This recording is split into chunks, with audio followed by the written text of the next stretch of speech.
this Oh, fuck. afternoon as well. All right, we are Hear live. him or he's So, gonna. let's start with this one today. We've been fighting a long time, and we have all lost so very much, so many loved ones gone. But you are not alone. There are pockets of resistance all around the planet. We are at the brink. We are on the brink. Good day, everyone. Thank you very much for being here. My name is Omar, coming at you guys from the west coast of Turtle Island, designated British Columbia by the illegal doctrine of discovery.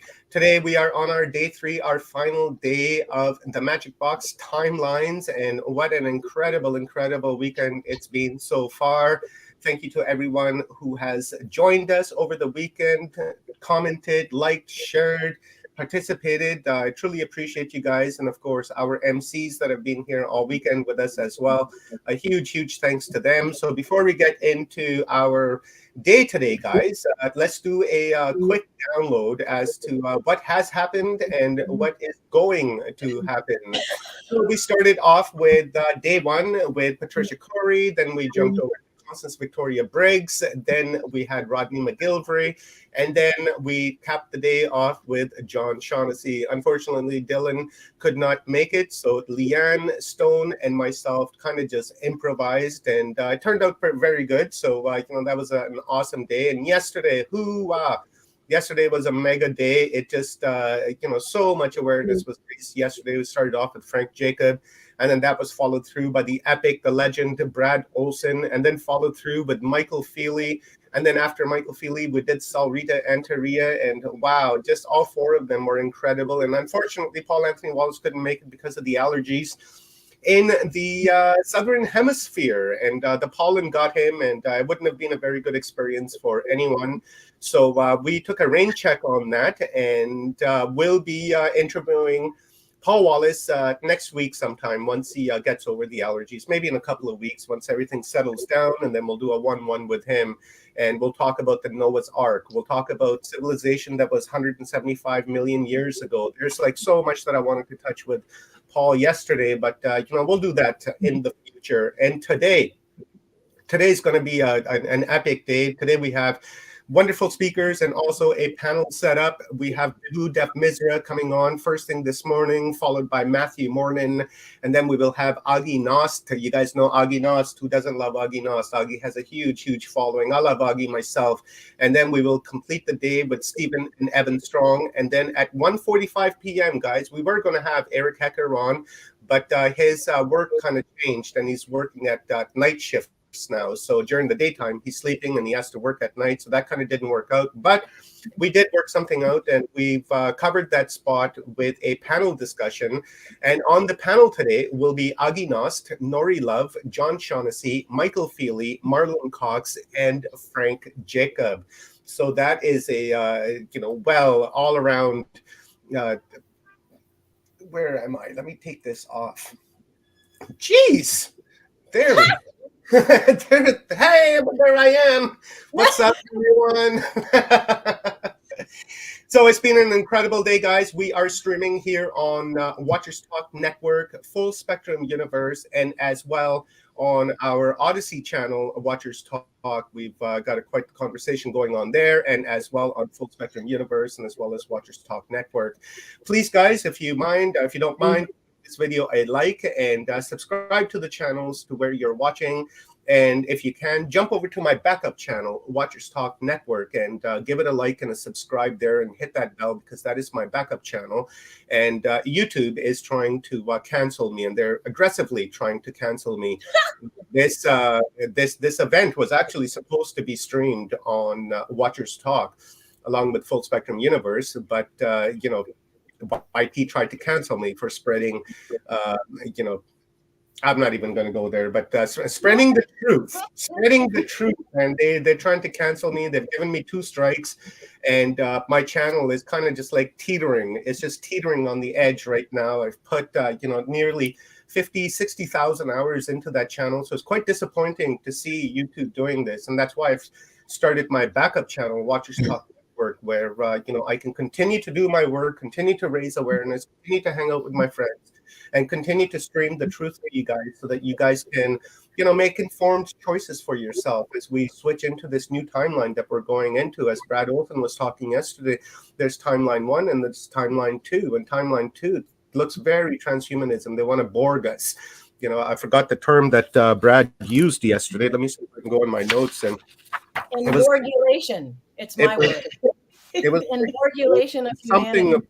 Borgism or singularitarianism, Borgism. Yeah, it's an insane word. But anyways, we don't want that timeline. We want the timeline 1 where we're working from the heart space. So that's pretty much it for me, guys. And welcome, Selena. Welcome, Ronnie.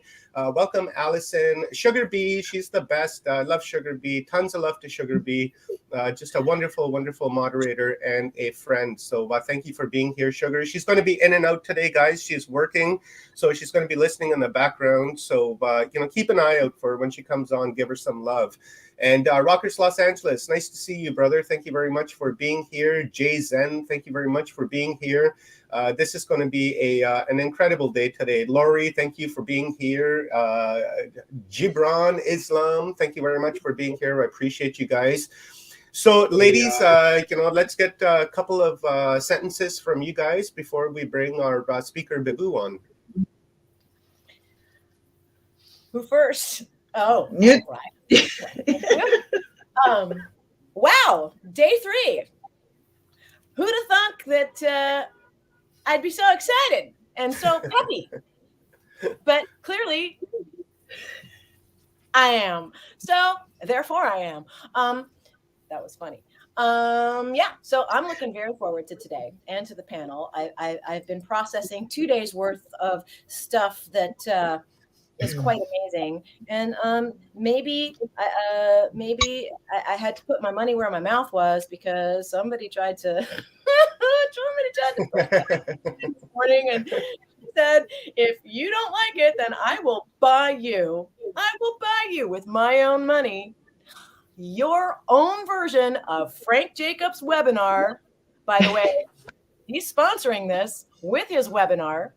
And you can go to www.cyberhive.tv all by yourselves and find it all by yourselves without me pushing you or making you or anything. It's free will, guys. And then once you get a different story from the one that they've shoved down all our throats, you'll have an option. Options. We like options here. Not being told what to think, where to go. And if you don't this, then you can't that. And happy Sunday, everybody. I love you. From New York. Happy Sunday, guys. And Leanne is so correct. This is being sponsored by Frank Jacob, A Tale of Two Timelines, Project Looking Glass webinar. And it's all about timelines. Frank gave us just a tip of the iceberg yesterday in like 2 hours. And as you can imagine, it's 5-6 hours long, he was saying. And when you go and visit cyberhive.tv, put in the code timelines50, and then as you're checking out, you will receive a 50% discount off the going price. And that is a gift from Frank Jacob to all of us that are watching for, so we can switch our perceptions and raise our awareness. Stone Hobbit, my sister from another mother, go ahead, please. Hello, welcome to day 3. Let's hope it's going to be fun. Because, the waves have changed. We've already affected the algorithms out there, and we're seeing it have a little ripple effect back. Stand your ground, stay strong, stay true to yourself, and be nice to yourself. Come with us, and we're gonna take you down that road, mate. You're gonna get some energy, get some strength, build that courage within you. You're not alone. We're all doing this together. This is a time where we come in and we share our, we share our adventures so we can find the commonalities, so we can get a better, crisper picture of where we're headed, what we're doing, who's doing what to us. It's going to be a fantastic lineup today. So, enjoy. Let's do this. Well said, ladies. And indeed, there's pockets of resistance all over the planet. And it may seem like that you're alone, but you're not. Keep that in mind. You are not alone. There are many, many, many millions of us that have made the same choice, decided to go against the narrative. And I just want you to remember that you're not alone and that there's resources and support available for you. Whether it's here on Watchers Talk or if it's on Full Spectrum Universe or Stone Hobbit or Ride the Frequency, it doesn't matter. You have support and you have friends everywhere. All you need to do is just reach out and just say, hey, I want to talk, and we're there. We will we'll give some time and speak to you, because this is the way we move in to the new timeline that we're going into, because we need to work from the heart space, and we need to move with love frequency, because love is the only vibration and everything else is just merely an illusion, my friends, because we are source and source is love, and that is all.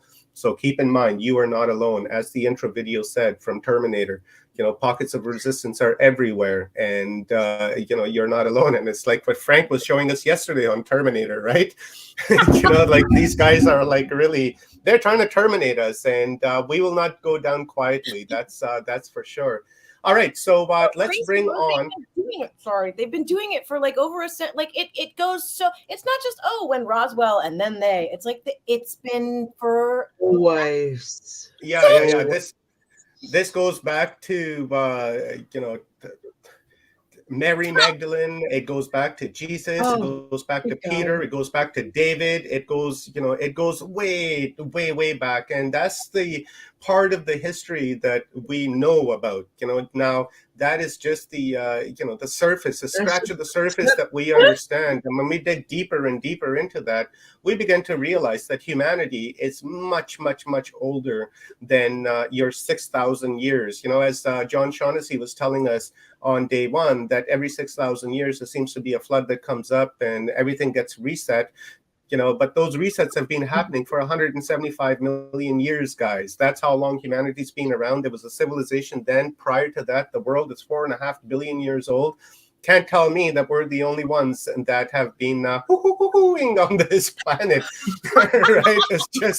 It's not possible, and the timelines that we're talking about, some of those are like vast timelines. Like when we get into the Vedics, those timelines are like billions of years old, right? Like Rama's day is like, 4.5 billion years, right? That's like the entirety of existence of the earth. And that's just like morning tea, afternoon, and that's it. But what I'm really happy about is our speaker, Bibu, is more conservative when it comes to interpreting the timelines and interpreting the information. And instead of going into the billions and billions of years, which really is a long cycle, Bibu's broken it down to a relatively short time, to where we can understand, we can cope with it, right? We can digest it and say, okay, well, that makes a lot more sense than 4 billion year long year. So with that being said, let's bring our brother from another mother on, Bibu Dev Misra. This guy is just absolutely epic. Thank you very much, Bibu, for being here today, giving us your time. I know it's late at night for you. It's like 10:30 at night, so I really appreciate it, brother. It's an hour later than that. It's 11:30 because you guys just shifted your time. Oh, right. Yes. This stupid fall back. It was 10:30. It was 10:30 when I said yes, but yesterday I realized it's already 11:30.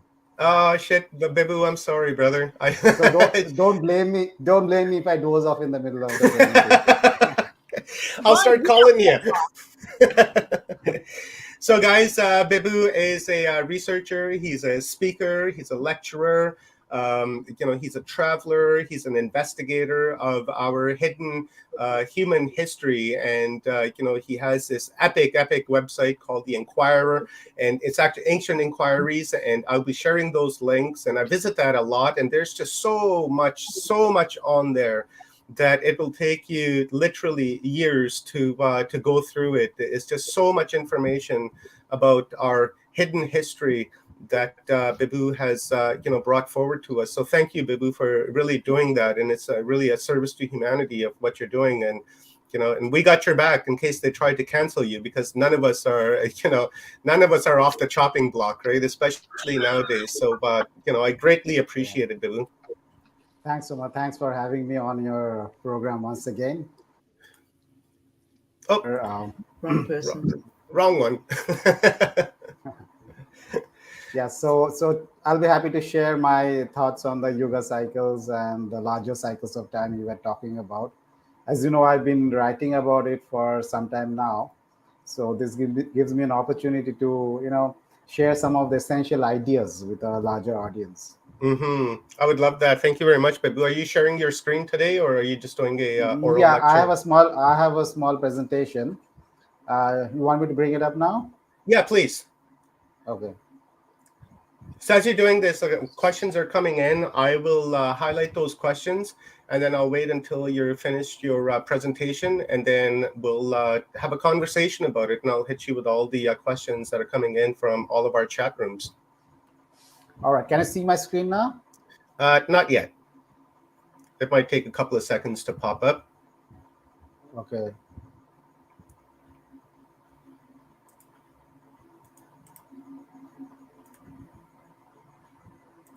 Let's see. Nothing yet, Babu. One second.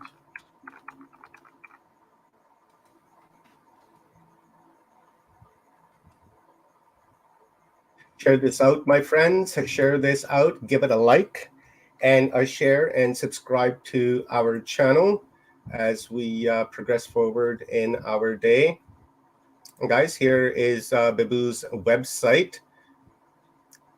If you go there, share the articles that you're reading, leave comments. Algorithms, algorithms are everywhere. And once the algorithms pick up that the video or the article or the podcast is being interacted with, then it tends to, share that with other people and shows up on Google searches and things like that. So, do us a gooder and share this out. Here, while we're waiting for Babu's screen to come on. Sorry, go ahead, Babu. Yeah, no, I'm having a problem sharing the screen. Do you have your? Is it on PowerPoint? Your presentation? Okay. Do you have the PowerPoint open in the background? Yep. Okay. So when you go to present, right, go to share screen, and then from share screen, go to window. You'll see up top is highlighted in blue, entire screen, okay. And then in the middle you have window and Chrome tab, and it should show up in the window. All right. Yeah. There it is. I got you.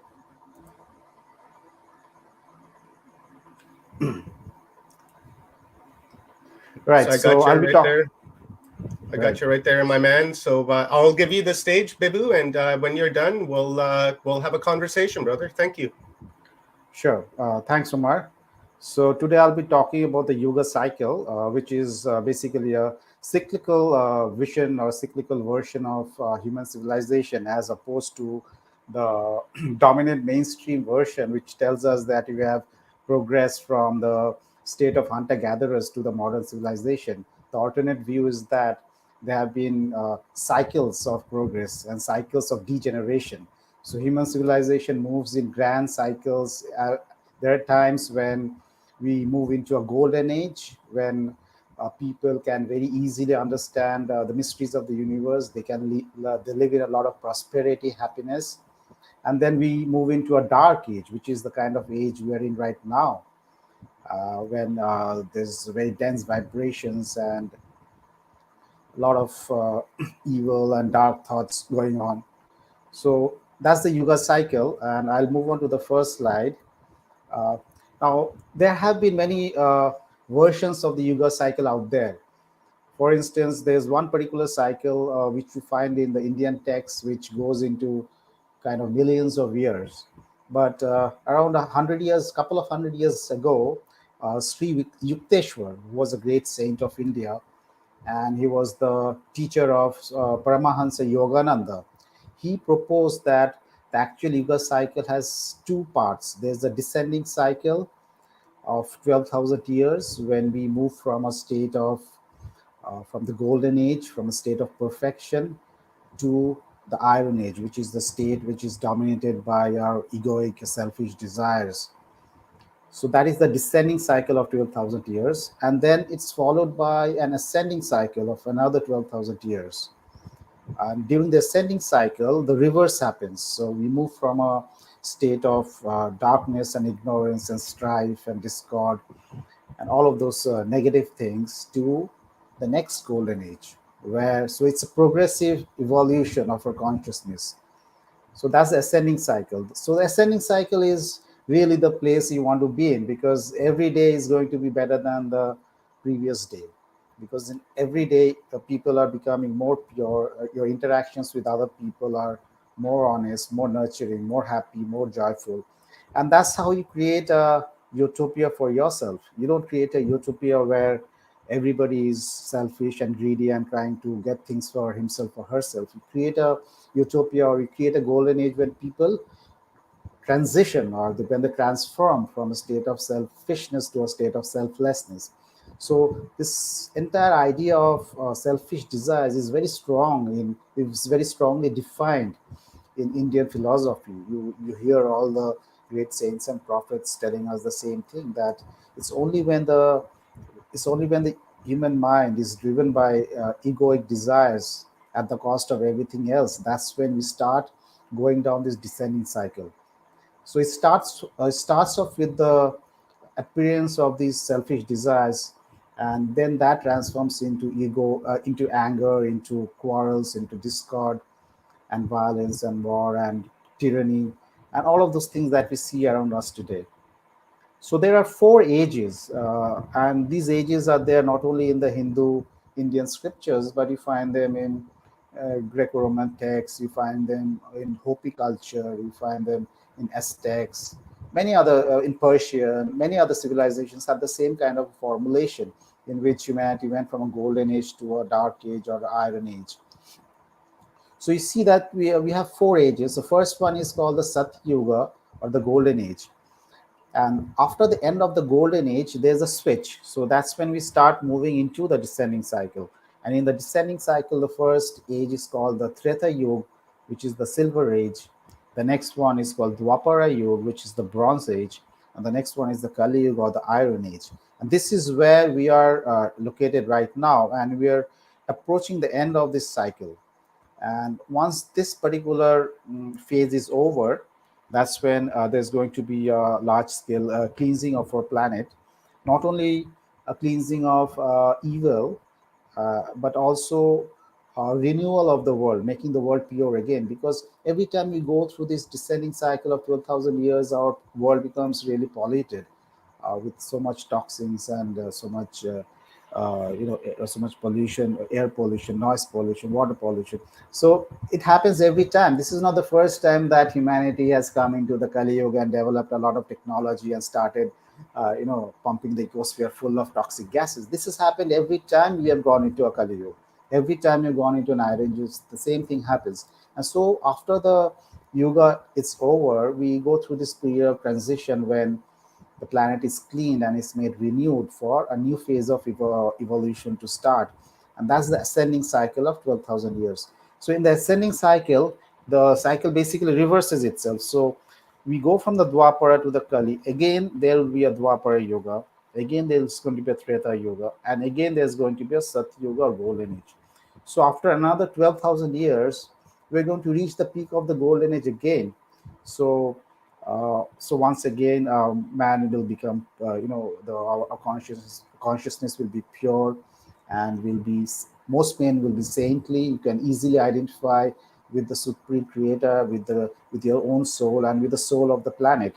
And these are the connections that get lost when we go into the Kali Yuga because of so much dense vibrations. We lose the connection with our heart, we lose the connection with our environment, and we lose the connection with everybody else. And we also lose the connection with other dimensions of existence, because today we think of humans as the only intelligent species occupying the earth. But all other cultures, all other cultures talk about different intelligent species. They talk about the gods, they talk about the giants, they talk about the dwarves, they talk about other kinds of spirits and demons. But we don't see any of that today, because we've become disconnected from those other dimensions because we are right now in the Kali Yuga. And what the texts tell us is that at the beginning of the Kali Yuga, all of these spirit beings, they kind of move away from the world, and they kind of close off these portals of connection, so that probably it's the time when these spirit beings also go into a state of hibernation, because even they need some rest. So maybe this is the time for the hibernation, and then after the Kali Yuga is over, they once again become active and start engaging with human civilization. And that's when the veil is lifted, because then you see that the version of reality we have now is highly limited, and the real reality is much vaster than what we see now. So, okay, and the other thing that I have noted here is that each of these yugas is followed by a period of cataclysm. So it's not just this transition from the golden age to the silver age, or the transition from the iron age to the bronze.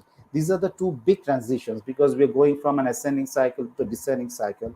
So the level of devastation, or the level of destruction that happens during these two periods, it's much stronger. It's much over a longer period of time, and its intensity is more.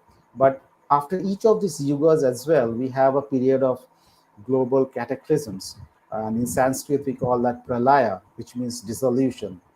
And all the ancient texts, whether it's the Greco-Roman texts or the Egyptians or the Indians, they agree that the primary agencies of this destruction are fire and water. So sometimes there's a huge conflagration or a huge burning, and sometimes you have a massive flood, and sometimes you could have other stuff as well, volcanoes, earthquakes. All of that goes hand in hand during these periods. So this is the Yuga cycle from the Indian and maybe the Greek perspective. And the Hopi people of Native America, they had their own cycle, and they spoke of the Tokpela, which was the first world. And in the first world, when the first world was created, the people were very pure and simple, and they could communicate telepathically with other human beings as well as with the animals. These are abilities that we don't have now, although animals are still telepathic, because your pets can actually read your emotions, so they still retain that telepathic power, but we don't. So sometimes I wonder, what do our pets think of us? I mean, they probably think we're psychically challenged people, and they need to take care of us because we are so we're so cut off from other dimensions of thinking. Okay, so Tokpela was the first world, and what happened during the first world was that people became, towards the end of this first world, people became aware of the racial, linguistic, and cultural differences that created quarrels. And so Sotaknam, who was the intermediary between the creator and humans, he decided to end that world, and that was done through fire. So fire was the means of destruction. There was a rain of fire, volcanoes erupted, and the first world ended. And something very interesting happened after the first world ended for the Hopi. They were taken to underground shelters of the ant people. Who are these ant people? I mean, the ant people, if you think about it, are probably the dwarfs, which are mentioned in the cultures of so many people around the world. The dwarfs who live in the subterranean caverns. They're experts at smithing, and they're experts at mining, and they make many kinds of wondrous weapons and tools.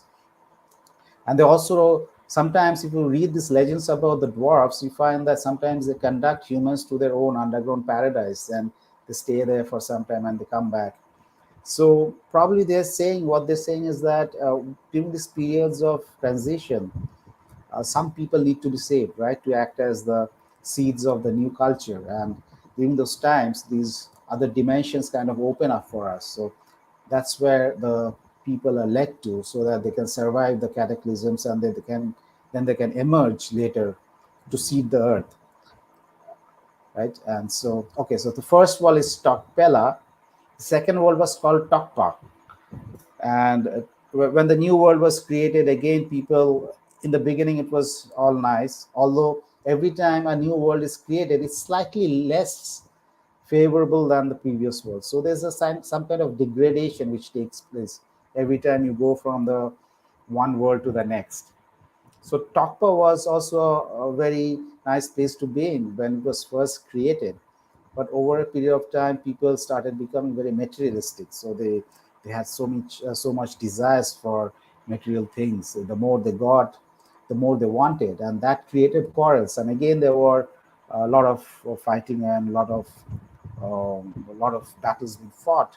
And then Sotaknang again said that, you know what, I'm going to destroy this world again. Some people were selected. Again, they were taken to the land of the ant people, and the world was destroyed by ice. And then the third world, which was Kaskarza, that started. And Kaskarza, it seems, in Kaskarza, what happened was that people devised some flying devices, flying shields, using which they could travel to other countries, attack those people and kill them, come back, which is really interesting because the third world corresponds to the Dwapara Yuga in the Hindu system. And in the Dwapara Yuga, what we hear is that there is to be some kind of vimanas, which are aerial vehicles, like spaceships, and people could travel in a vimana, and it could be used for traveling from one planet to the other, or it could be used for fight warfare as well. So there's a very good correlation between the Hopi and the Hindu views of the previous ages of man. And Kaskarza was again destroyed because people became so warlike that they started killing each other. And then Sotagnan decided that, you know what, I need to save some people now before everybody's killed off. And so this time, however, they were not taken to the place of the ant people. This time they built boats and rafts, and the Hopi people sailed across the ocean and they landed on the western coast of America. And that's how they populated America. And then the fourth world started, which is Tawakaki. Tawakaki was the fourth world, and that's the world we are living in. And the Hopi people say that, if we fall out of balance in this world as well, if we stop, singing praises to the Creator, if we stop recognizing that we are eternal souls and that we need to lead a simple, pure, and humble life, then this world is also going to be destroyed at some point. And they don't give us a very fixed. They have some prophecies, some very interesting prophecies. I'll talk about that later.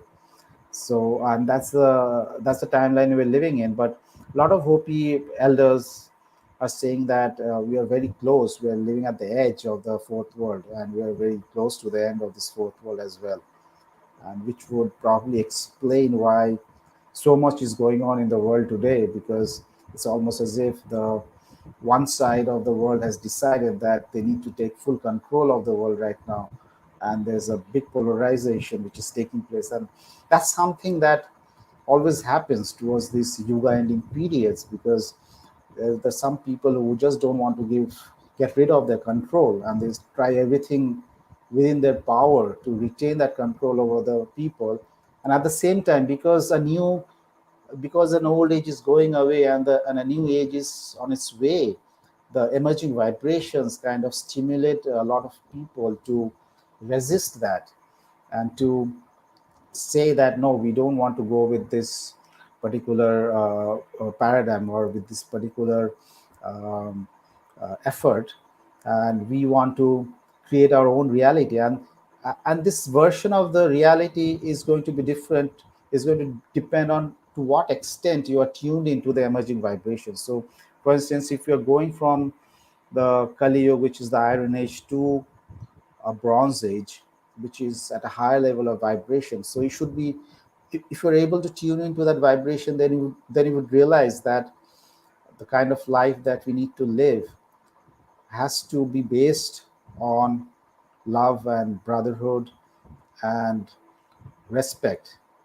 Uh, so, but it can't be based on the kind of consumerist lifestyle that we are living now, where you don't care about either the environment nor do you care about other people and their needs.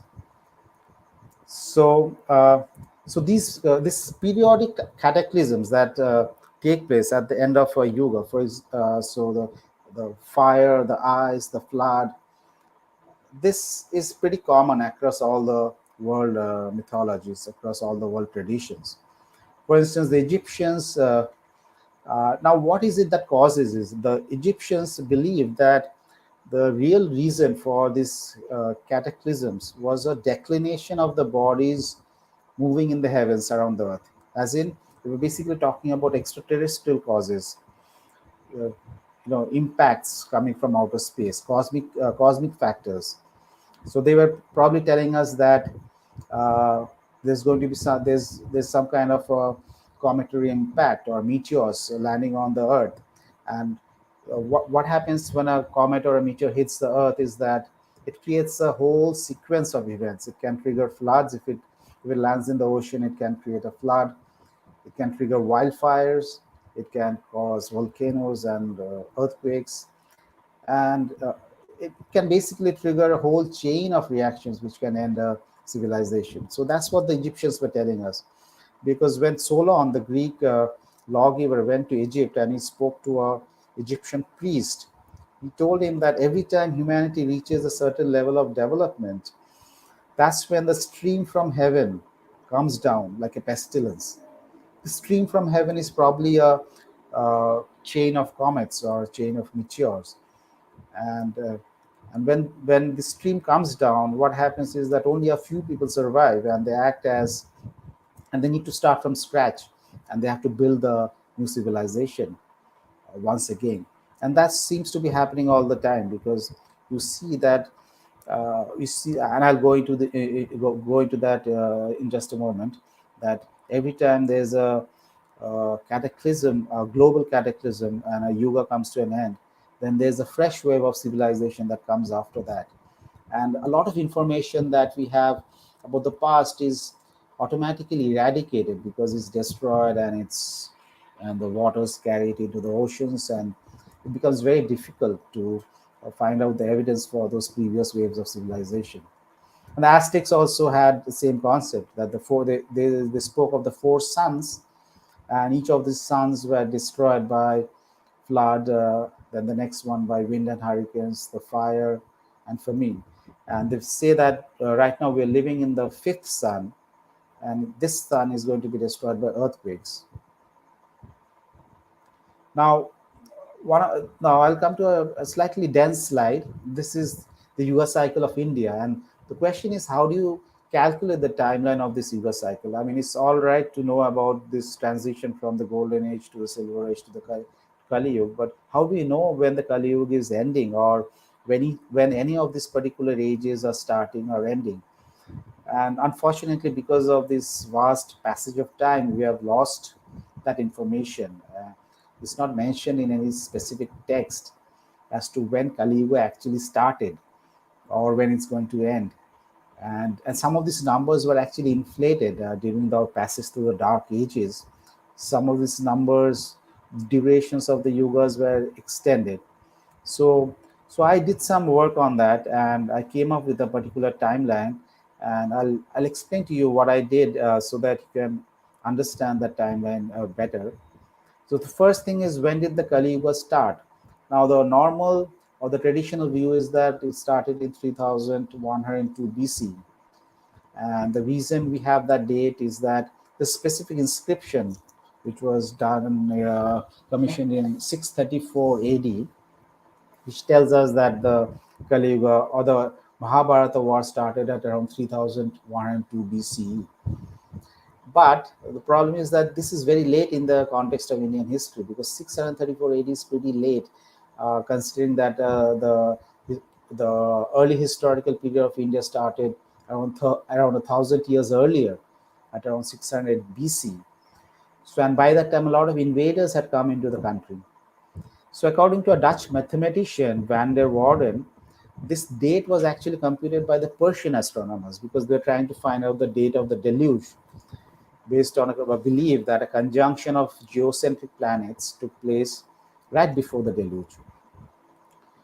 Now, they got this date extremely wrong, because the Great Flood probably took place at the end of the last ice age at around 9600 BC. So they were pretty much off target as far as their computation was concerned. Excuse me for a second.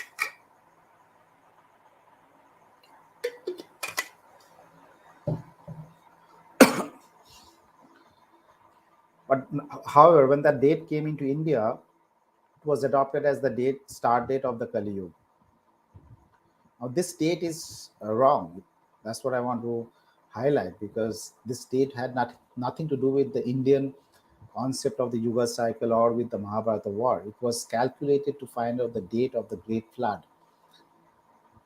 So we have to start from scratch because we really don't have much to go on.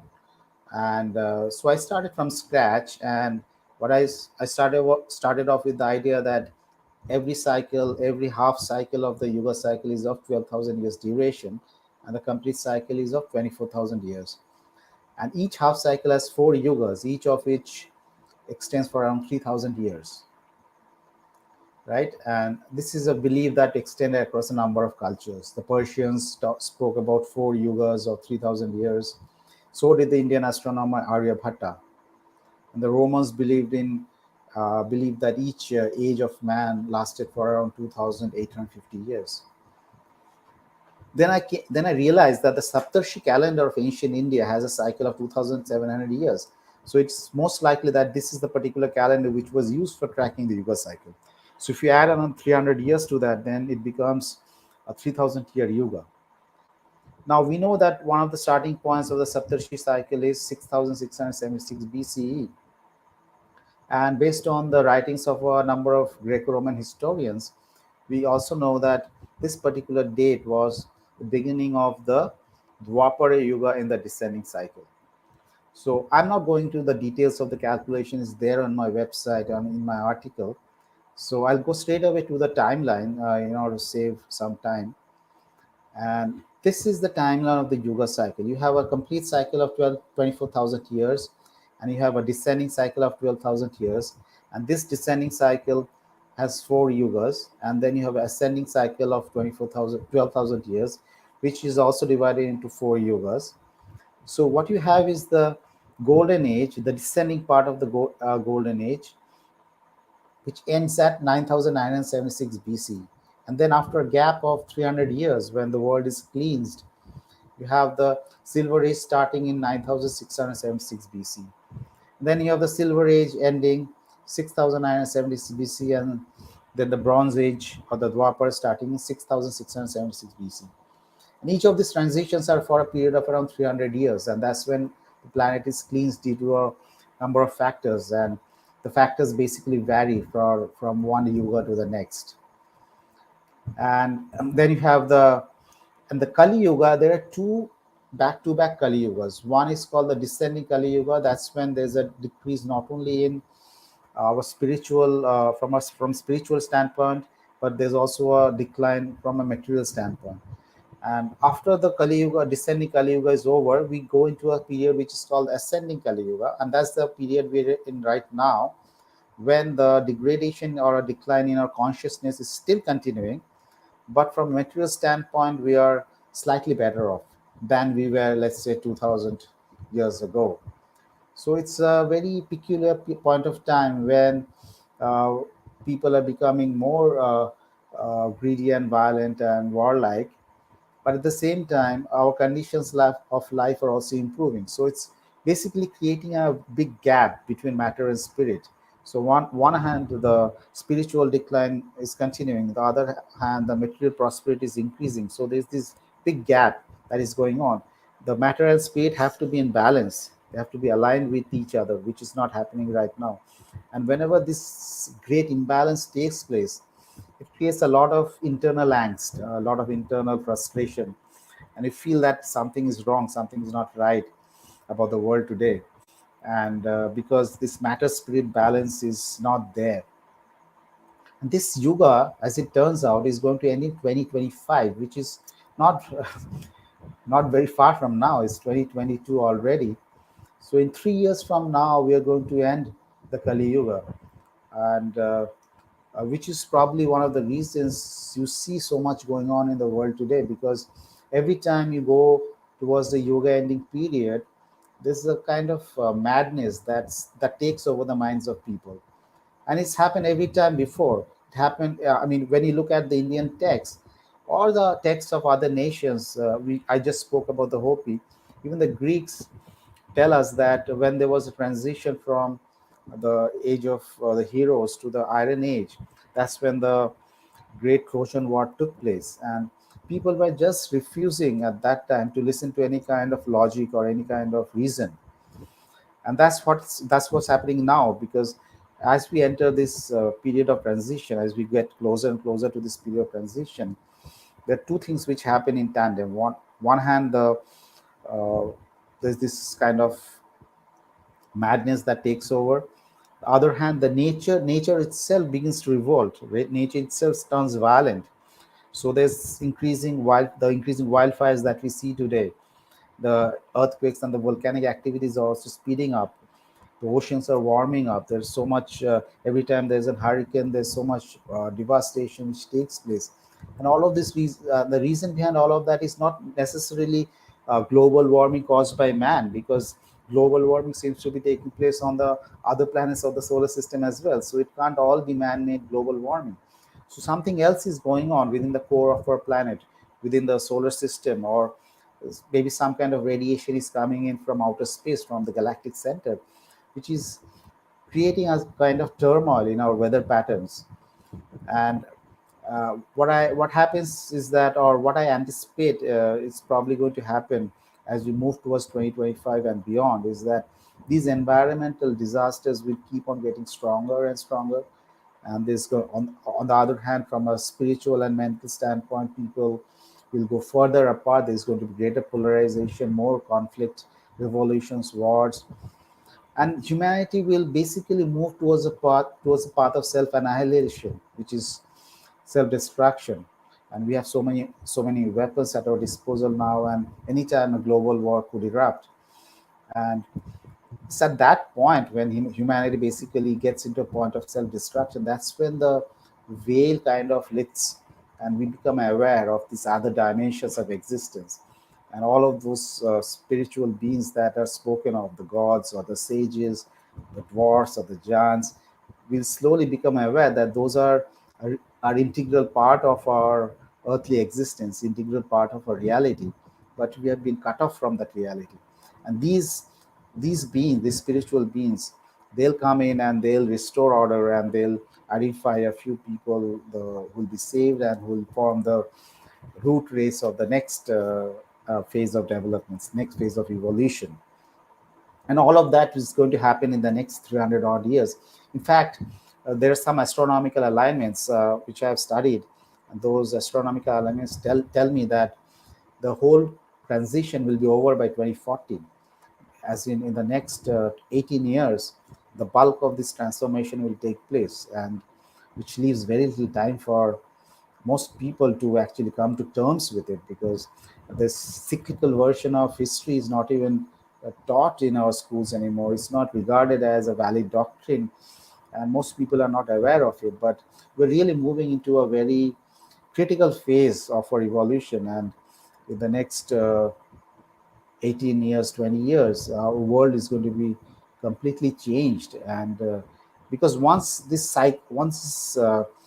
change is triggered, once this timeline is triggered, then things happen very quickly. You don't get much time to react. And yeah, just now we just went through a pandemic for the last 2 years, and I was pretty surprised to see how people were getting so anxious and so freaked out by something that has a mortality rate of only 1%. And here we are talking about global cataclysm that's probably going to eliminate maybe 80 to 90% of world civilization. How are they going to react to that? So we are just not mentally prepared to deal with any kind of large scale cataclysms at all. And what I'm more worried about really is more than the natural calamities, or more than the meteors and the comets coming in. It's what's more frightening is how people are going to react to it, how they're going to go into a state of frenzy and basically make it a living hell. Uh, so that's about the Yuga cycle timeline. Uh, my next slide. It's not- Yeah, I was going to say, Bibu, it seems that your right click thingy tab Yeah. was open. Okay, now I'll just quickly go through some of the next slides. Uh, Okay, so I spoke about four periods of transition, right? I said that there's the one of the transitions happened from 9976 to 9676. There's one from 6976 to 6676. There's one which happened from 3976 to 3676, and there's one which happened from 976 to 6776 BCE. So these were the four transitions which happened in the previous descending cycle.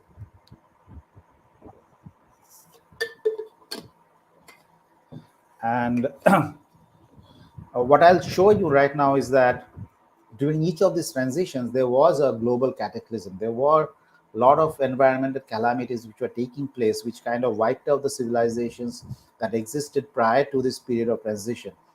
And that gave, and a new wave of civilization started after that. And these new civilizations that started, they had drastically different artistic forms, different technical skills. Some of the technical skills of the previous civilizations were carried forward, but on the whole, these were new waves of civilization that started. So I'll just quickly go through this next few slides because it's a bit dense and I don't want to spend too much time on that. So the first one, which happened from 9976 to 9676 BCE, now we know for sure that the Ice Age had ended at around 9703 BCE. The scientists at the Norwegian, at the Niels Bohr Institute in Norway, they have said that Ice Age ended exactly in 9703 BCE.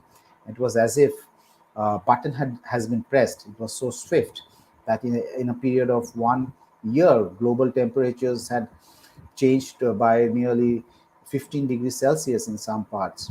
And there was also massive impulse of fresh water that came into the oceans because of all that melting ice. And this probably gave rise to this flood legend that we find in so many ancient cultures. We have this story of this global flood, and it probably happened at the end of the Ice Age. And according to Plato, this was also the time when the Golden Age kingdom of Atlantis sank in the ocean, because the date that we get for that is around 9600 BCE. And the Zoroastrians also believe that the world was created at around 9006, sometime between 9700 to 9600 BCE. And after that, we know that there was a new wave of civilization that started after the Ice Age had ended. So this particular period of transition is reflected in the geological and archaeological records of our planet. So something big did happen during this shift between the ages. The next one is from 6976 to 6676 BC. And one of the major events that took place was the Black Sea catastrophe. What happened was the Black Sea used to be a freshwater lake, and its level was much lower than it is today. And the Mediterranean Sea cut through this narrow Bosphorus Strait out here, and it flooded the Black Sea. And the water levels increased dramatically by around 30 to 40% over a period of few years. And that created a massive destruction along the Black Sea coast. And the people some of the people who settled on those coasts, they had actually they went into Europe after that, and they took farming there. So in a way, this catastrophe triggered the emergence of the agricultural communities of Europe in the period that followed. And this flooding event was actually due to the collapse of the Laurentide ice sheet in North America, which created which created a glacial outburst flood, and which raised sea levels by anything between 4 to 9 feet. Which means the flooding event that happened uh, in Anatolia, in Turkey, along the Black Sea coast, was probably happening in many other parts of the world, but we haven't found the evidence for that, because even the Black Sea evidence came up quite by accident. A lot of these findings happened by accident. And around the same time, a lot of earthquakes were rocking northern Sweden. So probably there was a great shaking of the world taking place at that time. Global earthquakes were happening, which were, as a result of which, these ice sheets were collapsing. There were global floods. Civilizations got destroyed, and then new wave of civilization emerged. It emerged in Europe. It emerged along the Black Sea, and it probably emerged elsewhere. But because a lot of data, it's very difficult to get the data for the past, for those times. 6,670 BC. That's pretty long back, and it's only for a few cases like in Europe or in the Black Sea area that we find that there are new waves of civilization which emerged. And then the next wave of catastrophes, they happened between 3976 BC to 3676 BC. And we have a group of astronomers, a group of scientists led by, I think her name was Dallas. Uh, it's called the Holocene Working Group, a group of scientists, 6 scientists. They've said that a comet impact took place in the Indian Ocean at around 3700 BCE, and it created a mega tsunami. And that tsunami, it created chevron dunes along the coast of Madagascar and Australia. Chevron dunes are massive dunes and they're V-shaped. The reason why they're V-shaped is because they're created by the tsunami runoff. So when the water comes back, it leaves behind those dunes. And it has been dated to around 3700 BCE. And it's quite likely that the same tsunami was responsible for the sinking of the legendary city of Dwarka, which was located on the western coast of India. Dwarka was the city of Lord Krishna, and he had built a golden city out there. But it had, according to our legends, this city sank into the sea at the end of the Dwapara Yuga. And this particular time, from 3976 to 3676 BC, was the period of transition following the Dwapara Yuga, when Lord Krishna's Dwarka had submerged. So it is quite likely that this same particular impact event created tsunami waves, which was responsible for the sinking of Dwarka. And it was probably also responsible for the flood that destroyed the city of Ur on the Persian Gulf, because archaeologists have found that this particular city was completely destroyed by flood waters, and there was an 8 feet layer of silt which covered the prehistoric civilization in the same period, which ended at around 3800 BCE. And this was also the time that the Sahara became a desert, because prior to this period, the Sahara used to be a green savanna filled with lakes and grasslands and lots of animals. And during this period of time, between 4000 to 3500 BC, the Sahara became a desert, as did a lot of large part of Saudi Arabia, which also turned into a desert. So again, we have a range of cataclysmic events taking place during this time period. And this was followed by the emergence of a new way of civilization in India, in Mesopotamia, and Egypt, because in Mesopotamia, a new wave of civilization started around 3400 BC. In Egypt, the pre-dynastic culture started at around 3500 BC. In the Indus Valley, the civilization started around 3300 BC. So immediately following this period of transition, what you find is that a new wave of civilization is coming up along these river valleys in different parts of the world. So this was the beginning of the descending Kali Yuga in the descending cycle. And the final period of transition, and this is from 976 BC to 676 BC, is what we know as the Greek Dark Ages. The Greek Dark Ages are a period of around 300 to 400 years that extended from around 1200 BCE to around 800 BCE. And during this time, within a period of roughly 40 to 50 years, nearly all the significant cities in the Eastern Mediterranean world, from all around this place, they were all destroyed. And they were destroyed so badly that many of these cities, or at least, in fact, most of these cities never were occupied again. They were completely reduced to ashes. So it's very difficult to imagine what kind of event could have led to such a large scale destruction. Sometimes historians talk about a sea people, a mysterious sea people, but that's very illogical, because wars have been taking place all the time throughout the Bronze Age, and you never found this kind of large scale destruction of cities. And it was not just a destruction of cities. For nearly 400 years, there was intense depopulation, there were famines, people were living in small clusters, trade networks had come to a halt. The monumental architecture was never repeated again. The monumental architecture of the Bronze Age came to a stop. So there was a complete shift in cultures, complete shift in civilization that took place in those 400 years.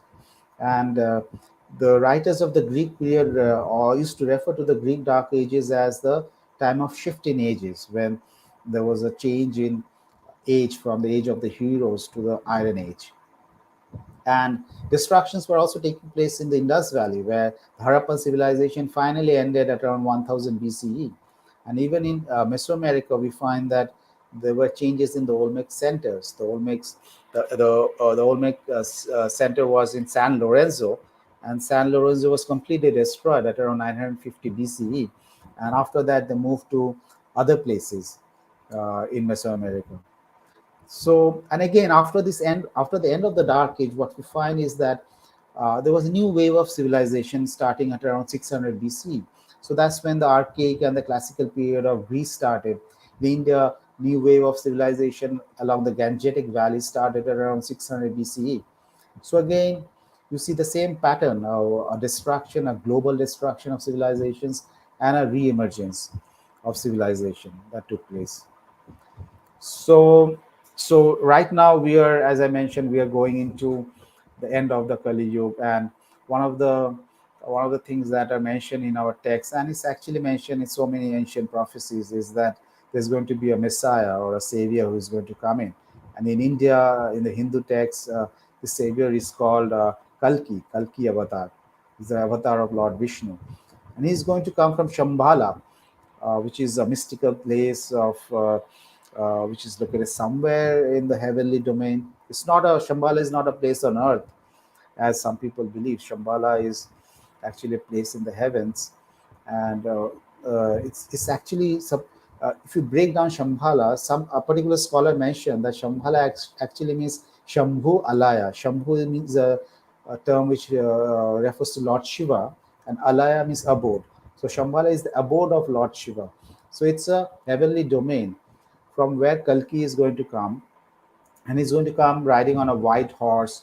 He's going to hold a blazing sword, and he's going to course over the earth, and he's going to kill all the barbarians and thieves who are dressed as kings, and he's going to inaugurate the new age, and the minds of the people who survive the destruction.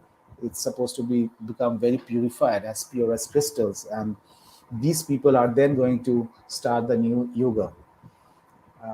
Now, my feeling is that Kalki is actually a reference to a comet, because a comet, if you look at a comet coursing through the sky, it actually looks like this. A comet has generally two tails. It could actually have more than two tails, but typically a comet has two tails. One is this whitish portion, yellow whitish portion, which is the dust tail, and then you have this bluish portion, which is the iron tail. So the whitish portion of the uh, comet actually looks like a horse, and the blue portion, which is straight, actually looks like a sword. So you could imagine a two-tailed comet as a person who's riding on a horse and who's wielding a sword. More evidence along those lines comes from a lot of ancient texts where comets are sometimes described as the sword of God, using which he kills all the evil people. And that comes to us from so many cultures. In India, the tribal Gond people, they say that comets are the swords of God with which he kills the evil people. And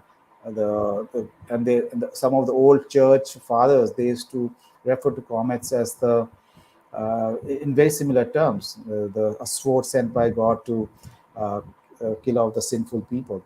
So I think Kalki Avatar could be a comet, and which means that the destruction of the world is probably going to happen by either a single comet or by a swarm of comets, because Kalki is supposed to be coming with a lot of heavenly army on his. He's going to be accompanied by his heavenly army, and they're just going to course over the earth.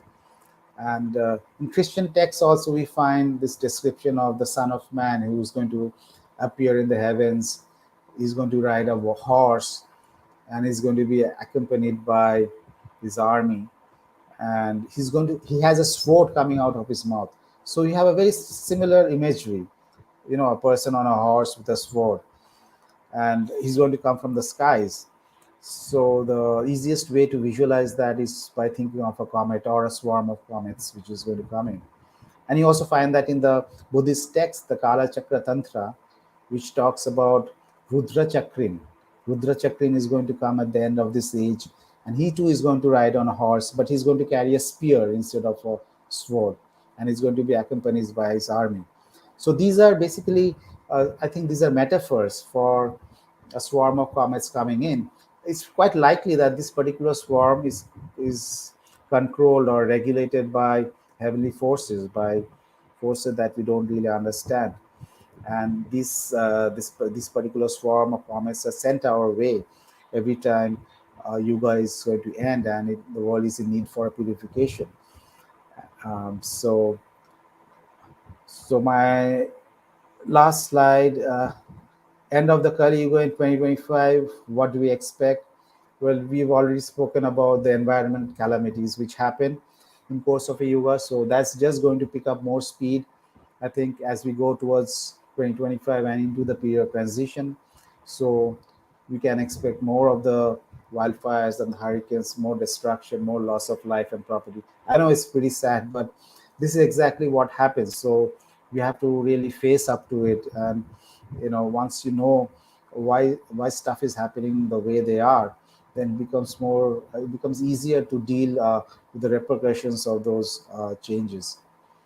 And then I think there's also going to be a greater polarization between those who seek the truth and the light, those who want to lead their lives based on wisdom and love and brotherhood, those who are trying to tune into the emerging vibrations, as opposed to those who want to continue with the current paradigm of lies and manipulations and tyranny, which we see so much of these days around us. And there's no limit to it. I mean, there's no limit to what they are going to try and what they're going to foist on us going to the future. I mean, there's some pretty scary predictions along those lines. I think a lot of people are talking about that, which may or may not happen. But yeah, the truth is that uh, once you know the kind of consciousness that they're working in, then you can pretty much expect anything coming from the powers that be who control this world, and who would try anything to read basically they try anything so that they can retain the control over the masses. But eventually, this is going to lead to revolutions, civil resistance, and large-scale conflicts. And you can already see the first signs of conflicts emerging in Ukraine, and this, which would pretty well snowball into a more wider global conflict if things, some strange things start happening. And third thing that we can expect is this lifting of the veil between humans and other dimensions of existence. So all of the stories that we heard from the ancients, from the Hopis, from the Hindus, from the Celtic people, so many ancient cultures telling us about so many different things, which don't really make sense to us in the context of what we see around us today. We don't, but a lot of that might become a reality for us as we go forward into the period of transition. And then, of course, this whole these end time doctrines which talk about the end of the world due to comets and meteors. As I've already mentioned, that the Egyptians also spoke about the same thing. They said that this declination of the bodies revolving in the heavens around us, that's the cause for many of these catastrophes that happen during the periods of transition. And we see that in so many places, in so many other doctrines as well. So that's something that could happen in the future. And finally, there's going to be, I think, an incursion of divine will. That's very important, because if you just have distraction, then that doesn't lead to an elevation of consciousness. You need to have some kind of positive energy coming to this world, some kind of divine energy flowing to this world, so that people are recharged, and they can then lead so that a new kind of philosophy comes in, and you can lead your lives according to that new philosophy, some kind of guidelines, new guidelines, and for the new age, for the new ascending cycle that is going to come after the end of the Kali Yuga. So, so a lot of things might happen in the next 18, 20 years, and we're probably already seeing some of those things happening now as we move towards the period of transition. And once we enter this period of transition, once we cross 2025 and beyond, things can get pretty rough, and the changes can come much faster at us on a daily basis. And so once you understand that,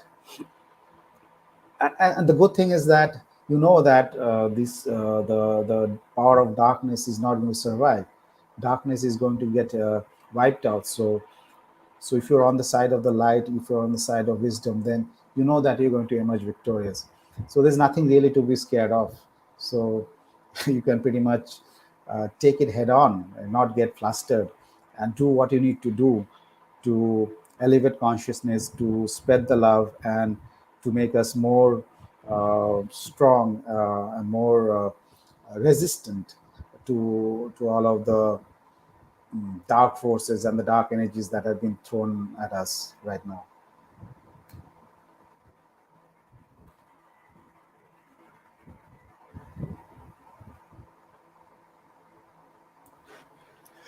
Wow, that was beautiful, Bibu. Thank you very much. That wow, is really falling in line with what our other speakers were saying as well. John Shaughnessy a couple of nights ago, and he was talking about the yugas and the floods and the subduction zone and comets and things like that. But I find it interesting when you were mentioning that this was the point when the Sahara Desert was created. Now, I saw a documentary a while back, and in that documentary, they were saying that the jet stream that used to be, that's currently over Central Africa, like Congo and things like that, that jet stream at one point was where Egypt is, right? It came down like this, and where the Sahara Desert is, and that's why it was super green. But something had happened for that jet stream to drop further south to where it is today, and turn the desert into a forest, and then turn the forest into a desert. Now, along with that documentary, what they had suggested was that the Amazon rainforest it wasn't there until the desert became the desert in Africa, because the winds are picking up calcium and things like that, and taking it over the ocean, depositing it where the Amazon rainforest is today, and that helped create the Amazon rainforest. Do you know anything about that? Not really, no. It's the No, first time I'm hearing about it. No. yeah, I found it quite interesting, because I was like, wow. And then I tried to do research and trying to find out, how old is the Sahara Desert compared to how old the Amazon rainforest is, and just couldn't come up with a proper number. But it did seem to make a lot of sense to me, because we know that where the Sahara Desert is, there used to be a body of water there as well, and there was a lot of rainforest there. And we see fossilized, marine life and things like that there to suggest that it wasn't always a desert. So, yeah, I found Yeah, that to be quite interesting. yeah. It's called the African humid phase, which started after the Holocene period started around 10,000 BCE. So since the end of the Ice Age at around 9,600 BC till around 3,500 BC, Sahara used to get a lot of rain, and Hmm. you had these grasslands. And then something happened at around between 4,000 and 3,000 BC. Something happened because of which it turned into a desert almost overnight. I mean, it happened very drastically, Hmm. and it also happened in Saudi Arabia. Now, when you So people say, don't. sorry, go ahead, baby. Yes, because in Saudi Arabia also you find a lot of this rock art, these petroglyphs, which depict giraffes and a lot of these animals, which you don't have there right now. So what happened there? And the thing is that there's no scientific consensus on what actually caused this desertification across so much part of Africa and the Middle East. There's no consensus on that. We don't really know. And what I'm proposing is that this comet which struck the Indian Ocean, some of those fragments could have exploded over Africa and Middle East. And what happens is when you have a meteor airburst is that there's no crater. You don't find a crater, but the cities and the forests which are below, they get completely wiped out, completely destroyed. And these airbursts can also change the rainfall pattern in a particular area. Sometimes when a comet hits the area, or any cometary fragment hits the area, you just don't get any rain in that area for years on end. It can turn into a desert. It does something that we don't really understand why it changes the rainfall pattern. That's very, very interesting. I'll come back to that, but just when you were saying that it almost turned into a desert like overnight, what is the time process of that overnight that you're suggesting? Is it just a few weeks, couple of years? No, it's obviously a few years, but in geological terms, that's like overnight. I mean, yeah. So by 3500 BCE, Sahara was complete desert, whereas around 4000 BCE, it was lush grassland. So in 500 years, something happened in between that 500 years that completely changed it. Yeah, that's pretty cool. That's quite concerning as well.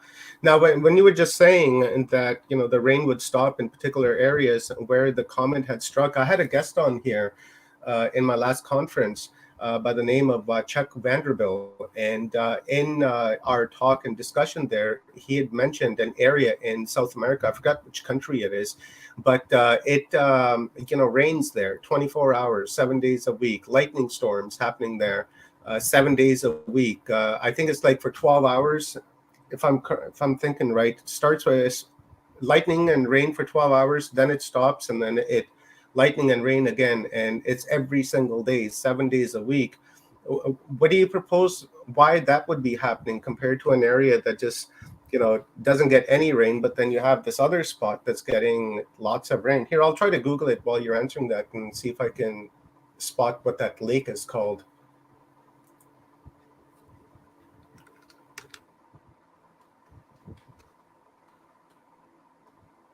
Stone, you got something to say? I actually have a question, and it's kind of a notion that popped in when you were talking about the meteor looking like a white horse. Like in my large, huge mind, it's not a little mind, it's very big, infinitely big. All I kept thinking was, and Prince Charming kept riding in on a white horse. Like, did they do something super whack? I mean, I know they did something super whack with our little bedtime stories, but the idea of Prince Charming riding in on a white horse is now taken on a new meaning after listening to you. Sorry, I just had to get that out. Stone, your turn. Yeah. When you were talking, it was like, yes, I remember a golden age. I remember being there in a golden age. We had our abilities. We were telepathic. We could heal each other just by the mere group thought to heal each other. There wasn't aging like there is today, because we could use our energies, our abilities to grow the food, to reinstall the information into the food that we grew for ourselves to take and keep ingesting. We got comfortable. We had other entities come in from across the sea, the water people. They came in across the sea. So therefore, we, not knowing who they were, saw them as sea beings because they came across the waters. We got comfortable, and that was the fall. Now I feel like we're coming back into that time when the abilities that we had back then are saying, hey, look, you got to get it right this time. So the information, it speeds up. We remember the information faster and faster. And the more work that we do on ourselves and the faster we pick up on information, those out there that are who are also in the awareness of it try to manipulate all senses, the weather, the food, everything. I mean, we're going into another age of, the golden age, where we don't need all of this technologies that they've got out there. We can clean up the technologies that they're using for ill will. We don't want that. We can use that to benefit ourselves in a higher sense, a higher manner. We have to believe in something out there is there for the betterment of all of us. We can't always keep thinking that it's always going to be negative. We'll get stuck in that negative state. And I'm looking at your chart. I follow it very well because you can hear it in the nature. You can feel it in the water when it runs across you. It's letting you know there's disturbances out there. Feel the force. It's true. It's really there. So the energy time that we're stepping into now is, okay, I want to be of my higher self. And of being of my higher self, I know there are others out there of higher selves. And it's just going to have a ripple effect. We are stepping back into our higher selves, our higher state of awareness, compassion, respect, courtesy. These are very small. Once we get there, they're small elements. They're our moral boundaries, our moral compasses, so that we can live in unity together. I really enjoyed your presentation. Thank you very much for bringing it and doing the work that you've done so far. Awesome. Thanks. I loved it. I mean, I could talk on a subject forever, but I'm not going to.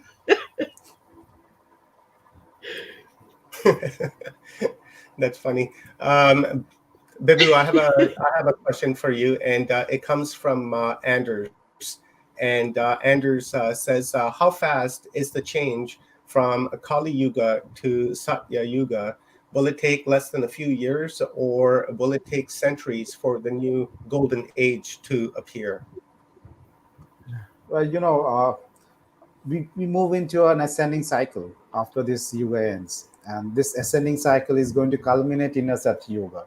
But I think of the entire ascending cycle as a golden age, because if every day is better than the previous one, if every day you're going into your higher self, as Stone said, did I get your name right? Yeah, yep, absolutely. All good. So, yeah. So if you're going into your higher self every day, if you're getting rid of all your negative thoughts on a daily basis, then that whole ascending cycle of 12,000 years is a golden age. But technically speaking, it's the last portion which we call as the golden age. That's when we really blossom. That's when we really become who we truly are. It's a full flowering of the human potential. It's not really about this technology that we have with us, because this technology has so many negative side effects. We don't always talk about it, but we know that very well. I mean, it helps us in so many ways, but it's also so destructive in so many ways. And the technology of the future is actually more mental in nature. Once you go into your higher self, once your full human potential is flowering, then you really don't need most of these technologies. If you can communicate telepathically with somebody who's living 1,000 miles away, you don't really need your Facebook and your chat rooms, right? Because that has such a big carbon footprint, and that's messing up our planet. And also, technology is used for so many evil things. And even something as innocuous as social media, it's actually dividing people. It's bringing more disharmony, and it's addicting people. You constantly need that trigger, that dopamine on a daily basis. So that's addictive, and anything that is addictive takes you away from the path to your higher self. So a lot of technologies can be destructive in so many different ways that we don't always realize. We are always saying that golden age was a really technological civilization. Yes, it was a technological civilization, but the kind of technology that they used was completely different. It didn't harm the environment. It didn't harm our consciousness. It was in tune with what we needed to grow as people. It fulfilled all our inner needs. It was not used for controlling people, for getting more money, and for becoming rich and powerful, because that is what drives most of the technology that we use today. Only those technologies which help a certain set of people get more powerful, get more wealthy. Those are the technologies that are pushed, and the ones which really benefit us, they don't really come into the mainstream so quickly. They're most often they're actually pushed away because that's not good for business, right? Any technology has to be good for business. Yeah, you're And absolutely yeah, correct on that. And we can look at the example of this right here, the smartphone.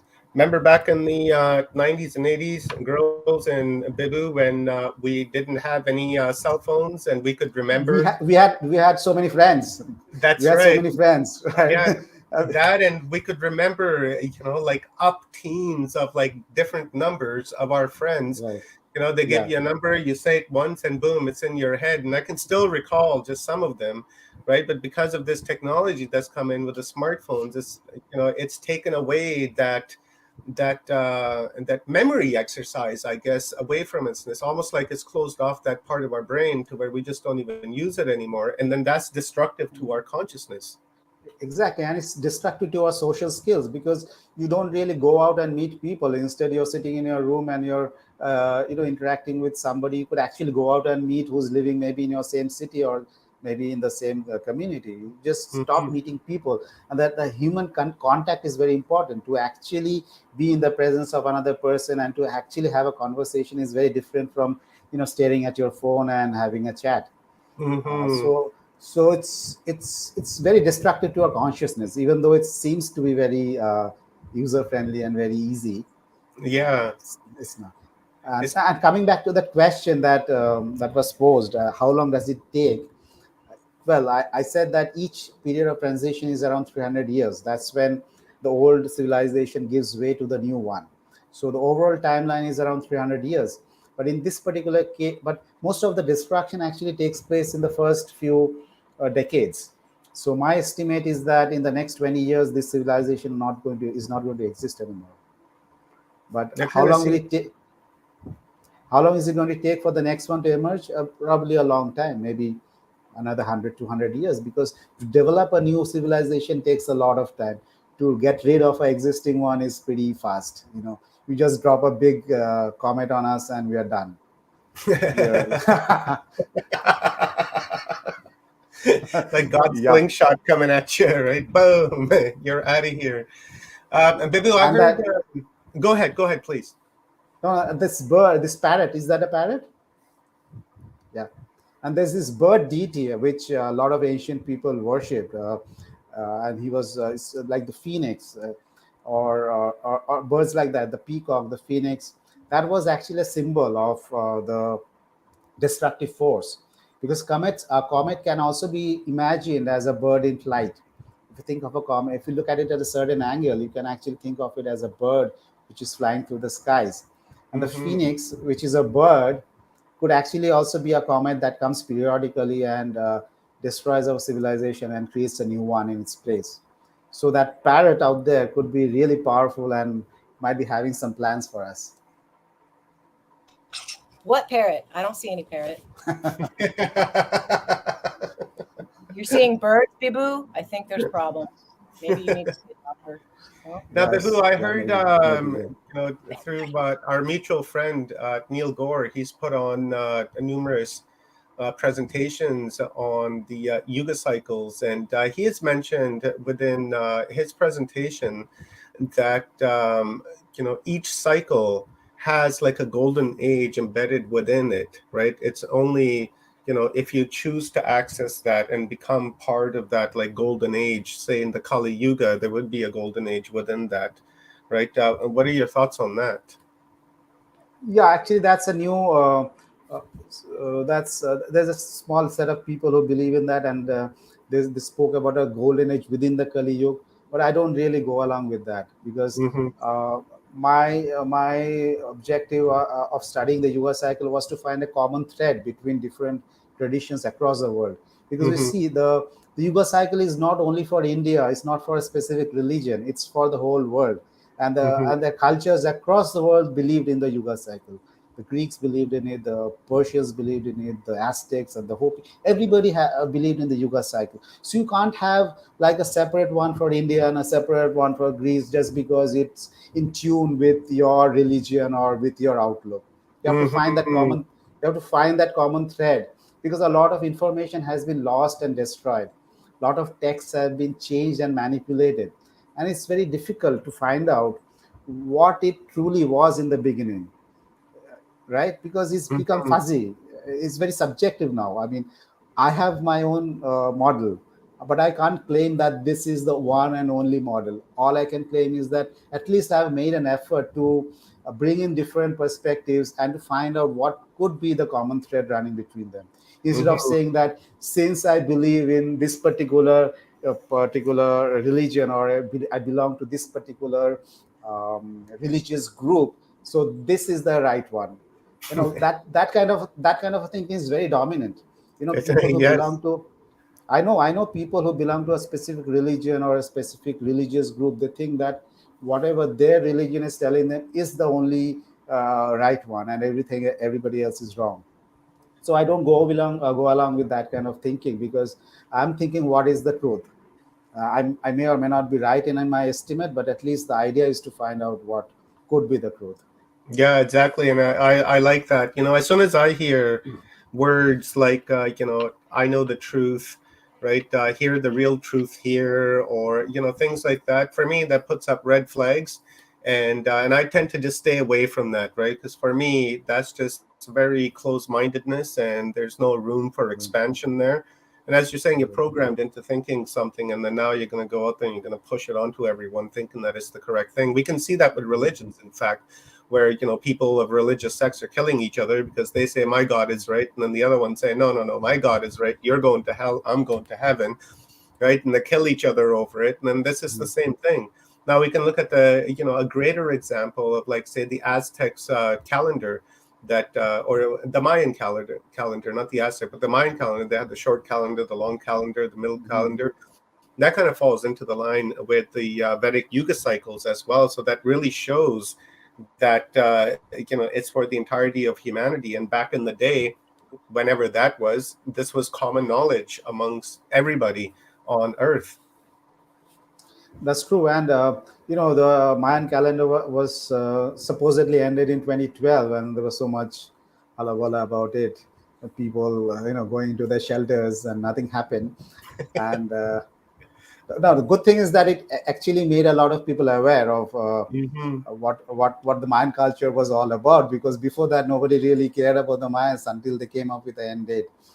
So, Until but you I don't threaten them with think, like a good old fear porn, yeah, right? Where everybody's that's interested. right. Yeah, Let's not forget Y2K. They tried to scare the crap out of us then too. It's like, oh, we're right. going to sleep on December 31st, 1999, and we're all going to wake up in a cataclysm. What? Yeah, the world's coming to an Whatever. end. Clocks aren't going to work. Yeah. Uh-oh. Oh, time. It's going to get broken. Oh, bummer. Like, what? Maybe time should get broken down better or something. Go ahead, Bibu. Right. Yeah, so the Mayan calendar was supposedly ended in 2012, but again, I don't really believe it ended in 2012, because the Mayan calendar was based on the Jupiter-Saturn conjunction cycles.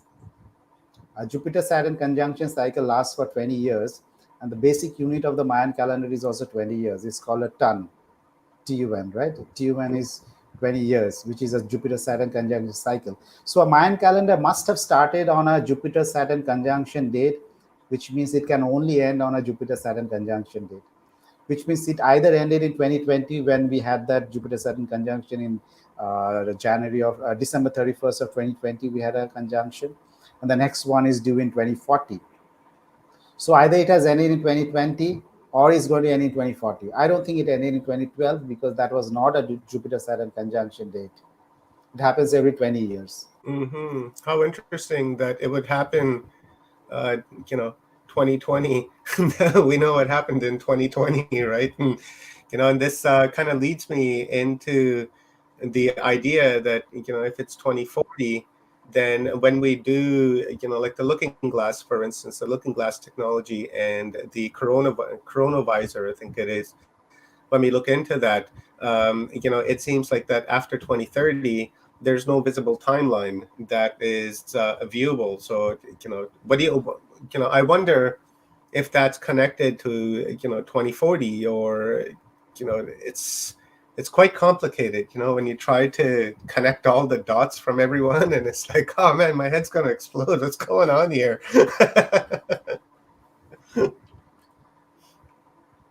Let me hit you with a question, Bibu. Is coming in from friend of our channels, Rockers Los Angeles. And Rockers asks, regarding the interoperability between the yugas and dimensions, is it possible to enter a 4D Kali from a 3D Trita, e.g. when military soldiers traveling through stargates and stuff like that? From a 3D theta. Theta, I don't know. Theta? Yeah, I think is Treta Yoga, Kali Yuga from the Treta Yoga? I mean, are we talking about time travel kind of a thing? Because I really didn't get the question. Because yeah, I'm not understanding that either. If you're talking about it, yeah, Rockers, talking about expand on your question, please, and kind of explain it, or yeah, that would make that would be helpful. Let's see if it's coming up in the comments over here if there's something. Every single time. No. Love birds. Everybody loves birds. I love birds myself. They're amazing. Now, Bibu, let me ask. It's while we're waiting on Rockers, if he's around to expand on his question, when these floods happen, right? Is it always extraterrestrial impacts, or could it be, something from internally from the earth, volcanoes from deep within the earth, and because of that, you get these volcanoes shooting up, and it leaves like a hole, I guess, in the mantle, and allows that water that's beneath the mantle, right, the subduction zone, and allows that water to come out. And then when that water comes out, it floods the earth. And then after a certain time, right, because that hole is open, the water just kind of just goes back to where it's supposed to go. Is that something that happens within these cycles? You see, the problem with the terrestrial explanation is that it's very difficult to imagine any kind of earthquake or volcanic activity happening every 3,000 years, or every 6,000 years, or every 12,000. You don't have that kind of regularity in these kind of events. But it's only in case of something extraterrestrial, like comets, which come in regularly. I mean, a comet has a pattern, right? It will come in every three. It can, because comets can come in 3,000 years. There's some comets which have a orbital period of 1,000,000 years. So if you have let's say if you have a millennial cycle, let's say you have a millennial cycle, then a comet would be a very good explanation for that. Because otherwise, how do you explain this periodicity? How can something happen every 3,000 years? That's very difficult to explain otherwise. Yeah, sure is. The other thing is that a comet or a meteor, whatever you call it, it can trigger a lot of other things. If a comet hits the ocean, it creates a tsunami, right? If a comet hits the earth or the landmass, it can trigger a wildfire. It can break up the crust. It can create earthquakes. And once you break up the crust, you can create volcanoes. Actually, a lot of volcanic activity has been now attributed to initial bombardments by comets. That actually triggers that lava flow through the mantle, and it comes out and it erupts. So the problem is that a lot of these craters get covered up over time. You lose it due to erosion. Some of the impacts happen within the oceans, and you don't find them anymore. So although right now the Earth Impacts database has around 180 odd craters on the world, on the planet Earth, the actual number would run into millions. And you can pretty much guess that by looking at the moon, because you see the surface of the moon is dotted with craters, and moon doesn't have an atmosphere, so there's no erosion. So all of those craters are out there. And according to an estimate made by one of the scientists, he's saying that instead of right now we have around 200 impact craters, but over the period of the Earth's lifetime, would have probably had around 1,000,000 or more large craters on the Earth, but it's all been covered up by erosion. I find it interesting when you said fires, because we know through geological records that in the past, the entire Earth was on fire at a particular point. I don't know what year or anything like that. It was heard it in- 12,900 BC, at the onset of the Younger Dryas period, when there was Mhm. like intense cold for 1200 years. That was triggered by a comet impact, and it set off a global wildfire. How interesting! And that's That the one that hit that Greenland, it right? hit. Yeah, it struck the North American continent, and it's now been discovered that it actually fragmented into a number of pieces, and it struck many places around the world. So the signatures are all over the place right now.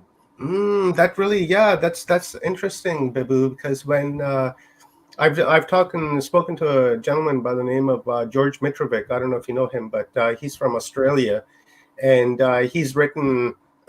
I don't know. I think he's on his 90th book or something like that. I think he's going for a world record. But he's done books on meteors and comets and such. And in that, he's pointed out on many different times that as the comet was coming in, it broke up, and then it started on the east and made its way west, and you can see it in Chesapeake Bay on Yeah, the east that's coast one of of the the places. U.S. And then now another one is that I had Brian Forster on, and in our conversation, he had mentioned that some megalithic sites on the planet, some of them have been vitrified, and some of them on the east side of these structures, and they're burnt, right? So burnt on this side, and then it's fine on this side. But then when you go to some of these sites and when you grab the granite, right, that's being burnt, or just a normal piece of granite, you can actually just go like that and it'll crumble in your hand. Now, is that part of like this 12,000 year ago impact, or is that something, we're talking about something completely different?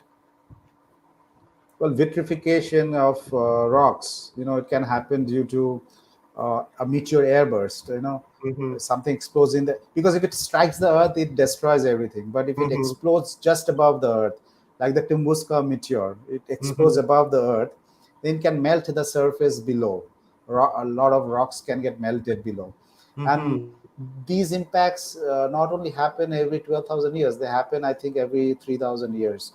Hmm. Every time you go from one yuga to the next, you have a lot of impacts, Do you and that think Yuga causes. cycles are kind of calendared around that, and that's how the Yuga cycles came to be? Because after observation, they realized that this is happening every so many thousand years, and then they began to record it, and then thus we came up with the Yuga cycles. Well, that's one way of looking at it. I mean, they were obviously cracking the mechanism, and but there's also probably a higher level of intelligence that Hmm. we get in touch with. We don't see that now, so it's very difficult to talk about it or explain it. But from time to time, especially when we move into a higher state of consciousness, that's when you can tune into a higher level of reality, and that's how we download that information. I mean, some of the knowledge that's there in the ancient texts, in the not only the Vedic texts, actually the texts in so many other cultures, you can't really make it on your own. It has to come from somewhere else. Just take the yogic, uh, take something like yoga. I mean, it's a set of exercises which is meant to energize you, to heal you. How do you Hmm. come up with that empirically? I mean, Yeah. how many? You can't come up with it empirically. I mean, how do you know? Because it's based on a kind of functioning of your body that is not that goes against normal laws of biology. I mean, it Hmm. doesn't follow the normal principles of biology. It's based on energy centers. It's based on energy chakras. It's based on nadis, energy channels. And you Hmm. don't see any of that, right? You don't see your chakras. You don't see your channels, but you can perceive it. You Yeah. can you can perceive the energy flow through you, but you don't really see it. So how do you develop a technique based on something you don't see? So Yeah. it's a Exactly. wisdom. So it's a wisdom that was handed down, and and the ancient people never claimed, that invented yoga and I'm going to patent it, and so you have to pay, you have to pay me money for that. They never claimed it for they never claimed it for themselves. They said that all of this knowledge was given to us by higher powers, and it's for everybody to use freely. Yeah, whoever thought twisting yourself into a pretzel would be good for you, right? Like, you know. But it is, right? We It know is, that. yeah. Or to turn yourself into a scorpion. I mean, that's you think that's just showing off, but it's not. I mean, it's actually helping you. Yeah. Do Yeah, you do you think? go ahead. Yeah, okay. Do you think that from I see repetitive patterns, I see programs, I break programs, and in stepping into the golden age, looking at the amount of manipulation that they have, control over, from being able to activate volcanoes to being able to split the mantle, and flood certain areas, drain certain areas.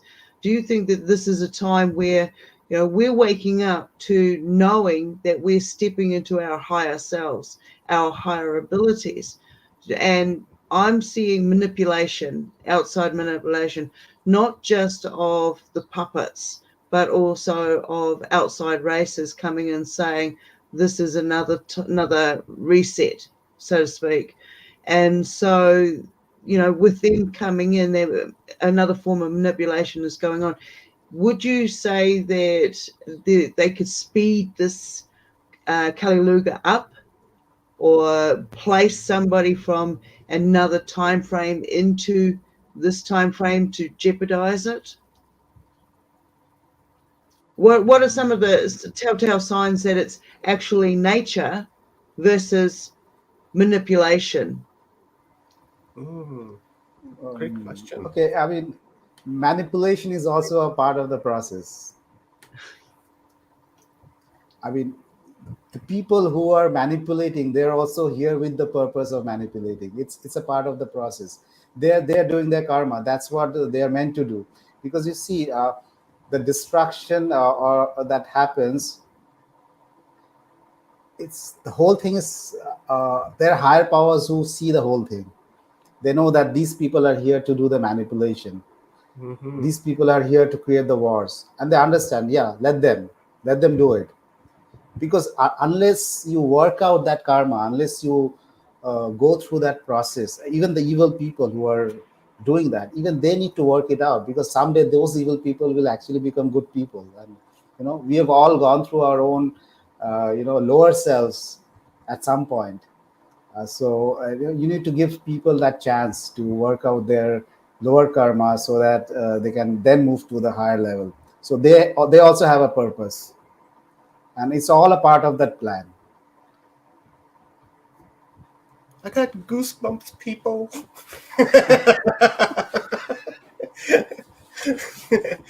That's wow, man. That's when you were saying that, literally goosebumps all over my body as you were saying that, because No, it's true, right? I mean, everybody goes through that same path. I mean, nobody comes to this planet as an angel. I mean, according to according to the Hindu or the Buddhist philosophy, we actually move through many animal forms before we get a human form.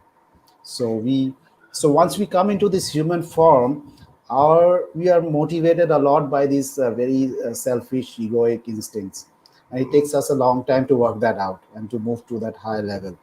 So a lot of people, since we're in the Kali Yuga, a lot of people right now are just moving into the human forms from the animal forms, and this is the only time they get a chance to incarnate, because these people won't get a chance to incarnate in the higher yugas, right? So next time the incarnate will again be in the Kali Yuga, and again they'll go through this cycle of violence, and they'll learn from those experiences, and maybe and someday they'll also move to the next level, because the very fact they have been born as humans means they're deserving of the human body, at least, right? I mean the human body is a gift. Not everybody has it. So since they have deserved the human body, they also get a lot of chances to move to the next level. So we have to be a bit understanding, not always become angry or frustrated. We have to get a bigger view of how things happen on this planet. I love that philosophy, and I've lived by that. for forever now, where you know I've kind of known this my entire life, to where I've thought that a microorganism, for instance, has consciousness, and once that microorganism goes through the process that it needs to go through, it'll evolve into something different, incarnate as something different. And eventually, you come as Funa, come as a tree or a flower, and then you come as an animal, and then after you've gone through that cycle, then you incarnate as a human being, and then you go through the cycles, right? You need to learn your lessons, right? Kind of like going to school, and learn your Right. lessons before you can get to the higher self, or incarnate into something higher dimensional than that. But then that brings me back to like people that abuse animals and such as that, because if you were that in the past, then you know why abuse the animals, right? Like, you would think that you have a connection with them, and you would understand your animal, or any animal for that matter, and you would have compassion, right? Saying, hey, I was like that, and then now thankfully I've been given this gift, so I shouldn't act like this. That really it really, really irritates me, actually makes me very angry. So when I get told, this person did this, oh man, right there. The old bat'leth comes into action. I can stand really anything on this planet, but there's two things that just simply I can't tolerate. No matter how much I'm working for my heart space, no matter how much I'm trying my best to be a nice guy, right? But once I hear about animal abuse and child abuse, and then everyth's out the window for me at that time. It's almost like I go into um, very low dense, Kali, into a black mind, I guess I should say. And it's pretty hard to snap out of that, right, for me, because I've got some pretty insane tendencies, but I'm trying, Bibu, trying my best. No, I think all of us have some trigger points, right? I mean, yeah, I mean, that's fine. I mean, we can get angry. I mean, there's nothing wrong in getting angry or getting pissed off. But at the end of the day, I mean, they'll evolve. I mean, that's the whole thing.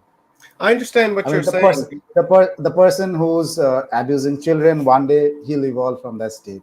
Mm-hmm. We are entitled to get pissed off because we have no obligation to stand it. We have got no obligation to support it or to be understanding of it. So we have to do what is right. But these guys will also get a chance to evolve.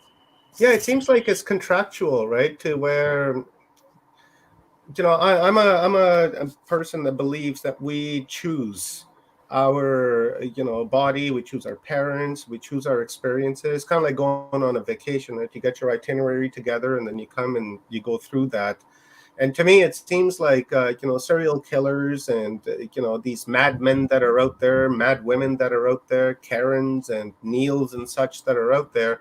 They seem to have this contract to where and they've agreed to come here and do these such horrid things. Like, for instance, if you're a serial killer, and maybe you've made a contract with someone to where if you plan your entry, then it's logical to say that you've planned your exit as well, because you want to experience that type of death, or you want to go through that experience so that not to do it next time around, or what it's like, just to raise your own awareness, right?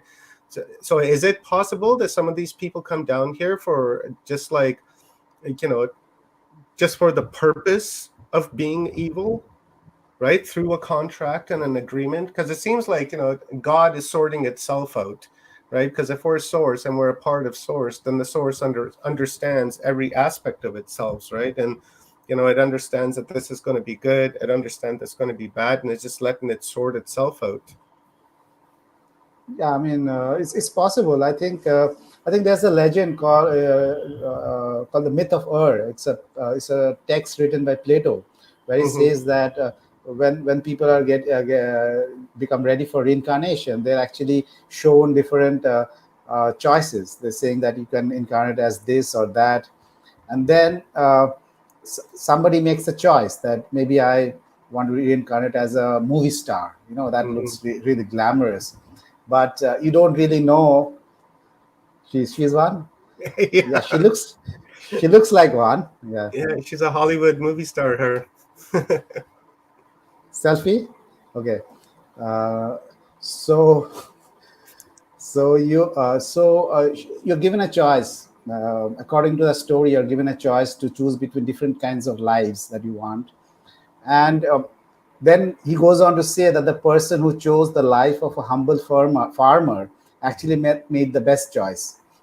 So it's not as if you know what you want to do. It's more like Mhm. you're given a choice, and since your level of consciousness is not really developed, you choose something that may not really make you happy. Rather, you're going with your state of consciousness, and you think that maybe that looks nice, that looks glamorous, that looks dashing, and that's what I want to be. But once you go there, then you realize that it's not what it seems on the outside. And then you Mm, go through your lesson, so the next time you make the choice again, you're more circumspect, and then you make a choice which could be slightly better than the previous one. I That's see. how that Yeah, Yeah. that's how that particular story goes. uh, uh, and the other version, which is based on our karma, and it's not Mhm. really decided by us. So it's based on our karma in this world that determines what is going to be the best possible place for you to grow in the next lifetime. So it's not Mhm. our choice, but rather it's this whole interconnected thing, that the matrix which decides your next incarnation. That makes a lot of sense to me, actually. Kind of the both best of the both worlds, I suppose, right? To where, next time you get to choose, you have a little bit of memory, like, hey, man, you know, being, a dog last time wasn't really good. So I think I come back as a goose, right? And then goose didn't get abused by them humans. And then, you can go do your thing, right? Wasn't nice being a pit bull because they're really hating on pit bulls down there right now. And, it's beautiful. Thank you, Bebu. I love you, brother, and I have just tons of respect for you and for what you do, and I so appreciate you coming on. Every time I reach out to you, you always say yes, and I just super appreciate that. Your contribution to this timelines has been really fundamental and has allowed people to understand at a greater depth to what the awareness was before, because the chat room was just like lit right up and everybody was just resonating and loving what you were saying, and they were conversing back and forth amongst themselves, and a lot of great stuff. Right, so I appreciate it. Well, So before I let you go and bring on my next speaker, how about some words of wisdom and final words for our audience? have Oh. fun. Right on, man. Enjoy enjoy yourself as long as it lasts.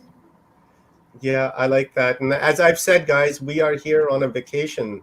I've said that on many different occasions that we are here on a vacation, and enjoy the vacation while you're here. Live from the heart space, and just be in love with yourselves, and be in love with everyone else. Because when you're in love with yourself, then you're in love with everyone else, because you realize that they are a projection of you, and you don't hate yourself, right? Well, some people do, and I wish they wouldn't, but love is the answer, my friends. And guys, go and visit Babu's website. It's called Ancient Inquiries, and the website is right there, and I've shared it in the chat room on a number of different occasions. Our moderators have shared Babu's address as well. So go there, share, guys. That's the only way we're going to raise awareness and remain on our timeline one, because through truth bombs like these, and through raising awareness on the hidden history of humanity, is how we are going to maintain this space, and this is how we hold the space to go into and continue to go into our timeline one. Because if we fall into the narrative of what's being given to us, and we lose sight of the truth, and we lose sight of where we're coming from, then we're screwed, right? So share, my friends. This stream, Bibu's articles, read them all, and share them all. Watch the videos, watch the podcast, share those, and that's called seed dreaming. And we're going to be talking a little bit about seed dreaming with our friends Stephen and Evan Strong coming up this evening. And I just love that term, seed dreaming. And this is how we support each other. This is how we support our community, and this is how we make our community bigger. So thank you, Bibu. I appreciate you, my man. Thank you very much. Have yourself a wonderful day. Hey, what happened here? Right on, my man. Let's bring our next speaker on. Running a couple of minutes behind. Bibu, thank you, my brother. I will send you a message after this conference, and we'll connect. And have yourself a wonderful night, my man. Thank you. You too. Bye. Wow, hey ladies, that was quite something. I love Bibu's work. I think Bibu is awesome. He's got tons of great stuff. And again, go and visit his website, for fuck's sakes. It's really cool stuff. And this sun is just like killing me. I gotta kill my blinds here. I think I set my office up in just a very wrong way. Should be facing that wall. Let's bring our... when the light is hot like that, you look really young and glamorous. It's good. It's like there's no. Oh, thank you very much. Yeah. I do look young, don't I? I'm like almost 50, and I look like I'm about 22 years old. So kudos to me, kudos to this guy with two thumbs. pH level might be a little up because of the white hair, but otherwise, no drugs for this guy, right? And that's how you stay healthy, guys. Eat lots of salads. Eat lots and lots of salads, and you stay young. Oh, look at that! It's looking tasty. Send me some. Tasty. Let's bring our brother from another mother on. Remember your mission, guys. Remember your mission. Do not forget your mission, because some of you may not have been dogs and cats and birds the last time around, and many of you have probably incarnated from learning your previous lessons. And perhaps we're all in this community because we've all incarnated so many different times that we've had our asses handed to us on many different occasions, and we've learned our lessons from that. And here we are, creating this community, creating this space so that we can talk about this stuff, even though we're censored, but we're still going to talk about it. And perhaps that is the memory from the past lives coming forward and saying, hey, look, you had enough the last time around, and this time you got to really change up your way. You got to work from your heart space if you want to incarnate into 4D, 5D, 6D, 7D, 8D, fucking 100D, whatever, whatever D you want. You can be in a millionth D if you want to be in that, and I'm sure it exists because it's a field of information that's infinite. So it's this infinite dimensions to explore. So with that being said, remember your mission, my brothers and sisters, my fellow projections. Let's bring on Matthew Mournian. I hope I said that right, Mournian. Sounds like a French name, and I'm not very good with French, but our movie actress right there is French, and I'm sure she did very nicely. Welcome, Matthew. Matthew has been one of the MCs for this conference over the last few days. He's been in and out, and taking care of his own stuff. And I was watching some of his stream last night.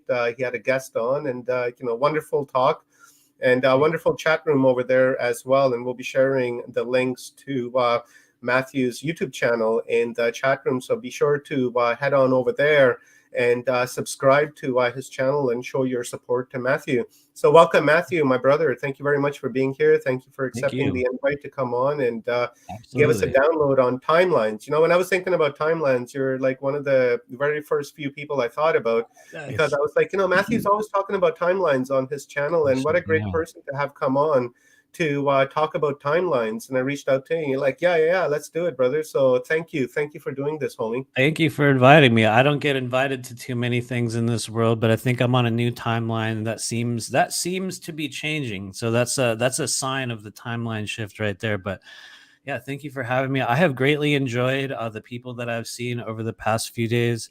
It's been a very interesting, eclectic mix of individuals from a number of different, scholarly places and experiencers and psychics and, whatever you want to call it. And so Anyway, I am very honored to be here. I also want to, first off, I want to start by acknowledging everybody in the chat, because I know we're on 2 channels right now. I think we're also on the Full Spectrum Universe channel. So if 3 you are channels. We're on Odyssey as well. Odyssey, oh, Full and Spectrum boom. Universe, and Watchers Talk Network. We're spreading we're seed dreaming, brother. Okay. All Okay, over, cool. wherever So we can. here's the deal. For all of you guys across these platforms, I need you to start spamming the chat with alien and poo emojis right now. We need a ton of them. Just blow up the chat.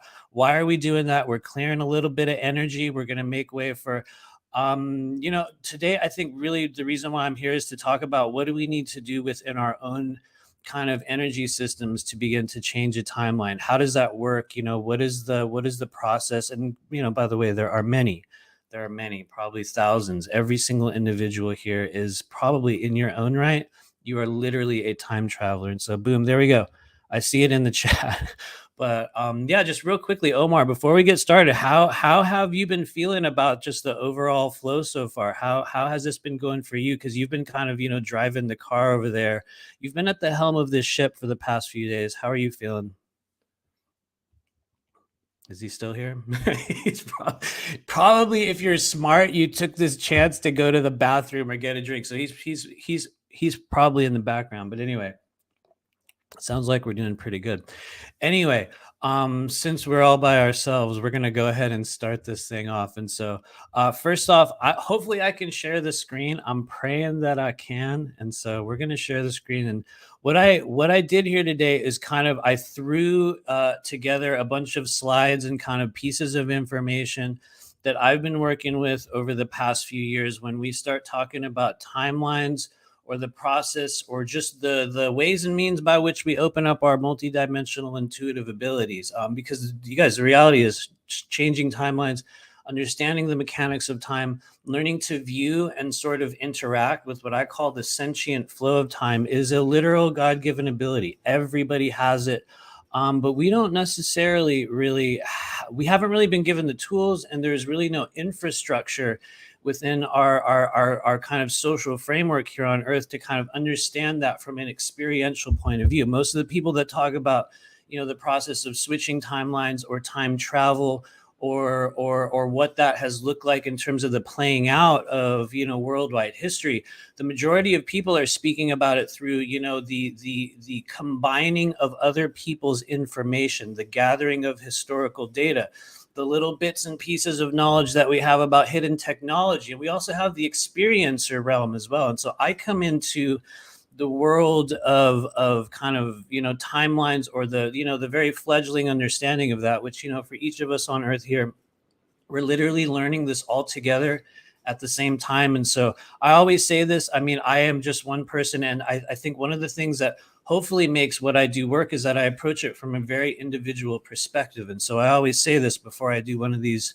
little talks here, is that, take what you can, take what fits into your current paradigm, take what makes sense to you. There's going to be certain things that I'll say over the next little while that some of it will not make sense to you. Some of it's going to go very, very far against kind of your understanding of what you've been taught, the wavelengths of time and how it works. Because a lot of us on Earth right now, we're getting all kinds of influences. There's all kinds of experts. If you haven't noticed, if you can gather about a few thousand people on a YouTube channel and talk every day, suddenly you're an expert. And so, we are literally all experts, and everyone's learning this in our own way. And so I'm going to kick over to I feel a good manic wave of energy rolling in. So it's good that Omar slid off screen. So, oh, there he is. He's in the background over there. Anyway, I'm going to share. We're going to do a little bit of a screen share here. Hopefully it works. Those of you guys that know me know I'm like semi-disabled when it comes to the live stream kind of process. And so let me grab this weird little slideshow that I put up here today. Hopefully it's going to work. Cross your fingers, everybody in the chat. Boom. Okay, I think it's working.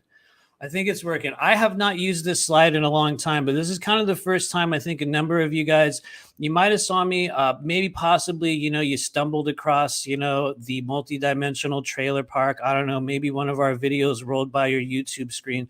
But for most people that are here, this is literally the first time you're ever going to be encountering my energy. One of the things that I've learned, at least about myself within the multidimensional community, is that I have an incredible invisibility skill or curse. And so I'm going to be doing the very same work as everyone else. And for some reason, it's been such a process for me to just kind of get myself out there and to represent that. And so every time I show up in a place like this, I try to be very specific about who am I? What am I doing here? What is my actual mission? And so I'm going to get through the really embarrassing part now, because it's always embarrassing for me to dive into this. Like, here we go. Here's how it started. But who am I? What am I? Why are we here? Why are you here? Most likely, because I know there's going to be a number of people in the chat groups that are like, I feel like he's speaking something differently to me. That's almost like a certain element of the message that we're giving here today is literally going to reach in and penetrate of just this piece of yourself. We don't know which part that is, but it is invariable. One of the things that I practice on a daily basis is the process of energy transmission, the process of being consciously telepathic, and the process of essentially kind of living and modeling a process for connecting with spirit. And so anyway, before I go on a really long rant here, which I will do, my name is Matthew Mournian. I guess I'm what we would call a professional multi-dimensional energy healer and intuitive reader. That's kind of a long, cumbersome way of saying I'm a professional psychic. And what I do is move non-physical energy within, myself and others through the wavelengths of, kind of the non-physical pathways within the body. In many cases, and I would say this was kind of the start of my journey, was through the lens of relieving or releasing negative energetic attachments, things like implantation, entity attachment, all of the sort of weird intricacies of the underbelly of the spiritual realm. It's just kind of the place that I kind of walked into a few years ago. And I think for me, it was because I was having experiences with it, because I had been oppressed by it, because I had, for some reason or another, whether you want to call it, karma, whether you want to call it a soul contract, I had signed up for some kind of a really weird process in this life that, lo and behold, really came down to, a few fundamental occurrences that occur for each of us. One of those is a subject of the whole event here, and that is changing timelines, or the process, the experiential process through which we quite literally snap into another version of our reality. And I gotta be real, it's not always a snap. It's actually a gradual process of entrainment and embodiment that we go through, which we're going to talk about a little bit in a minute. But anyway, a little bit more about me so I can get off of this awkward slide. Every time I see myself in that upper right hand corner, I'm like, ugh. And I know everybody here, a lot of you guys, for those of you guys that, have been on, well, we've all been on social media for the last decade or so, depending on what age you are, but inevitably you'll go back and you'll see your picture and you're like, oh God, that was me. Damn. And so that's kind of how I feel every time I see this. But so what do I do on a daily basis? I use a combination of multi-dimensional tarot reading. It's one of the primary diagnostic mediums that I use when we're trying to view a timeline. We're trying to understand what I call our positioning on the multi-dimensional playing field. And so we can talk a little bit about that, but that's not the real reason why we're here. In addition to that, I also do a lot of what we might call spirit guide, higher self consultation. That's more of a, that's more of a trumped up way of saying we communicate with spirit and we operate solely within the spiritual realm, or what some people might call that fourth density shared astral space. And so the means through which we clear energy from the body is through a process known as scalar toning, an actual sentient kind of wavelength of sound that the human body can emit that for many of us can create incredible change. Things like our chakras, our meridians, the layers of organs, or the energetic layer of the energy that surrounds our organs. And so the reason why I'm kind of talking about that real quickly for a moment is because I'm gonna give everyone, at least for me, experientially, the big secret for me that kind of helped me begin to move through, either stages of consciousness, dimensional experiences, out of body experiences, opening up intuition so that I could greater understand what was happening in the non-physical realms. I will say this now. In my opinion, the number one method through which you can unlock your own innate abilities, whether it be to travel time experientially, to read energy, to communicate telepathically, and a host of many other abilities, for me, that came through the understanding and the clearing and the healing of the non-physical anatomy in the body. Things like our chakras, the meridians, like I was just trying to say, the layers of energy around our organs. And so if there's people out there that have been struggling to understand or perceive non-physical spiritual energy within their own ways, you hear a lot of people talk about it, but you don't always experience it for yourself.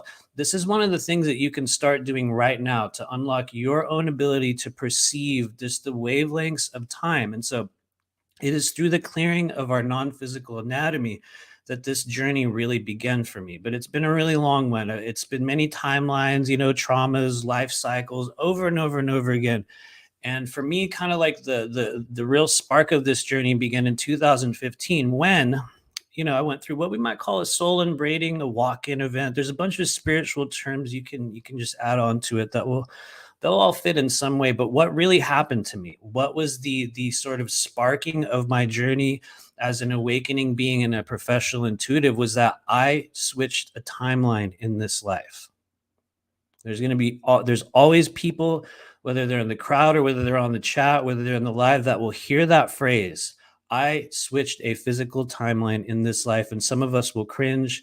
Some of us will be like, oh yeah, whatever. Some of us will know within your heart. You will know within your heart that that's not only true, and it's not about me, that it is literally true for you.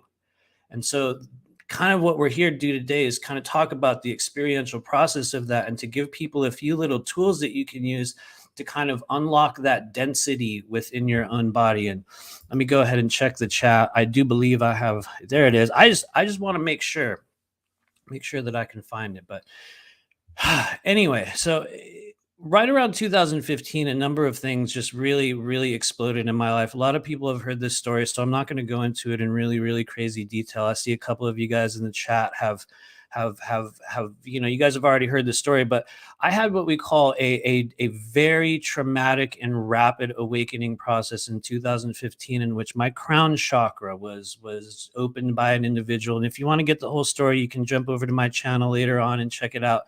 We're not going to go into it here, but following just an incredible crown chakra opening in 2015, I began to have these organic experiences where I would literally wake up at 3 o'clock in the morning and I would feel my body moving through what felt like this liquid blue, gray, silverish, greenish portal through the literal ceiling of our bedroom at the time. And as I noticed that movement would take place in my life, what I noticed is that in the days and weeks after I would just get that little fragment of experience, it was like these memories would kind of unlock within my body, these sort of movies, these scenes, these kind of fragments of time that exist within each of us. And one of the things that I was shown during that process through my own exploration and also through working with other healers, other intuitives, other psychics, and I think we're, just kind of as an aside, I think we're in the stage of our journey on Earth where literally every single living individual has a very distinct psychic ability. And one of the ways that we start to unlock those, yes, it's healing.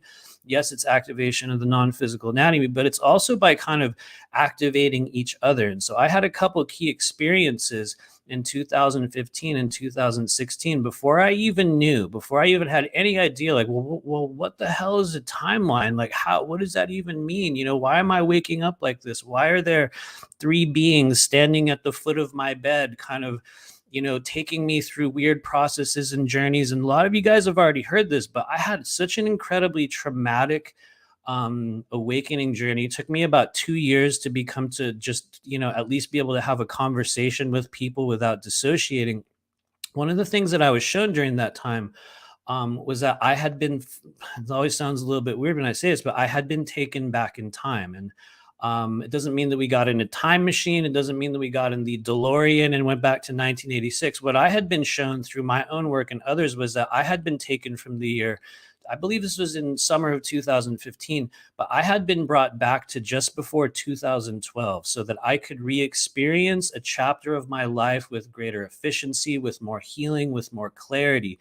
And at that stage of my journey, the only thing I could do was just stand in the backyard and do qigong and try to get a handle on all the crazy, weird shit that was going on in my life. And during that period, a number of beings, a number of what we might call, if you want to call them ETs, if you want to call them, multi-dimensional consciousnesses, fragments of myself started showing up. And what they told me was that I had a mission, that there were certain things that I needed to remember in this life and in the coming days and weeks, if I chose to accept this timeline And here's the thing. It's not like they said, you're switching a timeline. Guess what? But it was a thing that I was shown experientially within my meditations, within waking visions, within all sorts of crazy moments that I had gone through, that I was switching into what was essentially a different version of myself. Now, I know for me, and I think there's a number of people that will watch this in time, whether it's now or later, you will notice the level to which spirit is also causing you to go through a similar transformation. And so, once again, the reason why I'm talking about this is because I believe many people that will find this work here are meant to go through a similar process. And I think it's one of the ways in which you're going to learn to understand what it is like to switch a timeline. The very fact that it occurs with great regularity in this life, the very fact that you yourself can initiate that process, and then also how, what is it that we need to do? What certain things do we need to realize or heal or create or, whatever you want to call it, manifest, activate in your world. And so, for me, I realized that this was my mission around 2017. A lot of you guys have heard this. After going through these crazy waves of traumatic activation and coming through this experiential process of realizing I had switched into another version of myself, my old life did not work anymore, like literally. And here's the thing, it wasn't like I was traumatized. It wasn't like I was in this state of absolute suffering. We owned a house. I was in a marriage. I had a whole other job. I was very much in what we would call a different body, a different identity stage. The reason why I whip out this slide every now and then is because, even if you don't know who I am, you can just look at the picture and go, those are two fundamentally very different beings right there. Even if even if you're not tuned into, reading energy at all, you look at those people and go, there's something very different about it. And what it represents is essentially the old version of me and the new version of me. And so how do we go through this process of, whether you want to call it changing timelines or switching characters, walking into another kind of chapter of the human journey? Like I said, I've come to realize over the past few years is that if there was ever anything I actually did right in this world, and I mean this very sincerely, sometimes it sounds, weird or egotistical, but I have come to realize that if there was ever anything that I did right in this world, it was that I unknowingly made this shift. I unknowingly transformed a third density framework of living and operating in the 3D world, in the corporate world, in the job world, all of those things, what I was able to do. And it wasn't through my own power. It was through, I believe, the kind of sentient wavelengths of time and the many aspects of ourself that literally exist in that fourth density shared astral space that are us. They're interacting with us. They're in constant contact through your own internal dialogue. And so, anyway, I came to realize that part of my mission in 2017 was literally helping people figure this out in their own ways. And here we are many, many years later, kind of going, and there, many classes, many aspects of the journey, all sorts of things. But let me go to the next slide here. And so during this process of, I guess, rapid traumatic awakening, like a lot of us, I started to run into, within that internal space, within your mind's eye and that experiential realm, a number of strange beings. I don't use this slide too often, but, I always like to give homage to some of the presences and some of the, I guess we could call it just the images of the beings that I had interacted with along the way. And this is really less for anyone other than myself, because I consider it a little bit of a thank you moment in understanding that I think one of the things that happens when we start to move out of time, when you start to, lower the density of or raise the vibration within the non-physical body and kind of heal the lower density vibrations within the physical body, one of the things that starts to happen to us is we start to move outside of this kind of third density reality into what many people call the astral realm. And so when I started really kind of working on opening up the chakras, the meridians in my body, the resonance around the organs, I started to travel in this very, very strange way. And I think I had the height of those experiences in 2016. It was almost like I had no control over it. I mean, quite literally no control over it. And I always kind of, I just want to give thanks to the many aspects of myself that encountered me and took care of me and assisted me. And kind of, you feel like the emotion in my body as I say it, because without these sort of beings or this team of guides and aspects of myself, I do not know where I would be. It taught me that quite literally nothing in this world happens by mistake. And so I guess I'm here to tell you that if you desire to start having the experiences in your life where you can begin to experience the process of moving outside of the framework of this third density reality, one of the ways you'll do that is by opening your non-physical anatomy. And what we find is, as soon as we leave this human body, and you'll know because many of us have had this experience, it's not something that is filtered solely through my understanding. Many of us, countless individuals, realize that when we leave this physical body, the flow of time as we know it changes dramatically. There are presences, there is this entire community, this hierarchy of many different beings and all sorts of vibrations, positive and negative, neutral ones. And, I always think I was incredibly blessed to really come in contact with a host of beings and aspects of myself that I believe really showed me the way. I think that it is possible for every living person. And if there's one thing I also think everyone here needs to know is that there are many aspects of yourself that can help you learn the mechanics and the fundamentals of how to leave this body, what happens on the other side, how we experience it, what we need to do to begin to understand timelines in our own way. And I believe that knowledge is within everyone. It is within everyone. And so anyway, however you kind of come to that in your own way, for me, I believe it was through some form of education from a host of many beings that kind of came into my world. And anyway, some of you guys out there in the chat will know me, and I'm kind of looping on this slide. It was only supposed to be here for a minute, but I also want to thank all the guides and all the beings that are working alongside everybody here. Also, those of you in the chat. So anyway, getting back to the matter at hand. What is a timeline? How does it work? I know that through some of the presentations that we've had here today, we got a lot of commentary. We got a lot of really good information. We got a lot of political stuff. We got a lot of historical things. We got a lot of, information about ages and vibrations and the ways in which everybody kind of connects with energy. And so I guess I'm going to go through it within my own way. But anyway, one of the most exciting and misunderstood elements of our human experience in this strange realm has to do with the concept of switching, or I guess we could call jumping timelines. It's been the subject of many different movies, all kinds of shows, books. It's a very, very popular kind of, experiential thing to talk about in the disclosure and, new age, whatever term you want to add on to it. It is a very commonly talked about thing. And from the perspective of our third density realm, most of us, and I think this is the kind of framework for the earth-based experience. And, please let me know if you think I'm wrong. As far as I can tell, the game on earth means when we come down here to do a physical body, we get to experience linear time, meaning we go from point B, from today until tomorrow, from now until later. It's just kind of one of the fundamentals of, this 3D to 4D to 5D, whatever number you want to add on to it, earthly realm. We experience linear time on earth. It's one of the constructs, one of the reasons why we're here. Is to go through the process. Well, there's many reasons, but one of the reasons why we're here is to go through the process of understanding time and the way we have to experience things from certain perspectives as we go through these incarnational cycles. And so most of us encounter time as the point A to point B experience.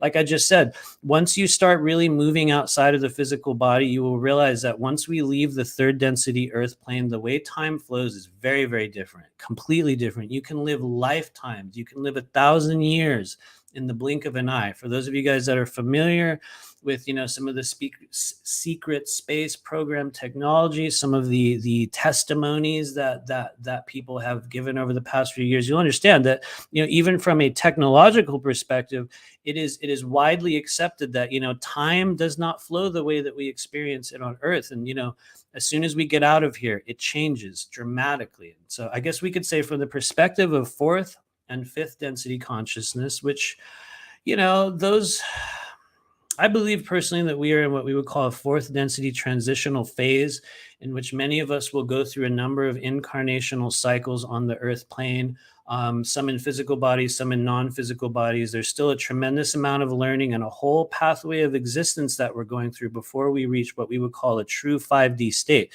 But we do have awareness of what, if you want to call it 5D, we could call it 5D. We definitely have awareness of that. And like I said, when you start moving outside of the body, we realize that time is a fluid construct. It is constantly changing, ever flowing, ever present in all forms or outcomes. And the reality is we choose every single moment of this experience. Now, does that mean, granted, that's been my experience so far. I might be wrong. I will be wrong about a lot. As a person that works with non-physical energy every day, you have to become comfortable with being wrong constantly, because as soon as you try to tell, people the universe only does this and it always happens this way and there are no exceptions, as soon as you say that, Spirit's like, oh, really? And they will show you, and there's always an exception. But we do realize as we move outside of the bounds of our third density dimensional bodies, we begin to experience time as vibratory states of consciousness that we have the power to shift into, create, and mold our desires. One of the things that was happening to me between 2016 and 2017, like I said, a lot of the experiences really, it just went out of control in 2016. And for some reason, it was like I would wake up out of dreams in the middle of the night. And it's like I could see and feel myself living in other bodies at the same time, which is a really weird thing to talk about. Really hard to kind of wrap your mind around, like, how do you see and feel other versions of yourself simultaneously in this physical body? But I did.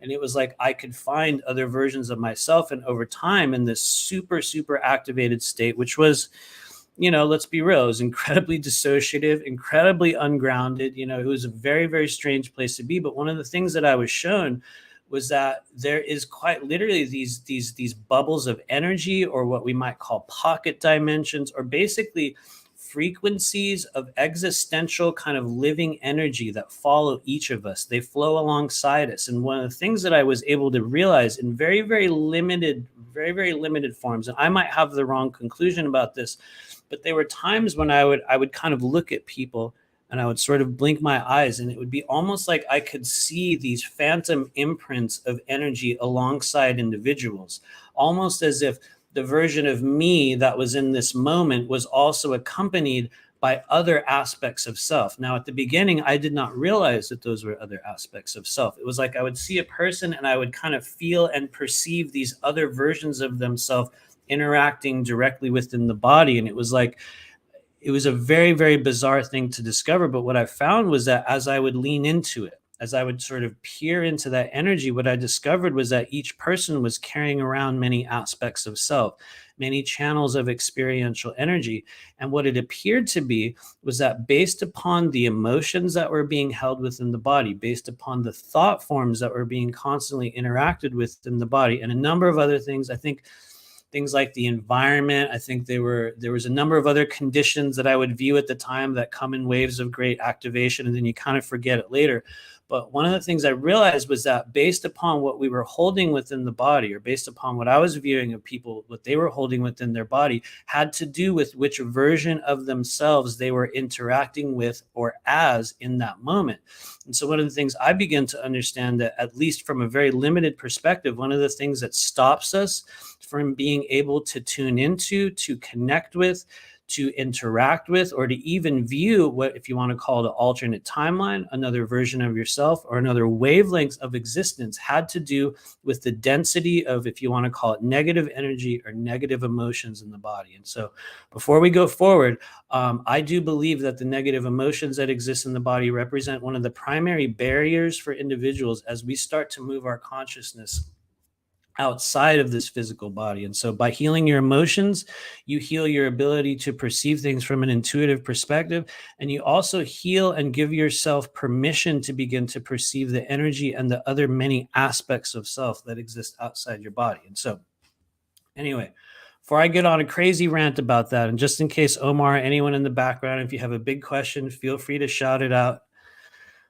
Otherwise, I will keep ranting for a little while. But keep ranting, brother. Okay, just keep cool. ranting. What I'm impressed by is that penguin book that you managed to find. Right? I know, right? It's very rare. I know. I think they only exist in certain planes of existence currently. And if you were able to get a hold of one of those books, chances are you got inducted into one of those time core experimental timeline projects. And I'm not saying that in a joking perspective. There are a number of documents and things that do exist that are viewable.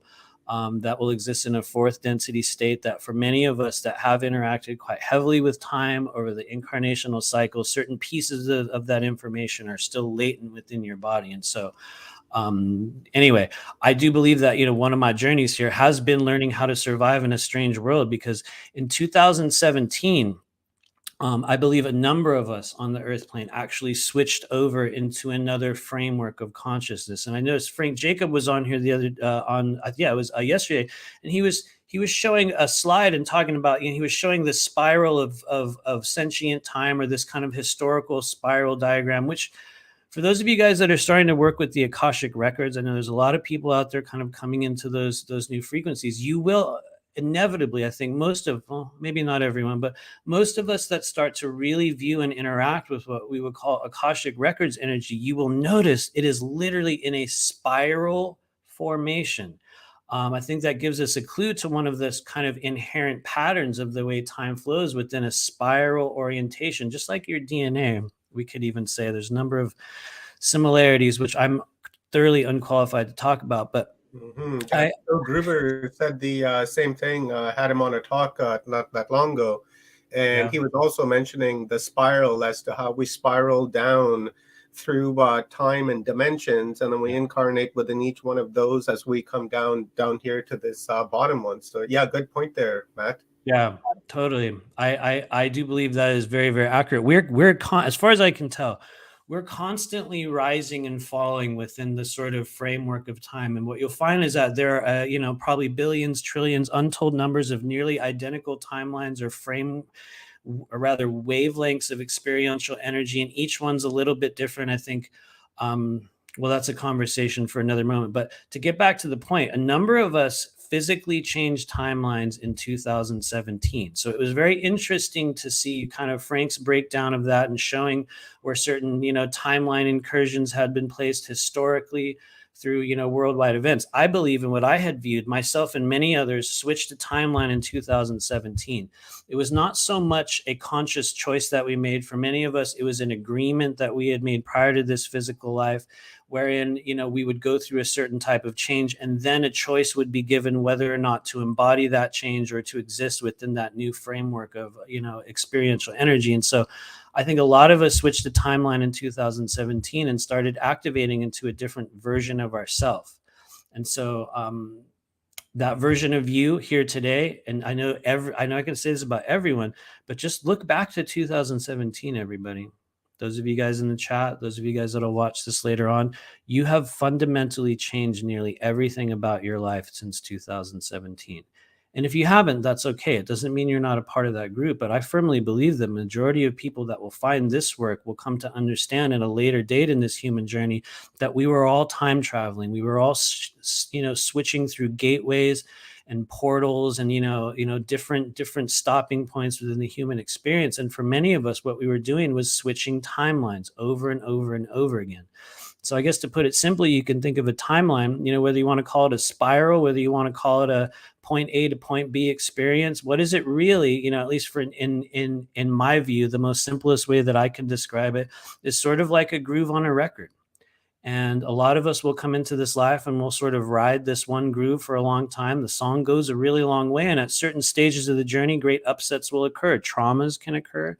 Choices will occur. Predetermined kind of intersections with other individuals will show up.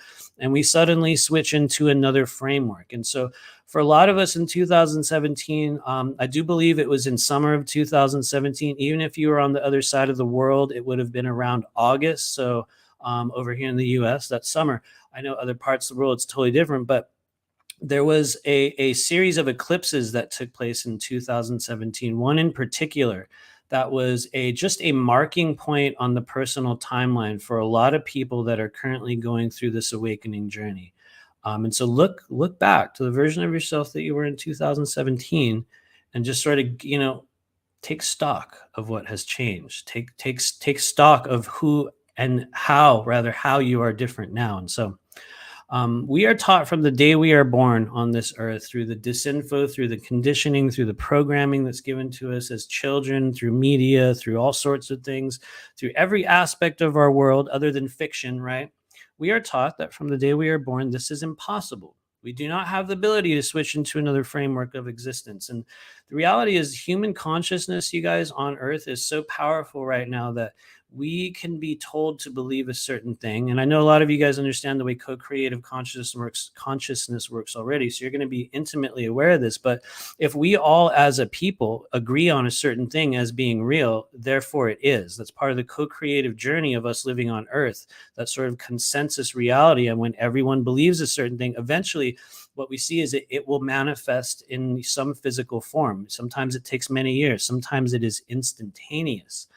But we are taught from the day we were born that this is not possible. And, we've already seen what's possible, for humans. We can quite literally be tricked into thinking there is a form of viral madness overtaking the world. And if enough people hear it enough times, we literally create it. I think we're living through the aftermath of humanity right now being tricked into manifesting a number of very, very negative, very difficult, very control-oriented parasitic timelines. And so, most of us are taught that you do not have the ability to switch into another version of yourself. And so therefore you do not. And so the reality is, whether you think you can or you can't, you're definitely right. But as a result of, our true abilities, the true abilities of our consciousness being withheld from us and lied about, we tend to reincarnate in these physical realms over and over and over again. And depending on what kind of school of reincarnation, science you want to, subscribe to, some people think, this is my first incarnation as a human. I've never been here before. Other people will realize, and I try not to dictate anything for other people, but I do believe, at least for myself, if you're alive on Earth right now, and if you are able to digest, and if you have an interest in the topics and the elements of consciousness and all the weirdness that we're currently digesting right now, to me, that means that you chose to be here, that you chose to uncover this path of understanding your abilities and your power in this life. And if you're here on Earth, you've been here over and over and over again. Life on Earth right now, you guys, and I think a lot of people will agree. I haven't been checking the chat here, but a lot of you guys will agree, I think, that this is expert settings. We are in, the high difficulty setting on the human video game, and literally everyone that is alive on Earth right now, whether you believe it or not, and that's assuming that you have a soul. No, we don't all have souls, but those that are alive on Earth right now, many of us are walking around. Well, honestly, I believe all of us are walking around with a very distinct form of power. For some of us, it is the power to switch timelines. For some of us, it is the power to view and interact with non-physical energy. Some of us are mediums. Some of us are healers. Some of us are spiritual warriors. Some of us are great communicators. But the reality is, we have been taught so incorrectly about the nature of human consciousness for so many years that many people on this planet are never going to realize the abilities in which they hold. But by generating awareness of our inherent ability to shift into different vibratory states of being, and I guess what we would call different timelines, we begin to truly take the reins in directing and forming the outcomes of our very existence here. I know I'm ranting on and on about this stuff, but I will say it again. Part of your human journey in this timeline, everyone who's watching, or in this human, body, is to understand or to experience the phenomenon of non-physical spiritual energy, whether it comes to observing the passage of time and learning that it's actually sentient. Time itself is a literal living energy that is coexisting alongside of us. But here on the Earth plane, in that, third to fourth density separation state, we are largely unable to perceive it in that way. But it is a literal living sentient entity that is existing alongside us. And so, whether it be through the discovery of your ability to switch into timelines, whether it be through your discovery, of how to move energy or to unlock whatever your individual abilities are, we're in the stage on Earth where this is literally possible. And so with that, a little bit more on timelines here. After acknowledging on the last slide there, Matt, people were really digging the halo around your head, because where the screen is at. Was it there? Well, go back to your previous screen for 1 second. Let's go back. Just above your head. Yeah, it is. There's like that blue halo around your head, and people are really resonating with that. And somebody, who was it that pointed it out? I think it was Katie T. Annie pointed that out, and then people began to roll with that. And then, it looks very cool, brother. Nice. Cool. Thank you. That was a really good moment to kind of cause me to take a breath, Omar. Thank you. That was like the perfect place to insert yourself, because for anyone that's watched my channel previously, which is probably like nobody here but 3 people, but for those that have, you will know I'll just start talking, and it will literally just keep going until I either start stuttering. Preach away. Yeah. Preach. We need to hear it. We need to hear Thank this. you. Today is like, this is our Sunday church, timeline church, man. So just preach away, my brother. Yeah, thank you. Strangely enough, there is a little bit of a weird synchronicity in that. Myself and Honora are starting to begin the process of registering as, it's going to sound crazy, as an actual religious organization, which is a very, very useful thing to do. And so not that there will be more of a public announcement on that in the weeks to come, but it's definitely a powerful thing. Anyway, let's get back to the matter at hand here. Thank you for your comments, you guys. Let me know if you guys have any questions. I'm going to be looking at the chat more here after I go through this next slide, but let me know if you guys have any questions. But let's go over to this next slide. How do you do it? Because, we got this guy on the screen here ranting on and on, about like, and I changed this timeline and there's these psychic abilities. And if you do these things, and this can happen, and everyone did it. And, for those that would be watching this sort of manic thing from the sidelines, you'd be going, okay, all right. I can kind of feel what you're picking up, but how? What is it that we need to do, especially if we haven't, maybe not taken direct steps to unlock or to work with our own innate understanding of non-physical energy? How would we begin to do that? Well, you've already heard me say this, and people that have heard me talk about this before, you all know I'm going to say this. We're not getting in the DeLorean. We're not going through the Stargate, although, there are very, very legitimate technological means of traversing timelines. For most of us, it is about switching a vibration, about kind of attuning or kind of adopting or resonating within a different, speed or alignment, or within a different kind of wavelength. You can add a bunch of, other vague terms to it. But anyway, after acknowledging our desire and ability to switch timelines, or to essentially, you could call it, switch into another version of yourself, begin a new experiential path of existence on this planet. After acknowledging our desire and ability, we need to begin holding the vibration of this new timeline by embodying the fullest version of that frequency. What does that really mean? A lot of people are going to hear this word. If you hang out on enough YouTube channels and listen to enough events and read enough ascension bloggers, you're going to hear like, I'm an embodied way show, or it's all about embodiment. You're going to hear people throw around all kinds of like obtuse spiritual platitudes constantly. And one of the words you'll hear is embodiment over and over and over again. What does embodiment mean from a very basic experiential perspective? You fully allow yourself, your mind, your heart, and your spirit to just completely absorb yourself within a frequency. You take it within yourself, you embody it, you eat it, you breathe it, you sleep it, you sing it, you speak it to the world. You allow your being to become fully permeated with it, and you begin to allow that energy to integrate itself into your thought forms, your desires, your mindset, your perspectives, the way we encounter this world. And so one of the first things that we would need to do, and this is from a very, very simplistic perspective for those of you guys that are looking for step 1, take a breath in. Step 2, focus on the timeline you desire. That's certainly possible for some individuals, but for most of us, it's like we have to go through this process of learning how to embody a new vibration.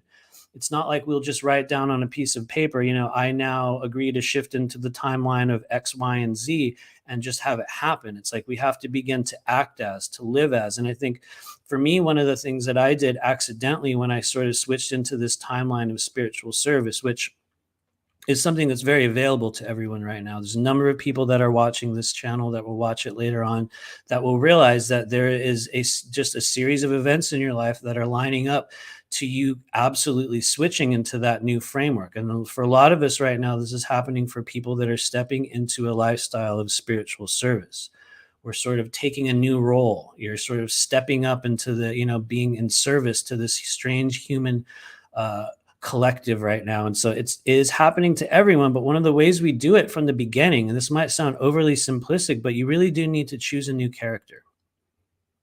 Some people are going to be like, what? You choose a new, what? Choose a new character? Yeah, Yes. yeah, brother. You're so correct, Amando, on there. Here, let me toss myself on the screen here really quickly. Yeah.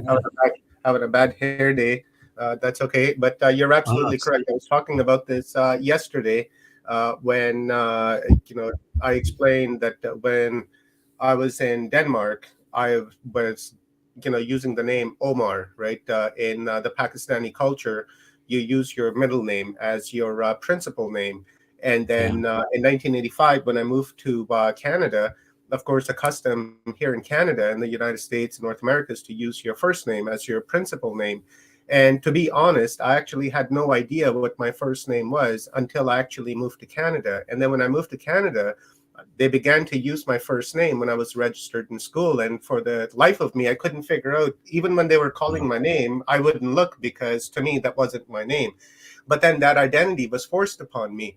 Right. So when I was, when that identity was forced upon me, that came with like a very heavy negative energy that caused me to, be abused and, be in violent situations, became homeless and got into foster homes and group homes and institutions and prisons and things like that. And then once I'd, gotten out of prison and decided that I was going to leave the province that I was in, and I came here to British Columbia, because I didn't know anybody here, I thought, you know what, hey, this, Ahmed identity that I've been given is fucked.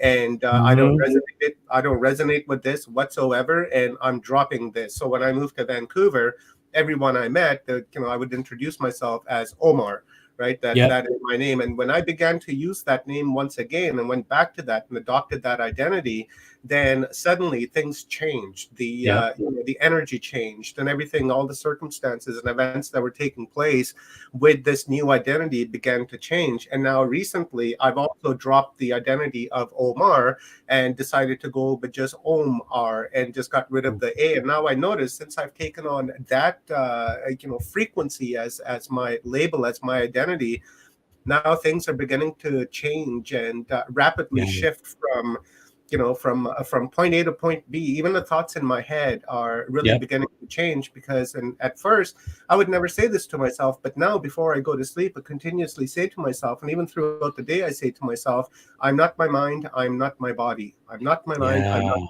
body. And a little while back, I would have never said that. But since I've adopted this Om-R frequency, I've, have begun to, I guess, get that awareness within me. So you're so right, is that, when you feel that you're not resonating with a particular identity or that, label of yours has come with baggage or has bad energy to it, absolutely consider, changing and go to your middle name. And if the middle name doesn't work, grab a new name. It doesn't mean that you have to go with the name that, your stargates decided to give you, because, that's how I see my parents, as a stargate, that I use them to come into this incarnation. And I'm done with them, and hence that's why the circumstances of my life have been the way they are. Is that I just simply I just simply use them to come in here, and I wanted their genetic memory for whatever reason. I wanted the ancestral memory for whatever reason, and so here it is. But great point, brother. I just wanted to jump in and thank you. That is a literal.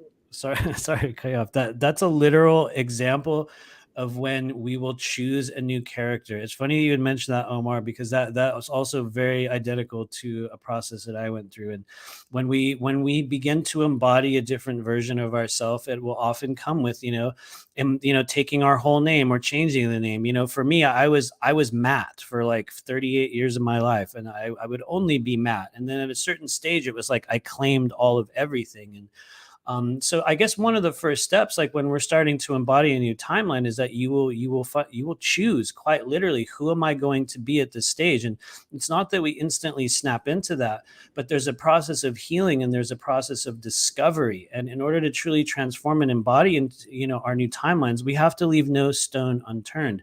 I know for me, it was traumatic, yet also easy to walk away from an older stage of my life. Just probably, Omar, you probably had a similar thing. You had to, leave a town or a city and go and enter a new version of yourself. And you yourself, altogether. right? you yourself probably noticed that when that took place and you begin to introduce yourself as that other version of yourself, and you kind of just hinted at it, but it was almost like the world responded to you differently. Could we say That's that? right. Yeah. Yeah, exactly. And I've noticed that since I've changed my name to Omar, I kid you not, Matt, my wife has noticed this. A lot of my friends have noticed this. People can't seem to keep their eyeballs off me. Right. I'm not even kidding. Use your vibration. People can't seem to keep their eyeballs off of me. They do a double take, right? I walk into a grocery store, people are staring at me. I'm walking down the street, people are like literally staring at me from across the street. People in cars are driving by staring at me. Some people do like double takes, and that wasn't happening before I changed my name. Right. And then since I changed my name, it's just been an ongoing thing. It happens like every single time I step out of my house. And my wife has noticed it. And then she's like, baby, that is insane. And I explained to her before, and I was like, babe, these people, people just can't seem to keep their eyeballs to themselves. They're just staring at me all the time. And then she began to notice, and she's like, holy shit, you're right. People are like really staring at you.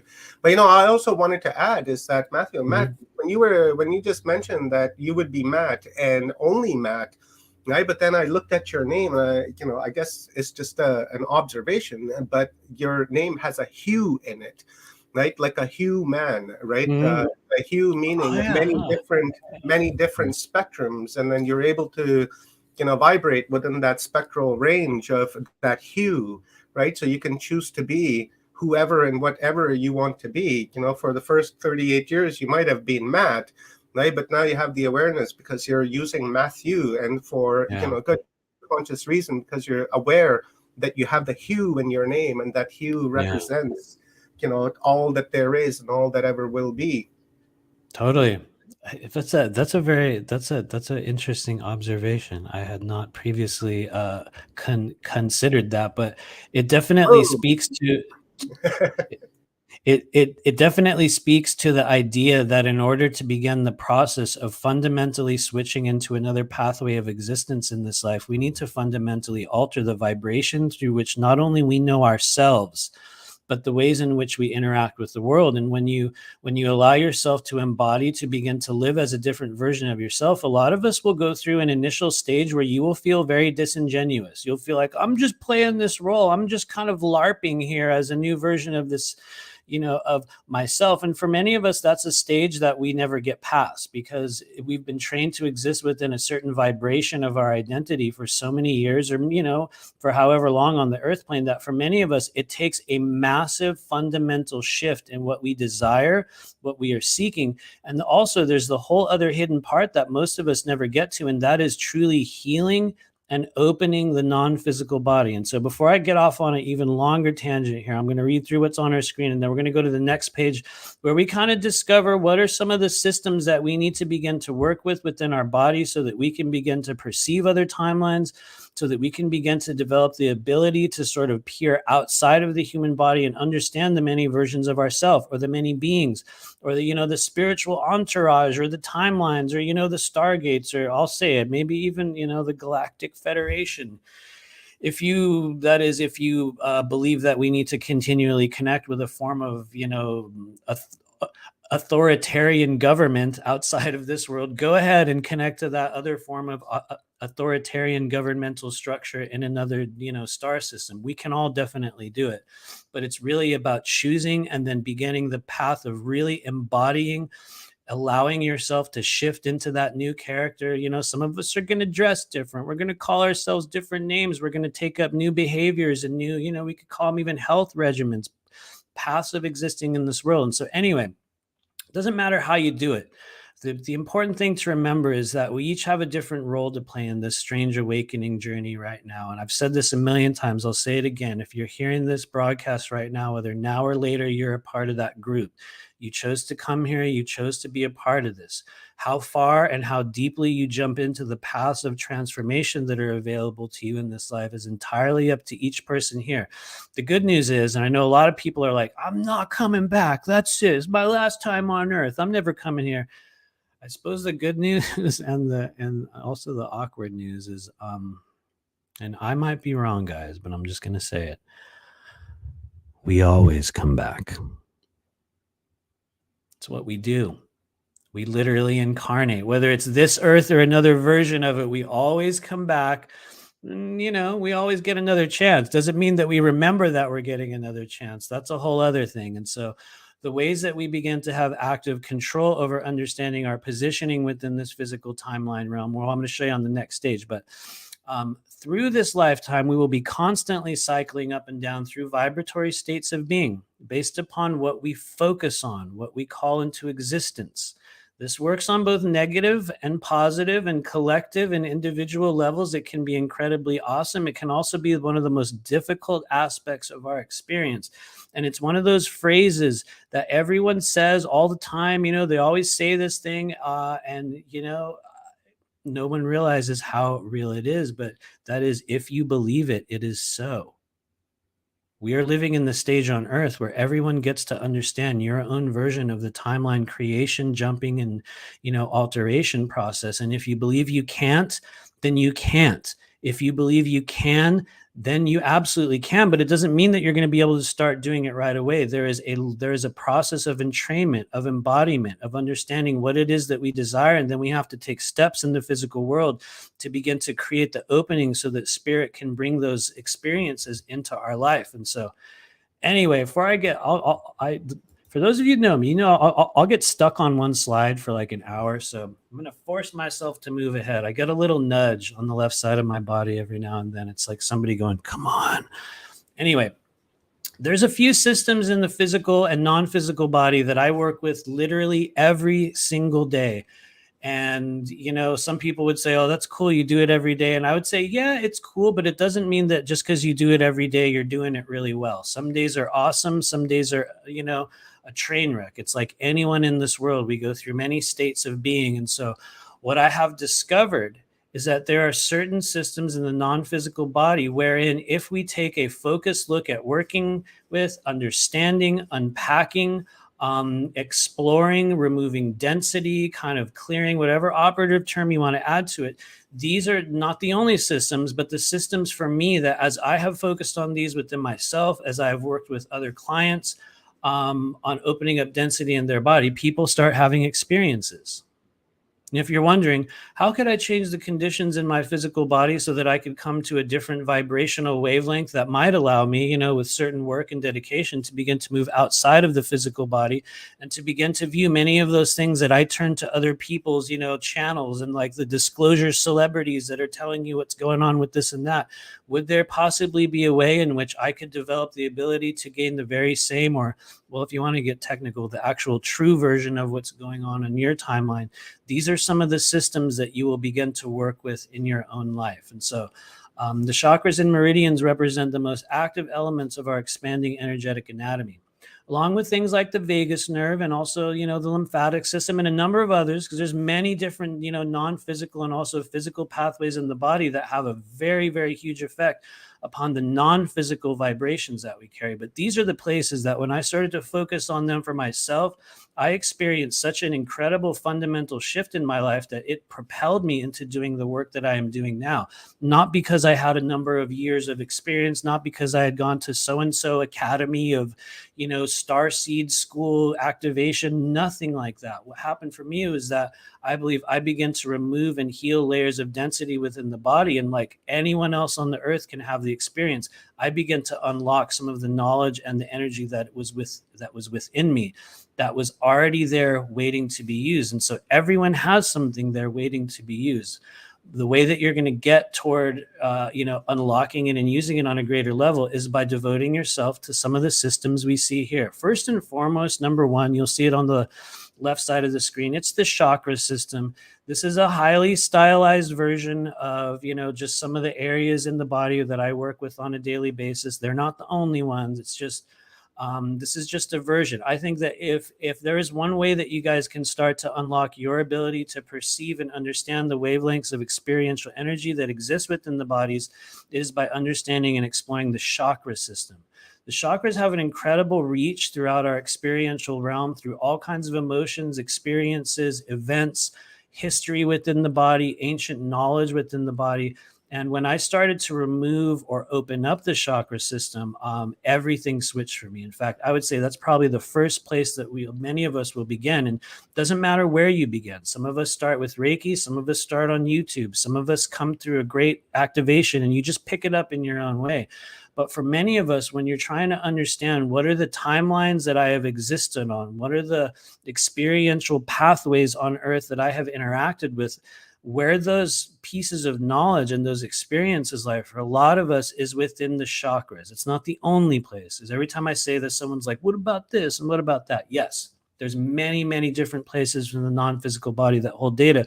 But when it comes to historical data from other lives and future timelines, I've noticed that the chakras are kind of the storehouse for that information.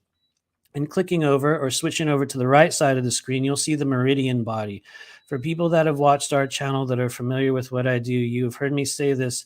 I believe if you're trying to understand and work with non-physical energy, whether it be for healing or expansion or activation of just your own innate intuitive abilities, the meridian body represents what I call the true circuitry of the human energy system.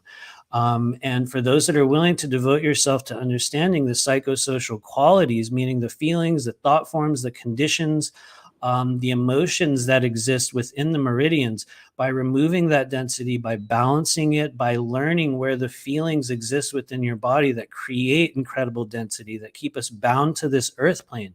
By working with the meridians, you give yourself such a tremendous advantage over everyone else that is still operating within the vanilla world of, Reiki or whatever it is. And there's nothing wrong with it, nothing wrong with that. But there are other templates within the body that when we work with them, we have different results. And so for those of you out there just coming to the stage in which you're like, I think I have an ability. I think a little bit of what this man is saying makes sense. I might understand a few pieces of it, or you might understand far more than me. It doesn't matter. But for those that are coming into this now and you're going, is there things that I could do in my own life and learn about that would help me understand my abilities to switch into other, wavelengths of existence? It is through the non-physical body and through changing the vibratory makeup of the human mind, body, spirit complex that allows us to connect with those other aspects of self. And so additionally, real quickly before I get stuck on this slide, the lymphatic system, I think, is one of the most forgotten and overlooked systems of density and just all kinds of buildup within the body. And one of the things I've noticed as a person that clears energy from people on a daily basis, also myself, is that a lot of us come in and they're like, they're not having certain experiences. They're having sickness within the body. They'll know that there's things that they're capable of. There's states of consciousness or things that are very fleeting that will come in and they can't hold on to it. And there's all kinds of stuff in the way. For a lot of us, one of the untapped places within your physical body where you are still holding tremendous amounts of trauma or old energy, or in some cases, things that need to be healed from past lives, or, let's say most of the time, toxins within the physical body that make a very, they lower our conscious vibration.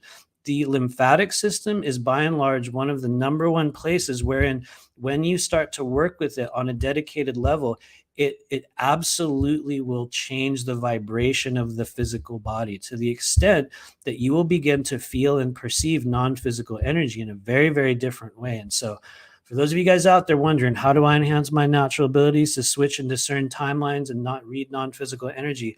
I like to think of what's on this screen right here. And I know this is a dumb thing I'm going to say, but I think of these people like characters, like these like superhero characters, like one's like chakra guy, one's like, the meridian man, there's the lymphatic system. And then there's, like the one really weird character in the super squad. There's the vagus nerve.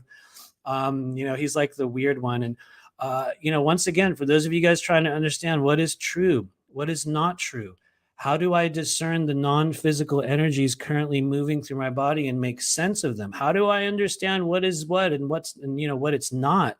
For many of us, it's through the vagus nerve. And I find a lot of people that are starting to learn how to astral project, and they're realizing that's very difficult.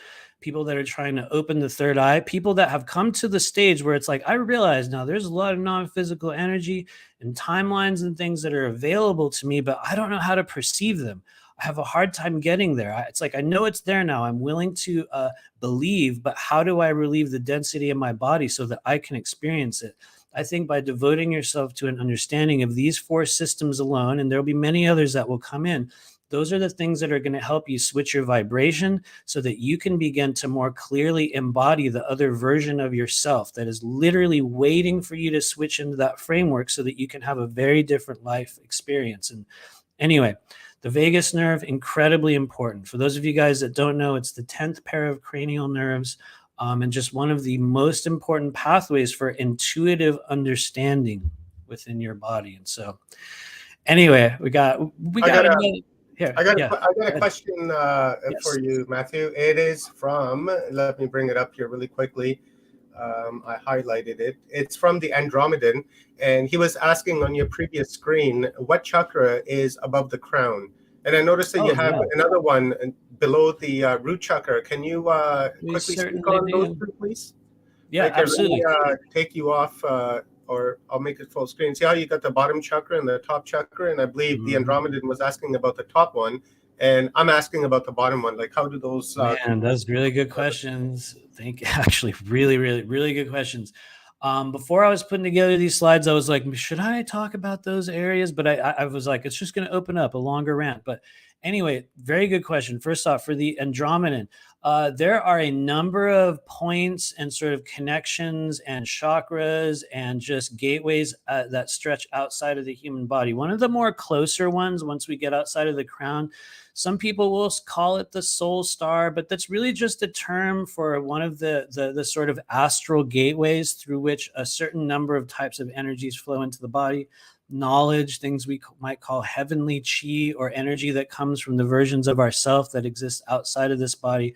It's one of the primary gateways through which multidimensional energy enters that sort of torus bubble field around the body. And so when we're starting to come in contact with higher dimensional aspects of self, many people, including myself, believe that one of the ways in which that's facilitated in the body is through the opening of the chakras above the head, like the soul star. There's a number of gateways, and some people say there's 15 or there's 17 or there's 22. Honestly, it really, really doesn't matter. I think that humans have a tendency to need to like name or quantify things, and the reality is it really doesn't matter how many there are. But that's what we would call one of the, maybe we could call it a intergalactic portal or a gateway into your human energy field. And so likewise, underneath that, down underneath your feet, and it's good you asked about this, Omar, because it's one of the most forgotten and overlooked energy centers in the human body. It's the Earth Star chakra. And so what is the Earth Star chakra?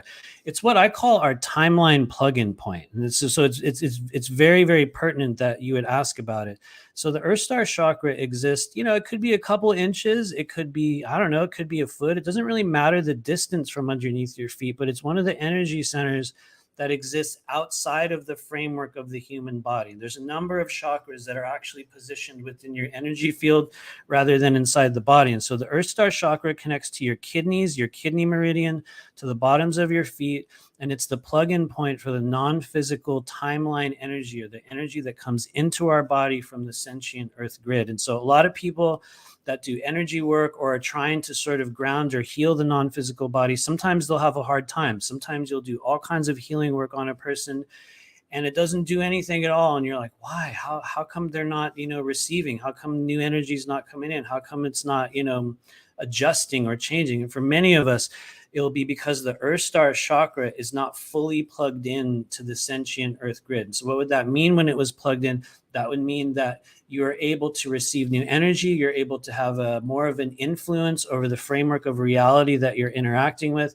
You understand your place in the physical world on a different level. And also the human body starts to recover in a much, much different way. And so think of it like where your phone plugs in. And every now and then the little socket will get dirty and you have to bend the phone cord or something. And that's your Earth Star chakra. It's one of the most important places on the energy body. And it's for those that are learning to clear and also get rid of energy from a previous timeline. Let's say you're like, I need to switch a timeline. I'm letting go of a previous aspect of myself, but I'm having a very hard time with that. You can focus energy underneath your feet. You can work with the thought forms that show up when you meditate and expand your energy downward. And what you'll find is in most cases, there's a lot of childhood trauma in there.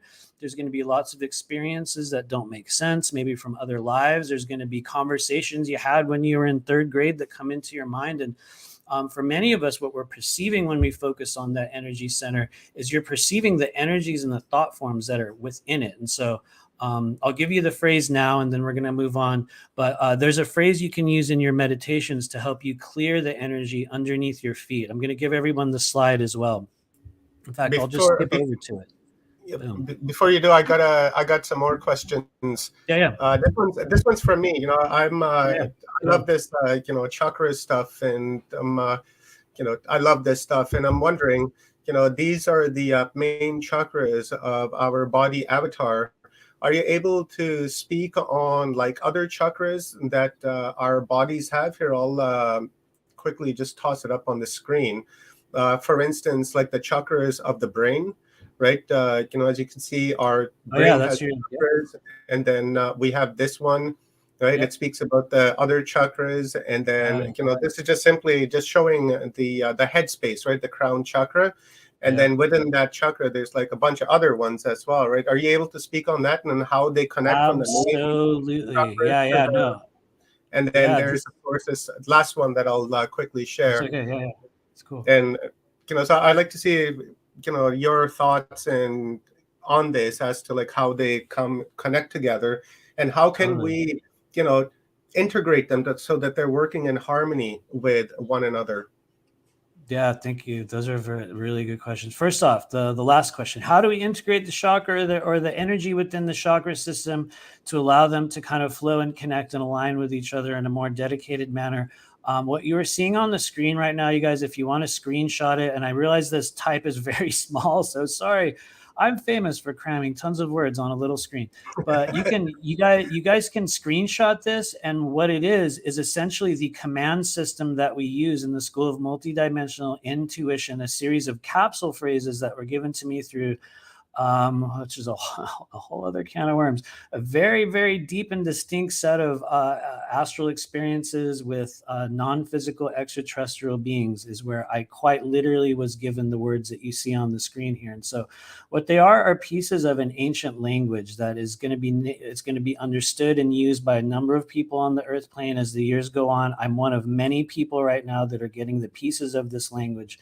But what they are is essentially commands that we can use to align and open and bloom and heal and just, be aware of the energy within the chakra system. And so take a snapshot of it, use them. You can use any of these phrases. But to go back to your question about the framework of the upper chakras, you had a number of images on the screen that I believe are very correct. First off, one of those is that there are a number of third eyes. And I noticed one of the images you had this sort of tunnel from the front to the back of the head. That is, by my observation and interaction, a literally real thing.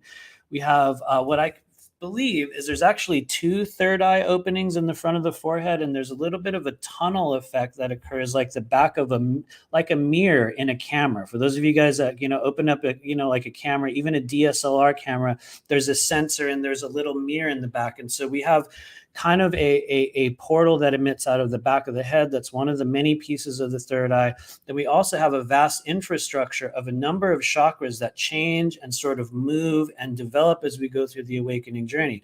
In the roof of the mouth, around the sides of the head, at the base of the skull. Some of the more important ones are what some people call the causal chakras, which is a fun term. What I think they really are portal structures that develop on the human body as we go through the awakening journey. And what they are is those little orbs that you will see in one of your images where they kind of move from outside of the head. And so as we start to tune into non-physical energies, we realize that the chakra system is part of an incredible framework in which there are countless numbers of structures. Just you placing your focus on an area of the human body in an intentional way will allow you to create an energy center with your own energy. These are things that for some of us exist within the framework of the body, and they are also movable, they're changeable, they're creatable, but there are countless numbers of them. There is not a 7-layer chakra makeup in the body. There are probably an infinite number of these gateways, but for most of us, we will learn to identify, certain functions and ideas and thought forms and conditions based on a few of the ones that we interact with on an everyday basis. And so, to kind of wrap up on that, there's a lot more than the third eye. In fact, there's one place on the body that's been activating for a lot of people right now. That is there's a lot of terms for it. Some people call it the mouth of God. Some people call it the stellar gateway. Some people call it the cerebellum chakra. Some people call it an energy portal. It's right in the back of your head. And it's one of the places that as energy starts to enter the body, you find people start to use light language. They start to channel things. What happens is energy interacts with certain places of the brain. And as that interacts, it begins to kind of create a chemical reaction that allows energy centers to begin to develop. Kind of like when we hit the puberty stage in the human journey and, the thymus starts to activate and our body changes. We have a similar interaction that takes place in the awakening journey, wherein the thymic chakra reactivates once again, and a lot of changes take place. And so I might just be ranting on, the chakras at this point, but there are thousands, there are countless numbers. And the more we are able to kind of move inward, to detox the body, to begin to, very dedicated spiritual practices like Qigong. And a lot of you guys have heard me say this, but if you're wondering, how might I open up my abilities for free? Literally, don't have to pay anyone. You can go on YouTube and enter easy Qigong and find a routine that works. Find the person that's moving in a way that you can. That's one of the number one methods through which you can begin to develop your own abilities to feel and perceive these energies in your own way. In fact, and I rarely ever do absolutes, but I guarantee you, if you make a daily practice out of doing Qigong, there's my little timer. Hopefully you didn't hear that. It will fundamentally change the way you perceive energy. And so just real quickly, before we kind of wrap up on this here, because I do got a slightly limited amount of time. I have to go do a class on chakras literally right after this. And so that's why we have all this info here today. But this is really kind of, I think, the heart of what I wanted to get over to you guys, whether it be your understanding your ability as a telepathic being, whether it be your understanding your experiences, I don't know, maybe a secret space program survivor or an astral traveler or whatever it is. We have now entered the stage in our collective Earth experience in which we will begin to fundamentally redefine our understandings of those very things: extraterrestrial contact, the spirit realm, time travel, timelines, just all of those things. You're at the stage of your journey where you do not have to take my word for it. You do not have to come on YouTube and listen to a manic talk, of somebody like me going through all these things in this hurried manner.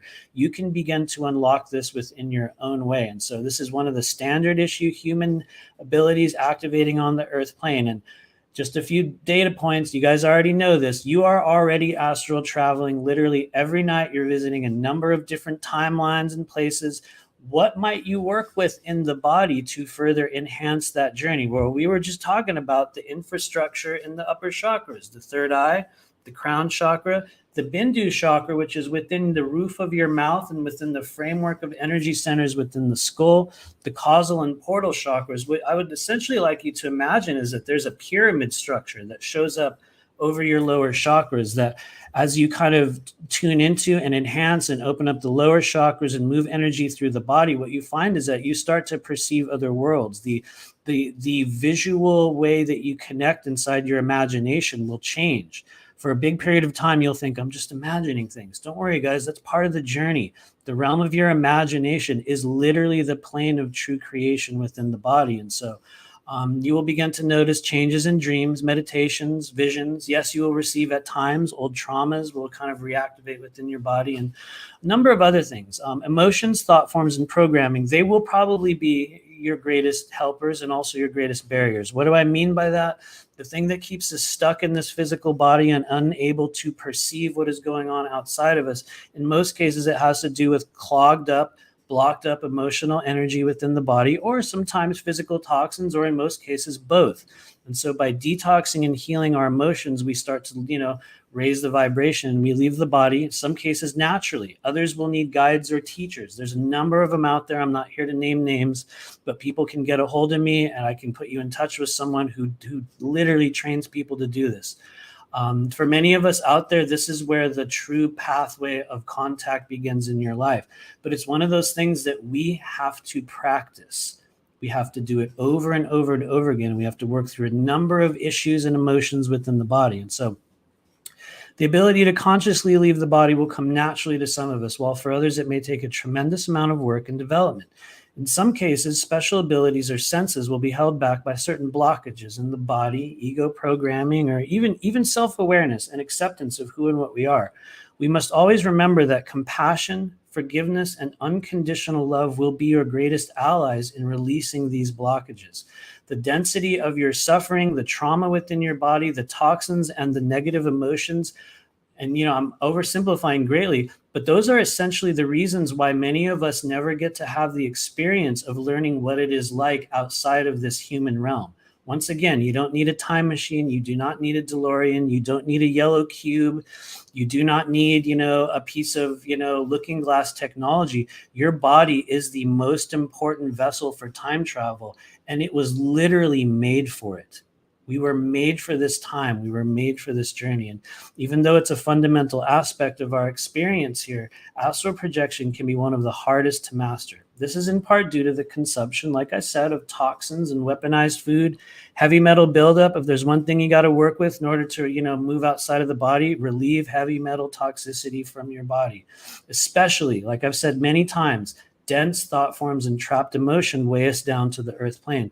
One of the most helpful things you can do to initiate this experience for yourself is to first give yourself permission. We absolutely have to give ourselves permission to go through certain journeys. You can write a contract for yourself. It doesn't matter how you do it, but it needs to be a thing that you absolutely internalize. Additionally, we can also begin healing the shadow self. A lot of us hear about shadow work in the spiritual community, and most of the time people just talk about it. We don't really even know what it is.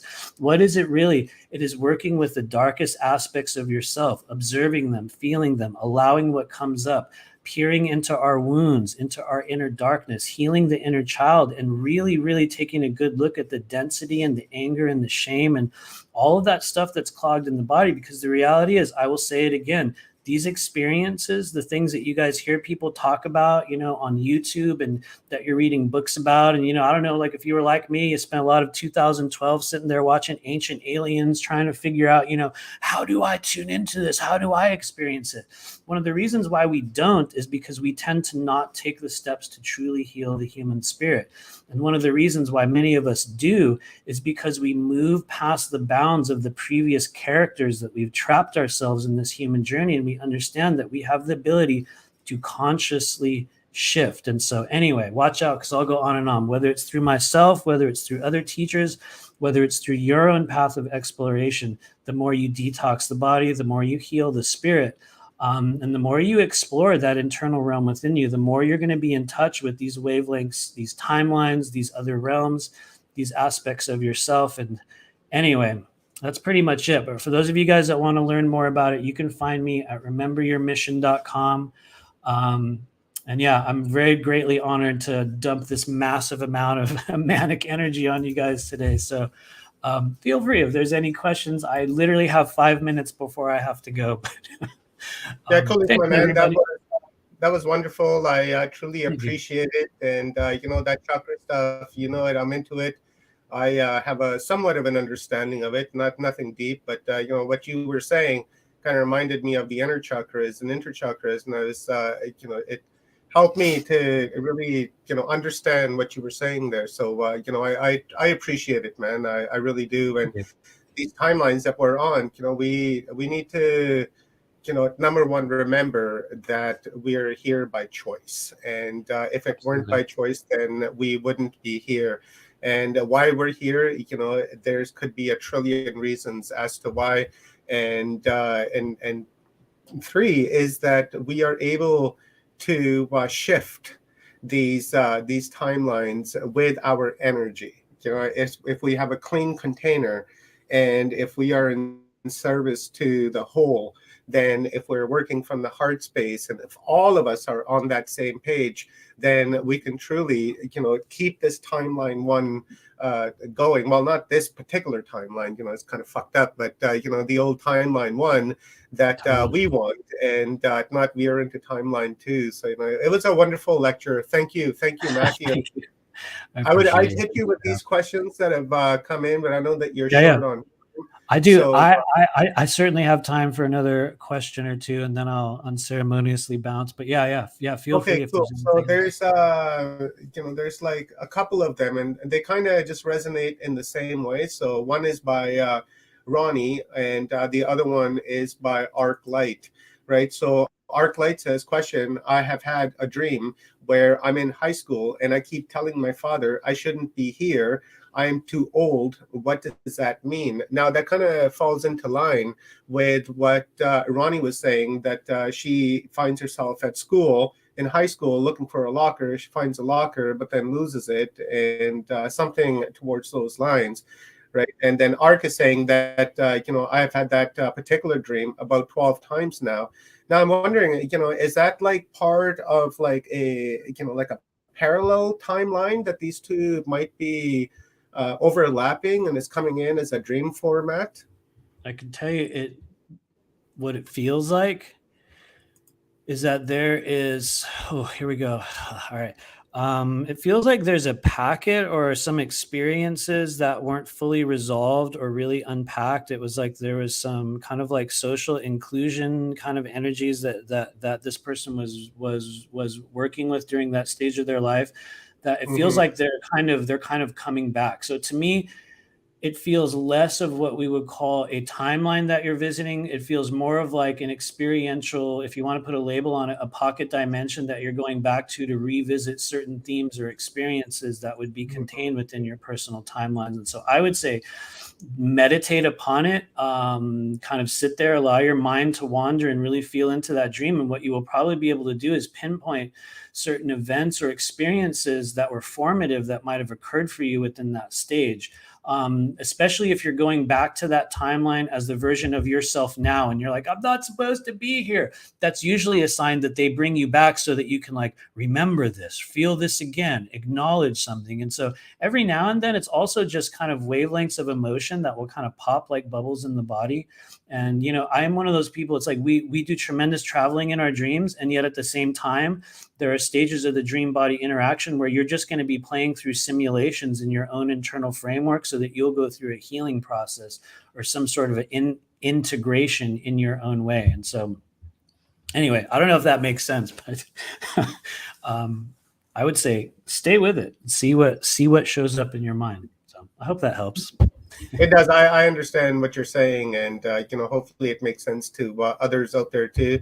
And if it doesn't make sense to what he just said, then perhaps you're just not ready, and maybe next week you'll understand a little better, or next month. Or maybe I explained it bad. I don't know. But, no. Your truth is your truth, my brother, and the way you explain it is going to be in your unique way.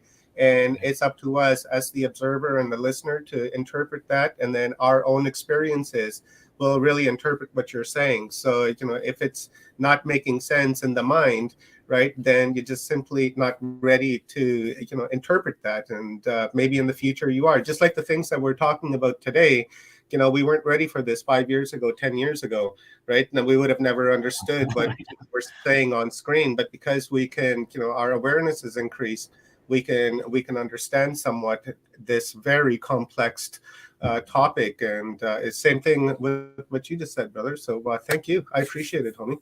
Thank you. Thanks for having me here, you guys. I will probably roll out now and get ready to start the chakra class. But honestly, I just want to say before I get out of here, I enjoyed hanging out with you guys on the live yesterday. Thanks for having me for a little while.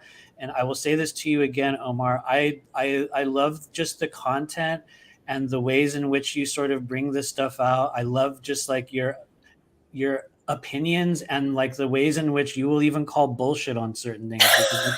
No, for real. I think it is incredibly important. And it's like you allow people to have this space where they say their thing, but you don't absorb it. You know what I mean? It's like it's like, okay, we're going to feel this energy and put it out there and see what's up. Doesn't mean I'm going to hold on to it, but I'm going to observe. And to me, I think that is it's just a really, really cool thing. And so anyway, thanks. Thank you, brother. I appreciate that.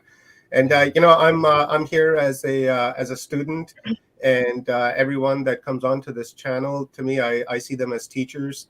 And I've said it many times that Watcher's Talk is a side effect of my awareness, my increase in connection with consciousness and understanding myself. And I'm just simply sharing my experience. And when I bring people like yourself on that are educating, I do hold on to some information. I allow it to come through me, and I keep what I want, and then I put the rest away because I don't know. Maybe I'm not ready to interpret what I've just heard, and maybe in a month or two or 6 or a year, I'll reference back to a particular thing that I heard, and I'll say, oh yeah, that really makes sense now. As I was mentioning yesterday, I listen to Michael Philly's videos like almost on a daily basis. He has was a lot of brilliant, man. Whew. Oh yeah, So and many, and layers. Yeah. and I've read his books, and when I watch his videos, and sometimes he says something, it rings a bell, and I'll be like, hey, wait a minute, I read that somewhere, and then I'll pause it and I'll go and I'll read it and I'll reread that page, or I'll reread a few pages leading up to it and leading a little bit after, and it tends to make more sense than what it did when he first said it, right? First time he would say something, I'm like, just dumbstruck by it, right? It's like, huh? What'd you just say, bro? But a year later, 2 years, 3, 4 years later, it makes sense, Just right? rolls in. Yeah. So thank you, Matt. I Absolutely. appreciate the kind words, my brother. Cool. I'm gonna go ahead and roll out here, but I want to say thank you to Stone Hobbit and Leanne as well. I wish that I could stay here and talk with you guys more, but it's like I gotta go into other things. So I'm gonna awkwardly slide on to another timeline. I love you guys. I'll see you in the future. Bye. Poof, there he goes. Oh my God, I love him. I love that. That. The Matthew, 2017 rocked me. Seriously. It was by accident. And I was like, oh, wait, what? Oh.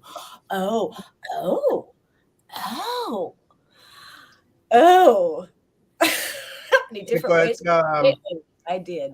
Somebody had watched, I don't know who it was, but somebody had watched one of my videos and had left a comment in one of the videos that said that I should connect with Matthew and look him up and connect with him, that we would resonate. And I'd never heard of Matthew before that. I'd never heard about Remember Your Mission. So I went and found him and listened to him. And I was the same way, Leanne. What?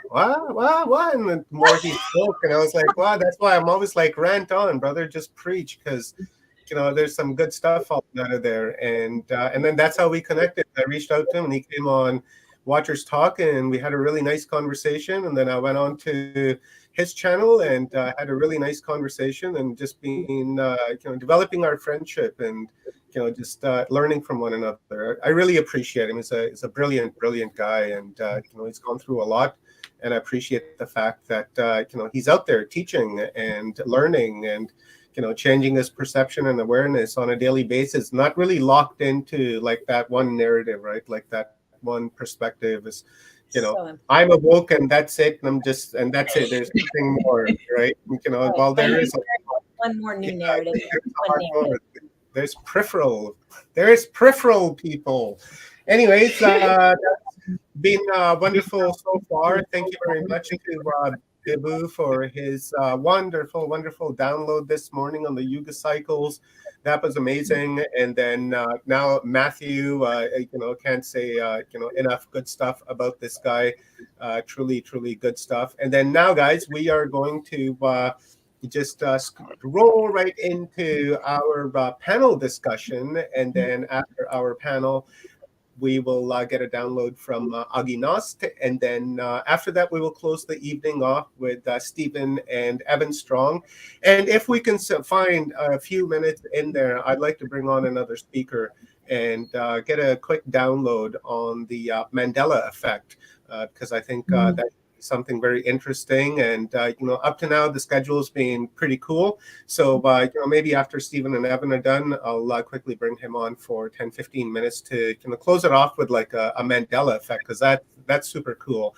And so let's see if we can do that. And so, yeah, let's bring our panelists on, which are our beautiful friend, Nori Love from Broadcast Team Alpha. Love Nori. I've been following Nori for many years now, and as you guys may be aware, Nori's a friend of the channel's. She's been on a few of our conferences in the past, and we've done one-on-one talks, and I always love Nori's mind, and I've been on her show as well, along with Agi Nost, and just just beautiful energy, and I just love your train of thought, Nori. So thank you very much for being here. And then we got Noah. We got Noah. We got resistance. We got Noah. There we go. We got our Noah Shaughnessy that is breaking a new theory, the floods and the pyramids. And you guys got to see that yesterday. What an amazing. So thanks for being on. I'll talk to you later. I appreciate it. And then let's bring on our other buddy, Michael Feely. Michael Feely, you guys, this guy is absolutely brilliant. And just hang on, John. I'm going to mute John for 1 second. There we go. We got our old Michael Feely. Michael Feely, as you guys heard, he's a true teacher. And I am just constantly raising my awareness with this guy's, next level stuff. It's just insane. It really is. And as you guys know, Michael and Watchers Talk, myself, we've done a lot of work together over the years, and literally years. We've been working together for like 4, 5, 6 years now. And Michael is just absolutely brilliant. And thank you very much, Mike, for being here. And then let's bring on another teacher. This guy's been at it for some of us longer than we've been alive. And that is Agi Nost. I love this guy. I really do. I love the way he talks. I love the way he delivers his message. Agi's done many conferences with Watchers Talk. We've done tons of one-on-one interviews, and it's always interesting. And Agi always brings something really super cool to the table with, his unique perspective on things, and also an author of a wonderful book, and I'm sure we're going to talk about that. And Agi's actually next, so Agi's here for a 3-hour marathon with us. So right on. I'm looking forward to that. And then, least but not last, the man who is sponsoring this Magic Box Timelines conference, November 11, 12, 13. Frank Jacob, A Tale of Two Timelines. As you guys saw yesterday, Frank was with us, and really blew the mind. And I love Frank. If I can't say enough good stuff about Frank, is incredible guy, total truth speaker. And he's a truth speaker when you get canceled, right? And he's on the same page as David Icke is, and just being banned. And it's unfortunate that we're in that in these perilous times when somebody tries to tell you the truth and raise alarm bells on what's going on around the world, but they choose to choke people. And I can't say I appreciate that, but one thing I can say is I appreciate Frank for all he does. And Frank is just not a one-horse pony show, guys. He's just not about transhumanism and the looking glass. He's a filmmaker. He's unpacking for Mars. He's worked with Klaus Donna. He's done a lot of work, so he's a full bona fide movie maker. And we'll be sharing those links as well. And I have in the chat rooms for you guys to go and check out. And go to A Tale of Two Timelines, right? Cyberhive.tv. And when you guys are checking out, put in the code Timelines50, and you'll get a 50% discount. And then off you go onto your rabbit hole, and we will see you in like a little while. Thank you very much, everyone, for being here with us this afternoon. Thank you for giving me your time, especially Michael and Frank. I know you guys are like 8-9 hours ahead, and it's late in the evening over there. So I truly appreciate you guys jumping in like this and doing this improv panel, because we did have a speaker lined up for this, but they dropped out. So I reached out to you guys, and you guys humbly accepted, and I truly appreciate that. The way I like to do panels myself is I used to quarterback them. I don't like doing that anymore because I don't think that creates a generic conversation. You guys know what the conference is about, what the topic is about, and we'll just go around the room, do like 5-10 minutes with each person, and we'll go around, do round one, and then on round two, just comment everything on what you've heard, and then we'll do our round three closing. And then that's pretty much it. So I'm not going to really direct any questions, because I found in the past that when I did direct questions, then I was more leading the conversation, in a biased fashion to where I wanted to go, and I don't want that, right? I want this to remain open and to go freely where it needs to. But I only ask, let's keep the YouTube algorithm language in mind, and just use code words and things like that, so we don't get canceled, right? That's the number one thing. So, where shall we begin? Eeny, meeny, miny, moe, eeny, meeny, miny, miny, moe. I think we'll start with some divine feminine energy to bring this panel into line. So how about we, I'll line everybody up like this. I'll put Nori right here, top left corner, and then we will hit Leanne. Actually, let's go feminine and masculine, feminine and masculine. So let's do Michael Feely, and then we will do our star sister, Leanne Curtis, and then after that, let's put in Frank Jacob. I think that will be very cool. And then after that, let's toss on Stone. Don't toss on me. Stone right there, and then we got Augie Nost up here, and then Johnny and I will sit down here, we'll listen, and then we'll just get it right there. So Lori, please go ahead. Michael, Leanne, Frank, Stone, Augie, John, and then myself. So the stage is yours. Right, thank you. It's such an honor to be here with you guys. It's just, so grateful. So, we are multi-dimensional beings, and that's become like a buzzword, right? And this is just off the top of my head, so bear with me. That's become a buzzword, but if you really think about it, I mean, if we think about all of the facets, in a beautiful, ethically mined diamond, that's how dimensional we are, and beyond that. And we are experiencing multiple timelines, multiple dimensions, as many as we could possibly even conceive. So you may think, well, I don't know, maybe I could conceive 3 right now. But what if one of the 3 conceives 1,000? And those in the 1,000 conceive, perceive, experience others. It's massive. We're quantum, right? Quantum is in the fabric of our DNA. And I remember a moment where I felt like I experienced the end of one of my timelines in this experience. And it was such a weird feeling. I was walking the beach and I was like, I think I just died. I think I just died somewhere. And it was such a strange phenomenon. And I didn't really understand it at the moment, but the more I've learned and the more that I've opened up to, the more that I realized that's probably really what happened. I dropped whatever vehicle I was in that timeline, and there was a part of me that was recognizing it. And I love what the last speaker talked about so much. If you want to experience it, play in your imagination. How free can you actually be in your imagination, right?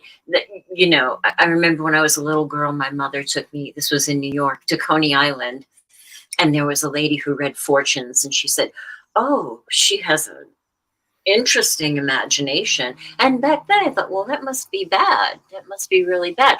But it didn't stop me, right? So I encourage you, I invite you to play and go as far as you can go, and pretend you're a screenplay writer, if that will help you to get out of your ego, right? To get out of the nuts and bolts, and see how expansive you can get, and then see if maybe you can begin to experience little glimmers, right? Little sparks. Like, what was that? Wait a minute. Right? And then breathe into it, feel into it, relax into it.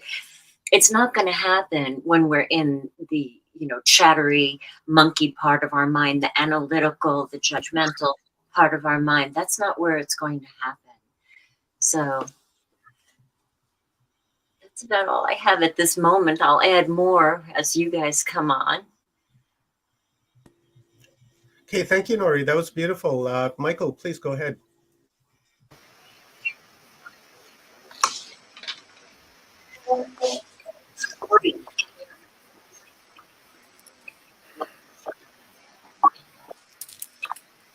We got audio. Can't hear you, Michael.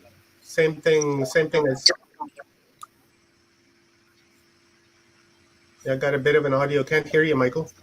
I think we had the same thing yesterday. Whatever you did yesterday, but I think will help again today.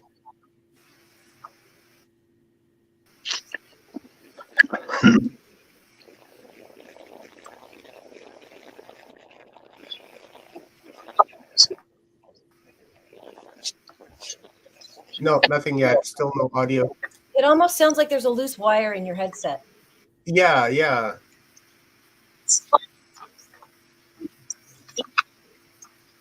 Yeah, no, nothing yet.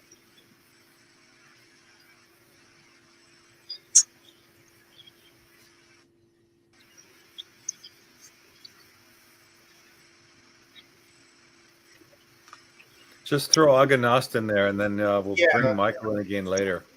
Yeah. Agi, go ahead, please. Okay, all right. Can you hear me okay? Yeah, we can hear you. All right, good deal. Okay.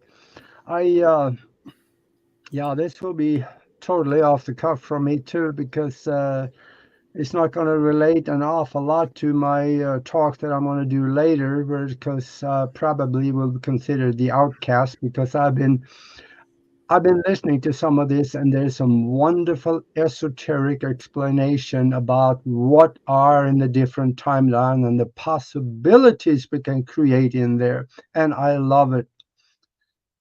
But I also will deal with the nuts and bolts, talk about what is time? What is a timeline? How can we manipulate or use the different timelines to our advantage? If you find something in a timeline we don't like, what can we do about it? Well, we can't create another one. In fact, the effects of the first one can go away. There is a process for that, and there is repeatable scientific experiments, quantum experiments, that prove this is possible. I'm going to talk about that, how to do it, as well as maybe going back, changing the past. Think we can do that? Anybody? Can I see a hand up if you think it is possible? Oh boy. Yeah, it actually is. And I heard a little while ago that there was a mention about Mandela effect. That is real. And of course, we all know what that comes from. Nelson Mandela, he supposed to have died in prison, but he didn't. Everybody seems to know that he had died in prison, but he didn't.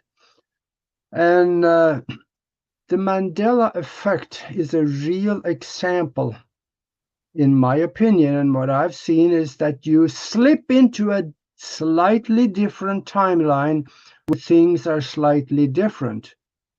Of course, in case of Nelson Mandela, it was majorly different. And there are different results of our mental and spiritual actions in different timelines. So when we switch timelines like that, what quantum mechanics is talking about is that when you create a new timeline, they're divided on this. They say that, yeah, maybe the old timeline would collapse because your mind is not in it anymore, fueling it. And I used to believe that, and I have changed my mind because of some pictures I'm going to show you in the lecture later on of evidence of time travel. Because when you are able to go down one timeline, slip into another, and keep the memory of the previous one or the picture from a previous one, then it becomes obvious that both timelines still exist. And we can probably have benefits on both of them if we know how to move between the two of them. And there's a method for that too. There are, I'll talk about this in the lecture later on about the scientific experiments that prove it is possible to go back and change the past, as well as moving into a different timeline or going forward or backwards in time. There are credible scientific institutions and media that talks about this. Yes, we know how to make a time travel device, but we don't want to do it yet. So I would say hang around and have a look at those pictures and see what you think, because it gets very interesting. And this is coming from an electronic device that I've had some very strange experiences with over the last 20 some years. Actually, not much. In the last 10 years, I haven't done much with it. But before that, yeah, there were some really interesting happenings, and I'll talk about that too. And in I think it was 2003, early 2003, I did a TV interview in Tucson when I had those two TV shows there. Interviewed the guy that made the time travel device that I have, and we demonstrated on the TV show. And for those of you that is interested in seeing that in operation, go to broadcastteamalpha.com. Scroll down basically all the way down to the bottom. I think it is page 13. Yeah, down at the bottom. I think it's page 13 of the videos. You can see the TV show. And this TV show is what BBC television discovered, and they called. And they told me that they were going to come to the United States to do a TV documentary on time travel. And they wanted Michio Kaku and Green and another theoretical physicist that was unknown to me at the time. And they wanted me on it. So they came here and they did that. And that got very interesting. So if you want to have a look at that, you might be able to find it on BBC Television's website. I think if you, in the videos, you can probably search on time travel and find it. But time travel is real. Time slippage between different timelines is real. And there is actually physical evidence, repeatable scientific experiments that prove it can be done. So I see a couple of people nodding their head. At least I got two of you with me. So maybe three. I'm not sure about Nori yet. Anyway, I don't know what else I should say here. Maybe I should just leave it to Leanne here to take it from here. You're the next one. No, you're over there. Okay. So, yeah, somewhere. Yeah, go ahead, Leanne. I'm somewhere. I'm somewhere in my own mind, and I guess projected over here in New York somehow.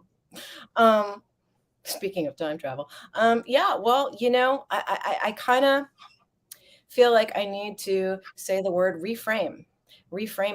Like a lot of people who, I don't want to say have a hard time keeping up with the woo-woo talk. Like, people still call it that. And I'm not necessarily dissing what we're saying by calling it that. I'm just trying to roll with what seems to still be the majority of the global population when I say, like, reframing things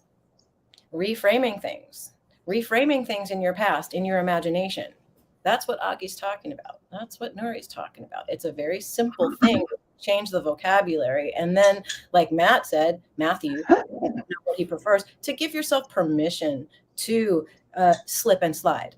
Like, that was a toy when I was little, a slip and slide. But really, maybe a slip and slide is just going into some kind of zone and allowing yourself to slide out of here now into your breath, into a 0 point, into nothing, being nothing, feeling, the energy of space all around you and just melding with nothing. Then see what kind of nothing starts sparking in your mind's eye. Like, sometimes actually it's nothing. And then other times it's anything from seeing blobs of color moving forward, spirals, grids of color, geometry that moves. This is what starts happening. That's what Matt was talking about, Matthew, I think. But reframing things is a simple vocabulary shift. If you want to talk about shifting into timelines, maybe shifting our vocabulary is also something that we can think about adopting. So, like Shakespeare, a rose by any other name. Well, exactly.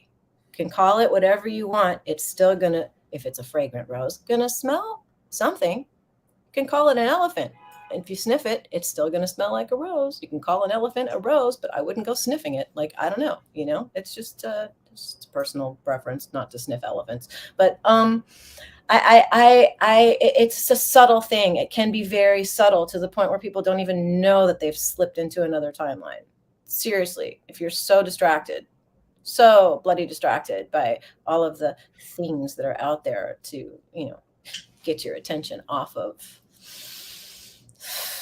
and a connection with something that is in you that's observing, that's we are the time travelers. Our consciousness is so understood.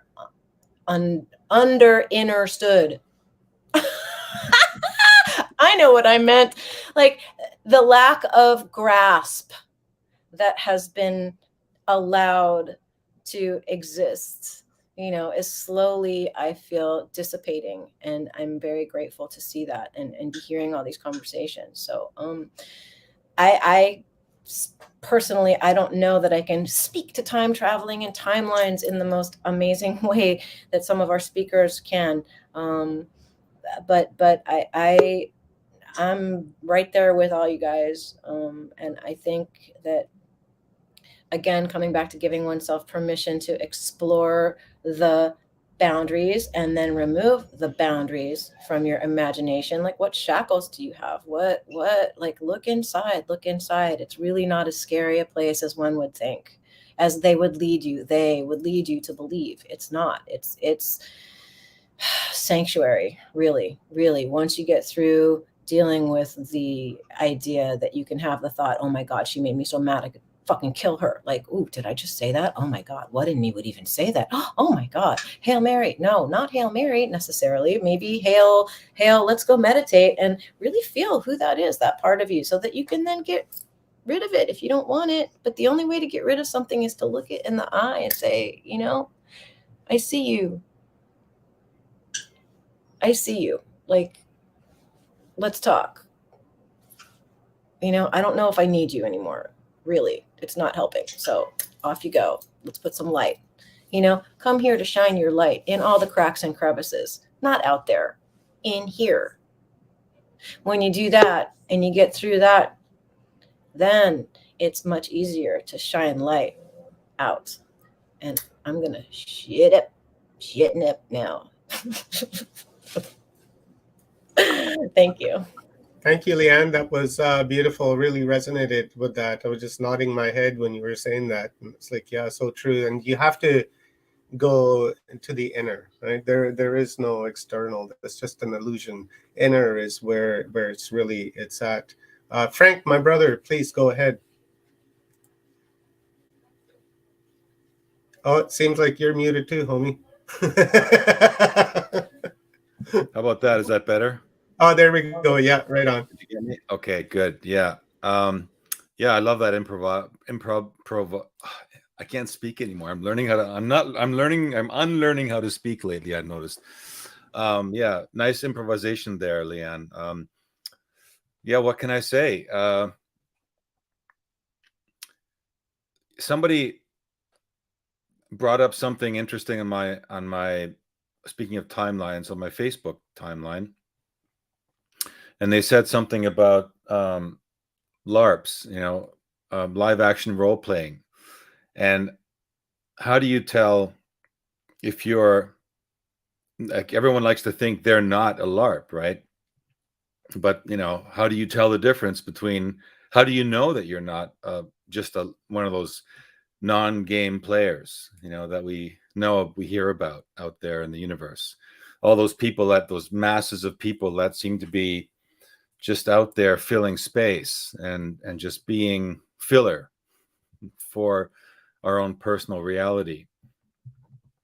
And, for me, the answer to that was kind of obvious, because, the live action role players are reactive. They only react, and they only repeat, what the instruction book of the narration, of the narrative and the script is. They don't invent something unique. They don't challenge the script or the narration or the narrative that's going on. And the non-LARPs are those that do that. Those are the ones that are actually pushing the boundaries, that are asking the dangerous questions, not the questions that the people that are LARPs that are asking, which are like the scripted questions, but the questions that are exposing, part of the system that's out there to keep us down. And the other aspect that I thought of was how Buddha described, when you go into like a state of, out of Buddhism arrived or grew Zen Buddhism, which is kind of the most simple form of it, which is to observe your thoughts, to go into your breath and to listen to all that chatter in your head and try to, just calm the chatter and try to be the observer. And when you reach that place where suddenly you're commenting on the voices in your head, then the question arises, well, who am I then? Who's the observer then? And at that moment, you're no longer a LARP either, because you've stepped out of the pattern. And another thing that I was thinking of is something that is an interesting practice you can do in your life to kind of determine who are LARPs and who aren't, or just the idea of shifting the timeline a little bit into something unexpected. And that's by reacting randomly differently. Like when you have a tendency to respond or react to a certain situation, before you do that, you have a split second where you can decide to just go into the automatic reaction. A lot of us have, there's that body that, that drives the car, and then on the way there, when you get to the destination, you kind of think, how did I get here again? Like, you don't even remember the drive, that's that automatic person, but when you do these random things, you kind of shift, you don't fall into the pattern of responding the way that driver of the car that got you there did, who's on autopilot. You create ripples, new ripples. You create an unexpected event, and that will change things in the timeline, especially around people that are used to you in a certain role, being the way you're supposed to be or responding the way you're supposed to respond. And when you suddenly step out of that and you totally go a different direction, it throws the other side into especially, like, it's really great when you do it with arguments, because there's many people that always try to push us into an argument, and the tendency is to go into that habitual response mode, especially with respect to a certain person or personages or a group maybe. And if you manage to catch yourself before you do that, you change the dynamic of that person. You've changed the situation, especially in families. I mean, I was with my family today, actually. And my sister, was asking, so what are you doing? What are you up to? And then I started talking about timelines and transhumanism. And right away, she started pushing my buttons, right? And like nobody else, like your family members can do. Because you can go out into the world and you can be acknowledged as, the Frank who you guys know. But in my family, they grew up with me. So they don't allow me to go into that so easily. So when I've changed or evolved or grown, or especially if there's been some distance of separation, they will try to haul me back, And, but I've noticed, and today was such a case where I was able to kind of observe. I went into the observer role. And I thought, okay, no, I have a choice how I can react to this situation. And when you do that, you can play with it. Really, I mean, it's fun because you can really, you can play any way you want, because it is in that moment your script, and you're the director, you're the writer, and you're the cameraman, and you can decide, to write that script differently. And when you do those random things and you change those events in your life, you set in motion new probabilities. And if you choose that randomness with the ideal of moving into enlightened timeline, and the German word for that is really great. It's called einbilden, which means to picture, it means to create a picture, to put a picture in, to put it into your mind. And so you can put that picture into your mind, and you can begin to respond and act according to the way you would expect that version of you in that timeline to be acting. And you can really change your whole persona. And you can even force the players in the game around you to adapt to that new you. And the only thing that will limit you or pull you back into that old you is if you allow them to. And you can do it respectfully, or you can be, witty, or you can be sarcastic, or you can be an asshole, whatever you want. I mean, you've got complete control of that situation. And so I always wish that there were more people out there that would hit me up with these crazy random events. And whenever it does happen, it has happened. You really can have a lot of fun, and you really realize that there's this other level of consciousness out there. And what else was I going to say? No, that was about it. I think that covers my little 5 minutes here. If that makes any sense. Okay, that was really cool. That's I like that. I like that. It's like, for me, I wrote down basically, you got to believe in yourself. You got to, there's no more of the program. Break the program that's held you in those stuck states. You don't need it anymore. It's junk.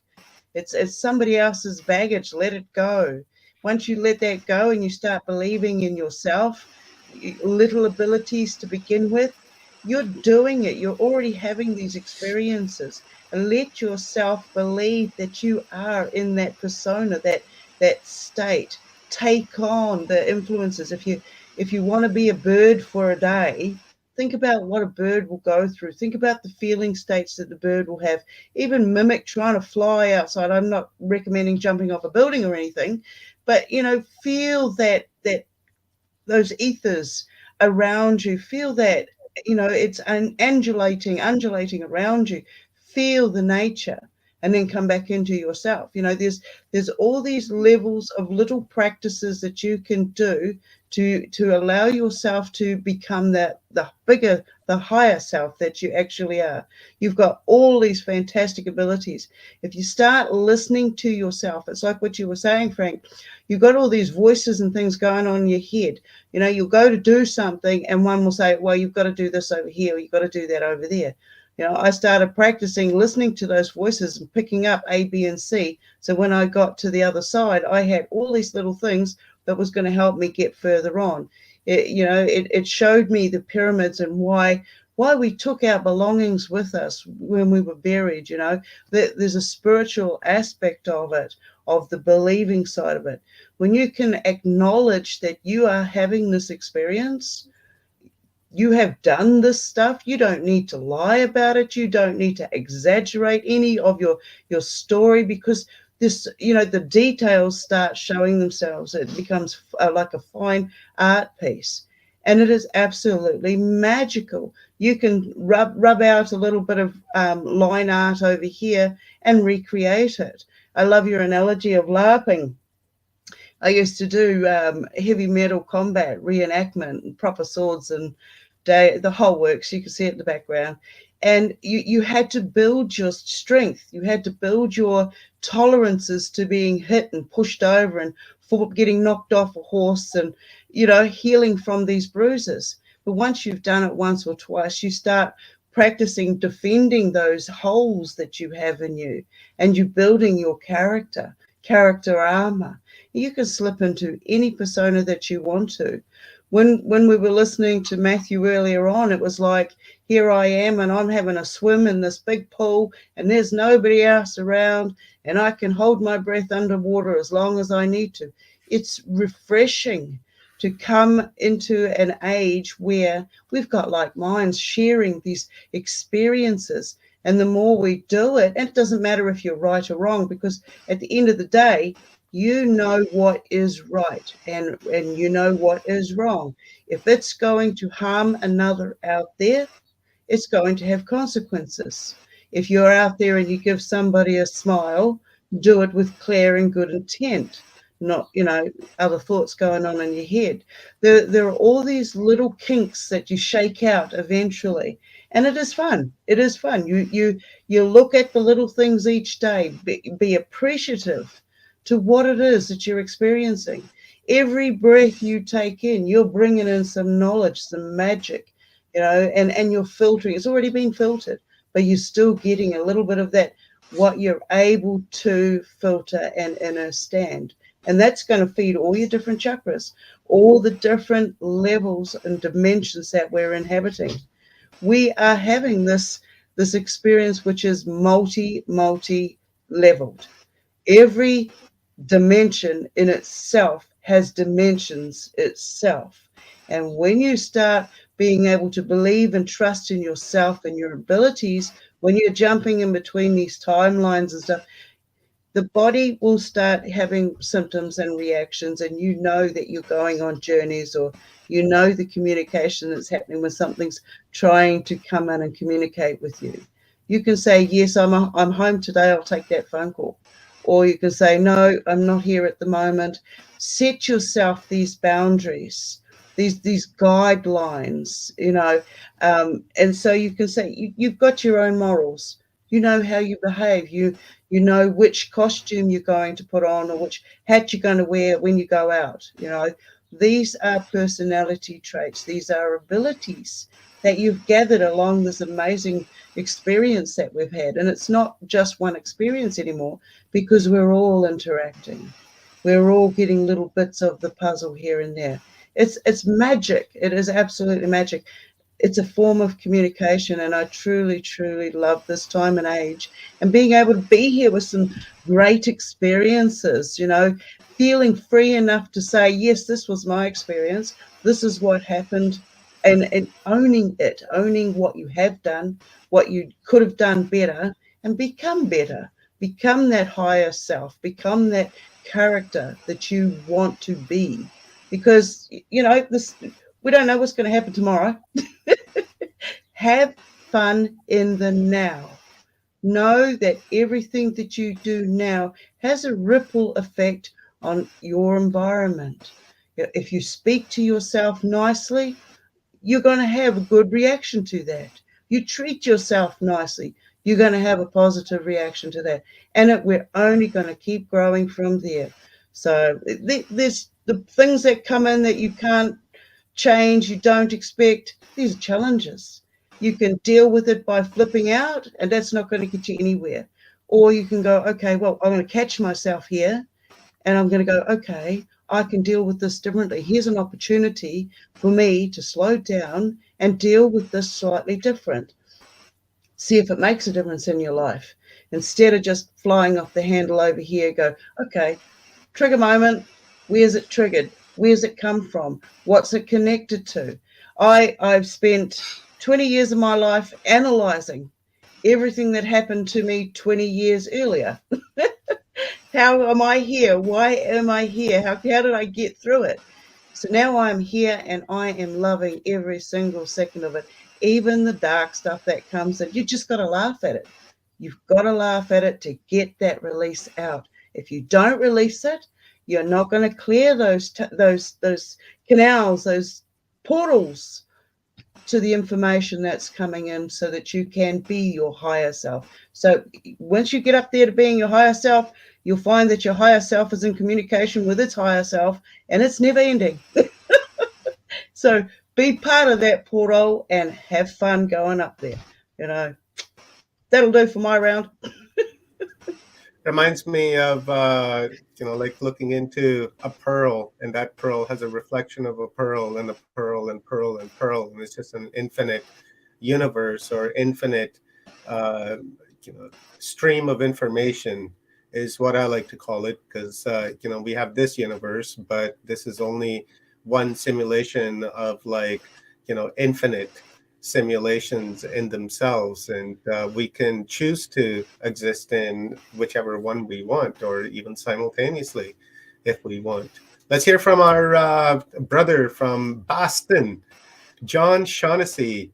They say keep your best player for the last, and I guess that's Michael Feely right now.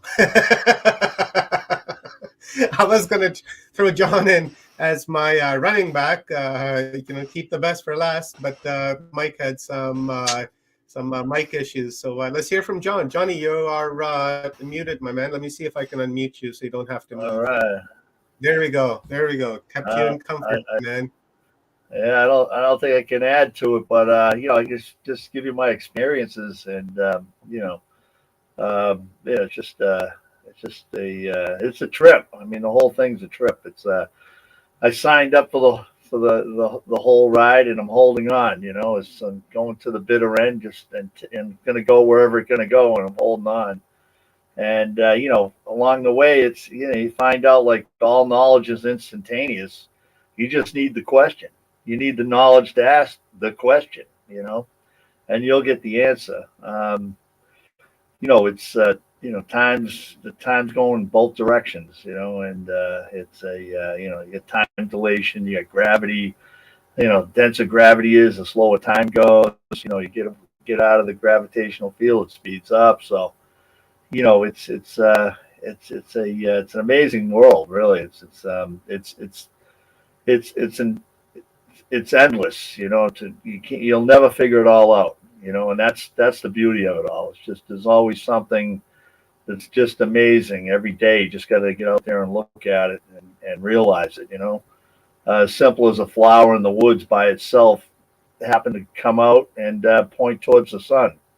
It's 360 degrees it could have went, but it ended up pointing at the only sun coming in that particular part of the forest. It's just intelligent life, intelligent design. It's the deja vus. Get these deja vus. That's definitely time slipping, dimensional shifting, you name it. And stop and look around. What's going on here? I'm getting a download, getting a message. Something's going on, and it's like, haven't we had this conversation before? So keep healthy and keep your mind healthy also. And it's a trip. It all you get these beautiful, exciting rewards. Just when you think that's it, there's nothing else coming in. You're like, is this it? Is that it? Is there anything going on? What else can I do here? And then whatever, it could be a day later or a year later or a decade later, all of a sudden you get a new adventure, a new learning curve, a new, something that just inspires you to the core, and you're off and running. And it's an absolute delight inside your mind. It's inside your universe. That's the universe. The brain. It's like the brain looking at the brain. The universe is the brain, and your brain interprets it, I guess.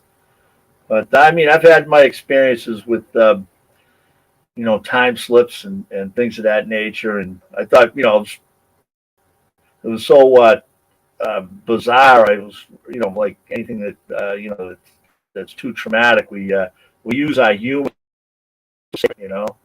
We'll poke some jokes at it, and it'll soften up, and I'll be able to sleep. And then then you get on one particular event, I had 2 Swiss pilots back up what I saw, and the Swiss pilots coming out and saying they saw a UFO or whatever. That's career suicide back in the 90s. So they were definitely seeing what I saw. And anyways, so things happen. There's some wild stuff going on in our world, and it's just have to be conscious enough to pick up on it, and that's it. You keep your eyes open, and it's just hold on. It's like water skiing, I guess. Hold on to the rope. But yeah, it's good to hear everybody, and it's very it's just I just went through my own downloads, putting another book together. I didn't think I had a book 60 days ago. I didn't have anything, and 35 days ago I had something. It's like, and then bam, I'm off and running on another trail, another adventure, and putting out a life. I guess it's a lifelong research, multiple life researches, because at the end of the day, I shouldn't know these things, I shouldn't be interested in these things. I seem to make these leaps, like everybody would make these leaps from A to C without having to go to B. Well, how did you get here? And the soul's eternal, and it's just the fear of overcoming the fear that really allows the that release of the soul.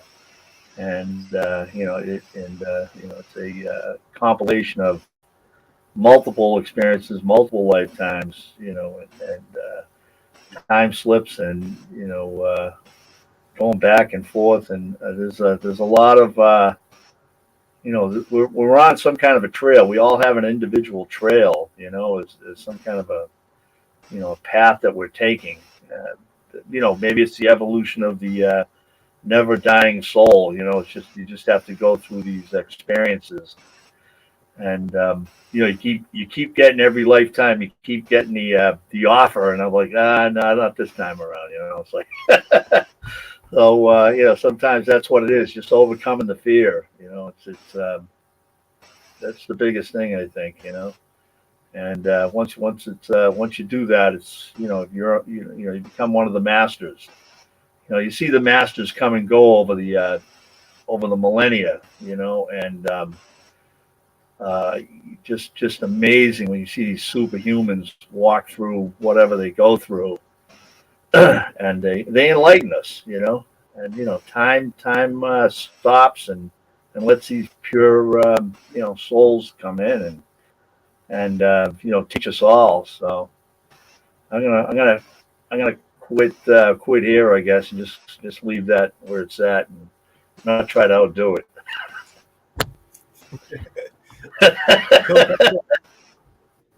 Thanks for sharing. I don't know what I said, but I said it. Just keep preaching is what I say. We're in our Sunday time church right now, and we're just preaching away. Let's see if we got Michael's mic fixed, and hopefully it is, so we can get a download from Mike. Go ahead, Mike. Ah, man. Yeah, no audio. No audio from you, Mike.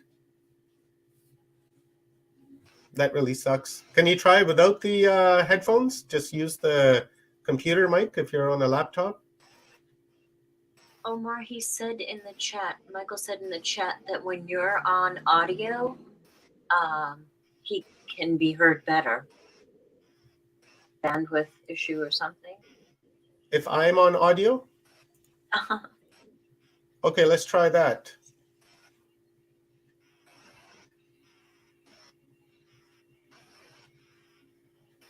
Yeah, no, nothing. Maybe try your headphones again since I'm just audio only. Oh, that really sucks.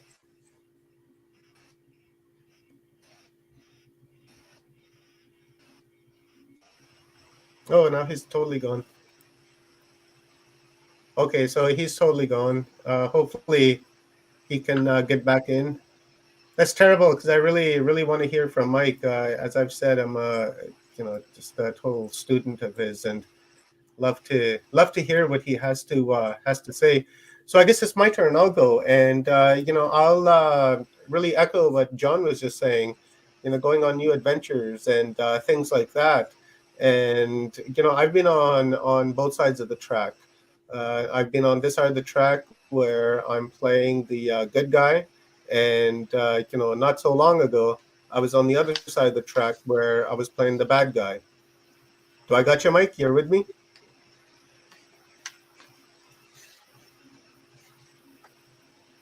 I hear somebody. I think that could be Mike. Is that you, Mike? No?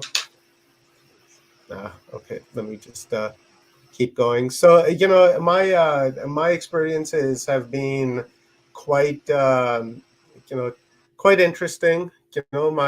I've switched, I guess, now 3 or 4 different timelines. And as I was saying earlier, I used my parents, right? I have a zero relationship with my mother and zero relationship with my father, and really zero relationship with my entirety of my family, whether it comes from my mother's side or it comes from my father's side. I literally have like zero contact with them, and I've chosen that for myself. And I've come to terms with that. In the beginning, I used to think that I'm abandoned and nobody wants me, and playing the victim in my mind. And once I got over the victimhood, I began to realize and understand what I am. Right, when I look in the mirror, I'm not seeing the a human. It may appear to be a human, but it's not.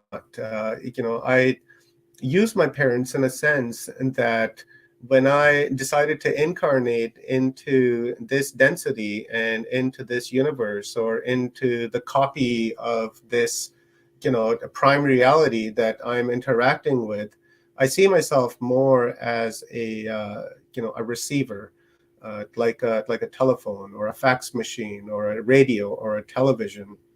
So in order for me to be that television or to be that channel, I need to have software. And that software is the memories, ancestral memories that came from my mother's side, the Aboriginal side, and the ancestral memory of my father's side, which is from Pakistan, India. So that is my software. That is what wrote me. And when I came in, I already made a deal with these two people that, I'm not going to be around. I'm just using you to come in and to do whatever it is that I need to do. Because I choose to really not have any particular ties to anything on this world. I'm just simply an observer, and I'm just observing, hence the name Watchers, or a projection of you. So when I came into this world, I have switched numerous times from one timeline to another, to another, to another, to another. First one, when I was born, was here in Canada. And within 6 months, as the contract had stated, my parents came together. They did their deed. They were married for about 1.5 years. And at about 6 months old, the split happened. And when that split happened, a timeline changed. And from that timeline, I moved to Denmark. And I was in Copenhagen for 10 years until 1985. And I actually go back quite often. I have a lot of friends there. And so that was one timeline. And that was a wonderful timeline. As I was stating earlier, the name Omar, right, is the principal name, the principal identity that was being used there, or the principal timeline to, to upgrade, the software, right, so to say. So then when the timeline changed again from 1985, when I moved here to Canada, to Edmonton, Alberta, a different name was given to me. So that was a different identity, a different timeline that began altogether separate chain of events that, brought me to where I am today. And then, about 15 years ago, about 1997, I guess longer than that now, holy shit, 1997. Fuck, we're in 2022. Okay, well, maybe, about 25 years ago, I guess, a new timeline started.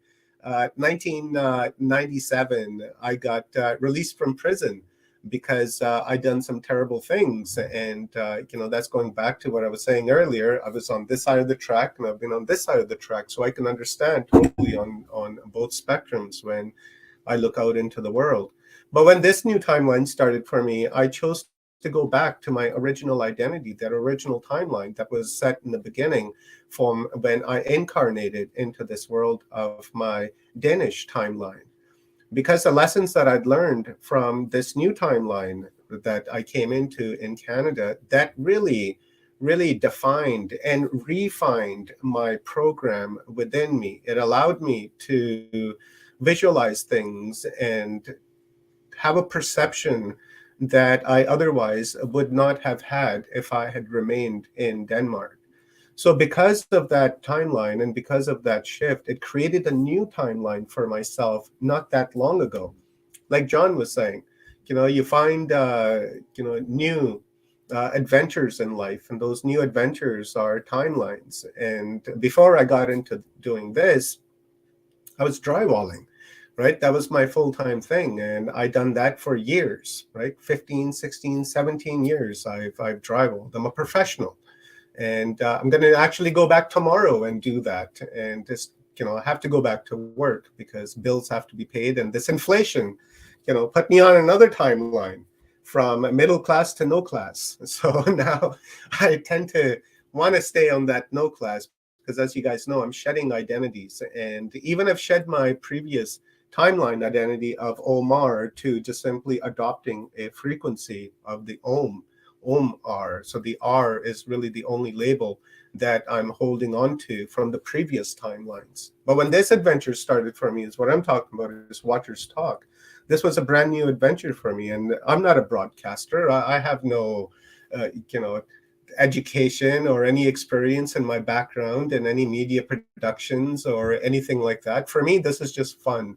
And this was spontaneously created too. It was like something out of left field. One day I had no interest, and the next day, Watchers Talk is born, and now 9 years later, here I am, right? As much as I've battled uphill, because it's been a constant uphill battle with Watchers Talk. It's been a tremendous journey, a timeline that I've adopted for myself, and I tend to stay in this timeline now because I feel that this one that I'm on is on a trajectory with what is to come, and it's going to merge with what everyone else is doing on their own timeline, right? So when I was saying earlier that, I really have no connections to this earth, and I'm just simply an observer, like, Frank was saying earlier, once you begin to question who the observer is, then you've essentially stepped outside of that program, and you're beginning to see, what is real and what's not. And I'm kind of there, right? I've chosen not to have biological children, and instead I adopted 3. And that's the only connection I have to this world. I have no other DNA connection in this world. That's because I don't want to leave any anchors behind, right? This is not the, preferred, matrix for me, right? Because I see the world more as a farm game, right? You all play farm games out there, right? On your phones, Hayland or whatever the case may be, you got all those, and then you're making carrots and growing wheat and, telling your guy you build this factory and that factory. And if you touch him with your mouse, he looks up at you and, he's looking around, wondering who touched him, right? That's what I see myself in. This biosphere that we're in is that it's nothing more than just a farm game. And this is a vacation from the self, right? As I've stated before, we're energy, we're a field of information in the zero dimension. And from nothing, everything else manifests. And that's kind of where we exist. And that's where everything is. And that's where, I want to be at, is in that zero state and just manifest when I want to. Have an experience. So I'm going to stop there because I can just keep going on this, and I will go on this on the next couple of rounds. But let's get back to Nori, and let's listen to what Nori has to say and hear her wisdom, because you guys know I love Nori and I can listen to her all day long. He's so sweet. So sweet. So live action role playing leads to manifestation, right? The great Abraham Hicks, love them. I fell into their lap, a crumpled mess in the late 80s. And they encourage us to script, play it, right? And, one of the most poignant examples of that was, it happened innocently.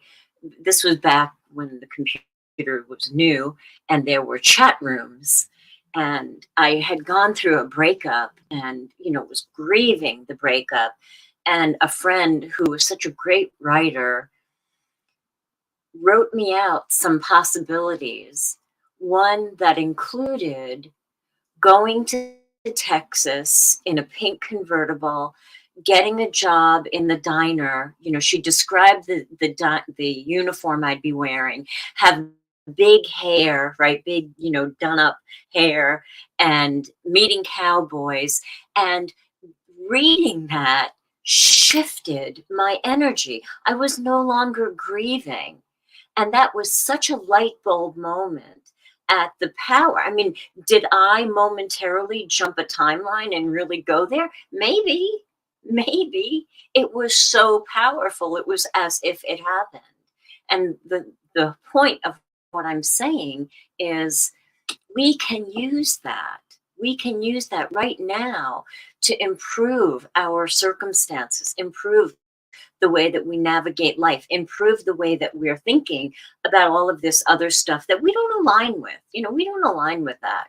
We really are sovereign, unlimited, magnificent beings that are perfect, whole, and complete right here, right now. That's really who we are. And that's the timeline I want to live in.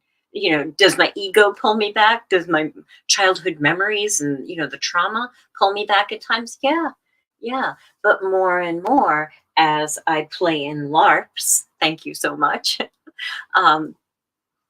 more timelines begin to become clear to me that I'm actually participating in them. And when we get really good at releasing that which holds us down, the density, right? It's the density of our old thoughts that's holding us back. That's when we make a quantum leap. That's when people go from, the rags to riches stories, miracles. That's where, miraculous healing happens. It's all the same thing. It's the energy of the way that we think and the skill with which we apply to feel it and love it and be happy for it and be grateful for it. So I don't know. I'm on a rant. I'll get off my soapbox for a minute. I love the rants, Nori. I really do. Thanks. Rants are the best, and that's what the panels are supposed to be. Is rants. That's why I just don't do questions and rants anymore, or panels, I guess. and Omar, to talk about not having any ties, I came into a situation where my birth mother didn't want me.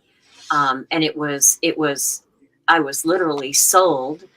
But there was that time, back a million years ago, where the nurses didn't rub your back and do tactile stimulation. They put you in a plexiglass box and you just kind of hung around there. And I did not have any children on this realm. You know my other story about that, but I understand that, and I don't know. I think maybe not having that encumbrance with many relationships in that way, because if my parents were here, I would get pulled back, to the memory of who I was. I think that freedom is part of what allows me to play in the quantum possibilities, to play in the parallel universes and the dimensions. Yeah, that is so true. And as you're saying that, I got goosebumps, people. It's very true, because I feel that when we people that make choices, the type of choices that we've made, they're not anchored here. And I feel that they really are like the wanderer that they talk about in the Law of One, that has heard and has decided to come down and has decided to do what they need to, but they are here simply for that purpose and no purpose other than that. And that allows that freedom, as you're saying, to fully carry out what this person or the entity needs to do, right? So, and also there isn't that anchor there that's connecting you here, and I don't know, it's very complex to really even think about, right? But it is, I feel myself, that when wanderers come in, they're not from here, number one, right? From this particular density. They've like kind of beamed from somewhere up top and have come down here to do what they need to and have no intention of actually coming back, right? So they're not trapped in that incarnation cycle of death and life, death and life, death and life, to, learn a lesson, come back, learn a lesson. I don't know how you will learn a lesson if you get mind wiped when you come here. It doesn't make any sense to me. But perhaps it will one day. But that's my thought on individuals like ourselves, right, that have had this type of history or these types of experiences. And it's not that we're special, right? Nothing special about that. It's just simply that heard the call, came down to board a house. And and we're all here on purpose, at this moment in time. And the thing that I'd really like to highlight about our conversation is for all of the people that may feel encumbered, they feel the density and they're like, oh gosh, no, I can't separate myself from that, from them. I can't separate it. But as you begin, my dog is burying a biscuit in the chair. I'm sorry. It's noisy. Wants the kitchen too. She's trying to make herself comfy. Yeah. But momentarily, when you have that relief from the things that weigh you down, just pretend, right? Pretend that you were adopted. Pretend that you were the mistaken zygote that got dropped out of the universe and landed into royalty, or whatever it is that you want to think about, and see if you don't receive some kind of a shift in your vibration. I mean, I believe, and it's been proven out when I've done hypnotherapy with people, that when you play in the other timelines, and I like forward life progressions better than past life regressions, people come back and can be healed. People that went in being a smoker comes back after experiencing themselves, 50 years from now, 20 years from now, and they come back and they have no desire to smoke. There's healing, in this energy that we can play with. So I'll see what Augie has to say. Beautiful. Before we got Augie go on, let me take myself into video and see if we can hear from Michael Feely.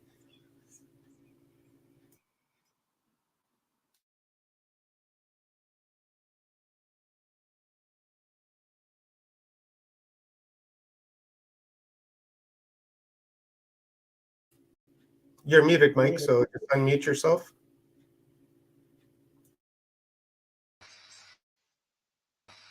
Oh, wait, Michael, is your microphone working?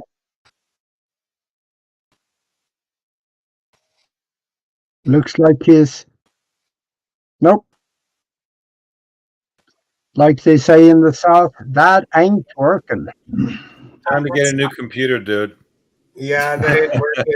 Maybe try in the settings under the audio settings, Mike. Shit, man, I'd love to hear from Mike. Had the same issue yesterday, and we were able to fix it. Fuck. Okay, let's hear from Augie. Mike, go into the settings down below where that gear is, and go into audio and see if you have the right mic connected to that. Augie, go ahead, brother. Okay, well, I totally relate to what Nor is saying about the origin of people. Chances are that we rely a little too much of our origin because, a lot of the positive gurus, they say, live in the moment, live in the present. And there's something to that. Whatever happened back there, leave it there. We're not going that way. So I can relate to this. I got stuff way in the back of my past too that I just didn't really care for. So I changed to a different timeline. And those timelines, I want to dwell on those timelines. I know I almost 100% sure that there's somebody in this panel that's going to relate to what I'm going to say next. There is some evidence, and you can prove it to yourself, and you probably have sometime that there is slippage of time. Let's say you came back from the grocery store. You came into the kitchen with your hands full of grocery bags, put the key on the island, and you start putting groceries away. And then when you're done with that, you turn around to get your key, and it's gone. It's not there anymore. What happened to the key? And you start looking, can't find it, it's gone. And you say, oh man, but now what am I going to do? And you just leave it alone for a while, and you go do other stuff, and you come back, and you find the key somewhere else that you haven't been, or maybe it's now on the island, somewhere else on the island. What happened? What happened to the key? I've had that happen several times. You won't believe what I found one time. I had that scenario, and later on I found the key in the freezer. And I had not put anything in the freezer. How could that happen? And now, back then, when it happened, I was just scratching myself bald, just trying to figure out what had happened. But now I understand I slipped into a different timeline, obviously, where I had put something in the freezer, and the key was in my hand, and I left it there for a moment and then slammed the door before I knew what I was doing. These minor differences, that could be all the difference there is sometimes between timelines, because there are so many of them. There are some theoretical physicists that are saying that we may have a myriad of different timelines when we are all in every one of them. Then we wonder, how are those people doing in the other timeline? Maybe we should concentrate on that a little bit and go and visit. But if it's good in this one, I would say maybe not. Because you never know what's over there. So if you're totally happy with what you have, concentrate on it. Stay within the present moment and project your future created in your mind, lay out a timeline into the future, and whatever wonderful thing you created for yourself in your own mind, put that in the future in your timeline and go visit it every day. And when you go visit it, you lay down a tractor strings to it, and you get drawn up that timeline to that mental image that you placed in the future for yourself to be a reality in your timeline. This is really very important. Most people, they spend more time planning their vacation than creating their life in their mind and planning their life. So a lot of times too, some kid growing up, if his father is a fireman, the son becomes a fireman. That's okay. I was there. My parents were farmers, and I was supposed to be a farmer until I created another timeline peeling off to the right. So plan our future in the present. Put wonderful things in it. Feed it with emotion, feeling, gratitude for already having it right now. Because you are seeing it, you walk around in it, you're in it, you're with the people in there with you. Take that, roll it into a ball, and play it forward into the future at a time-coded event. That time-coded event could be a year ahead, 2 years, 4 years, depend on how important it is. And if you want to change in your life right now, make it maybe 6 months. So, yes, that is exactly right. That's what a vision board is about. And what you have created in your mind, you have placed it into the quantum existence. In fact, you have given it a low form of life because you thought of it, you placed it there, and you can go back and visit it every day, and you should. When you do, you get drawn up this timeline to it. And everything good you have created is sitting there in the quantum existence in the future for you. So when the linear time catches up, chances are that if you have done your job right and helped the physical as much as you can to help all that happen, all you do is walk into it and it is yours. In fact, I've been doing that. And that's why things will happen. Anyway, that's my story, and I'm sticking to it. Who want to go next? Okay, I was just talking to Michael here on Messenger. I was just going to call him and have him audio only and just put him up to the mic, but he's saying that he was having a hard time just even hearing what we were saying, so he really can't contribute too much to the conversation because he doesn't know what others have said, right? So that's totally understandable, but I truly do appreciate Mike trying so hard over and over again in trying to get back into our conversation. So we'll do our, we'll jump over to our sister Leanne Curtis from Riding the Frequency. And again, guys, just a quick reminder that this conference, Magic Box Timelines, is sponsored by Frank Jacob, A Tale of Two Timelines. It's a Project Looking Glass webinar, and I've been flashing the website address. Watch A Tale of Two Timelines by visiting this website right here. And once you're checking out, you can add the code Timelines50, and you will receive a 50% discount so that you can have your experience in an epic rabbit hole, and that I'm sure that you will get lost in.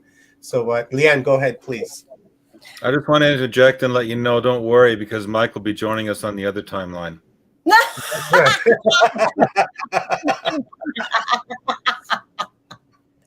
Good one.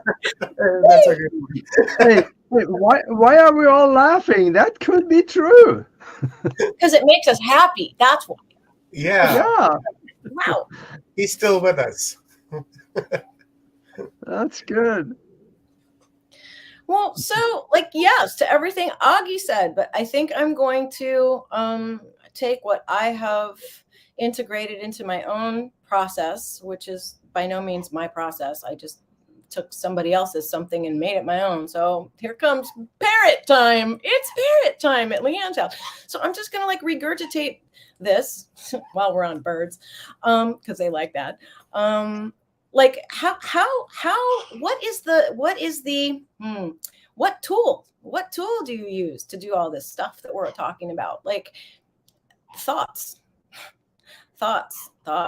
you know, like if you're going to go back into your history and focus on a memory about something that you really didn't like, and it just plagues you just over and over, and you just can't stop thinking about it. What do you think is going to collapse in front of you? Like seriously, if we're talking about quantum, things collapse. Where your focus goes, the energy goes, and then it collapses. Like, and if you're thinking something and you think it over and over, and then you get a feeling that goes with it, that feeling that you're putting out there is the magnet that pulls the experience back. So thought puts it out, the emotions get it into the field hears what you feel and gives you back, no matter what it is. Kind of like magic. So like, we don't really want to be creating our future from memories of the past. At least I don't. Unless they were good memories and you just want to keep doing it over and over again, like a rock and roll band that made $1 million on that one hit song. You just keep doing it over and over. But like, I don't need to be a rock and roll band, and I don't need to make $1 million off the same thing over and over. It gets boring for me. So whether it's accurate or not, I can't tell you, because I'm not in science. I said that before. But if the idea that your subconscious mind is the same as your physical body, and it's running a program, and the program brings you back to memories, and you're going to think that again, that you're creating your past over and over again. So why not fantasize? Why not? If you need somebody to write a script, I'm sure Frank is happy to help you, but you can write your own. We write our own scripts all the time. Like, have you ever been getting ready to go someplace and made up in your mind how it's going to go, and then this is going to happen, and like talk yourself out of going? Well, you just killed it all by yourself.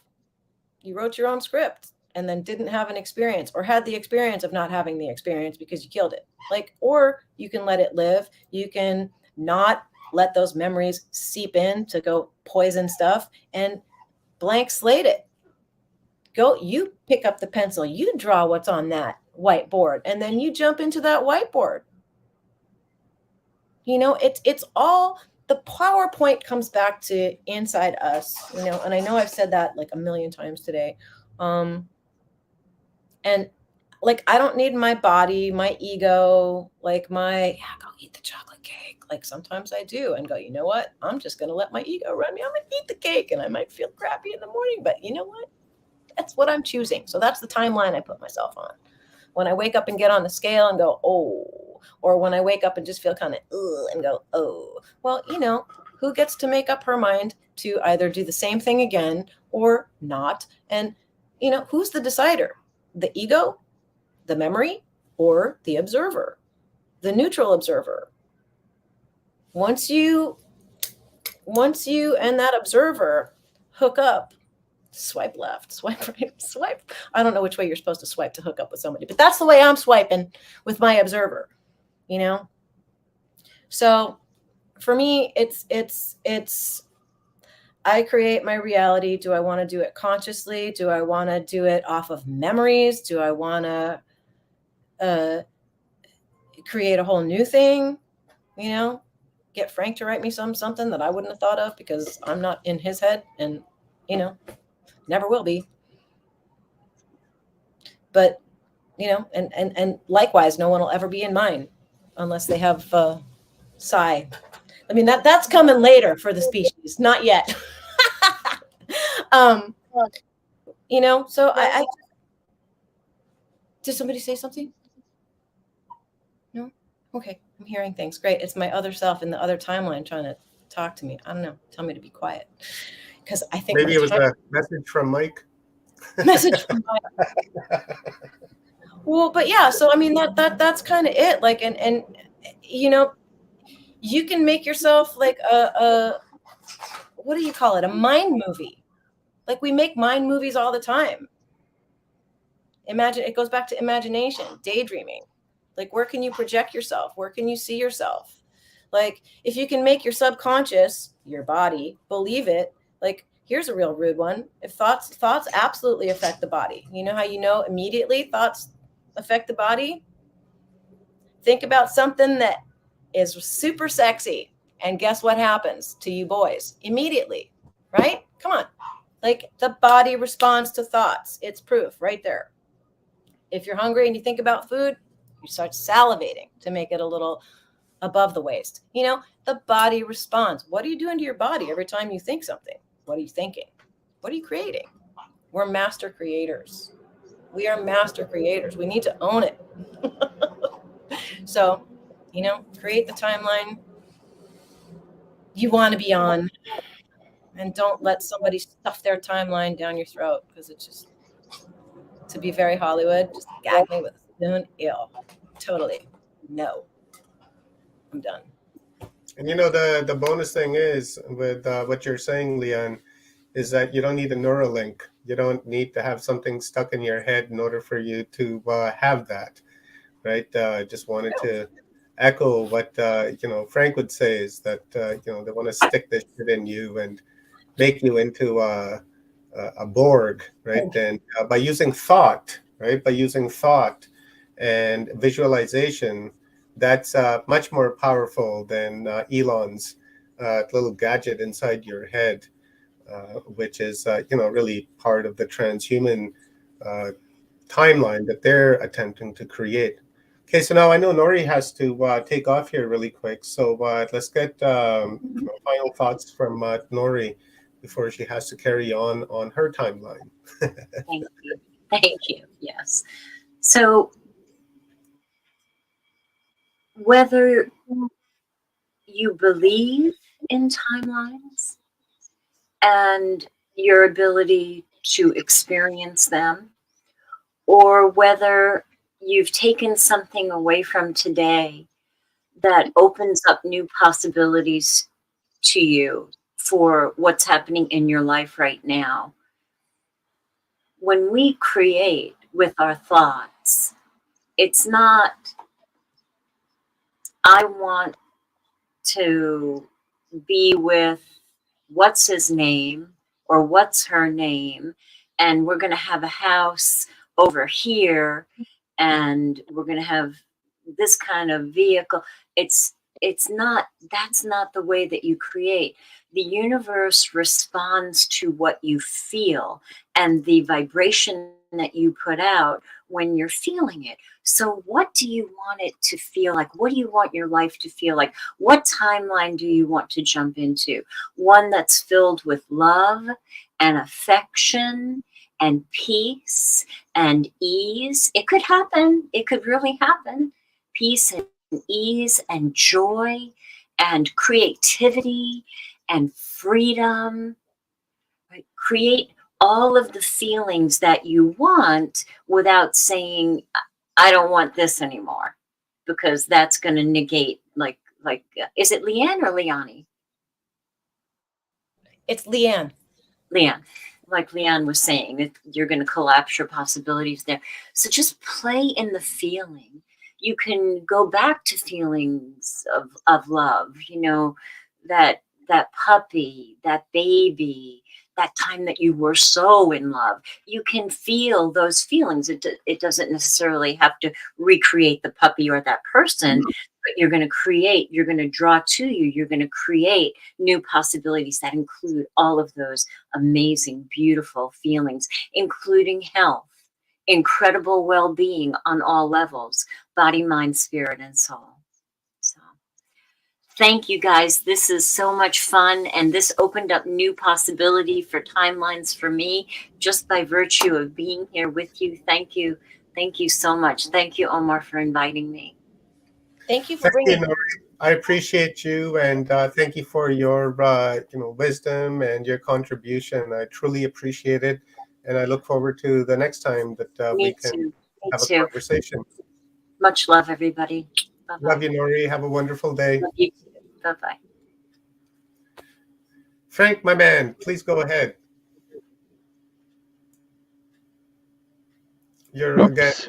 There we go. Shit, sorry. I really like what Nori was saying about the feeling of it, because that's really the key. You know, thoughts are one thing.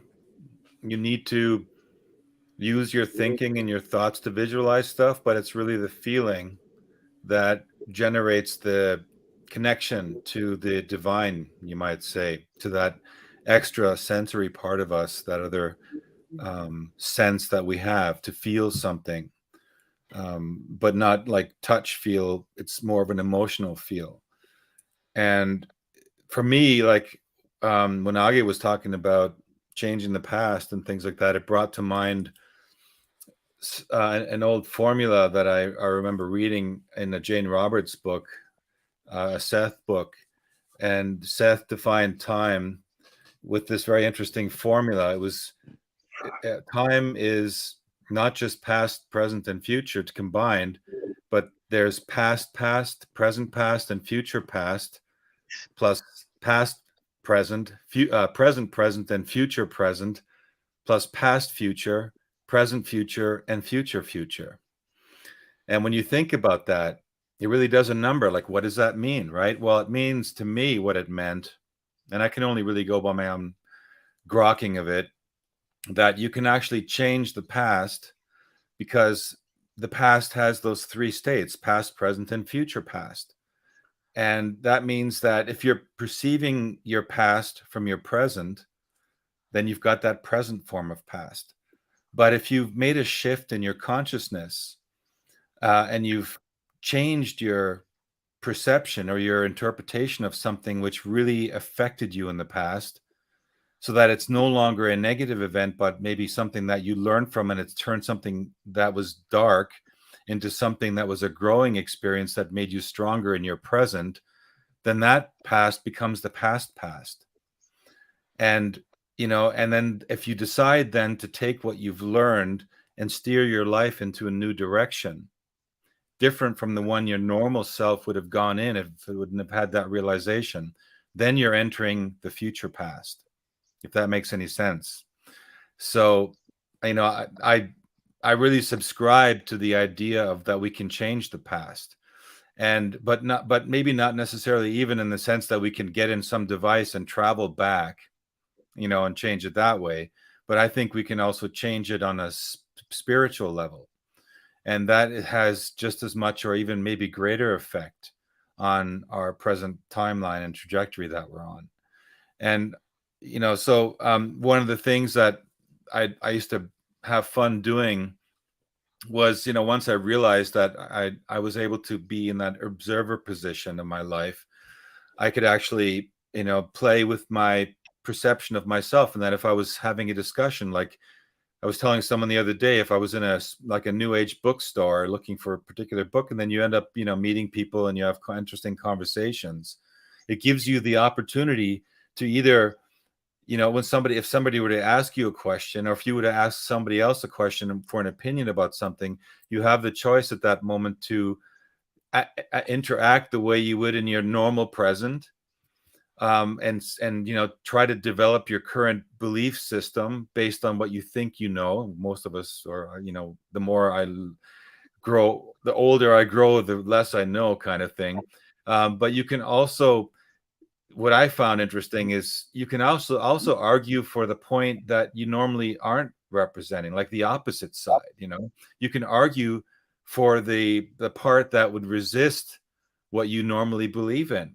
And what it does is it causes the person that you're standing across from, who's going to be speaking with you and interacting with you, to take your position and argue for your perspective. And then you can begin to hear your own self in their their philosophical perspective, their spiritual perspective.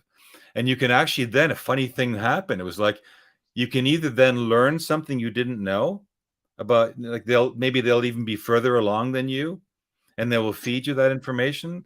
Or you might hear yourself speaking and you suddenly realize, that kind of sounds weak. Like, that's like crazy, man. It's like, that's not working, and only in that sense of being able to step out of yourself in that way can you really be raw honest with who you really are and what level you're at. And it's not easy to do, but it's a very interesting experiment.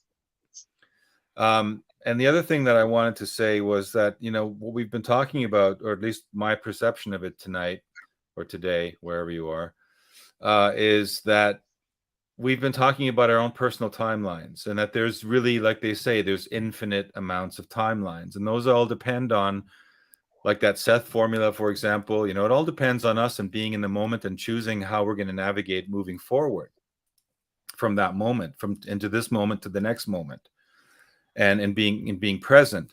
However, when I think back on all of the years I've lived, and from when I started to explore metaphysical ideas, and in at certain places in my life, I was more deeply enmeshed and actively thinking and talking about it than in other times.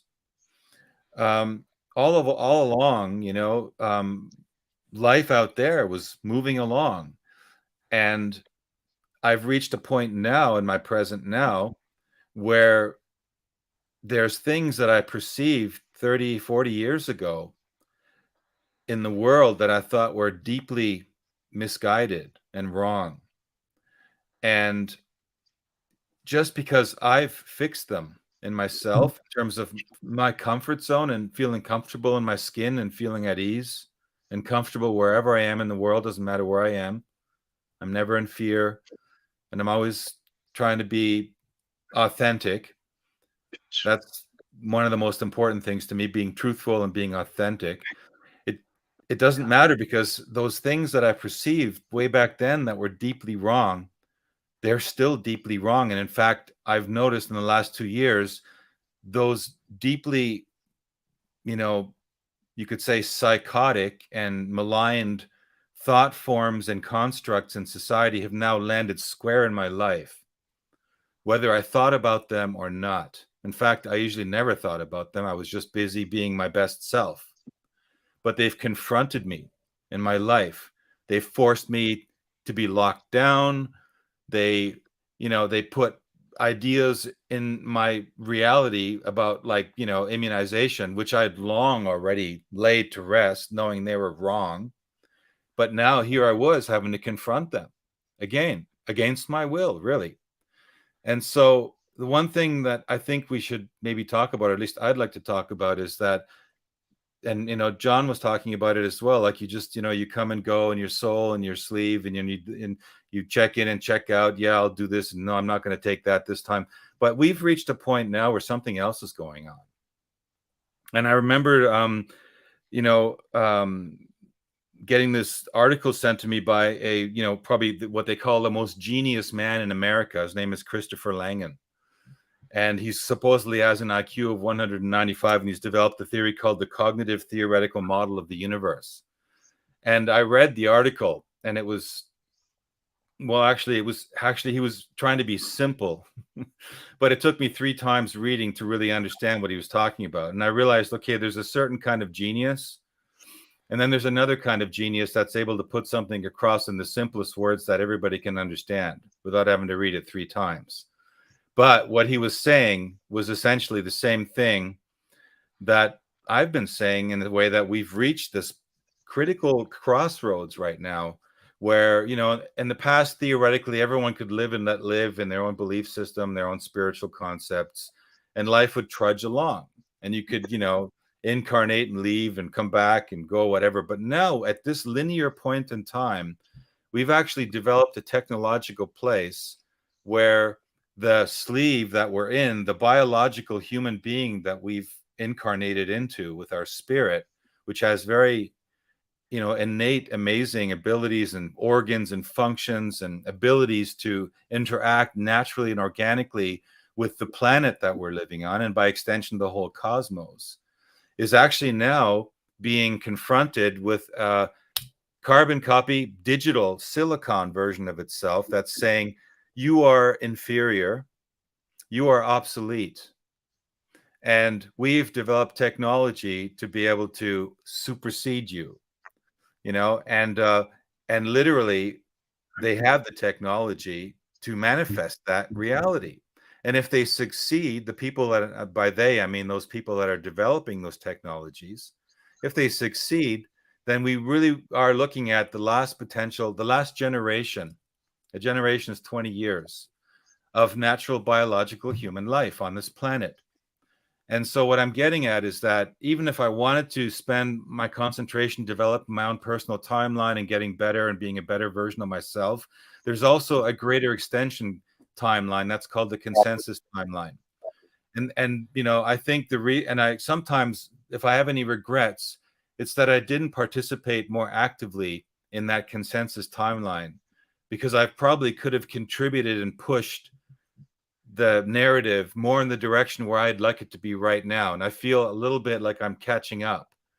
And, you know, maybe that's just an illusion. You know, maybe that's just my own fear. In that sense, you know, that could be a fear that I'm still dealing with, but I see it around me. I see what's going on. And I feel the urgency. And I feel the impending potential doom for that version of biological human beings. And I would be very, very sad if that other side, developing the silicon version of artificial digital life and, you know, convincing all the other non-game players out there to adopt that version of reality, might mean my extinction, or the extinction of the soul family that I belong to, which is inhabiting in a biological human being, which has not really realized its fullest potential yet. And I worry sometimes that that we're running out of time to make that version of our humanity happen. And so what I try to do is, in, you know, all this talk that I'm on with these shows and things, is I try to remind people that don't just, you know, maybe try not to just relax, that, you know, eat the popcorn that gets all taken care of, but take the position that, you know what if it isn't taken care of? And like the Hopis say, we're the ones that we've been waiting for. How long are we going to wait before we spring to action and say, no, we do not want to go into that artificial world. We want to stay here longer, and we want to make this reality the way we actually ultimately want it, you know, could potentially manifest it. And that has not happened yet. I don't see it happening yet. I see glimpses of it. And when we talk amongst ourselves, we're all already on that higher level. Okay. But, you know, we have a lot of work to get out that message to all the people who are not quite there yet. And you can't force it. You know, we know that. You can bring a horse to water, right? But I mean, just simply, I was talking, like I was saying, with my family member today, and I was saying, you know, I have the choice. I could throw up my hands in the air and say, you know what? It's true. I mean, the odds are it's already over. You know, they've already won. I mean, they've got the money, they've got the media, they've got all the Elon Musks out there developing their Neuralinks and everything working in their favor, really, you know, and I could just let go. But if I decide to choose to participate in a way of non-expectation, and I put that message out there, and I try to get people to visualize that new timeline of ultimate potential of the organic biological human timeline, then at least I've created the potential for someone else out there to catch fire with that idea and go, you know what, that's true. And that changes them. The way I was inspired by a musician to pick up an instrument and learn that, I could maybe inspire that one person out there to make a difference. And that might be the next Elon Musk or something, right? I mean, but in a good sense, you know, so, you know, you've only got positive to gain by trying. You just have to be careful not to get caught up in a game of expectation. And if it all goes down in flames in the end, at least I can say to myself, you know what, I was trying to be on the right side of history, and I didn't want to let go of the potential that it might actually still manifest, even if it is like at very late in the hour, and there's only a very small amount of people. It has only really always been a small amount of people that have made the huge giant leaps on the planet. So that's kind of what I wanted to state today still. Thanks, Frank. And I really like that. And I've been hearing that turnaround lots too, right? We are the ones that we've been waiting for. And I like what you said is how long are we going to wait? Let's spring into action.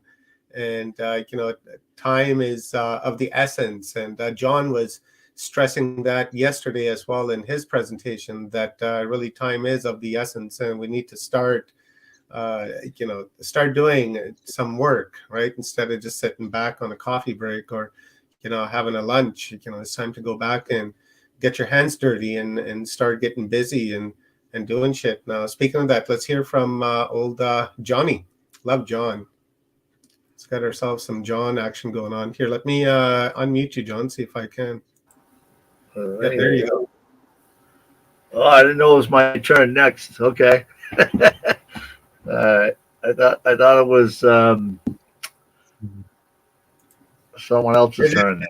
Is it Stone next? I thought I'd just throw it over to you, but let's go with Stone. All right, I'll give you your time. Go ahead, Stone. Oh, I just go with the flow. Whatever happens, happens. You know how it goes. I just want to, one of the things that you were saying there, Frank, one of the ways that I had to stop for a while, and I had to take check of who I was, what was my value, because everything that had ever come beforehand never did any good. I always knew that there was something a little bit more. This couldn't be the only way, and then one of the techniques I developed was, okay, I create a mirror, and I'm going to look through that mirror, and I'm going to find the missing pieces of, I have massive missing time. And so I want to find the pieces because there's nobody out there who I can trust. So I developed a technique of stepping to creating the mirror, looking through the mirror, and almost reliving, but without the feeling state connection, without the emotional state connection, just looking at the time that had actually happened, and what could I do now to change that hurt, to heal those wounds, to move forward. At the same time, there were all these other little beings and things, entities that came in. And for everybody that ever shut me down, these were blocked states. That allowed me to see that there was programming going on. And from there, I started realizing, okay, there's a lot more, there's a higher education going on here. I need to break these programs. And that took me into phonics and symbols and different forms of energy, magic. And then I realized, everything is alive. Everything is communicating.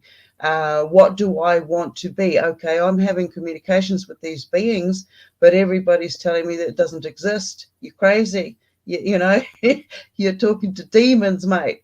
And then, I got past other people's programs because that put me in a limited block state. So then I accepted, I acknowledged, yes, I do have these abilities. I don't fully know what they are because I have the ability, but there is labels coming in. I wasn't raised with labels. I was raised with abilities. And so then when I had to decipher what the languages are of labels, because it's phonics, it's spellcasting, and then learning the languages of the beings that came in, then it's like, okay, now I can create. Yes, you can come and communicate with me, or no, you can't.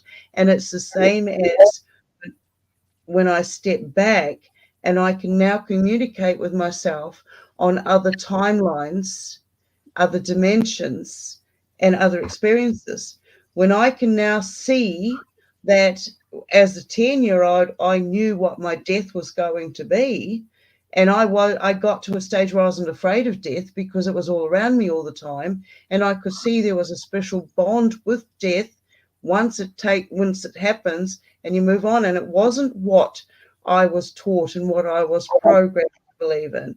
So it was like, wow, this is absolutely magnificent. We're multi-dimensional. We're having these communications with these other beings. We have to remember how it is that we communicated with them. Now it's come down to, okay, well, this set of greys that have been visiting me all my life are some aspect of myself somewhere else. And I'm like, oh, I wouldn't do that to somebody, so why are they doing it to me? Well, maybe it's me doing it to me. So I have to go back in and say, okay, I want this changed. I no longer am going to take responsibility for this ill will over here. This vessel needs to be treated better. This experience needs to go further. This is what I want. You know, it's not so much about a want. It's more like, okay, I'm now acknowledging my abilities, stepping into myself, taking back my power and growing my mana. And it's like, yeah. And I'm seeing this. There's a way out. You know, I've suffered from all forms of anxieties. I've been labeled all different sorts of labels, all different programs and boxes. If I, the meek of the land, can manage to get through this, then there is hope out there. So I never gave in. I never stopped hoping. I got to meet versions of myself, not just by looking through the mirror. You know, the timelines have dragged me into actually being face to face with another being who was me, looked like me, dressed like me, had the same persona, right down to the same name, the same job description. And it was absolutely mental. And it was fantastic, you know, going to see, you know, knowing that somewhere along the line I've left messages for myself to stay on this path or that path to make this path better. And I can see where, if I look back, okay, well, I took this message and this is the way I read it. Bugger. Now I know that I did it. I can recreate that message and simplify it for the next one that's coming along. Because, you know, if I here now can be the best I can be on this dimension, knowing that I'm connected to many other of myselves out there, then one of us is going to have a good life. And this is, you know, share that knowledge with yourself. Give yourself that appreciation. And it starts with acknowledgement. You do count. You are worth something. You don't have to be worth anything to anybody out there, because you are here in the now. You are the present. You are a present to yourself. You are a gift. You know, this is so magic when you could take away the shell and all the other rubbish that's been put out there in front of you. You see yourself glow. You see where you can go. All this nanotechnology and everything else there, that's just gunk. But we have a role that we've played in creating that gunk and seeing our ancestors of the greys and the different species out there. So we're being in the now can say, okay, you didn't do that right, and I'm not going to play a role in that. I don't accept that anymore. This is what I deem karma, where you cannot change what you're not aware of. But as soon as you acknowledge yourself and you become aware of it, you become accountable. And I say, be the best that you can possibly be and stand in your truth and hold on to your power. There you go. That's my round. You know, I would like to butt in there because I found it very fascinating the way you were describing it, because I don't know if you're familiar with the Tale of Two Timelines storyline, but it's basically deals with the J-Rods, who Dan Burish, who was part of Project Aquarius, was describing as being our descendants, our future humans from 45,000 years that had come back to this time. And the P45s were here alongside their 7,000-year descendants, the P52,000 years. And they were basically, the P52s are the more enlightened version, trying to steer humanity toward realizing that their consciousness can affect everything, the timeline, the whole cosmos. And when you were describing your experience with these visitations and your changing of consciousness, it sounded very, very in sync with what, since the P45s were here to kind of harvest the genetic material of their ancestors, and they were picking not just random people, but specific. And everything that I've learned about these abduction cases, they tend to be lineage oriented. Maybe not in every case, but in a lot of cases. And so your changing of your consciousness affected them in a way that it blocked them from being able to carry out, and was fulfilling exactly. You were like a litmus case, proof of what actually the P52 J-Rod was saying that we are able to do. And that's the only way we can change that trajectory. So bravo. Very cool. Thank you. We're all doing it. We're here now. We're all doing it. You know, everybody, all of us, we've got a little piece of that. And so you step into yourself. You are exactly what you've just described. We've been waiting for us to wake up to ourselves for such a long time, and we're doing it now, you know. So thank you, everybody. Give yourselves gratitude, you know, pat on the back, because we made it this far. So yeah. I like that, my urban shaman. That's what I call Stone Hobbit, my urban shaman. But she's not very urban. She's actually out in the country. So she's my, she really is my personal shaman. This lady, very, very incredible. You know, let's give John a couple of minutes. We're running behind time here, eating into Augie's time. So, John, any final thoughts from you before we hand this all over to Augie? Yeah, I just wanted to you know, add that the power of the individual, the human consciousness, you know, the collective consciousness on the planet.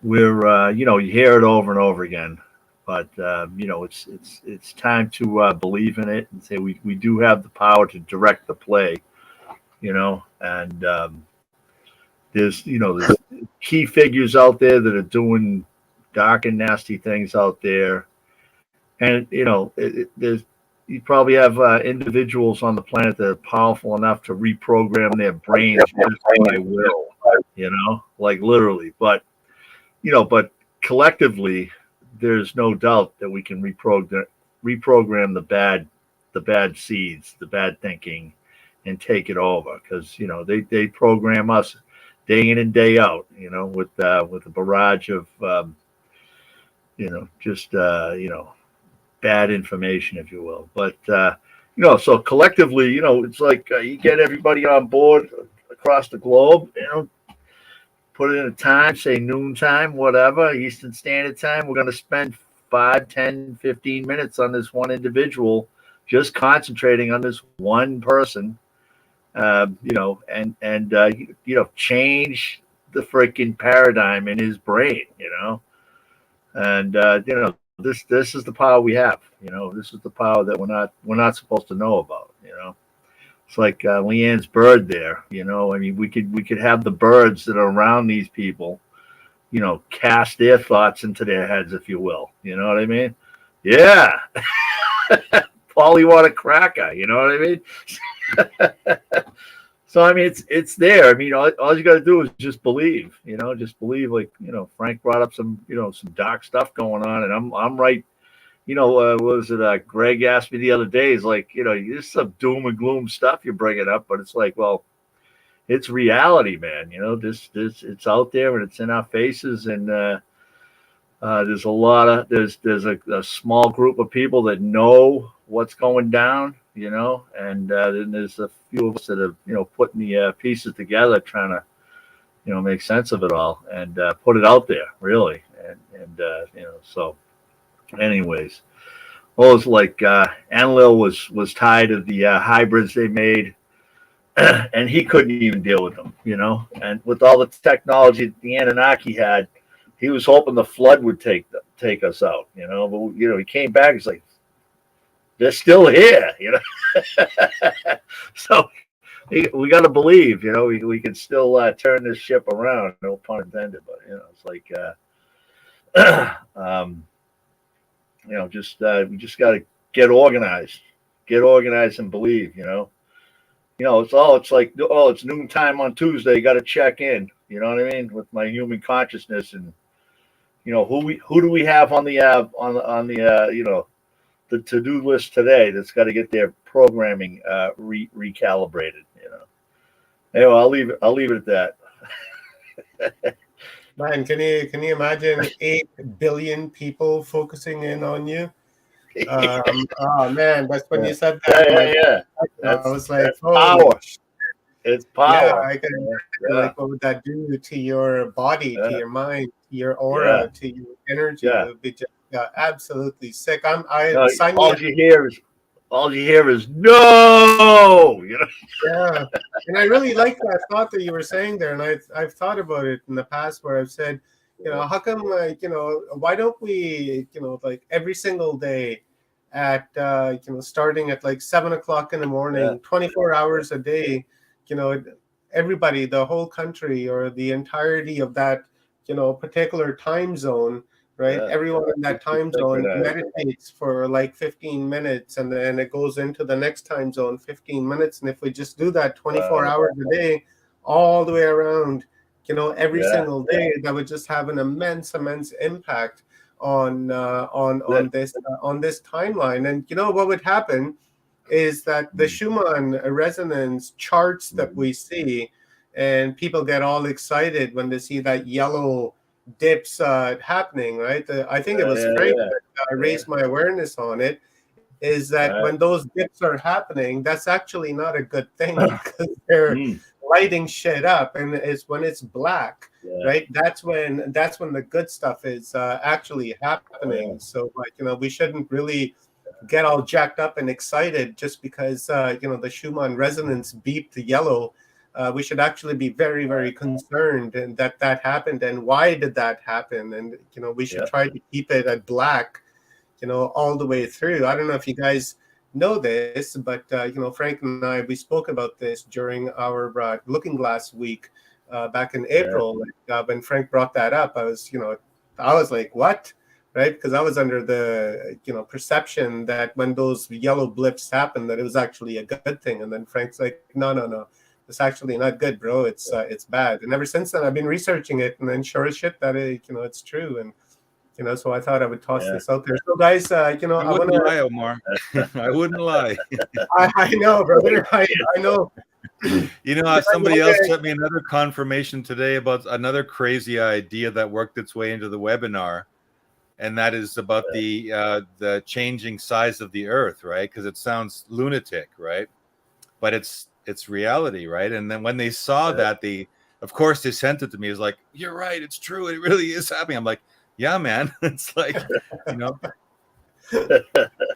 there's a lot of stuff that's misconceived out there, misconstrued, and that's one of the things that I'm kind of hell-bent on fixing if I can, in my little way. I'm in a unique situation, maybe because I'm a bridge between Germany and America, so I hear a lot of misconceptions about MK Ultra and Project Paperclip and all these things. Most of it are completely wrong, I'm telling you right now, and it's very disturbing. But I realize, hey, I can't do anything about it. It's already infested the mindset out there and created all kinds of mythologies based on complete falsehood. But one brick at a time, I guess, right? Try to fix it. Try to take the wall down, a bit at a time, and make it. Because if too much too fast, then you become a radical lunatic and everyone's afraid of you, right? So, yeah.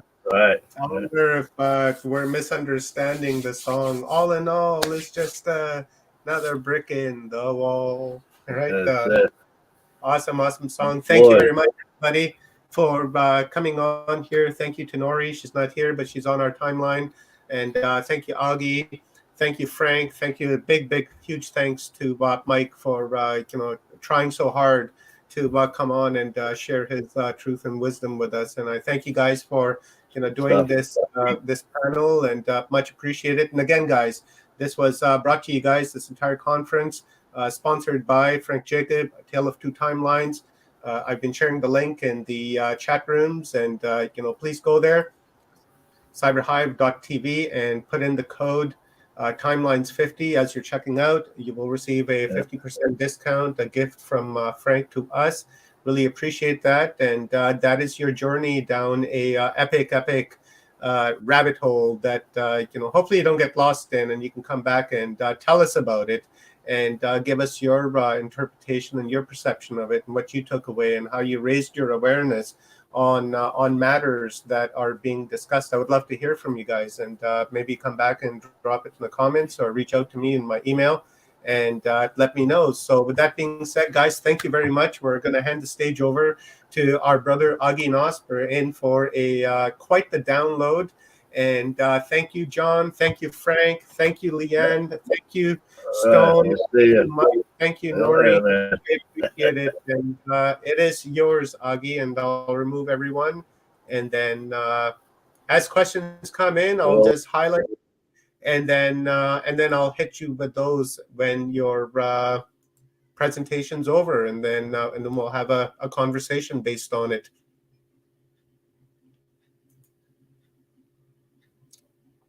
You're muted, brother. There. Oh. I just muted you. Augie. I'm sorry. You're muted. There we go. Here we go. Hey, this is good now. I can even hear myself. All right. Well, did you say the floor was mine? The floor is yours, Augie. Yeah. Okay, well then we will see what we can do with that. I am sure I feel honored for being on here and doing these things with you guys, because there's so much good knowledge, and I feel like I have arrived. I'm with some of the most brilliant minds on the planet right now, so this is wonderful. And this is about, let's see, what I see here is a black screen. Is that how it comes out also otherwise? In your screen share, I'm not seeing a screen share from you, Augie. Okay, so it's only audio now, or we also go out with video? You're on video and audio right now, Augie. You just have your background on, so we can see and hear you. Are you trying to share your screen? All right. Okay. That's just now of course we ran a little over here. So how long am I on? I gotta time myself here. You got whatever you need, brother. I've allocated 90 minutes to each speaker. So if we run over into Stephen and Evan's time, that's fine by a few minutes. I'm sure they don't mind. Okay. Well, then I'll make it close to an hour probably. That'll work. So yeah. I know this is going to get way far outside of the box again, and hopefully you'll never be able to find that box again. Chances are that might be good for you. We were going to talk about timelines, but I want to expand that into also time travel, because the two of them works really well together, and they kind of fit hand in glove, because if you do one, you might just also do the other one without even knowing it. And when it comes to timelines, why is it so important that we understand what timelines are and how to be able to create timelines with good stuff in it? And I tell you, that is really important, because in order to understand what timelines are, we really also should understand what time is. Or is it even real? Yeah, time slippage, where you can move from one timeline into another one and back and forth, as well as straight time travel. That is real. Later in this presentation, I'm going to show you two different pictures that would hopefully remove all doubt on that. And whatever you're thinking right now, just wait for it, because I know you want to see this. It confirms that time travel is real. I have read 3 or 4 different science journals that we know how to make a time machine, but we can't do it yet. Or in one case, they said we do not have the power, the fuel for it yet. Well, there's one thing they forget, and that is the power of the mind. Within quantum mechanics, the mind of the operator becomes very much entangled with the experiment. A lot of the quantum experiments are working as long as the one doing the experiment believes it is possible. But they've also tried it when someone that say, oh, this is total bunk, but I'm going to do it anyway to prove you wrong. And those experiments may not work as well. See, mainstream science ignore that we live in a mind-created universe, even though they know it, but they cannot make themselves make the distinction because it can involve some stigma of being far out there, or they could even lose their funding for projects and stuff they do if they are totally buried in Newtonian science. So let's dwell on that for a moment. What is the universe? What's it made of? Here's a clue. There is a physicist. His name is James Gates. He has studied the universe basically all his life. And he says that when we go deep in the equations explaining the fabric of space, we find computer code, ones and zeros. And we did not put it there. It is too organized to be there by accident. It is obviously an intelligence placed it there so the universe could function and be explainable. If there is computer code in there, in the fabric of space, that means there's a computer program. If there is a computer program explaining the fabric of space, and we are in this fabric of space, that means we are part of this computer program. So, with other words, we are in a computer simulation. Now, that computer simulation has many similarities with a holographic structure.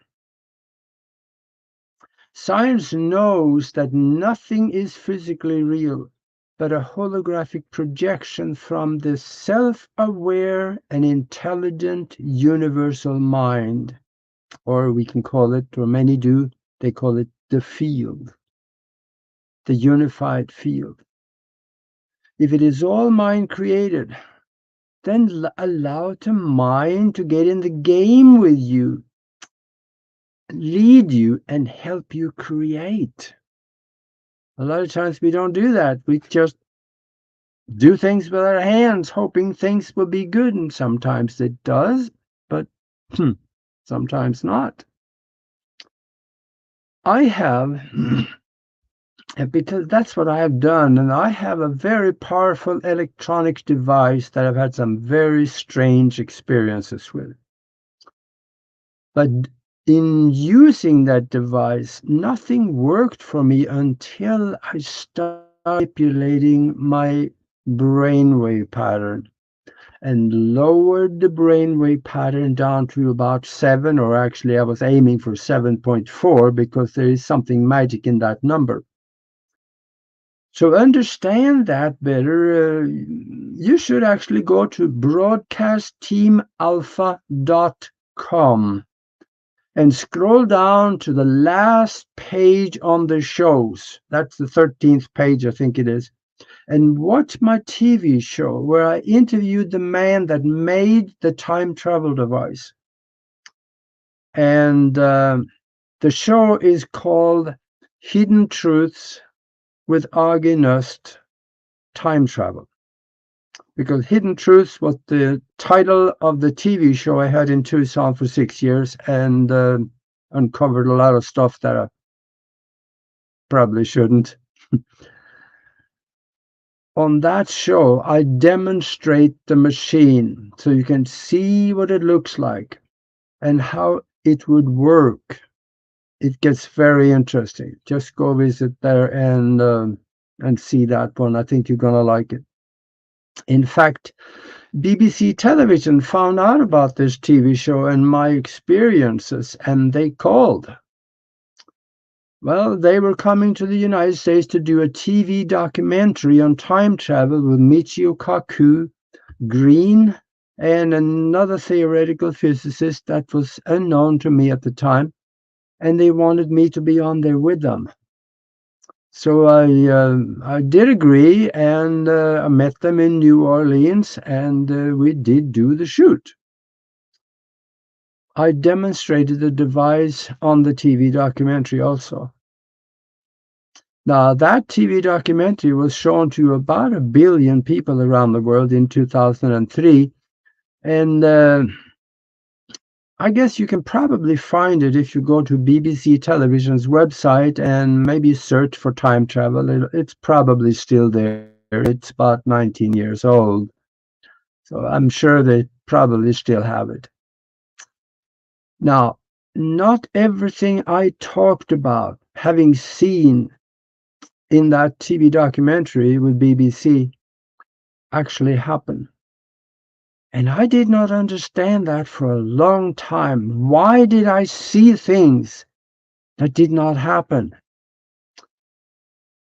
Why did we not have an 80% collapse of the stock market, economic collapse, on the brink of civil war, where the people were so fed up with government that they started to shoot politicians, so the military had to step in and basically shut down the country? Why did it not happen? Well, luckily it didn't happen, because that kind of violence does not solve problems long term. And I understand now why it did not happen. It was because a shift in timelines for me. Remember, we live in a mind-created universe. What we allow to dwell in our mind the most, we will also have in our life. Back then, in 1999 to 2005, those years when I was doing the TV show for 6 years, I was all about uncovering and exposing the government corruption everywhere. And I did that just about every week. We were one of the early ones to uncover that what we call 9/11, that was an inside job, government job. CIA, Mossad, and old man Bush and the Bush family and others, they engineered it. And we uncovered that. You think I made any friends? No, I really didn't. Made some enemies, though. But that is where my mind was at that time. And that violence that I saw, I talked about on the TV documentary, is likely would happen had I not changed my focus of my life at that time and create a new timeline for myself.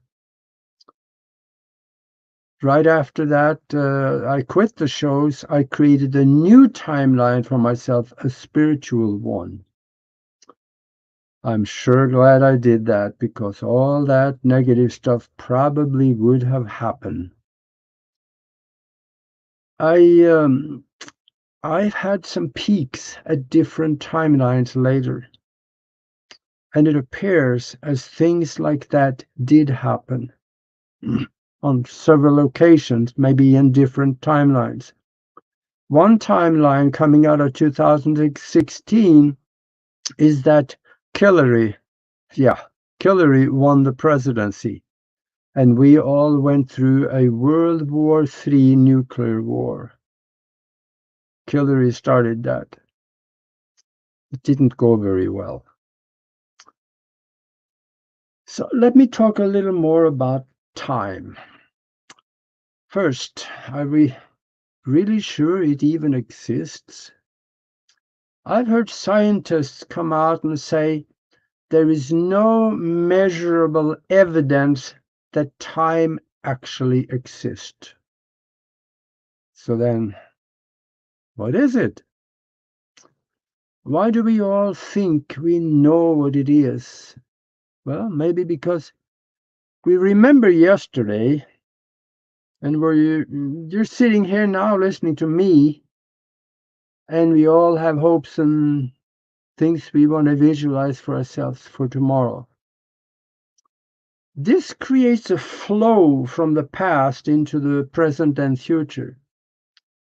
I think that's what we call a timeline. And it appears to us to be totally real. But what if? What if everything that happened and are ever thought of is sitting outside of the physical in the unified field as potentials for creation? And all we have to do is to reach into the unified field, latch onto it, and bring it back here into the physical with us now. And for us to be able to see it and enjoy it in linear time, time is a mind-created construct. So the mind will grab on and hold on to an occurrence, format it, and stretch it out into a linear format so our brain are able to comprehend and understand what is going on in the slow kind of thinking as we do in linear time.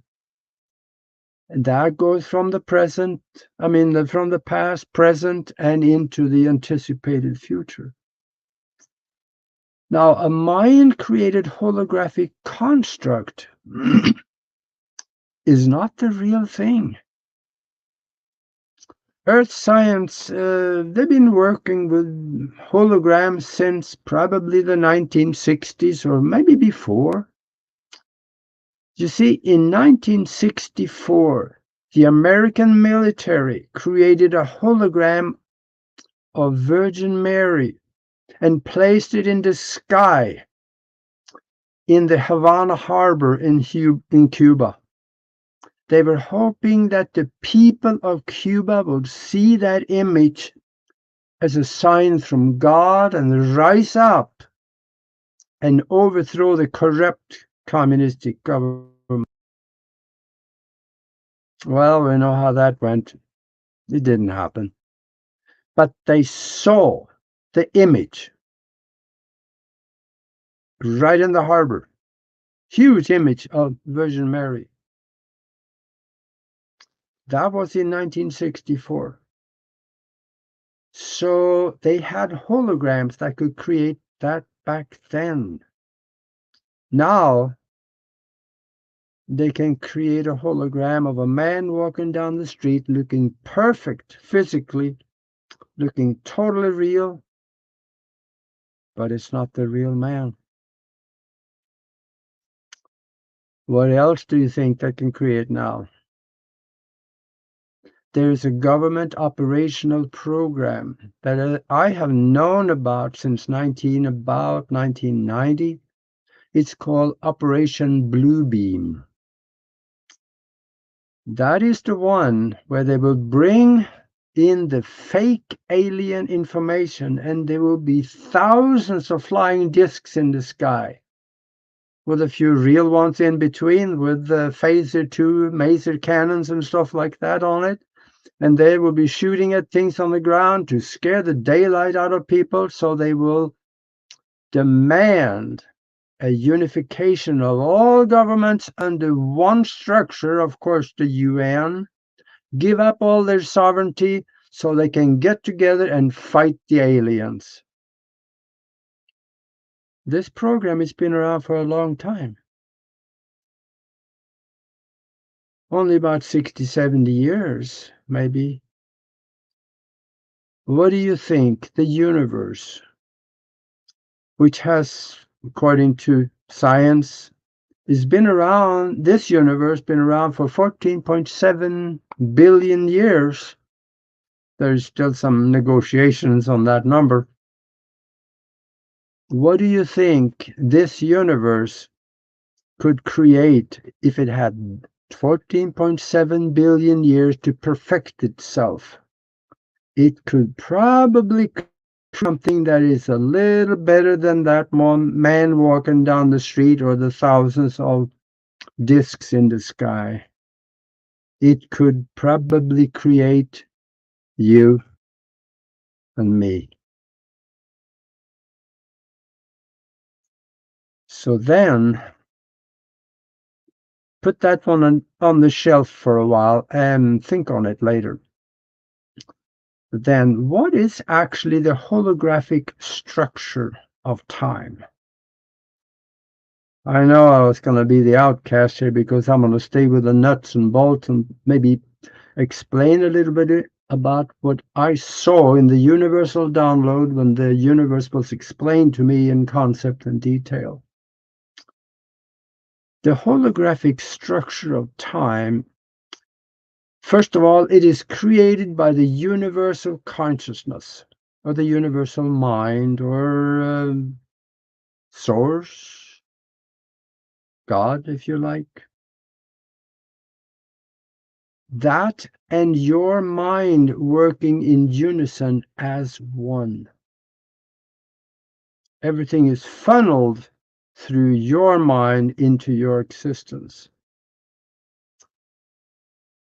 That when I had that universal download, when the universe was explained to me, I saw the time slowed down so I could see the individual frames of present moments stacked one after another one. I could see the pictures of those frames going away, suddenly disappearing, showing up again, suddenly disappearing, showing up again. And it was very fast, but it was slowed down for me to understand what it was. Now, your mind, through your brain, sight center, and the five senses, is only the projector. From your mind, it's a projector to create the perception of physical reality.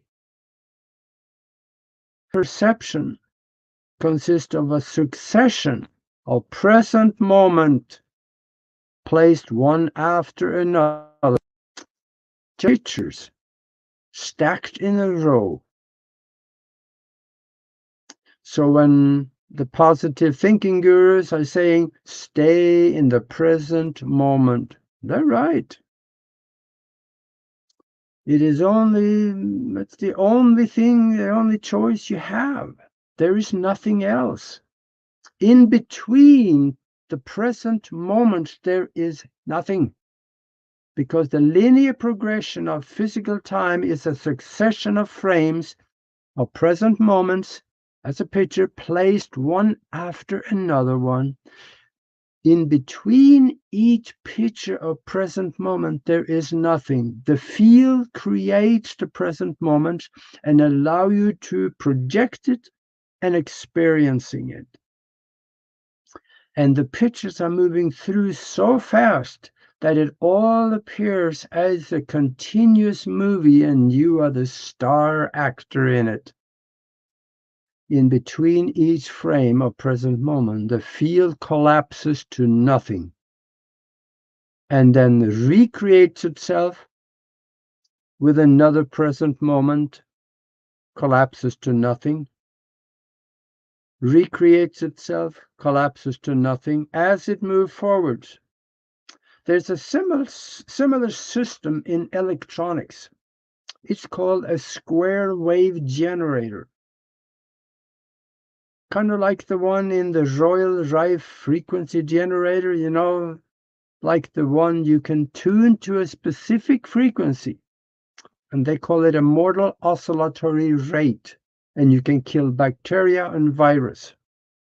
I gotta say this. Royal Rife, he created a device that could cure just about every disease if it was based on a bacteria or a virus.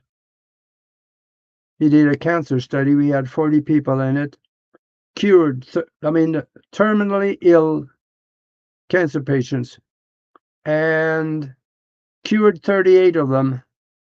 Now, the reason it wasn't 40 is because 2 of them quit the program and they both died.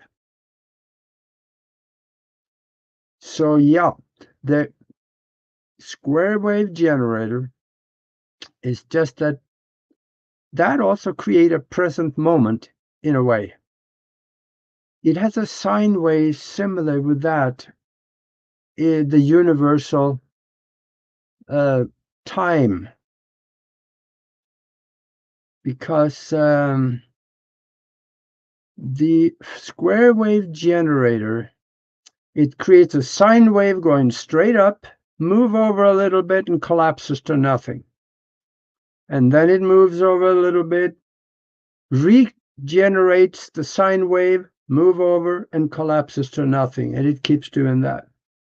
That is exactly what time is doing. But I have no idea what the frequency of this time is because it was extremely fast. So then, maybe a little more about timelines. What is the definition of a timeline, actually? I looked for that and I didn't find anything I was satisfied with because there's several floating around out there. Right. And I would say it's Right, Augie, sorry to interrupt, but this is, you just touched on the most principal question of this entire conference, because it's just so much involved here. And I was trying to think to myself, it's like, what is a timeline? And I used the example of Sally at the local watering hole, and that's just totally blue-pilled and has no idea. And you go and ask her, say, hey, I'm choosing timeline A instead of timeline B. What the Hopi says, she's going to say, oh, what the fuck are you talking about? And I organized this conference simply based on that one thought. So I'm so happy that you're bringing this up. And sorry to interrupt like that, but I just about jumped out of my seat when you said that. That's great. That's great. Well, then you're going to like what's coming after this. Let's definition of a timeline. I would call it a projected movement in linear time from the past moving through the present and into the future. Whatever happens along this path is entirely created and controlled by you. That does not mean that you're the only one in there working and creating stuff. Others and other things may be in there creating with you. But somewhere in your mental or spiritual fabric, you agree to allow it to happen. You may have agreed to some of these things that happens even before you were born. And it is then coded into your life program, which you came here with and you are living now. And between you and the outside helpers, your life program is carried out. It's more like automatic. But you don't know that. You think that every day you created something new and you start doing different things and it says, wow, look what I created. Yeah, you did. But maybe it was decided before, or maybe it was coded in for you to create now. And we are saying that, oh no, that bad stuff that happened to me, I sure didn't plan and do that. They did it to me. The government did it. Thieving lawyers and crooked judges, they did it to me. The bank did it. Maybe there's some rethinking in order here. Or maybe starting a new timeline. Let me talk about how to start a new timeline. Even flip back and forth between timelines. because you can. And I think we established in the panel before that things are happening. Or we can go back and correct the past in the timeline you are in right now. I wonder if you think you can. There are repeatable scientific experiments proving we can correct the past. And yes, all that we can do, and I will explain here in just a minute. I have changed timelines several times because there are several different ways to do it. One of them is really simple and everybody can do it. Now, I was born on a farm in Norway. All traditions over there said that I was going to be a farmer. There was no ifs and buts about it. I was groomed for it. Became an agronomist, which made sense by education. And I ran the farm for a while. But I knew this was not what I wanted to do the rest of my life. So I broke with all traditions, made a 90-degree turn and started a new timeline. I burned my bridge, sold the farm, and I left the country, came to the United States to become a professional pilot. That was a big step for me. Everybody made fun of me at the time. You're an idiot. You know, look at what you're leaving behind. You have a phenomenal farm over there. And yeah, but I wasn't happy. I went for my dream. That was my first new timeline change. Now, according to quantum mechanics, it is very likely the old timeline also continued with me in it as a farmer. I believe it is so because I've had some glimpses of it. And I wonder, how is that guy doing, you know? It makes you think. Who did he end up with? What did he do? What did he create? I've had a few glimpses and I think it went well. And then, after I came to the United States, I flew for 23 years.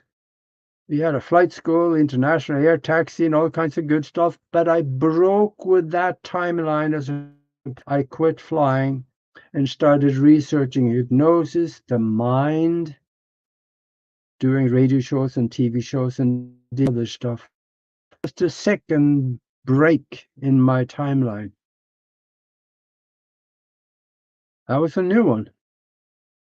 And now I'm getting ready to make another one.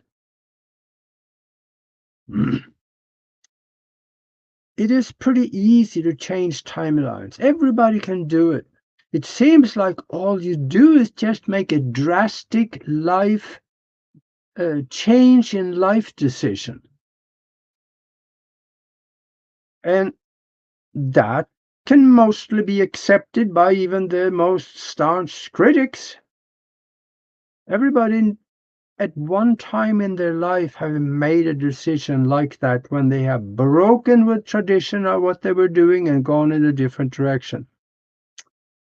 Now, if that different direction doesn't work out, you have to make a change again. You can do that as you go along your life. You can make different decisions, but make them solid. And of course, like I did, I burned my bridge. That helps a lot. I had nothing to go back to, so I couldn't change my mind. Now, there's another way to change timelines and release all memory and effect of the first one or the previous one. Remember, quantum mechanics has proven that we live in a mind-created universe. So invite your mind in on the game and put it to work for you, because a lot of good things can happen then. So what does that actually mean in practical terms for us? If we totally believe and wrap our minds around the concept with the spiritual language of emotion, feeling, intention, vivid, colorful images, love, gratitude for already being embedded in the new timeline and having it. When we do that, we start drawing whatever we create in our mind there to us from the field, the unified field where everything is just sitting there as potentials for physical. And we can bring it into our physical existence so we can enjoy it in our new timeline here now.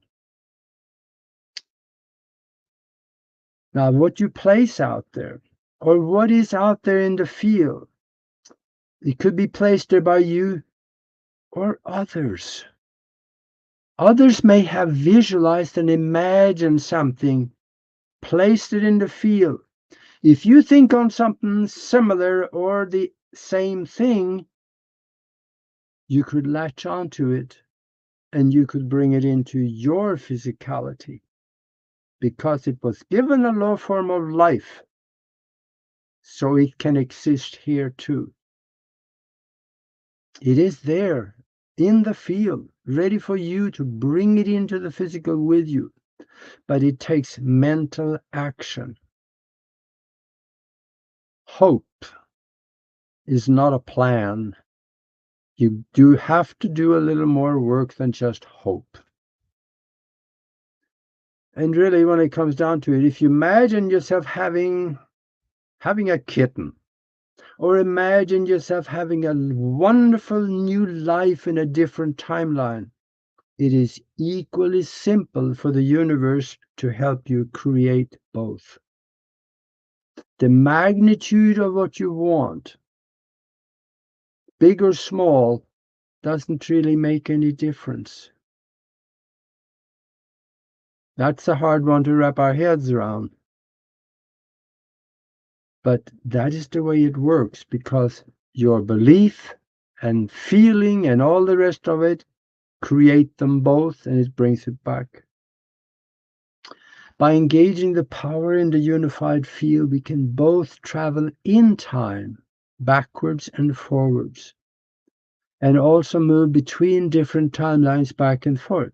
I know it sounds ridiculous, but in a moment I'll show you a couple of pictures. And think of it.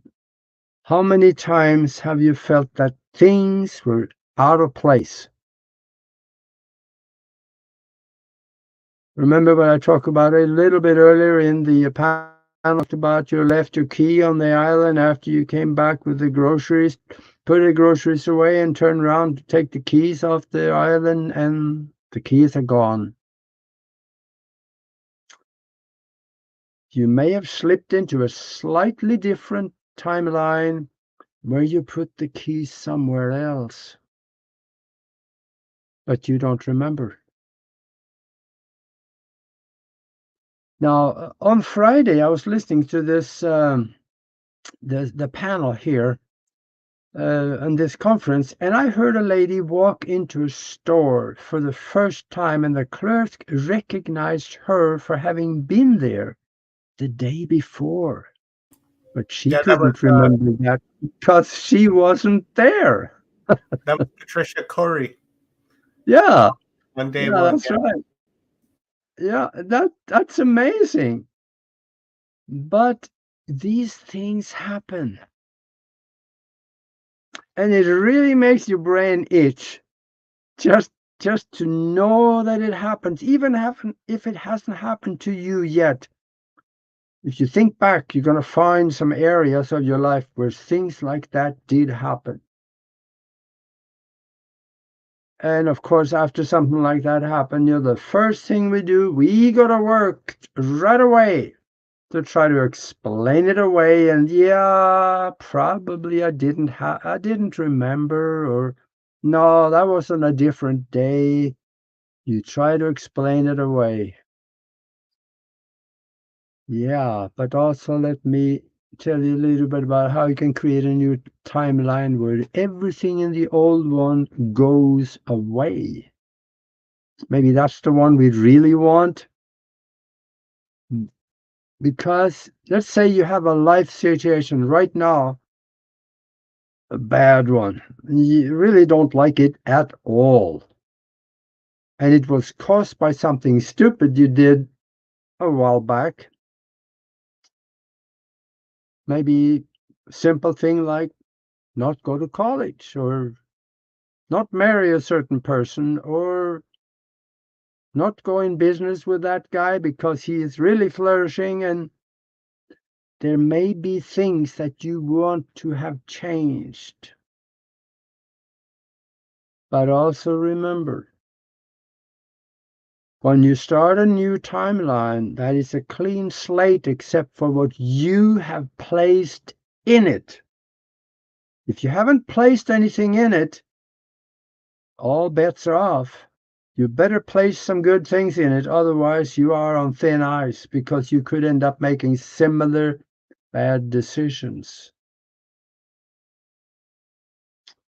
So, first of all, sit down, analyze the situation you're in. Find out what was the wrong decision you made, or you consider the wrong decision. And in the middle of that, I also want to say something that I have experienced. I made some wrong decisions. And at the time and afterwards, it felt horrible. But there were good results that came from it. So there is some things to weigh here. But analyze it. Find the decision you want to change. And also find out what would have been the right or better decision that I could have done. Let's say that the stupid decision you did, I'm calling it stupid, it's just not necessarily stupid, but the wrong decision. Let's say you did that 6 years ago and you're still living the effects of it and you don't like it. Well, now go into meditation. In your mind, go back to a time about 6 months before you made the bad decision. Visualize your situation at that time, 6.5 years ago.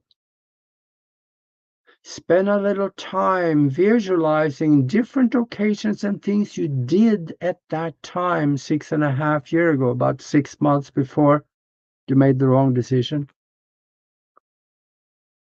And try to put yourself in there, try to live some of those situations and try to get a good view and a good feeling of what life was like before you made the bad decision. When you are visualizing and thinking yourself through this, then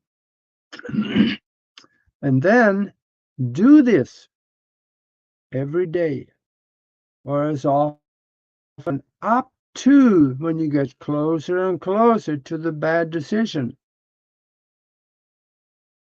Know that when you get to that day, you are not going to make that decision. You will make a different one and charge up a different timeline. Visualize yourself making a different decision, the one you think would be better. Then start visualizing a different life path as a result of the new decision.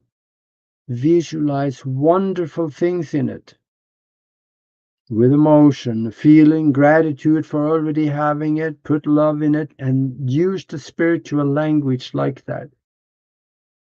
Just dig out the paintbrush on this one. Put all the good things you can imagine into that new timeline going in a different direction after you do not make the bad decision. See yourself in it, around it, with it. Have the people you want in there with you. Feel it with emotion. Good feelings, gratitude for already having it. Gratitude for having a wonderful life. with people you love. And then go to work, put intention into it, and do whatever you can to help that happen. Build your imagined life the way you want it in your mind first. This is how extremely successful people build their life. Because a successful life is not built with your hands. It is built with your mind. The hands are just the tools of the mind. You see, broken, miserable people, they don't do anything like this. Because their attention is not usually in the area where they find this kind of success information. That's when you should get to associate with successful people. People that know things you know. You don't have to associate in person. You read their books, watch their videos, read their speeches, watch whatever you find about them. Try to embed yourself in their mind and see how they think. That's why I wrote the book, Universal Success Principles on How Billionaires Think. That's the kind of information we need for the different directions in our life. That might be economic, and the other one may be spiritual, and that physical. They could be different directions within the same timeline that you can combine it into a wonderful life. See, a lot of people, they never learn about these things. They're busy with a football game, CNN News, and the Rotary Club, you know. You know what CNN News stand for, right? Certainly not news. I had to say that. I just can't help it. So watch those people, the pictures in your mind, and then lay it out. See, this is also a form of time travel within a certain timeline, because you are creating this in your mind and you place it in the future and you keep your focus on it. Let me speak a little bit about time travel again. There's major publications interviewing scientists that are saying, yes, we can make a time machine. And there's one that you can go and you can check it out for yourself. It's called BBC.com News. And if you go to July 11, 2018, it's a title of an article called "We Can Build a Real Time Machine." Check it out. They explain how simple it is. I didn't say easy, I said simple. Then there's another story coming out of China that is very explanatory, actually, because there's a tunnel that is about 2 miles long. It's quite a long tunnel. When people go into the tunnel, they have a certain time on their watch. When they come out of the tunnel, they gain 2 hours, about 2 hours. And they can't figure it out. What happened? The government come up with an explanation that says, yeah, there is cell towers that sends out a wrong signal at one of the ends of it. But there's a problem. People with mechanical clocks, with wheels and stuff inside of your clock, they gain the time too. Now, this tunnel now has become a tourist attraction, actually, in China, because everybody wants to go through there and experience time dilation. And then there's another story I just have to tell you, and that is there's a stock trader. His name was Andrew Carlsen. In 2003, he started with $800, and in a few weeks, he parlayed that into $350 million. He did 126 high-risk trades and never lost one. Of course, the regulators, they saw this and they said, something's going on here, because that was so unusual, that couldn't be done. So they arrested him for insiders trading. They asked him, how did you do it? How could this happen? He was hauled into court and he said, well, I'm a time traveler from 2256. And he had read the records of the days now, and he got a hold of $800 and he came back to play the game, and he got so involved in the game, he said he just couldn't stop, because he knew which one of the cheap stocks would multiply the most. So he bought in and sold out, bought in and sold out, and kept doing it until he had $3 million in, I think it was about 3 weeks. Now the judge, of course, he didn't believe him, and he locked him up. But also, Andrew Carlsen did not show up anywhere. There were no fingerprints, no birth record, no licenses of any kind. There were no record of him existing. And the judge set the bail for about $1 million. In a couple of days, a guy came and he bailed him out. They both left, and none of them, neither one of them, was ever seen again. Now, if you want to read about this, it was written up in a very credible newspaper. Weekly World News, March 19, 2003. Go read about that guy. Or Google his name, Andrew Carlsen, and you can read about him. This really happened. So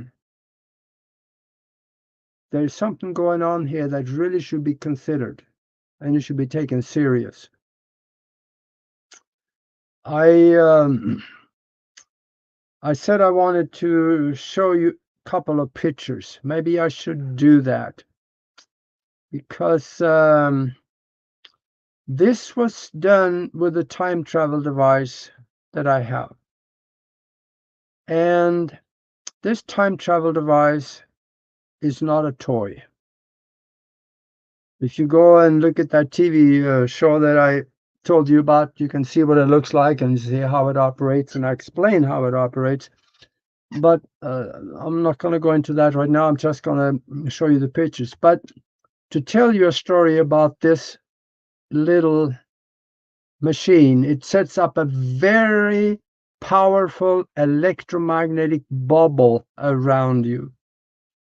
It has a time coil that you wrap around your head, and it's got a very strong electromagnet you place against your solar plexus and then go into meditation. There is, like I said, it's not a toy.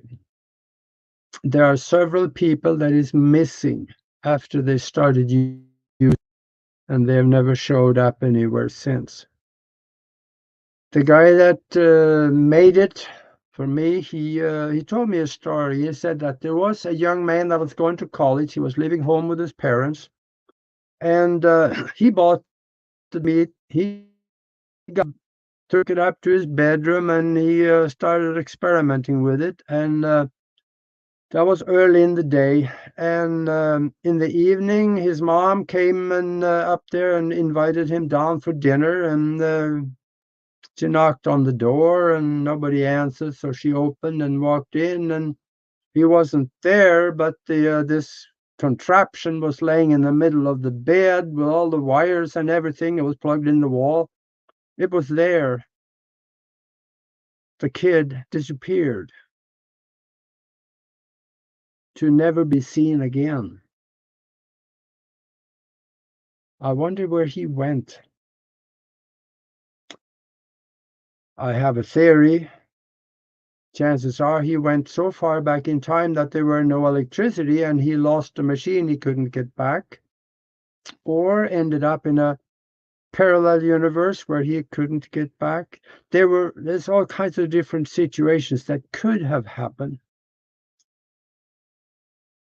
But the maker of the machine, he had talked to the parents a year later and they were still mad at him, but the kid had not shown up. And there are others, 2 others he talked about that had disappeared. So this is serious. So let me see if I can share screen. Let me see if I can expand this, and let me see. I think. Okay, share screen. Oh, I've never done this on this platform before, so hey, there we go. Something's happened. Hey, can you guys see this? No, you have to open it up, Augie, and then you're going to want to share screen. And if it's if it's in the Chrome tab or the browser tab, go to Window. Oh boy. How do I open this up? Or you can send us. I don't know if it's going to be easy. You could email us the pictures so we could drop them up real quick. If that makes it any faster. Yeah. Or see if what you do is when you hit share screen, go to Windows and see if you can see the title of the picture. Then click on it and hit share. Okay. But it has to be open. All right. I'm gonna. Oh boy. Let me see here. What's going on, Augie? Sorry, I just had a phone call.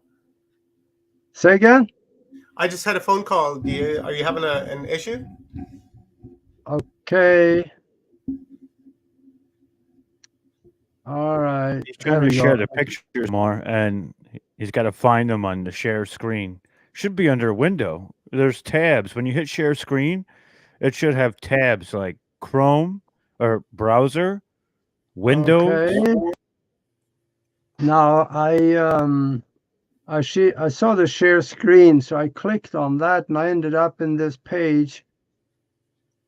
If it makes it easier, Augie, you can send me the images on Messenger and I can toss them up. If that makes things a little that's easier. probably the best bet. Okay, I think I'll do that. I will do this. Okay. Rob, show us your pretty face. Jump on in. Okay. There we go. Here I am. Okay, I will send it in Messenger shortly. Maybe you can open it up and show it, Omar. Yeah. Okay, I'll download it on and the I'll screen. bring it up. Okay, hang on a second. It's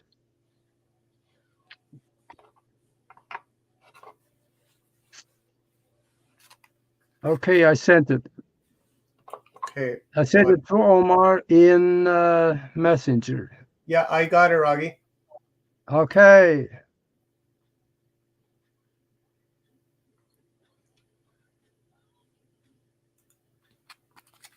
Bringing it up now, and I'll share my screen, I guess. Right. I knew I should have practiced this before. It's okay. Oh, that was a streak of brilliance, wasn't it?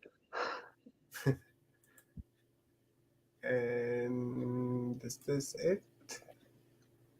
No. No, it's totally black screen for me. You have a black screen? You can't see anything? I cannot, no. Oh, that's weird. We see you, right? So I've. Oh, you do? Yeah, I see you. Maybe. Me too. Yeah. Okay. Oh, no, I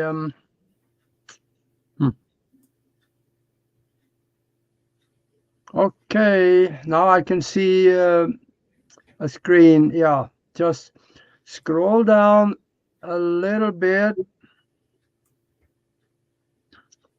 Scroll down a little bit. Oh, there. Now go up one, up one, up one, up one. There you go. The first, right there at the bottom of the screen on the very right. This one? Bottom of, that's the one right there. Click on that and bring that out. Now there is two pictures. Oh boy, this kind of doesn't show very well. But there's two pictures looking just like that one. This one and the next one. This one show. Okay, I'm going to explain a little bit first about how I took the pictures. I used the electronic device. I have myself strapped up in it.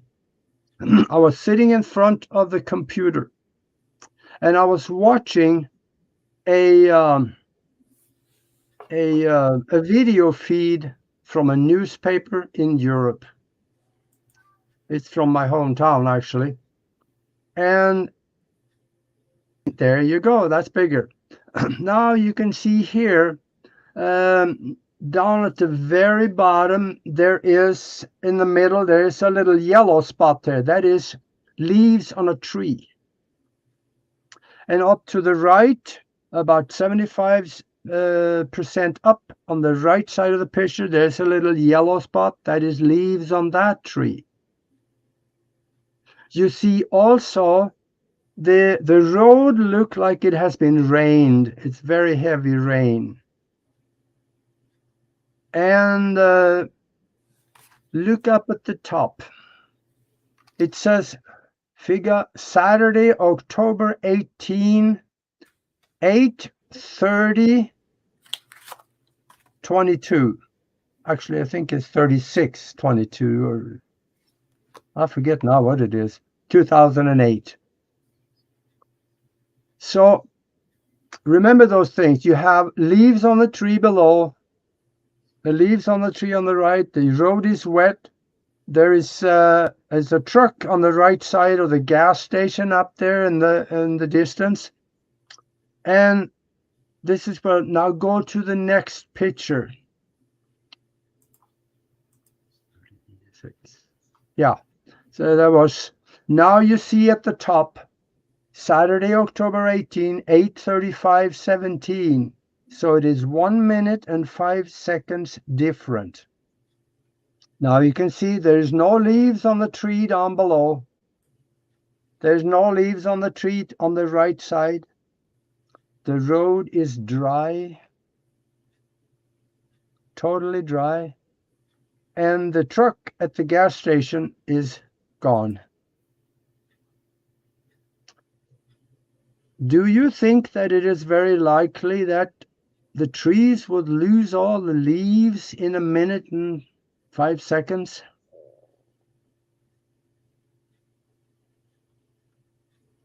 Actually, in this case, I'm sorry, I'm backwards now. Grow leaves in 1 minute and 5 seconds. I don't think so. I don't think so either. Yeah, it's impossible. What happened here is that I was sitting in front of the computer. I took the picture. And then later, on a different time, I got in front of the computer, strapped the machine on, and I wanted to project myself back to the exact same time as the first.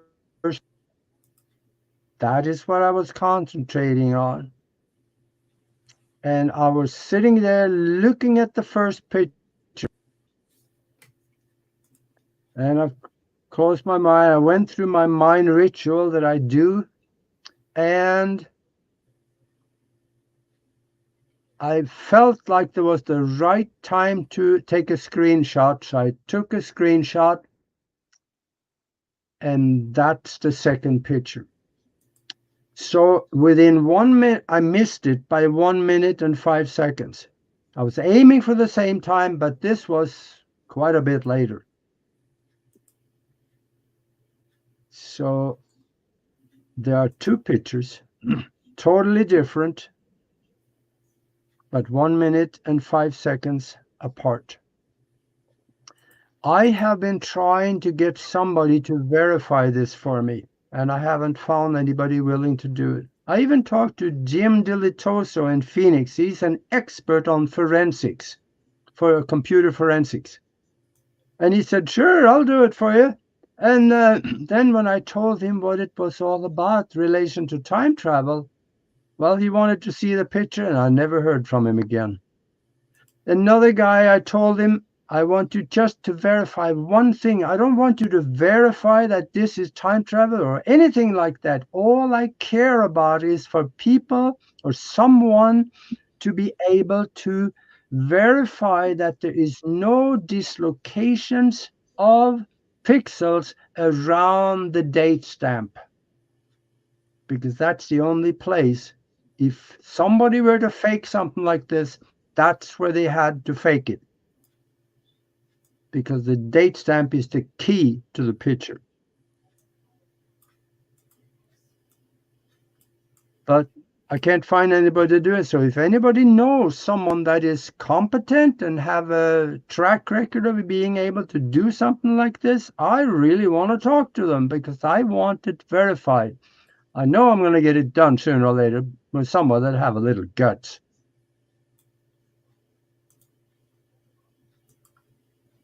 So now look at this one. There's no leaves on the tree at the bottom. No leaves on the right side. The road is dry. Go back to the other picture again. Can you see now there is more life in this picture? There is leaves on the tree below. There's leaves on the right side. The road is wet. And on the right side of the parking lot, you have a big truck sitting there. Big white truck. Of course, I shouldn't even mention the truck because in 1 minute and 5 seconds, that truck could have driven away. So, or parked there, you know. But still, there are differences in these pictures. If you look at the grass, it's different too. So maybe this perspective will help a little better, Augie. I just quickly put these two together. Yeah, there you go.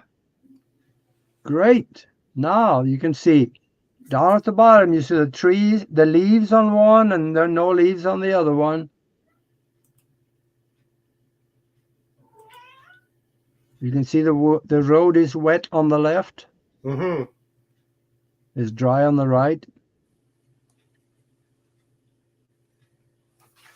And this is 835, and the other one's 836. This experiment worked. This is the only time I've been able to take a picture like this. So, but this thing, these kinds of things doesn't work all the time. I've tried to do this later, and it didn't work. Evidently, there was something in the fabric somewhere that allowed this to happen. In the matrix, I guess, that allowed it to happen. I got a comment here from Katie T. Annie. She says, ask Dan Winter to verify, or Dr. Michael Sala, or they'll find scientists to do so. Oh, yeah, well, maybe they could. Well, maybe I should contact Sala about that. It wouldn't hurt. Do you want Chances are they may have a little more courage than some others. Oh, yeah, absolutely. They're truth speakers like we are, and they're not going to be held down. There's no way. Especially Dan Winter. That guy is amazing. I love Dan Winter. Yeah. I have asked probably about 4 different competent people. And they tell me, oh, sure, I'll do it for you. What is it all about? When they find out it has to do with time travel, I never heard from them again. Here's another one coming in from Morgan H. He says, how about Tom D, right? He does UFO stuff, check photos for origin. Tom DeLong, I think is, Okay. yeah, that he's Tom referring to. DeLong? Yeah. Well, that I don't know how to get a hold of him. Some of these people, you know, they are so well protected behind people that you can hardly get to them. Yeah, I'm not so sure about Tom DeLong though, but you know, anyone that's connected to the CIA in my books is no good. Yeah, I know. Definitely a no-go zone, no-fly zone there. I'll tell you that. Yeah. Well, anyway, that's what it is like. So,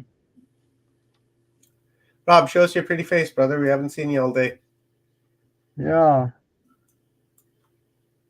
Take it away, Rob. We got to remember something else, and that's something that I actually wrote down because I wanted to tell you. And I know some of you have heard this before. And when we talk about some of these things that I have just talked about, and some of the other people here have talked about being so far out of the box, it is impossible. Well, somebody remember Ben Rich? Oh, absolutely. Yeah, I know some of you do. He said in an interview that,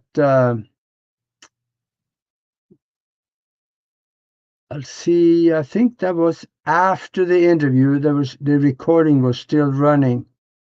He says, we know how to take E.T. home, and this was back in 1978. And it will not take a lifetime to do it. We already have the means to travel among the stars, but these technologies are locked up in black projects, and it would take an act of God to ever get them out to benefit humanity.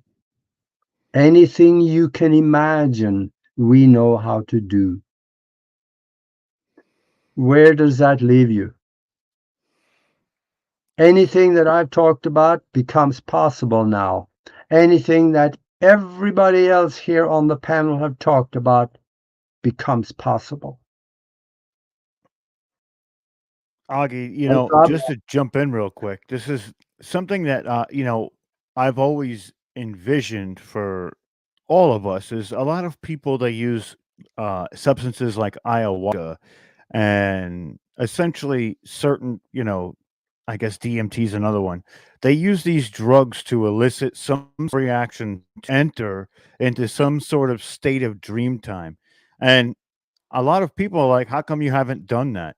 And I say to them, when I can achieve that without the inhibitor or without something giving me that a bit like that sort of shift into that vibrational state is when I want to do it. Everything is contained in within us and it's all achievable within that moment, right? It's great that we can take ayahuasca and get to that point, but I want to be able to access those points, I guess, on command when I'm ready, willing, and able, and just boom, and then I'm there. And here we go into dream time. And that's kind of like what you're saying now is that no matter what we're thinking about, no matter what we perceive to be fantastical, it's all at our fingertips. We have the ability to do all of it. Just like peering into different timelines, jumping into the incarnation of yourself into a different timeline. There's all of that is happening with people right now. And it's only our imagination that holds us back. And I think that's kind of what you're hinting at. And you know, I love that. Yeah. Well, maybe I'll just used up all my words. No. You know, I love when you come on, Augie, and you give these lectures. It bends the mind, as Greg Bornstein says. It really makes you think in a direction that is, you know, It's like you said, it seems a bit on the fantastical side, but when you wrap your mind around the potential of it, you're like, wow, this is really achievable, and we could really have this type of momentum moving into the future too, and that prospect is just completely amazing. Yeah. See, the thing is that all there is mind in the first place. If we know that we can go within, we can create our future in our mind and implement it into our existence, why don't we do it? It's That's a we're good holding question. ourselves back. Yeah, Is it's what kind it of like is. yeah, it's kind of like what Frank was saying earlier, right? We keep using the term "we're the ones that we've been waiting for," but when are we going to spring into action, right? I thought that was pretty well said, and it's kind of what I feel that Augie's saying here. That I think that we are the ones that we've been waiting for has a follow up to it, and is if not us, then who? Right? Yeah. We are the ones that we've been waiting for, but if not us, then who? And that's that call to action. That's that movement in that direction, and adjusting your vibrational frequency to access the internal, I guess, the internal mechanisms of your DNA to unlock everything. You know, Hmm. people go and they get activations, and activations are great, but it's an awareness.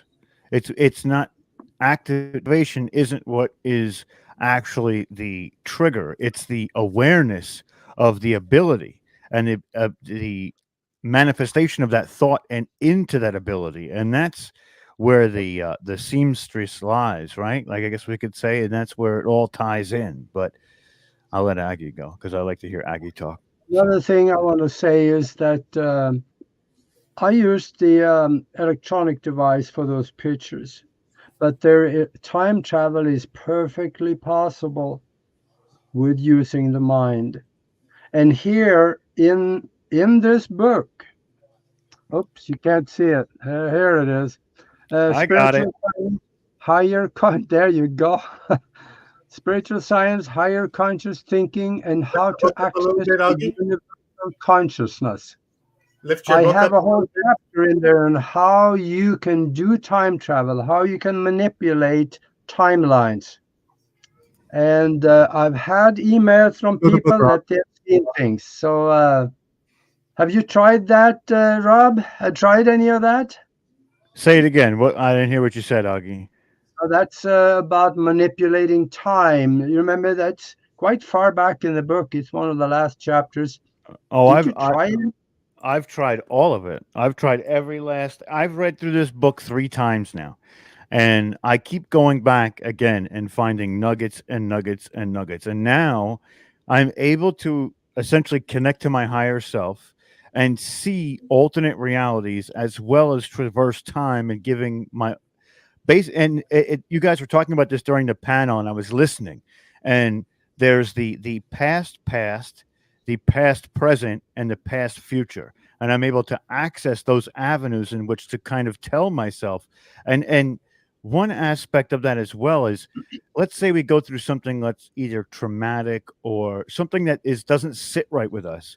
We're able to go back and resolute that situation, so that now in the present, it's not affecting me the same way as it did yesterday before I went and actually resolved what that was. And that's sort of, to me, that was the time travel moment that took me to my past future, right? Because it's running on an axis that, when I adjusted my past and I was able to almost communicate with, I would say I was communicating with myself. I would say almost, but I know I was, because when we, and this is one of the things that I like to touch on sometimes too, is saying that when we get that gut feeling, that's our future self giving us a message back.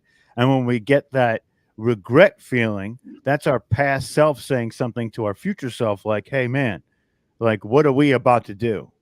Right. And it's all connected. And I believe that the higher self is that operator. It runs as that operating system that kind of gives us ability to look into specific windows in our timeline.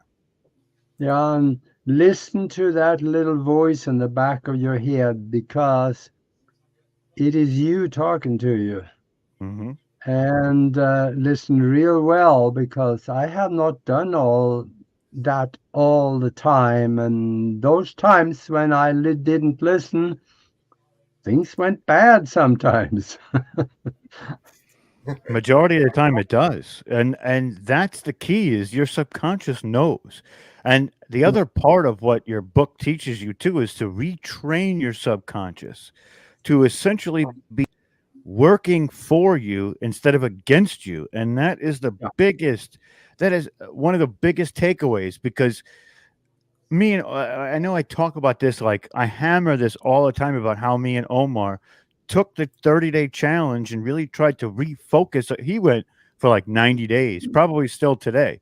But it doesn't, that 30-day challenge becomes a new progression of how your subconscious interacts with the reality in front of you. Because when you retrain your subconscious to not sit in certain pockets of lower vibrational thinking, your subconscious no longer goes to them. It goes to other places that are more higher vibrational, and you resonate higher throughout longer periods and throughout the day. And it's a way to really counteract those lower vibrational frequencies that want to come in on so many different channels and stimuli. It's just like people who are addicted to TikTok and the internet. They go in for that dopamine rush, or somebody they make a post so somebody says, "Oh, you look great. Oh, that's amazing. This looks like so much fun." And they create these alter egos that are not real life. And that's why on my social medias, I only post about shows. You never see me really taking pictures anywhere or, doing things, because also I want to be in those moments as well. I don't want to be like, oh, now my brain's telling me I have to take my cell phone out and take pictures.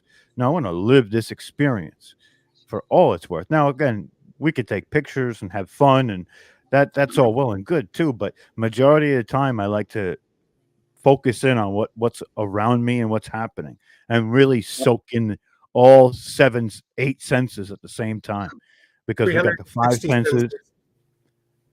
What's that? It's 360 senses. We have 360 senses that we're feeling, and I'm pretty bad for that, Rob. I take pictures, right? No, I take pictures of everything. I don't enjoy the moment. I'm just click, click, click, click, click. But you are one of the causes of helping me retrain my brain, because you started 30 days before I did, and then I was reading Augie's book at the same time. I said, I can do this. And for a long time, I was like, there is no way that I can get rid of my, I don't want to say emotional baggage, but there was no way that I could get myself to a positive mind state all the time. I'm super hot tempered. I have a mouth like a trucker. I've got 0 filters.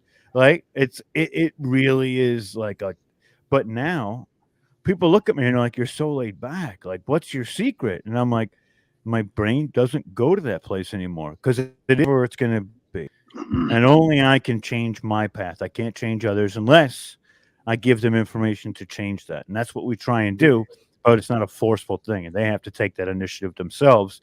We can't press them for it. So when things start to go awry, I changed my terminology as well.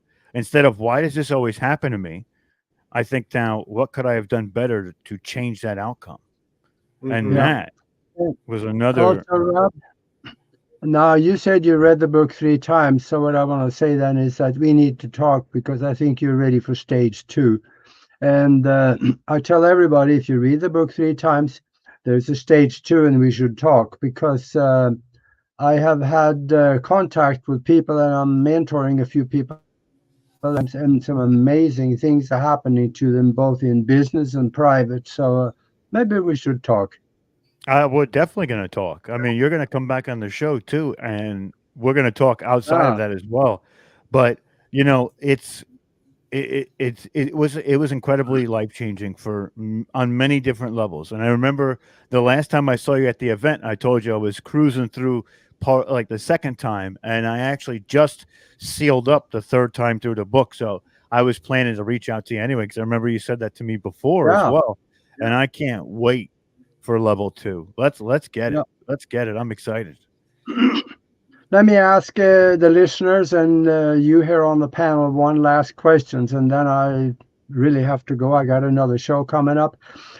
My question to you is, and think really close on this one. And I know some of you heard the question before, but you need to hear it again. And that is, what would you start tomorrow morning if you knew you could not fail? Now, think of a lot of things, but don't settle on anything for 24 hours, because I guarantee you, you don't know how to think big enough. When you have come up with something after 24 hours, it should be so big it scares the chocolate out of you. And when you've done that, give me a call. I will show you how you can do it. That is what Nori and I are doing on the mastermind on Sundays. We design the future and we put these things in it, and we bend the laws of physics in order to get things done. We have some things that, according to Newtonian physics, it cannot have happened, but it did, like create rain out of basically clear skies in a matter of an hour. I've seen it in action. Yeah. I've bared witness to that. I've bared And witness you'll learn to more about that in Sunday the book. conversations. It explains how to do it. It's incredible. It's Seems incredible. like chocolate As well as in the book also, I talk about the Nobel Prize was given to 3 doctors for discovering an enzyme that reverses the aging process, and nobody told you. I also talk about that in there. It's pretty simple to do. I'm doing it too. I think that chocolate has suddenly become, I know exactly what it is. It is an offering for the gods. That chocolate, they love chocolate, and I like to give an offering to them at least on a daily basis. And I think that's what we shall call it from now on. Good old chocolate. Chocolate and a warm apple juice. That's gross, but incredible. That is my offering to all of those millions of gods that are out there. Warm apple juice therapy. Stone was talking about it. Well, let's not go there. Let's not go there. I don't want to hear about that. All right, guys. Thank you very much, Augie. I so appreciate you. I love you. I look at you as a mentor, as a father, as a teacher. You're incredible. I've been following your work now for years. Every time I reach out to you, ask you to come on, you just never say no. You're like, yeah, let's do it. And sometimes we make plans. Sometimes they don't work out. Sometimes they do work out. That's just life. But, I sure appreciate you taking the 3 hours today to come on here and, join us in the panel. And then afterwards and give us this amazing download and timelines and time travel. And those 2 pictures, wow, I'll send that to you so that they're side by side so that you have that. And so before I let you go, Augie, I have a quick guest that I'm going to bring in before we bring in Stephen and Evan Strong. Any final words from you to our audience, and as well, where can they get a hold of you, things like that? Yep, just call and I'll be there. I've never met a microphone I didn't like, so just call me. Man after my own heart. Yeah, indeed. All right. Awesome. In the words of Spock, live long and prosper. Be Love well, you, brother. Be well. Love and you guys too. Go and visit Augie's website, broadcastteamalpha.com, and YouTube handle is the same. Just go into the search bar, put in, just Augie Nos. Just put that in. How many Augies do you know? Just put in Augie Nos or put in Broadcast Team Alpha, and his channel will pop up. It's an amazing channel. I've been on there several times. I'll listen all the time, and subscribe and hit that bell, because hitting that bell is the most important. And show your support. Hit Amazon and get Augie's book and become one of his students. And here's the link. I've been sharing it over the course of Augie's lecture, and it is it would make a wonderful gift as well for Oh yeah, post of say like Watchers Talk or something, but I appreciate you, Augie. Thank you very much, and I wish you luck. Thank you, my We brother. love you, Thank Augie. Thank you so much, brother. Incredible. All right, guys. Incredible. So we have plucked ourselves someone out of our audience, and I guess that's how I should say it. Plucked ourselves a one of our own out of the audience, and was eager to share some information on the Mandela effect. And it seems pretty appropriate that now is the time to really speak about that Mandela effect, since it's part of the timelines. So I told James and that I would bring them on for a few minutes before I bring Stephen and Evan on, so that he can give us this download. Would have brought him in during the panel, but the panel was already like halfway in, and I really don't like to disrupt the energy like that. And putting in late additions and such in the panel, it just never works out, because it's just the energy is just not resonating at that time, right? So guys, I'm going to take you off the screen, and I'm going to bring King James on here, and let's get a download from James. I was going to do his bio, but I think it would be just simply best to hear it right from the horse's mouth. I suppose the old saying goes. Hi, James. How you doing, brother? Thanks. Hey, how's it going? Can you hear me? I sure can, brother. Thank you very much for making the time to quickly come on here and give us a little bit of awareness on the timelines, as well as the Mandela effect that you wanted to share with us. So take a couple of minutes and tell us a little bit about yourself, and then give us a download. Okay. I don't want to talk too much about myself.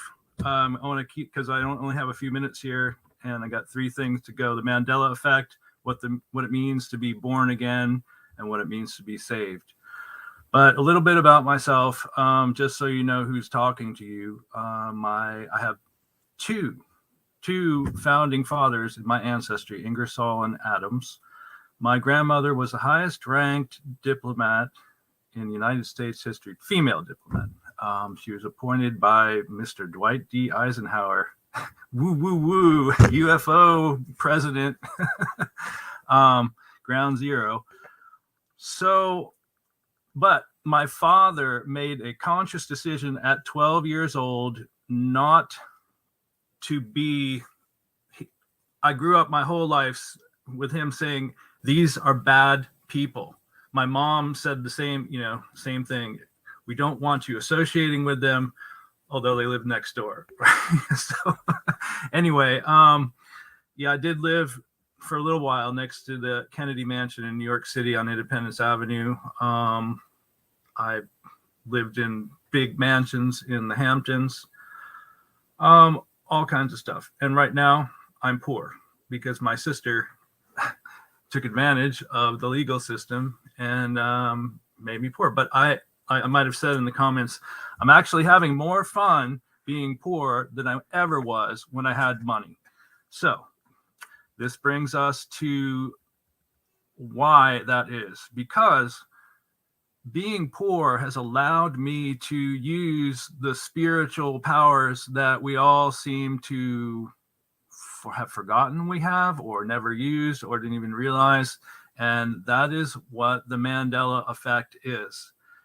Nelson Mandela was a good man, not a perfect man, but there was millions of people who saw his funeral on TV in the 1980s. And then if you look on Google right now, it says he died a hero in 2013, was released and all that. But in the 1980s, he was a broken man, died in prison. I said, wait, I saw his funeral. I saw his body. There's people that were there. And they said, what the heck is going on? I mean, you can't have millions of people on drugs or some type of,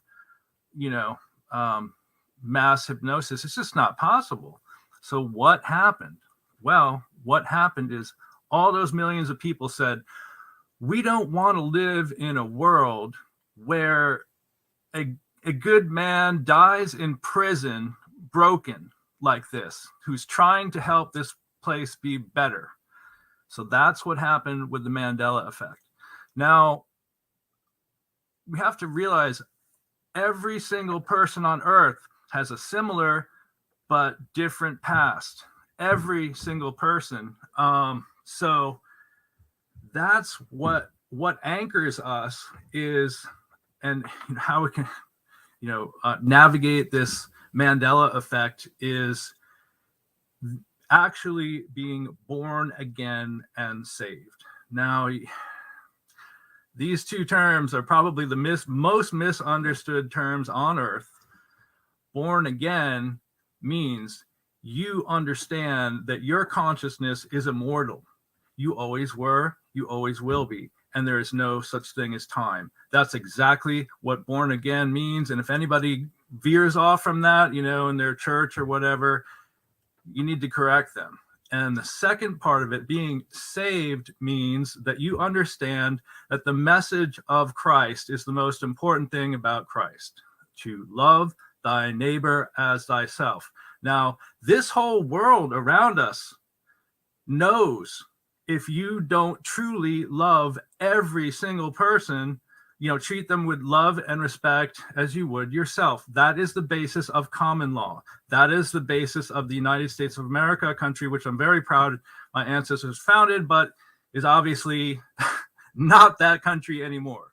So, people are like, oh, the United States is founded on Jesus. Well, yes and no. It was founded on, if you look in the Declaration of Independence, it says in the very beginning, we're breaking away from England because the king denies us English law, which is common law. It's almost too simple. I mean, so technically, an atheist could be a Christian. And these people who say they're Christians, thinking that Jesus died for our sins and not because of our sins of just standing by and watching a good man die, is really where the confusion lies. And that's what, I want to keep this short. I want to really sink into everybody that is because we have all been guilty of standing by and watching these evil people that are related to me, which I'm embarrassed to say that they are, run this world. I mean, come on, over 190 countries. We only need one good country. And all these, you've been programmed to think that a one world government is bad. Well, if we had a one world government by the people that are in power right now, that would be very, very bad. And by the way, this world is run by 12 bankers. This is a fact. All leaders of every nation are puppets. That's 100% fact. They control us through the BlackRock and Vanguard corporations, and those are the parent corporations of every other corporation on earth, and all governments are corporations. So simple. It's quite simple. So how are these bankers, money changers, been able to get away with it? See, these money changers are, I guess with this group, I can say they're warlocks. They're using magic. They're using satanic magic because Satan is just the evil Holy Spirit. And if everybody on earth does not treat their love and respect their neighbor as themselves, this is why we have the mess we have today. Every single person on this planet must love and respect their neighbors as themselves. We're going to have this mess, and that's something to meditate on. Don't believe me, as some of the other guests said. Go meditate on it, think about it. It is each one of us who is guilty of making this world, or letting this world be evil. Body, mind, and spirit. Father is your thoughts. That's the mind. Body is your physical body. And spirit is the Holy Spirit, or the connection of love that connects all sentient beings. So a lot of the difficulty is religious language, talking about the same things with a different language. But one thing I will say that might shock a lot of people is that the money changers are the ones who ordered the hit on Jesus. Now, I had a talk with Michael Feely this morning, and we were going to talk, and then he abruptly said, I don't believe in Jesus, blah, blah, blah. And that's not the point.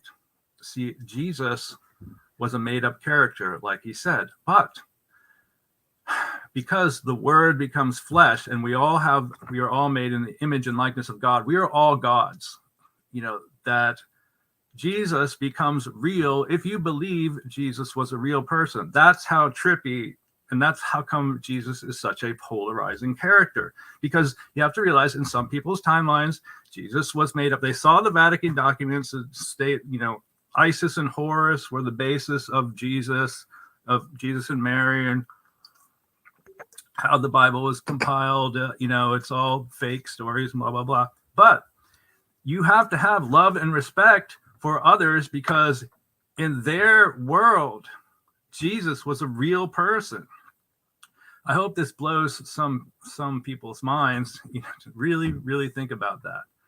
So what I envision is a world where, let's envision a world, if you believe Jesus was a real person, that everybody listened to his message to love thy neighbor as themselves. Imagine what kind of world we would have right now if everybody heard that and actually lived by it, and stood up to the Roman government and the bank. I mean, that temple that took 100 years to build, they were making payments on it. Jesus tipped over the money changers' tables, and it shows that nobody is above the law, even Jesus. He did not treat the money changers or the Jews with love. In fact, it was kind of childish, just the way he did that. But he was so frustrated. We're just talking about the story that was given to us. He was so frustrated that no one was listening to his just love one another, love thy neighbor as yourself. Like, no one was really taking to heart what he said, that he's just like, well, I give up. There's no point. But Jesus said on the cross, why have you forsaken me? Because God in heaven, the God of love, it's like, I can't protect you from these evil Satanists. They're the ones who say they're Jews, but they're not. They're the synagogue of Satan. Those are the bankers, the money changers. So it was just but the Jews said, well, we can't kill him, thou shalt not kill. So they passed it off to the Roman government. The Roman government couldn't say no, because they were in bed with the money changers as well. Money, power, and riches, the tree of the knowledge of good and evil. Money is the root, power and the trunk is the and branches are power, and riches are the fruits. If you love these things, they are false gods. They are if you put money, power, and riches before people, that is worshiping a false god. In fact, the term worship is just so bizarre. I mean, would you want your puppy or kitten to worship you? Worship me. You have to be, God is love. God would never want worship. That's just bizarre. So, hey James, we got about a minute left here. I just want to give you a final moment to okay. Close out. Well, that's about it. I think I've covered everything I wanted to say. Well, I've been on the edge of my seat all day. I'm like, it's just it's everybody's so close. It's just amazing how I think everybody gets it, but I'll leave everybody with common sense. We have to have our head and our hearts matched up. I was born on June 22nd between Gemini and Cancer. Gemini are all mind, Cancer is all heart. We need to balance as people your head and your heart. Logically, they say God is love in the Bible. Well, God is also logic. So use logic and love. They both need to match. And I hope then you should be able to figure it out. But speak up, everybody. Okay. Awesome, James. Thank you for your insight this evening. Absolutely incredible. And I agree. I think there is a alignment that we need to come within ourselves, a vibrational alignment between love and logic and common sense and perpetuity towards everybody else and man themselves, and really focus on the karmatic flow of things too, the ebbs and flows of karma. And it truly is a force to be reckoned with. So the inside affects the outside, and vice versa. It's very trippy. As above, Alright, so guys. below, right? That's what they say. Thank you very much, James. I appreciate Okay, you take coming care. on and sharing your truth and your thoughts with us. I really appreciate it. I hope it helps. And don't take my word for it. Think about it inside. Meditate. Connect. All right. That's it, brother. All right. Connect, keep your heart space, and work from the heart space. And that's it. As I've said before, and I'll say it again and again and again. Love is the only vibration, That's and it. everything else is just Love an one another. illusion. That's right. All right, brother. Thank you very much. Bye-bye. And we are going to bring our next speakers on. And these guys are absolute legends. I've had them on. I don't know. I've lost count. They have their own playlist on my channel. I'm sure they have their own playlist on Rob's We're channel. working on it. We're working on it. We've got about Yeah. 4 or 5 episodes so far, so we're working on it. Yeah, we've And the done last so one was much. received super well with Mary Magdalene. The information about Mary Magdalene, it was incredible. Yeah, incredible work these guys do. They are legends in Australia. They are legends on YouTube. They are legends on any social media they go on, because they're like the real truth speakers of all that is. And I've been really inspired by these guys. You may know that my second interview ever on Watchers Talk was with Stephen and Evan like 8-9 years ago. So that shows on how long we've been on this journey together. And 3 years ago, they began the Magic Box series within their own platform. And then I wanted to join in on that, and they allowed me to come in and play. And so since then, we've been doing these the Magic Line or the Magic Box conferences and interviews and series and such over the past few years, and have held 2 conferences so far. Well, I guess this would be the 3rd one, and then also we're going to do our finale, our final conference coming up. One. This winter solstice, and this is going to be the final one, guys. As we've been saying, there's some shit out there, and then there's some good out there. But if we just keep on looking at the good and ignore the shit's just going to cover us. But if we keep looking at the shit, then the shit's going to cover us, because we're just not going to see the good anymore. And we can't have that. We need to have that balance, and we Healthy need to be balance. in service. Yeah, we need to be in service to the self, but not only service to the self, but we need to be in service to the whole as well. Because if you can't take care of yourself, then how do you take care of everyone else, right? So you do come number one, right? But when you're 51-49 is just a perfect balance, where you're 51% in service to others and 49% to yourself. So that way you have that really nice balance as to your being and your essence and your human experience. So thank you very much, Stephen and Evan, for being here. You guys know me. I love you guys very much. Lots of respect, and I'm going to hand the stage over to you guys, and give us a download, and as questions come in like normal, I'll jump in. I'll hit you guys with those. So, we don't get too far into it, and then we'll be like, oh, what was that question all about, kind of deal, right? So guys, if you guys have a questions, which I'm sure you will, for Stephen and Evan, toss them into the comments. If you can put question next to it, or if you can cap lock that so they stand out, that would be greatly appreciated. And again, this conference was sponsored by Frank Jacob of A Tale of Two Timelines, Project Looking Glass webinars. Go and visit cyberhive.tv and enter the code Timelines50 to get your 50% discount. So with that plug in, shameless plug, I'll hand it over to you guys. So off you go to the horses, my guys. Thanks, Omar. Appreciate that. Now, look, since there's 2 topics here, one is timelines. Is that correct, Evan? Yes, and Magic Box. I thought we'd start with that, then go off and revisit some things from before, and then go forward. So we'll do it in that order. So to begin with, timelines. Well, I've also got some slides that need to come up too, just before we start. Oh, that's right. You showed me them earlier, but we're not going to get to that straight away. Okay. All right. Yeah, look, it's pretty loose, and it'll probably get loose as we go through there, but we'll do the best we can. Now, we were talking about timelines, weren't Yes. we? Right.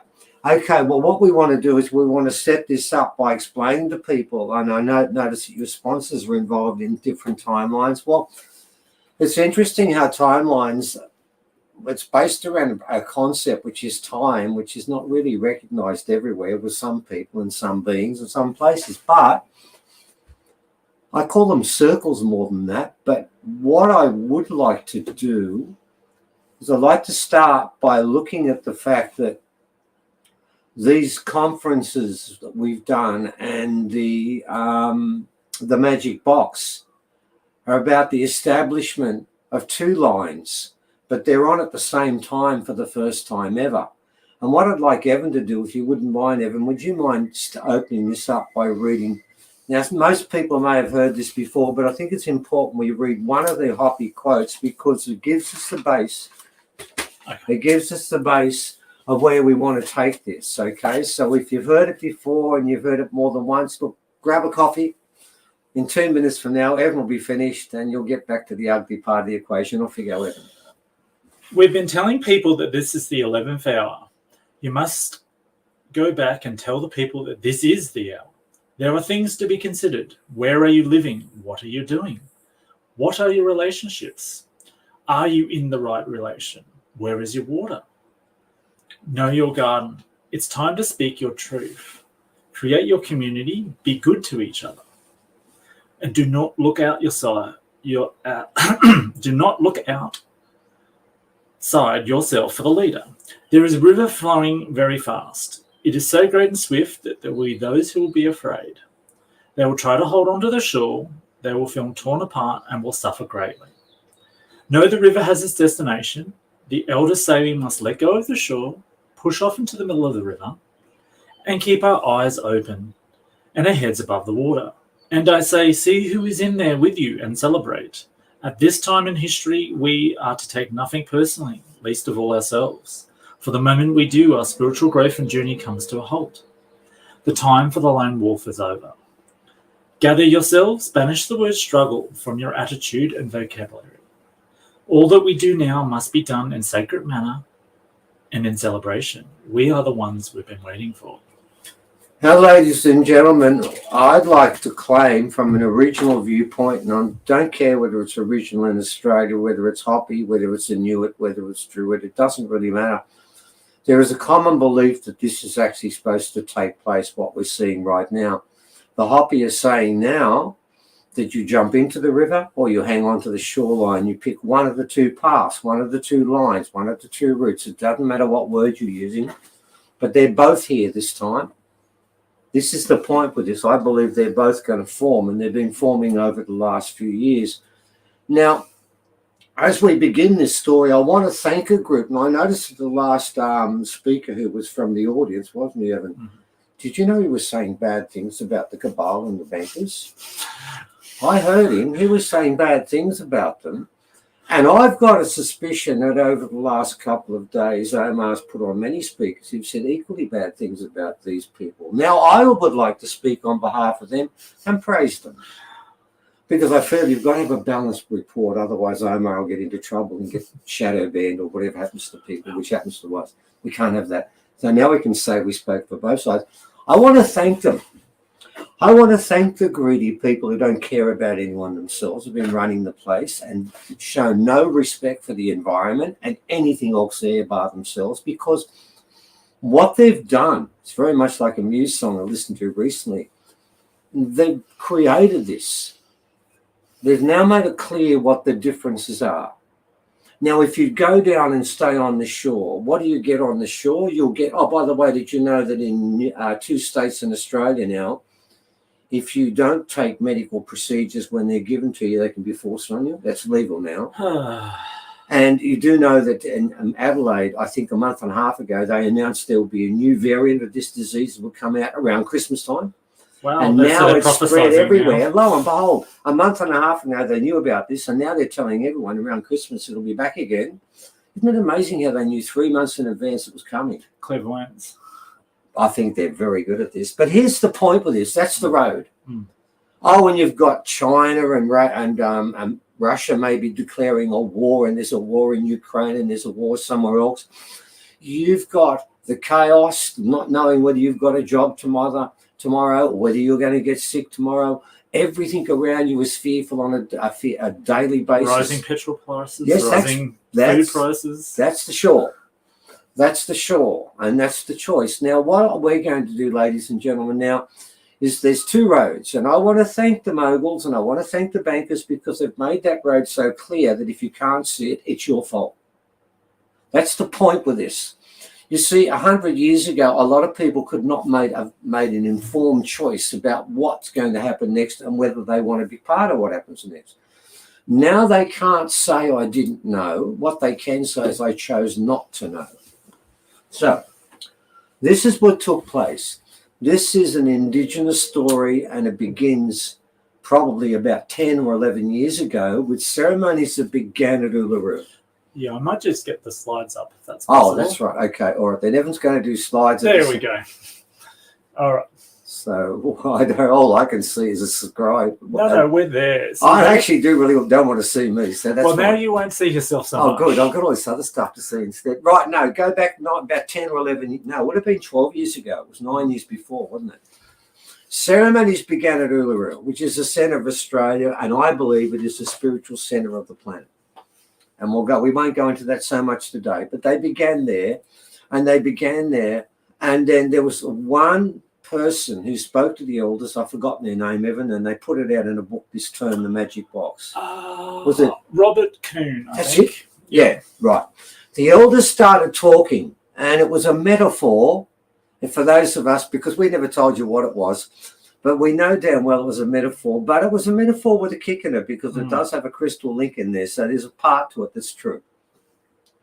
Anyway, and what the story was, there was a magic box that was going to be turned on. Okay, now we never read his book. We didn't know about that, but people approached us.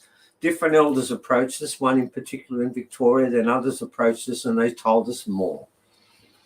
They said there was going to be ceremonies that have been taking place, and a major one would take place on the 21st of December 2020. Is that correct? Mm-hmm. Yes, and it was also when the alignment of Jupiter, Saturn, and the summer solstice took place, which are 3 planetary objects. And that is a propitious number, and because of that, there would be a possible change. And here's the trick. The elders would come and do this major ceremony to turn the magic box on. But the trick was this. It was like having a car that's turned on. You turn the thing on, it's idling, but it's not engaged. It's not in gear. It's like in neutral, but it's not actually moving forward or backwards. So you have a car that can't move. Well, that's not much use, is it? All it's doing now is polluting. Yeah, it's just using up petrol and not going anywhere. Yeah, and eventually it'll run out of petrol. Yeah. So that was the point, and it was told to us on more than one occasion, many times over, that people from not just Australia but around the planet were asked to meditate on the earth and send their energy, whatever way they wanted to do it. Meditate on, turn on a candle, it doesn't matter. Anything's fine, and send their energy towards Uluru. And if there was a certain number, which we knew the number, which I thought was impossible, we're doing this on that particular time, the box would be turned on and drop into gear and would slowly accelerate. Now, that was the prophecy. And then to complete the prophecy before we go through what actually happened, then the trick was asked, and I asked this more than once. Okay, so the car's moving. Where? The hobby told us it's going to a river, but we don't know where it's going, didn't they? Yeah. Should have asked that question, should I? No. We're not going to find out. No. You just get in there. They said jump in. And what about the people who can't swim like me? A lifebuoy? Yeah, maybe you've got those water wings in your arms. You know, those float ones? Yeah, the ones the kids have. Yeah, the those 3-year-olds. Ones or like one of those kickboards or something. I got no pride. Okay. So that was the deal. And what was supposed to happen was this. We knew the keeper of another prophecy if this didn't work. I'll get that slide up. Have you?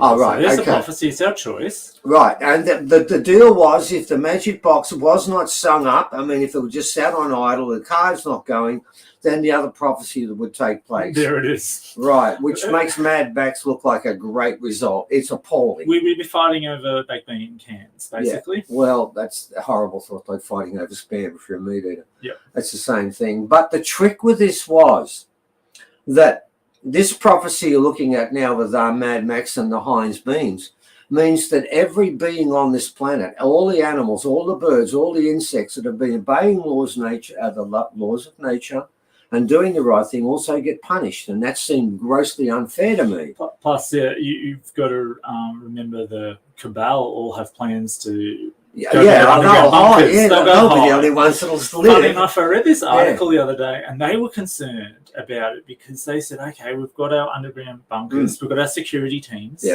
right? But money won't mean anything anymore. How will we keep our security teams from rebelling against us and taking over? Because they're so horrible and they hate them anyway. Yeah, and then this guy came in and went, well, you could be nice to them.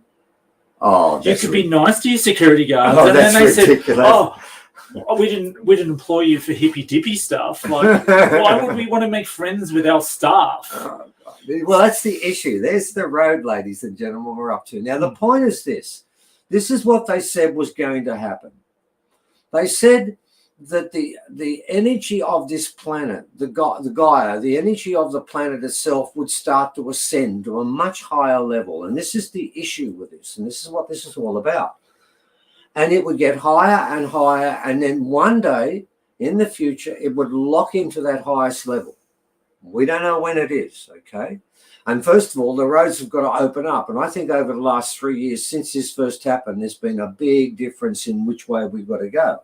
Now, the trick with this is, and it's a very unusual trick, is that the birds, the slugs, the ants, when this increase in vibration, which we call the Schumann resonance, I'm sure people are aware of that, when that takes place, they'll just say, oh, sounds a bit different.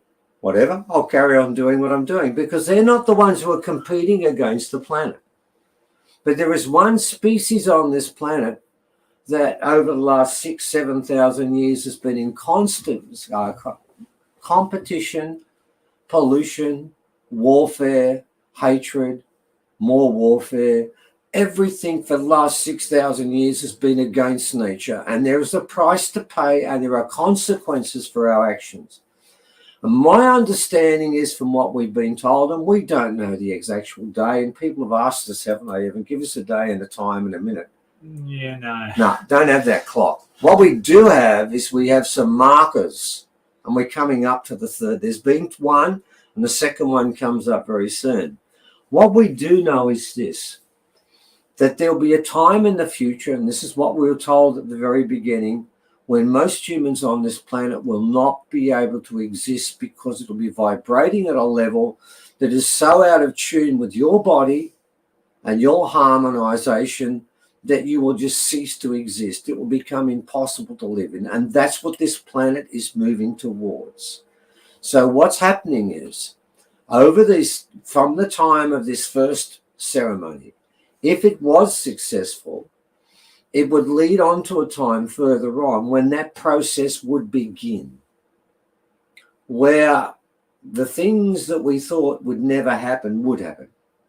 Now, ladies and gentlemen, what took place was the number of people we expected were asked to get was not 1 million, was it? It was beneath that. But we had between 15 to 20 million people who turned up. The ceremony was successful. And we'll show you. And this is what we're going to do now. Some of the people have probably seen this before, and if you have, I apologize, but we need to present a full story about why part of this heading that Omar has so graciously put together again is called the magic box. Well, you need to understand what the magic box does, and you need to see it turned on so you know it's there, and that we can do. So this is what happened.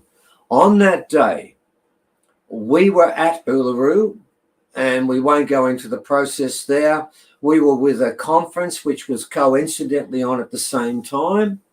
and Mick and Catherine were running a conference there, and we decided to go out to the football field near the toilets. Not on sacred ground, because we had no right to do that. And the rocks were set up with agreement, and they were to complement. That would be one of the ceremonies that were taking place all over the world at the same time, yet ours would be the closest, and we took the rocks with us. What then happened was we were there at 7:32. Everyone was meditating. We did about 20 minutes after and about 5 minutes before. And at the end of that, the process was finished. And now what I'm going to pick up from that is from that point. Yes. We've done the ceremony. You'll probably think, if you haven't heard about, gee, it'd be nice if it was right, but I'm not convinced. Show me. Well, that's what we're going to do next before we go further. And then we're going to give you a shortcut on how to get onto the old teachings, because in the other prophecies we've read, and Evan not going to read today, they will tell you time after time, if you do not understand and embrace old teachings, you will not be part of the future, which is a problem for the Cabal, because they don't even understand how to shake hands with someone that's beneath their level. Yep. The old teachings are part of that. In fact, That's in the right. old teaching, everyone's equal. Oh dear. The bunkers won't save them there, will they? Because No. if the earth is resonating, it doesn't matter where you hide, ladies and gentlemen, justice comes. So this is what we're going to do. Okay, Evan, can you now put up the pictures, please? Here we go. We'll do this one by one. I don't know the order. Evan did this for me, and I said I agreed, but I actually forgot what was there. Okay.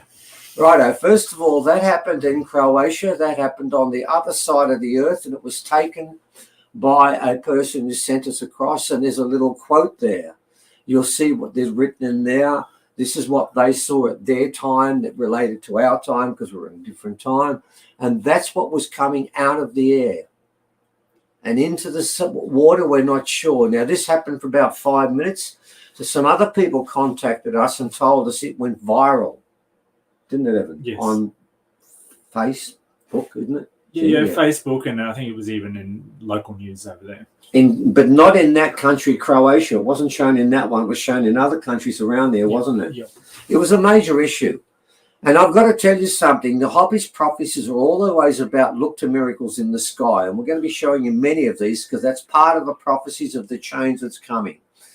And it does talk about the red purifier, doesn't it, Evan? It does. It will shine out through the sky. Well, I don't know what that is, and if it isn't a red purifier. That took place for about 10 minutes and then disappeared. So we're going to be looking at these things that happened straight after what took place on that day. Next one, please, Evan. Yes, the Schumann resonance. Now, ladies and gentlemen, very quickly, that is a vibration of the planet. Now, there are roughly two ways to measure this. One is about 7.8 and the other one's about 0.3, aren't there? And it's a vibration, it's an interaction between the sun and the planet, isn't it? Yep. You can see some animation. Oh, wow. How it works. Oh, okay. So it just traps within it, and it just bursts out at different times, and the same way lightning bursts out, doesn't it? It comes and goes. It's a different form of energy. We can understand that with lightning. No one argues the point. Well, that's what the earth does from within. Same thing, and they're equally important. In fact, the Schumann resonance is more important because there is its heartbeat. Now, there is the readout. Now, can you see where that massive surge of white took place? That happened at 7:30, and that's when this was to begin, at 7:30. And you'll see over a 4-hour period, there was a huge surge. Now, we know the increase was from 0.3 to over 30, which is a 100-fold increase, basically on a sheer cliff that begins when humans, 15 to 20 million people, are all meditating towards one thing, one location. Now, that doesn't prove that Uluru was the center point of that, does it, Evan? But it proves it could be. It proves that a bunch of people were doing something at that point in time. But we don't know how it's centered yet. But we've at least got proof that, yes, we are interacting with the planet, and the planet wants that to happen. But let's move a bit further, step by step. So since then, yes, it spiked pretty hard several times. It's also hit 51, things like that. So and sometimes it hits nothing, doesn't it, Evan? Yeah, well, because sometimes they can't there. measure it, and it just goes black. And that's happening more and more now, ladies and gentlemen. And that is actually part of what we're going through ourselves internally. I've been told many times, what's happening outside. Now, this is why they're doing this and why this continues to happen. It's acclimatizing us. And there'll be times when everyone's feeling, there's very few people that aren't feeling on edge, that aren't saying, I feel like there's a change that's coming, I don't know what's going on. Everyone's on edge because this is part of the process. And this is a time where the earth is ramping itself up and giving us what I would call drip feeding, isn't it? Yes. Yeah, here's a little surge. Let's see how you handle this. And a lot of people aren't handling it very well, as we can see. Okay, moving along, please, mate. Okay, ladies and gentlemen, I need to give a story about this. That's after sunset. I've got to make this point. Evan's going to show you a few other pictures of the cloud around there. When I started putting out about 80 rocks, that we had about 300 people sitting around and meditating.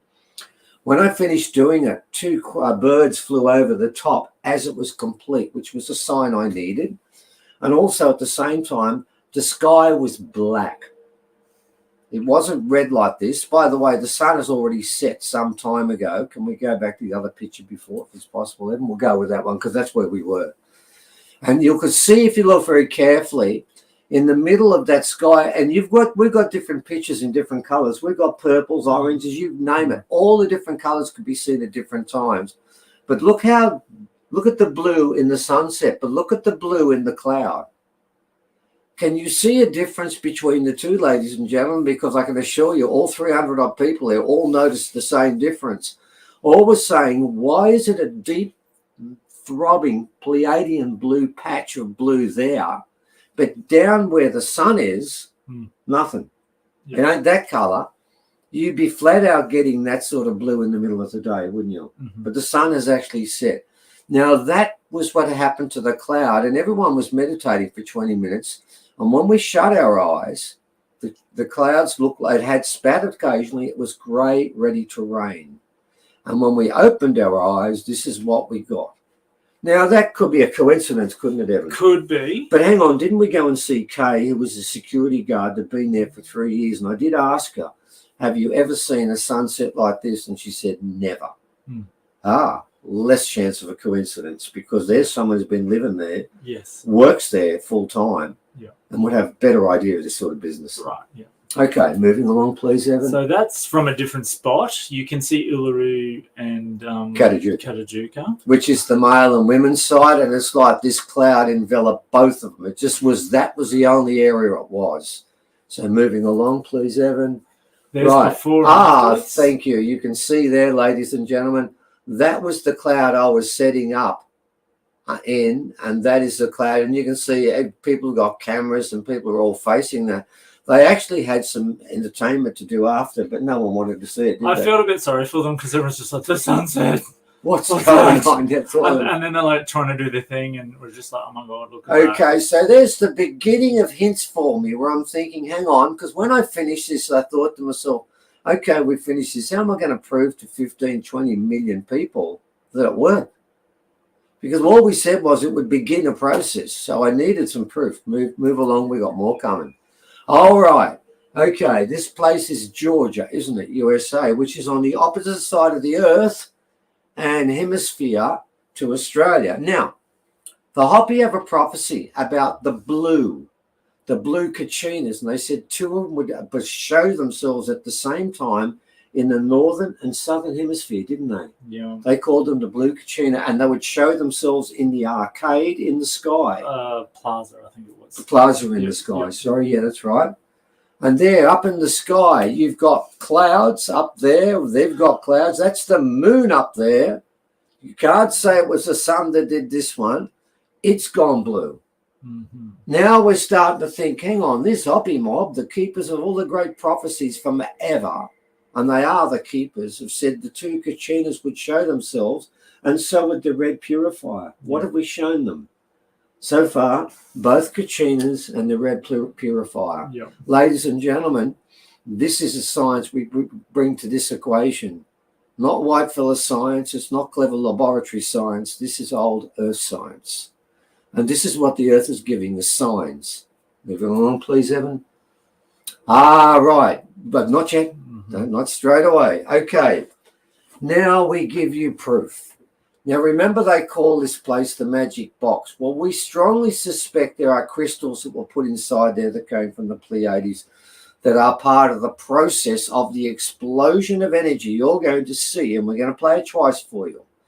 What you're going to see, this was taken not at the ceremony we were doing, but with other people. Now, the sun has set, right? And you can notice the clouds are a little bit different on that side too. They're all looking at the same thing. And what these people were doing was filming the clouds and the rock. They did not see what they filmed.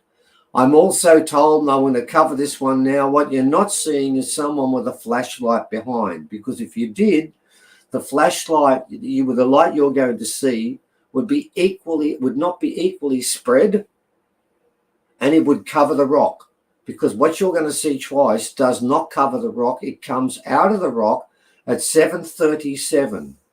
The meditation began at 7:32 around the world and would have reached its peak. And we know when it reached its peak, don't we, Evan? 7:37. Would you let them see it? It's going to be a quick one. Play it again, please, Evan. And a third time, just so that people are going to feel for that. Now, what I can tell you is that light, if you really look carefully, it was there on the platform. You can see a little flash of that light there, but you know where you didn't see it? On the rock. It did not go on the rock. Okay. So, what we're starting to see now is we said that the magic box was in Uluru, and if there were enough people, it would turn into gear. I think you just saw someone put their foot in the clutch and they've changed into first gear. That's the beginning. Now, don't feel disappointed, those of us in Australia, just because Bosnia got a shaft of light. Croatia and did. Georgia. Yeah, Georgia got one. Well, no, they got the blue. We got the blue too, yeah, but this was taken near Newcastle, wasn't it? Yes, it was actually. By Rosmalda. Okay. So nearer towards Sydney for people overseas.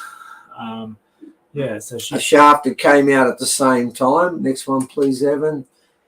And the same, we got an arc of light that's come out of the sky and moving across, and there's no rain taking place. This is the beginning of a process. We're going to do this a lot. Keep going, please, Evan. Do we have the UFOs coming up somewhere? Oh, good. Okay. Right. Let's look at this one now. This is in Warsaw, I think. No, it's in Hungary. I thought Hungary and Warsaw were together. No, Warsaw's Poland. Hungary's Budapest. You were supposed to agree with me. Don't tell them that. They might think I didn't know that Warsaw is actually in Poland. What am I talking about? Yep. Okay, can everyone please ignore that? Maybe there was a mistake made there. Anyway, it's Hungary. It's Hungary. And the lights are coming either out of the ground or into the sky. But let's do this a bit more, please, Evan. Let's go to this one. And we spoke to a gentleman that's no longer with us. And if you look very carefully at these ones, this was actually taken from the Glasgow News. It was taken from, that's the heading. That's the heading they put up there, like something from War of the Worlds. It was the war of this world. And if you look very carefully, you'll find some of those lights have come down in front of the houses. Yeah, there's some in front of the houses, some in front of the bushes. So it's everywhere. Now, we have a lot of these photos. Just keep going through them quickly, Evan. So there's the bird sign. We did get a picture of the two birds that circled as you're setting up. Mm-hmm. So that's the ceremony. And you can see there when we began the ceremony, the sun was about to set. Okay, continuing on, please, Evan. Oh, look, we better talk about this too, because this is something I wasn't going to mention, but I forgot it was in the screen. You should have put that back earlier. Is that because I never told you to? I never mentioned Yeah, that one. Oh, fair enough. Okay. Geez, you're batting badly. Going 0 out of 2. This is an interesting part of the equation. The rocks were placed inside those fairy lights there, so people wouldn't walk on them. You might wonder, well, what the hell are they doing there? That's the beginning of something that got bigger, didn't it, Evan? Mm-hmm. It's about halfway through a process. And I want you to look in the background there. Can you see that we are really talking about dark? Yep. And those clouds still have that color in them. Okay, what happened was, after the rock ceremony was finished, people started to watch the skies and started to get sort of talking about that a fair bit. And all of a sudden, I normally pack the rocks up one at a time, wrap them and put them inside. They had 80 to do.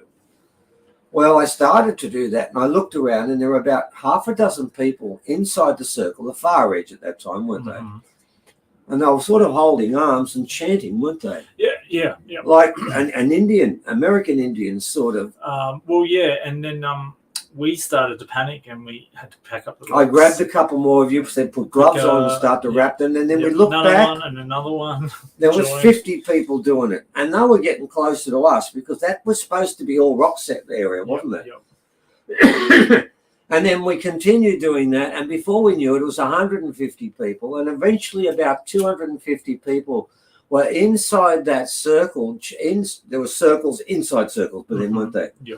And they were just going around and around chanting, and they went and did this for about half an hour, didn't they? Until they just ran out of energy. And then, but no one asked them to do it. No, it was just very spontaneous. Yeah. Yeah, and no one asked them to do it. And what they did is they became tribal. That's what dawned on me. I wasn't going to say, look, please, we got rocks here. Can you mob move over there and dance? We couldn't really do that, could we? No. It just happened. Yeah. No one said, come on over. It just sort of happened. And I think it happened to an extent because of the energy they were living in at that moment, which was to begin with very tribal, because that's what this energy is. Not the energy we live in today, but the energy we used to have, which is called old teachings. And they were actually living old teachings. Okay, moving along, please, Evan. Oh. So now, right. Now we got a couple more pictures of it. Okay, let's first explain the story with this. Sarah has put up an account of this on one of our articles, which you can read in more detail. And the situation was Sarah came to our meditation, didn't she, Evan? Yeah. But her husband and her kids didn't. Now, her husband is partially blind legally, isn't he? Right. Yeah. So I'm going to explain something about this. They lived near there, and they stopped and got out of their car, and they looked at the sky and said, what the? By the way, you've got to remember this. Everybody in the whole area stopped. Yeah, there were cars on the side of the road. Everybody. This was not normal. So please try not to tell me this is some sort of natural occurrence. People don't get out of their cars and do what was going on here everywhere as a natural occurrence and walk around with their mouths open and say, well, that was an unusual natural occurrence, which I've never seen before and don't understand. So what actually happened was he got out a camera, and we need to understand something about this camera, and he filmed not anything but the sky, right? And you can see again, there's that blue, right? And that was something everyone was noticing. What is it? Now, he's blind, basically, and he's filming. So what happens is, this is the only UFO picture ever shown to anyone where what he does is ignores it more than once. You're looking for a while saying, wow, what's that? What's that? Bugger off, I'm off, isn't he? Yeah. And then he comes back for a second. He whizzes past it, doesn't he? Then it's off to the car park, isn't it? Yeah. And we get to see some other person there. And there's something amazing that happens in that car park, doesn't it, Evan? So what we're going to do now is we're going to play a 1.5 minute video of what actually he didn't see and they didn't see for about, well, how long after? A couple of months. I think it was a couple of months later they went through the photos and gone, what's going on here? Whoa. And I think people have put music to the whole thing since it's been done, and it's been put out for a while. You've probably seen it, and if you haven't, don't worry. It is real, and we'll go through the reasons why it's real, because that's up next. So let's have a look at this for the next 1.5 minutes.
Okay, ladies and gentlemen, you would have seen an object very, very some slowly. close-ups There's for some you. close-ups for you of an object. I'm going to talk about that object first, and we'll talk about what it was supposed to be according to our critics. And Evan, you can do one in particular.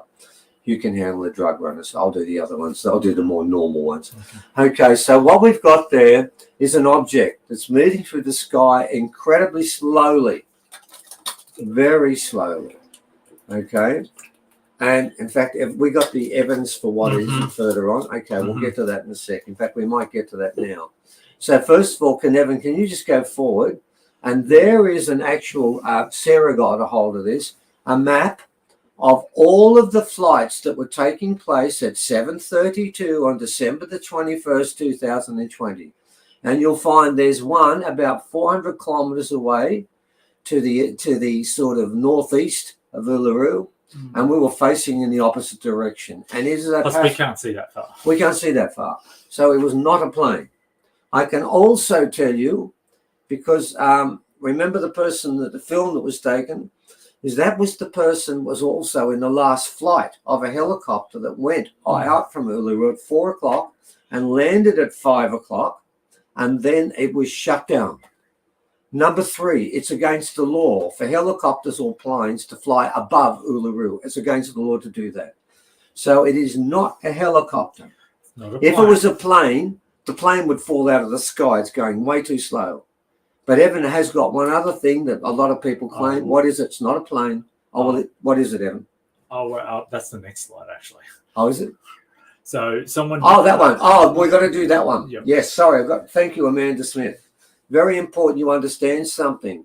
What happens, Amanda Smith decided to slow down the whole of that thing by a factor of 4, because there's 4 slides per second, and get to watch each one individually. And what she discovered was this: on 1 minute and 59 seconds, when we can't see the UFO, on each of those frames, 1 out of 4, it reappears.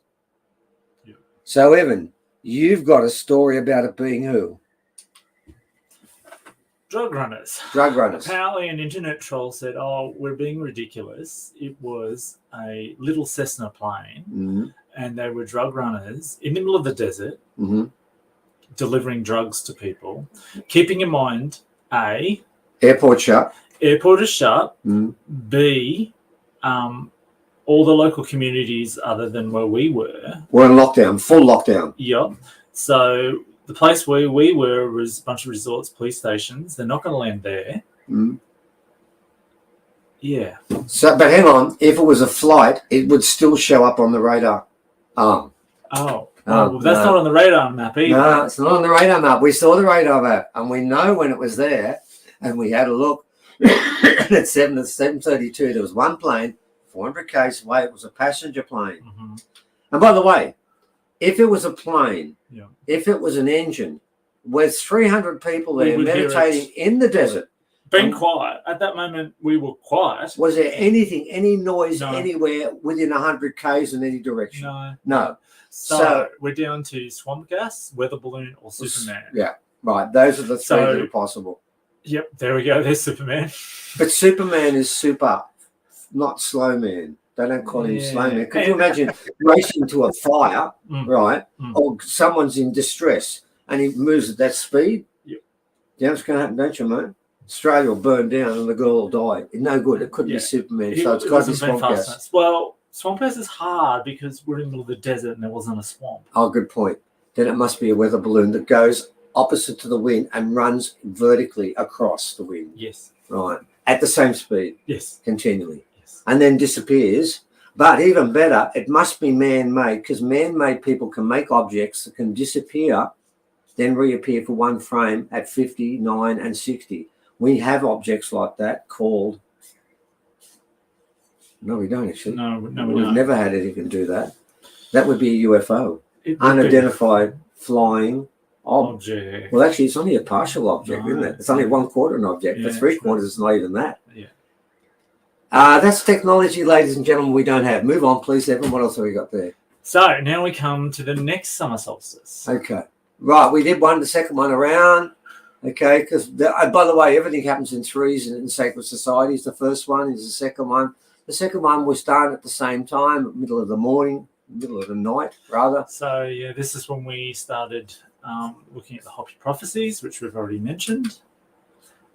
You've got the Blue Star Kachina prophecy, which we've talked about. So for this one, we decided to do a sacred circle of our artifacts and rocks. And that includes stuff that other people had there. Because, by the way, after the first ceremony was an original ceremony, and I've got to make the point with that for anyone who thinks maybe they didn't do it. If they didn't do a sacred ceremony, then explain this to me.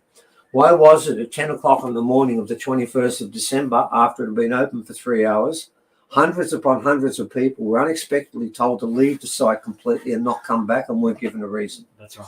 They were chased out, completely chased out. This is the first time that's ever happened. Mm-hmm. And then to make things even weirder, the next day it was completely closed down again. Yes. And everyone was kicked out. And then the reason was given later, it was because of lockdown in the hang on. They said it was because of lockdown, but weren't they already locked down to begin with everywhere? Yes. So those people couldn't have got to those places to begin with. Yeah. So why did they lock it down for a whole day and an extra day in the middle of that day and kick them out all if there wasn't a ceremony there? And then reopen it afterwards. When they're all gone. Yeah. Okay. Right. That's what we set up. We'll get past that quickly, please, Evan. So this is what happened. After, that's right. This is what happened after we set up that second ceremony. Some more information. Okay, let's have a look at that. Now, I want to get back to this one here.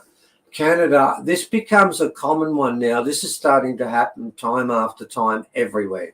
These are selections. We've got birds coming up too, haven't we? Mm-hmm. These are selections of different things that have happened. So when you see this one in Canada, oh, and by the way, can we start this now?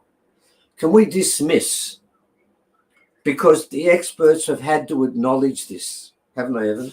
Yes. They had to. They had to acknowledge it because it's happening everywhere, and they've given up an explanation for it. So we better give the proper mainstream explanation, this sort of stuff. Yeah. So it's everywhere. Ice crystals in the air. Right. And reflected off light. Of street lamps. Street lamps and house lights, things like that. And it goes like that. Yeah. There is a problem with that. When we do more places and we do it everywhere. Yeah. We're also going to go to Perth. Yeah. In summer. Oh, it's coming up. It's a little bit out of order. No, we'll go back a bit. We're going to get the red purifier soon enough. Okay, we'll get back to this later, but that's what they've said. Now, you'll see what we've done here is Evan's putting up montages because they're happening everywhere, right? Mainly in the night. Yeah, we've got Russia, Sweden, Canada, places like that, right? And mainly in the cold, and that does link in pretty well with the old ice crystals at the moment. And, of course, there are other lights there that could work in some of the cases of these. Not all of them, but in some. At some point, I've put the slide in the wrong place. Sorry, everyone. That's actually my fault. I'll show you one where that's not possible. Where is it? It's along a little bit further. But we will get to that. Ah, so you've made a mistake. I've actually made a mistake. All right. Well, as opposed to the ones I don't actually make. There'll be discussion about that later. I can assure you of that. Now, remember in the Blue Kachina prophecy, they spoke about the red purifier will be in the sky. Now I thought, geez, man, what are you talking about? A great big massive red eye or something?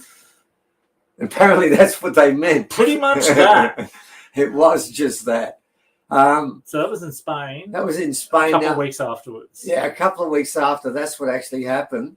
Now, if you want to say that's the sun, you go for it. If you want to try that, you can. If you think it's a blimp, fine. That's okay. I'm sure you'll find some way of dismissing this. But the point I want to make in this, These are selections of what's happening on our planet since this has happened. And I mean, we didn't Photoshop these. And I think we've even got, in some cases, we've got, I think, film of Russians swearing or what, haven't we? Yep. That'll come up too. So there we go. There's the red purifier. He's around. There's some good red there. ones in Russia. Yeah, I quite like that one. Oh, man. Another one in Russia. Yeah. Hang on. Wait. Go back one. Go back to the Russian one. Where's the street lights? I don't see any. They said to me, these come from the houses and the street lights and then get reflected. But can I go back? There's a couple of lights, that one, but that is in the bush too. Yeah, but that one, where's my light source to create that? Because I reckon without that light there, there'd be nothing to reflect from. I'm sorry, boys. The scientists, the experts have got it wrong. But they're going to get it wrong again anyway, because I already knew they were wrong. So, yeah, we spoke to a few people around the world. They had visits from animals. That seems to be often when people are doing their own ceremonies, animals will visit them, whether it be cows, magpies, you name it. That was a group here that went to the Great Serpent Mound as well. Back in Australia, we had some weird stuff going on in the skies. We're going to have something around. Yeah, of course, surely. And then we the Earth shakes. That's an important one, ladies and gentlemen. And that actually was put out around the world for a day as an Earth curio. And then what happened was I saw a couple of experts try to give some really lame excuses for the fact that we had a massive Earth shake that happened everywhere, but way down deep. Okay, so we've got Philippines, Namibia, Korea. We've got Afghanistan, Ecuador, Brazil, Puerto Rico, New Zealand, Florida. We've got Spain, Australia, Chile, Turkey, Japan, Thailand. Thailand seemed to be pumping along, and so did Turkey, didn't they? Yep. And then we've got Argentina, Taiwan, Bermuda, Madagascar, Kenya, Mexico. Yes. And of course, we've had some human residents. You would expect that. That goes so without saying. Here's another blackout. So, ladies and gentlemen, I just want to focus on that. We got the 19-hour blackout there. We've got something that the experts run around and make up stories about, the fact that the whole of the Earth, everywhere, was earthquaking within it, in the very center, and it was going everywhere, and it was massive. And the Earth, I said the Earth is turning itself on. It is healing itself from within. It's literally vibrating as you turn it on. Yeah, and what the point was, if see what happens was those crystals inside Uluru, I think they've got something to do with this. Those crystals, I do believe, we can't prove that, come from the Pleiades. We cannot prove that. It's just a suspicion. And what was supposed to happen was that instead of the Earth cleaning itself from without, it was going to do it from within. And when it finishes, it gets to the top. And we live at the top, don't we? We won't live down there. If we were down there a year ago, we'd be screwed up, man. We'd be dead because it was doing it there. When it gets to the top, our time comes, and it's coming. And what you're looking at there, you didn't feel it because it was the whole planet. You didn't feel it because it was like it was in a wave, but it was a slow wave, and you just sort of felt a bit of rocking, but that's about all. But you wouldn't have even felt that. But the whole planet was doing something it had never done before. And at the same time, that you got the blackout taking place with the black planet itself. It's healing itself. And we have to heal ourselves to earn the right. Because right now, ladies and gentlemen, we have a problem. Our acts have consequences. And our consequences are all around us. And the planet's healing itself. And it's basically saying, I'm coming for you. I'm coming for you soon. And you've got to get ready. Okay, so there we go. More, 62, 30, 30. These are all different days, obviously. These are just a bit like Evan doing it. Now, look, we got to talk about this one. I want to talk about this. How much time we got left, Evan? I better make sure we... I think about half an hour or okay. so. All right. I'll talk about this in two parts. I want to talk about only Bev. No. Minnie Mouse. Yes. Only Minnie Mouse. I want to talk about two prophecies she gave us. And they were about the beginning of the change and the last sign of the change. And that's why we put this on now. This is not scientific. This is indigenous. And she told us the beginning of the change. And I do remember, we forgot about this at the time. She told all of us, there were some other people there at the time. And one day when some of those people were up to do a presentation we're doing before COVID, when you could talk to humans face to face, and not look at each other but have fear in their eye. She said to us once, do you remember that prophecy that Auntie Minnie Mace made? And Ed and I looked at it and said, what are you talking about? Oh, the one about toilet paper. And you remember what you said, Evan? What? Huh? I wasn't that stupid. I didn't want to look ignorant, so I said nothing. Right? You're the one who said, what are you talking about? Yeah. And Lavinia looked at Evan like, don't you remember? No. And I said nothing because I wanted to make out that I did. This is how you have to keep your status, mate. Yeah. When you're an idiot, you've got to keep it a secret. Yeah, just be quiet. It's much easier. Anyway, she told about the time that Auntie Bev told us once, there's a change that's coming, and the first time will be something you'll never expect. And she said, you may not believe this, and this is what Lavinia told us, and we believe her because she did something, she believed it. We didn't. We just thought she must have been having a seniors moment like I do. And she said that what will happen is that there will be riots in the supermarkets and they will fight over toilet paper.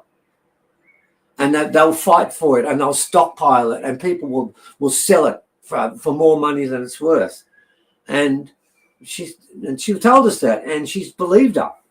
So she bought a massive amount of toilet paper, enough to fill up a bedroom, didn't she? She did, yeah. And she bought it over 3 years, built it up. 3 years of toilet paper because Auntie Bev told her. What did we do over 3 years? We forgot she said it. Yeah. And I would have thought if I was told that, I wouldn't have done it anyway. Yeah. It's a ridiculous idea. Why would people fight over toilet paper? Wouldn't it be food? Yeah, you'd think it'd be food. Batteries. Medicine.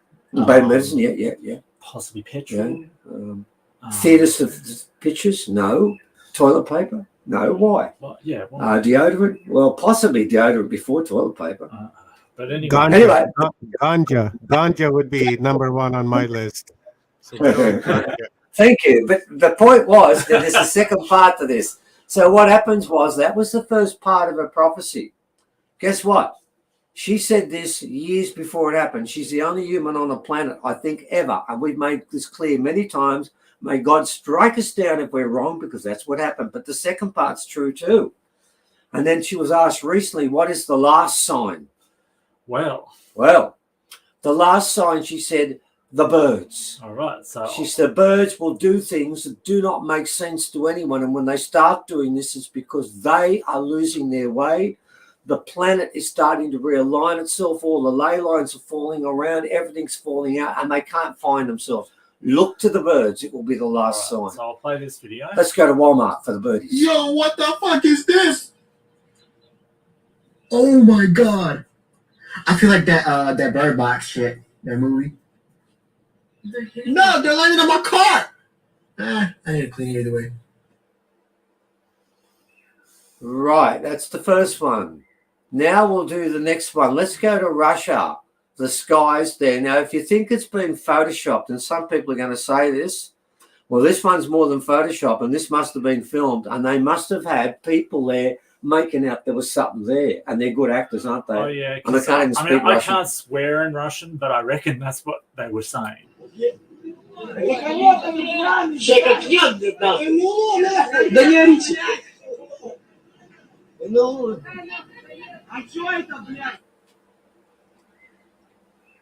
Okay, ladies and gentlemen.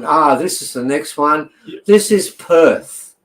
This ray of life, Perth in the middle of summer, temperature in the 30s. So ice crystals are a bit rare in the 30 degrees. That's Celsius, by the way, just under 100 degrees Fahrenheit. So the ice crystals are not in the air. What about the lights from the street? Oh, no lights from the street light because it's the middle of the day.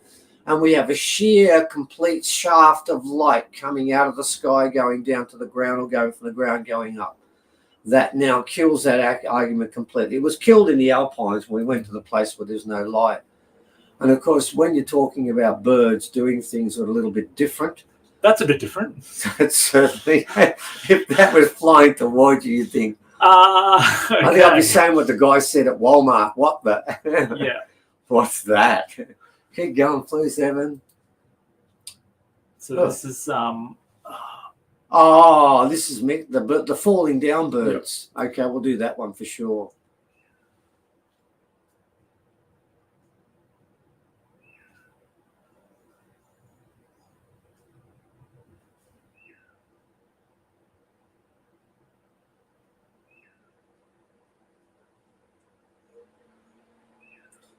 Right, ladies and gentlemen, what you just saw there was about 10,000 birds that were flying together.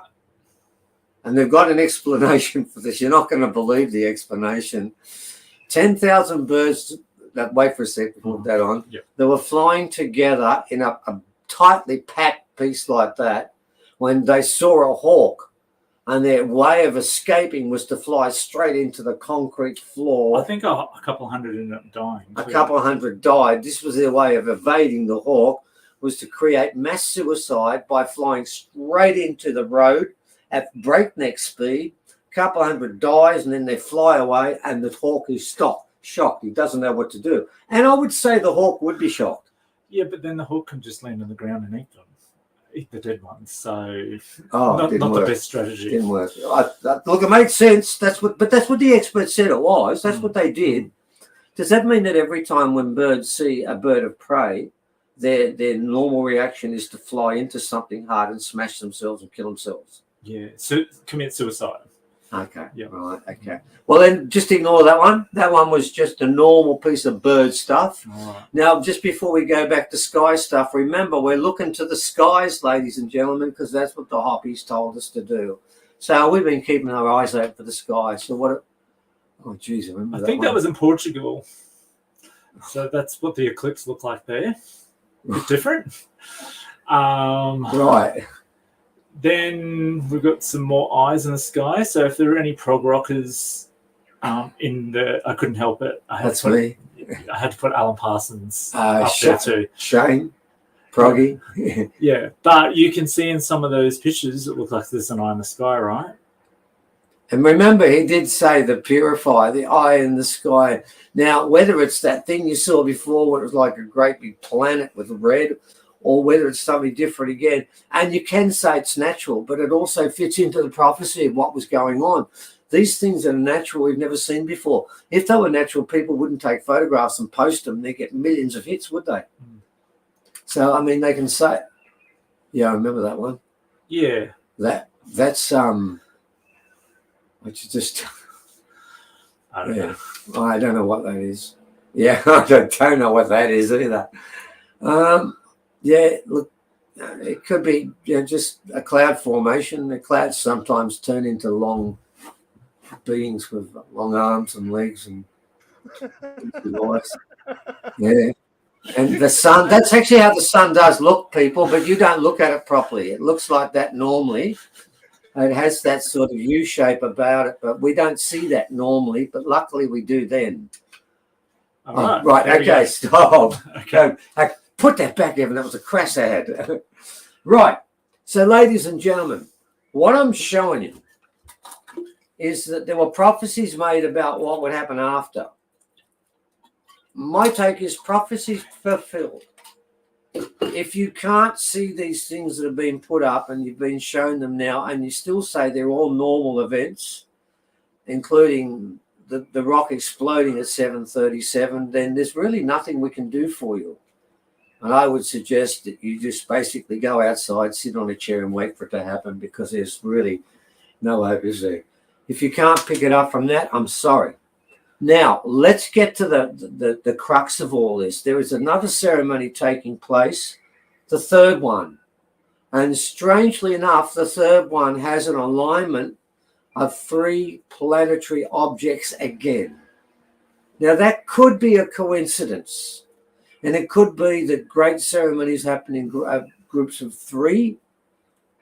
I don't think it is, but our information is not a coincidence. Now, what's going to take place this time? Summer solstice, yes. Full lunar eclipse, a little bit more unusual. And a full alignment with the planet Uranus, which is, Evan? The planet of sudden change. Coincidental, perhaps, but man, how many coincidences do you need? And remember this, the other road they're offering is warfare, disease, fear, hatred, and then it gets worse. That's what they're offering. I can't guarantee this is going to happen. The Hopis say it's going to happen. The indigenous people say it's going to happen. The Cherokee say it's going to happen. The Inuit say it's going to happen. All the indigenous people say it's going to happen. In fact, there's a book called the Bible Isn't there, Evan? Oh, yeah, the Bible. Yes. The Bible, and doesn't it have in there a part where there's 1,000 years of peace? Yes. Wouldn't that be exactly what this other mob is saying? Yes. Oh, then it's not just an indigenous prophecy. All right. All right. Well, let's look at the keepers of the great prophecies and what they said in the Blue Kachina prophecy, which is pretty important because my take is that we've seen them. They're there. The red eyes there. The two blue ones are there. One's in the southern hemisphere. One's in the northern hemisphere. Well, done and dusted.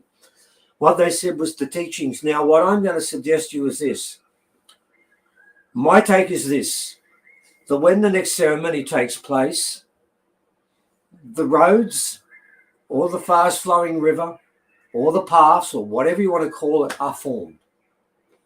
My information is this, that from that day on, those two paths will separate ever so slowly. As each day passes, they will separate a little bit more. To begin with, to jump over it is nothing. That's a tiny crack. You can still get off the road you're on. The day after, it's still a tiny crack. A month after, you might need to take a bit of a run, a couple of steps to get over, eh? You might fall down. Once you fall down, you won't come back, that's for sure.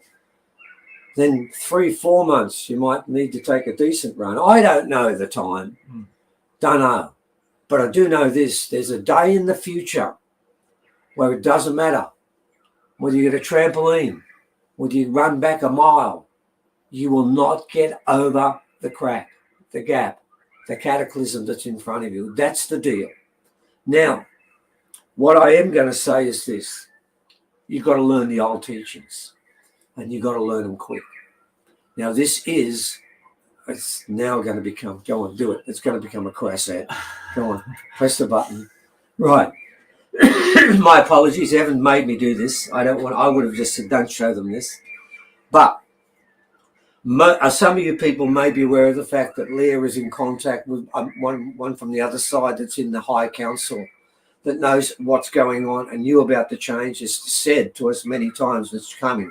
The change is successfully spoken about this. What he's also done is we've interviewed him many times. In fact, there's about 150 questions we've asked him. And my comment is this. If you were to read this book, and yes, we are charging money for it, and within it there are around about 50 pictures of different types of aliens where Leah has supplied a one-sentence commentary about what they're like. She's met them all. In it, if you were to read, not even what we wrote, and I've got to tell you, our writings are about 20, Leah does about 25 pages to validate, to make you believe it's possible that what she's saying could be true. I supply about 5 pages, and the rest of it is the transcript. Now, we had to change the transcript, didn't we, Evan? Okay, so in Australia, we speak a little bit differently to you, mob, over there in America. The machine does not like us. Not like us. The machine, especially comes from Midwest America, and we living in. By the way, do you know what Americans call Australia? They call it that. Australia. Where is that place? I don't know. We live in Australia. Now, according to the machine, when I speak about Edgar Casey, I am not speaking about Edgar Casey. No. I'm speaking about education. Now, when I speak about the Lemurians, I'm speaking about the Myriads. When I speak about Mesrith, I'm speaking about his midriff. Oh, I thought it was Myriad. He's buffed. Oh, yeah, I know he's Myriad too. Yeah, okay. He's also Mez, and he's also Meds. Right. Which might be a bit difficult for a lot of people. I might be seeing. Anyway, it goes on like that all the way through, and we had to change the whole thing. But what I'm going to suggest to you is this. I'm going to read to you 4 comments without my glasses. Do you want me to read them? I could. Sure. Just point out what just the 4. Just turn the first 4. I'm going to get you to read 4 of them. I'm going to make this comment to you. This one here? Yeah, but I'll just introduce each of them before we finish because we're running out of time. I know that. And I don't know what the time is, but it doesn't matter. Evan, you'll tell me. How many minutes have we got left? Probably. We're doing good, boys. Just go on. Do what you have to. All right, we'll just do these 4 because what I'm going to say to you is this. Malia's making a ridiculous claim, and when I first heard about it, I said, yeah, prove it. Anyway, you'll find out in the book I did ask her to prove it, and she did. It embarrassed me. Now I'm at the stage where when whatever Mesrev said, I regard that's the same as if Meccano said it. I asked Mesrev this question about the beginning of life. Now, I actually, unfortunately, Omar and Rob and all the others, I actually was a teacher. I've been a principal, I've been a head teacher, and I've been brainwashed. I've been there for a long time, 35 years. You can't leave that place without it affecting you. It affects everyone. So don't sit there and say you escaped it. None of you did. And I just assumed that was it. That's when the life began. And I said that to him. And that must be true, isn't it? And this is what he told me. What did he say? Was I right or wrong? Wrong. The Big Bang was a point of change, but life existed before. Like many other cataclysms before, when life decided to change, we can still see the waves of the Big Bang rippling out in the black and its many predecessors. Life changes. It's a must for the universal stagnates and its consciousness falters. Don't fear death of life as you know it. Fear the death of challenge. Fear the death of challenge. Now, what he said in the beginning there was he said, we've seen this other waves. He's told us recently the Big Bang was the 7th. There are 6 before. So there's me walking and thinking, yeah, I know when life began. And I come out thinking, there were 7. What were they doing? And life was here before the Big Bang. So I get for that one, and this happens for most of my questions, I normally get them wrong, partially wrong, and occasionally right, but I don't even realize that. So what's the next one we're doing? Oh, yeah. I asked a pretty straightforward question here this time. Where is your home planet? Where's your home planet? Now, I would have thought, and this happens a lot, sometimes he just says, I'm not answering that question. He answers a different question. So this is a simple question for me. And I got to tell you, when I do this, when I normally do a talk anywhere, I'm completely relaxed. Doesn't matter if it's 100 people, 500 people, or 2 people. It makes no difference to me. I'm completely relaxed. The heartbeat doesn't change. The only time I ever get stressed is before I have to do this with him, because I know that I won't know what to say. I was born in vacuum. You were born on stone. Where the vacuum and the stone is not relevant. Since we are both born here in this universe, I have no regrets in my coming here, but I'm not void of regrets. So I asked him where he was born, and I don't know what that was about. He was born in a vacuum, and I was born on stone. Well, I can't argue with that. And then we all come from the same place. He's a big thing about this, because if you ask him about his home planet, he won't even tell you, will he? No. He doesn't even believe in that sort of stuff. He said, we're all born from the same thing. We're all together. In fact, his favorite planet, the planet he's most interested in, the planet he was interested in before it came into existence, which is this planet. And by the way, I must make the point, and I know this might sound like another challenge, this guy's never died. What are we doing next? We're talking about that. Yeah. You asked. No, I love this one. This is us. I wanted to know something about him, and I thought I'd ask 2 questions, and I thought I'd get 2 sentences. I got 8 words, 1 sentence. The questions were this, because I've learnt one thing about us. He's made this clear many times. There's something about humans that everyone throughout the whole cosmos admires. And I've got to be honest, Omar, Rob, others, I've been looking and I can't find it. I've been looking awful hard. I see a lot of shit, but I see nothing of that level. And anyway, I thought I'm going to tie him down here, man. I'm going to find out what it is. So I asked a clever question, didn't I? You like it? Yep. What was the question I asked? Tell them what I said. What quality do humans have that you find the most appealing and inspiring? And what qualities do they also possess that you find most disappointing? Now, you assume a small essay would I'm thinking one about something we do well, so we can all feel good about ourselves. Yeah. Because I've got to tell you, man, when you hear some of this stuff, you feel like you're an idiot because you're just not in the ballpark here. I want something. I want some praise. Yes. Right. So I'm going for that, and I'm prepared. I'm prepared, gentlemen, to take a hit. Oh, come on, tell us the worst thing you've done. So don't just build us up. So here's the answer, ladies and gentlemen. This is what is the best about us and the worst about us. Humans create innovative ways to cheat the test. So there's your answer. And you know what? Not a true word is said, because the one thing we never talk about is death. That's the test. And we find creative ways not to talk about things. So there's your answer. We cheat the test. And I think that's one of the deepest things I've ever heard. That's what each of our lives basically are. So we do one more just to finish off. What one is it? Let me just have a look. Oh, this one blew me away. This gives you an idea of the depth of what this guy understands and the complete ignorance of the people living on this planet, doesn't it? Yeah. It really sums it up brilliantly. And my point was this, and as you guys know, recently we had a lot of humans running in one direction. Whenever that happens, we kill each other. We just stamp on top of one another. It's the first reaction. Whenever we stampede, what do, Evan? We kill them, don't we? We run on top of them. But when you watch, like you saw that picture we showed you of about 20,000 birds, man, they're all flying together, but they don't hit each other. You look at bison when they stampede, they all run, but they never run into one another. But when we run, we just scream and kill each other. There's something wrong with us here. And I wanted to ask this question.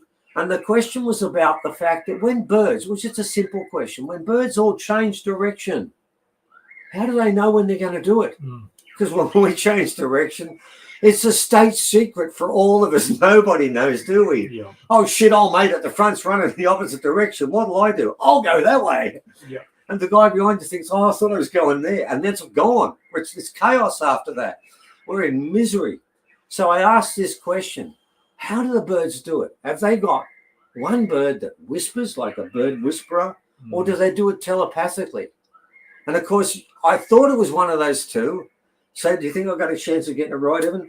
No, not in the ballpark here. So listen to this one for an answer. And then ask yourself, as this person, could it be us? And thank you if you said it is. I'll take the compliment. But I got to tell you, I'm not in the ballpark. Tell us, Evan, about how they do this. All right. The living and the dead ride the waves of the seas of consciousness. We all feel it, but we do not all know it. It's part of the invisible orchestra of the universe. In some places, the music is mute, while in others, and other places, the music is full. Earth has a song, but it's a pity only a few can hear it.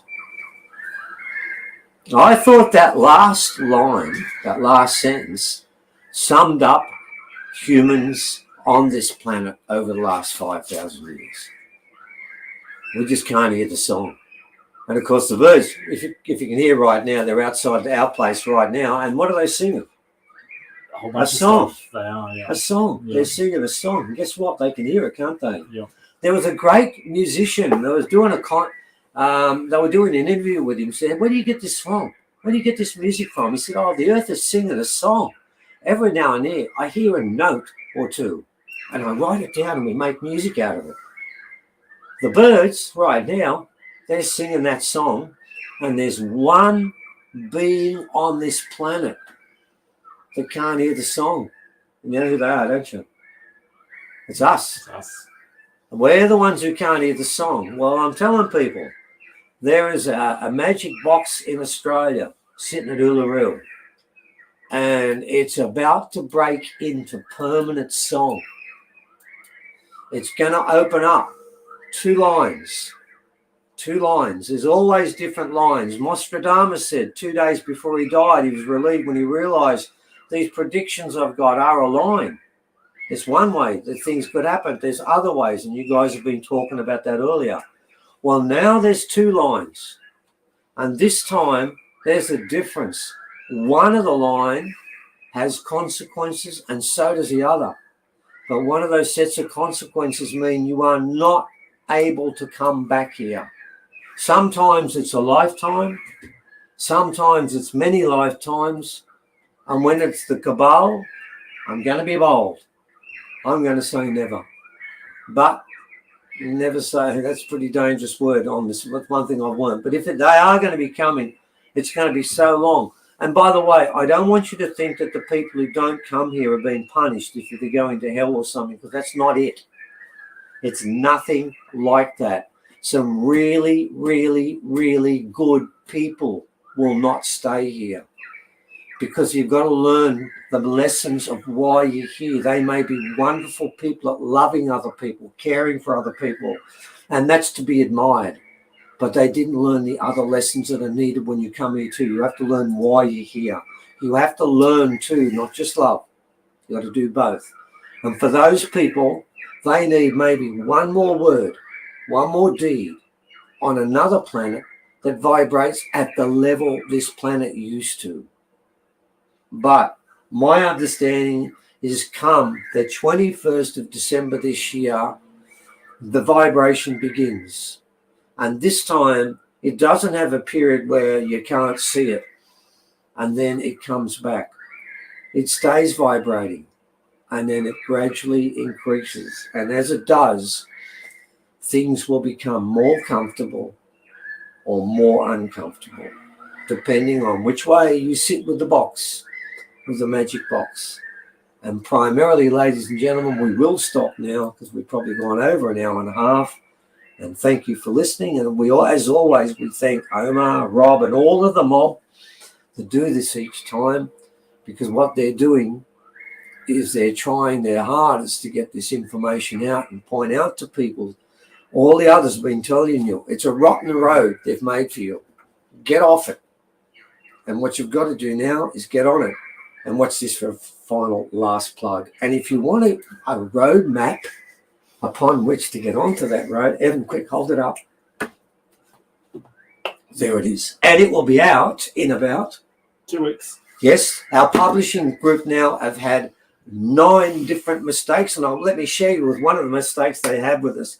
One of the times they printed it, they got it ready, they made it up, and they sent us a copy, and they said, "You happy with that?" Leah opened it up, and she was half happy, wasn't she? Yes, but she was picky, because what it did was showed half the page was there, and the other half was blank, and the rest half of the page had disappeared completely. Mm-hmm. But rather than see it and realize that could maybe not be happening, we may not want that way. And it was a glitch in their program. That's not how we sent it to them. No. So it was on their end. Yeah. But they then had to send that to us and ask, is this what you want? Is this what you want? And we let them know that, no, we wanted the whole page, which Yes. they were shocked. Yeah. They were Who shocked. would have thought that we wanted the whole page in the book? And they got back onto that over a month ago, didn't they? But the story is now, look, whether it's being shadow banned, whatever we do, we're so used to it. We have ads in Nexus, full page ad for this thing. We're in the October edition, and we still don't even have the damn thing. But it will be out soon. And if you wanted to pre-order, you could through us. And yes, it will cost $10 extra for the postage, but you will get a full 1-page personally written comment about the book, and they'll all be different with our signatures on it. And if you think that's worth the postage, that's fine. And you do get 50 pictures, or about 50 pictures, full-page pictures on quality paper, and each one of them, fair income, has a characteristic which Leah has caught perfectly, and it tells you about each of them. You're only learning one paragraph, one sentence about each of them this time round, because this is mainly Mesmer's story. And his story is this: the change is coming, and it is upon us, and we're running out of time. He's made it very clear. I'm trying to do something with one of the rings. I'm trying to save one of the rings. And he said, it is working, but you have so little time left to get them fixed. He said to me, you just won't get it done in time. So if it's running out of time for me with a ring, that it's running out of time for everybody on this planet. And I believe the 21st of December is where you've got a road to walk on. Now, if you don't walk on that road the next day, that's okay. That's fine. But 3 months from now, I swear to you, you're going to have a run to get across. And it's going to have to be a big leap. And after that, sometime down the line, man, doesn't matter what you get. You could get a jet, you still wouldn't get over that. It's too late. So there we go. That's what this is about. And that's what's coming. And all the people you've heard coming up to what we've got to say, and I think there's one after it, are telling you the road's broken. If you believe that, then all you need is one huge, massive leap of faith. And thank you for that. We're finished, aren't we? I just want to say that I'm so glad that I incarnated on this timeline in this presence to understand that story, but also to sit at your feet and learn about all of the different aspects, especially with the indigenous peoples and the contact that you have. And I'm just eternally grateful for the both of you. And I'm glad that on this timeline, you both chose to follow your passion as opposed to your profession and really give us all of the information. And I think it is super important to highlight that, because I don't know where we would be without this. And we have been sprinting. At least everybody on the panel has been sprinting, but me, you, Omar, and the both of you and Omar have really been sprinting this December timeline, like, and really trying to give everybody the tools to be able to elevate themselves to that newer, that split, that separation, and that road is broken. And we've done events such as, the one road, all destinations lead to one road, and that road is the internalization of everything. I mean, we've really trying to set ourselves up and parallel you guys, and really try and help everybody we could possibly touch. And I'm just eternally grateful for the both of you and all of the work you do. And I think it's just so amazing. And I can't wait for after December 1st for us to just keep going. Right. I know it's going to be a little bit like that's the end all be all, but we're all going to be together in the right place. And I know well, what we'll be doing is on the road yelling across the other mob and telling them to get over here very quickly. You're running out of time. Jump. Yeah, that's what we'll be doing. And then there'll be a day when it doesn't matter. I just don't know how that works. No one has a timeline, but we have the main events. We've got a sequence there. And as I said, Mesref was the one who told me I couldn't actually save any of those rings, didn't he?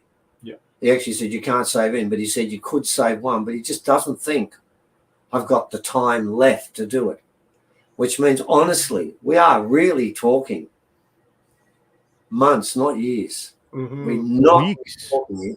Well, yeah, weeks to an extent. The way he's talking, because honestly, he gave me no chance. And actually, the ring played up a couple of nights ago and made one person extremely sick.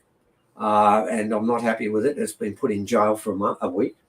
Yep. We have a lead jail where these two rings get hidden. Yeah, it's actually rated for radioactive material. So you could put uranium in it and you wouldn't get irradiated from it. So that's where it's jail. It's in jail, man. It's dark in there and it's pissed off. And I'm not happy with it. I remember you looking for that material, Evan. I remember that you're looking for lead. And we had to build it ourselves. The customs weren't going to let us get it into the country. Couldn't get it in the country, man. They thought, what are you putting in there? No, we don't want it. Whatever it is. They're called lead pigs, actually. Yeah. Why do you want a lead pig? Works on Superman and works on these rings. So, yeah, look, time's coming to a close. So what we do is we yell out. But it definitely... One of the other things too is when you guys did the circle, the stone circle, and we put it on our YouTube channels, how many people said that they resonated with that, so that the vibration, even through taped or later watches, it was still moving and grooving vibrationally, that people were like, holy shit, this is like out of control. And I remember watching it and just, it was like waves and waves and waves. And I said things that I can't even remember now because it was just so taking me out of my element. And then, of course, immediately after that, I had a session with Jerome too. And it was like, oh my God.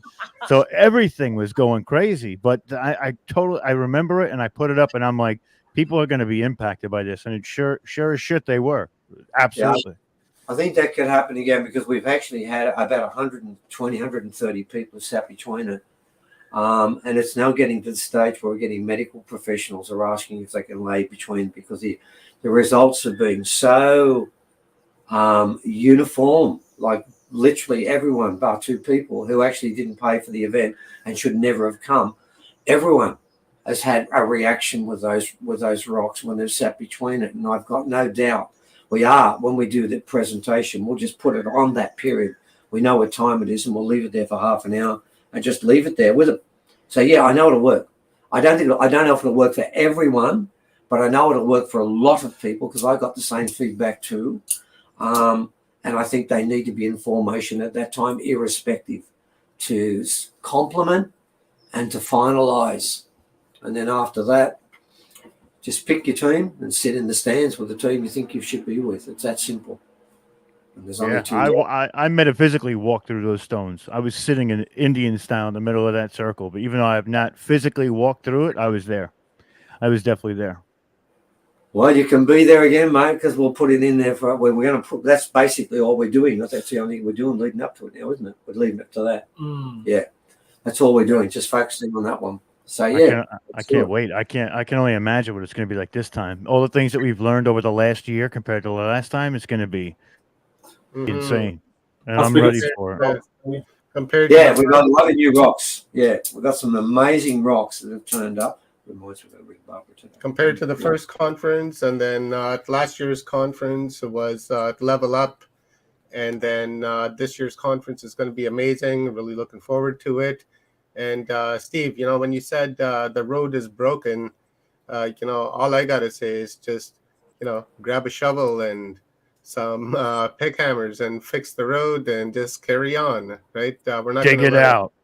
We're not going to let a river in our path slow us down. All we have to do is become engineers, build the bridge, and just keep on going, because that is the magnificence of man, of woman, of this human, that we have this ingenuity within us, that if we want something and we will it hard enough and we work hard enough for it, that we can create it, we can manifest it, because we're creator beings. So if you think the road's broken, fix it. That's it. That's exactly all. Right. And it's your road, by the way. Remember, the Hoppy said one thing: we are the ones we're waiting for. So the road you're looking at, it's your road. No one else's. That's the best part of this. The fairest part of this is that I don't get judged according to what anyone else has done but myself. I get to be Peter. And I think it's the only way it should work. Because, by the way, we do know one thing about Peter. He's got no right to judge anyone. He's got enough issues with himself. And that's the same for all of us. So, yeah, the road's there. It's our road. Get a shovel, fill up the holes, walk down that road, and you can't go wrong. That's it. That's it. Let's hear from run. Let's hear from Stone Hobbit, and then get some quick words from Leanne, and then we'll close our conference out. It's been just epic. But I want to get a plug from Evan before we let him go. I want to know about the upcoming chapter 26, is it, or chapter 27? And then there's chapter 5 of As Above, So Below. So we will get that from Evan in just a couple of minutes. So just give me a minute, Evan. I want to hear what Stone has to say, because I know Stone's got lots to say, and I want to hear what she has to say. Our shaman. I don't actually have a lot to say. I'm just, I don't learn to levitate. Levitate. We don't need that road. Manifest your road. Manifest that repairing. This is self. This is self-identity. Acknowledge your journey. Levitate up and over that road. You're going to repair it for you, or you're repairing it for somebody else to follow in your footsteps. This has been absolutely fantastic. I love it. When you were talking about showing all these pictures and things of the ceremony, I've got to send you some of the collection I've got, and I've got to get those dates, because we've got some stuff going on over here too around those days, so very interesting stuff that's going on. And they come and they show you the messages in the clouds with the birds that you have. I live on a farm, and we get starlings all the time, and when a hawk comes along, they don't drop out of the sky and hide. They turn and attack it. So I don't know where that came from. But we are frequency sensitive, and we are manipulated by these frequencies, but we can turn our frequencies up, and we can push back that energy. We can recreate those lines wherever you want to go. Just think about it with clear intent, and you'll probably be there a lot faster than you thought you could be. So I just want to say thank you to everybody who has come along and shared their energies and their input, their experiences and findings. It's about when we come together like this and we share our little experiences and adventures, we find our commonalities. When we find our commonalities, we've got something else we can work with together. So thank you very much, everybody, for doing this and coming along. And I hope I get to see you again shortly. Cheers.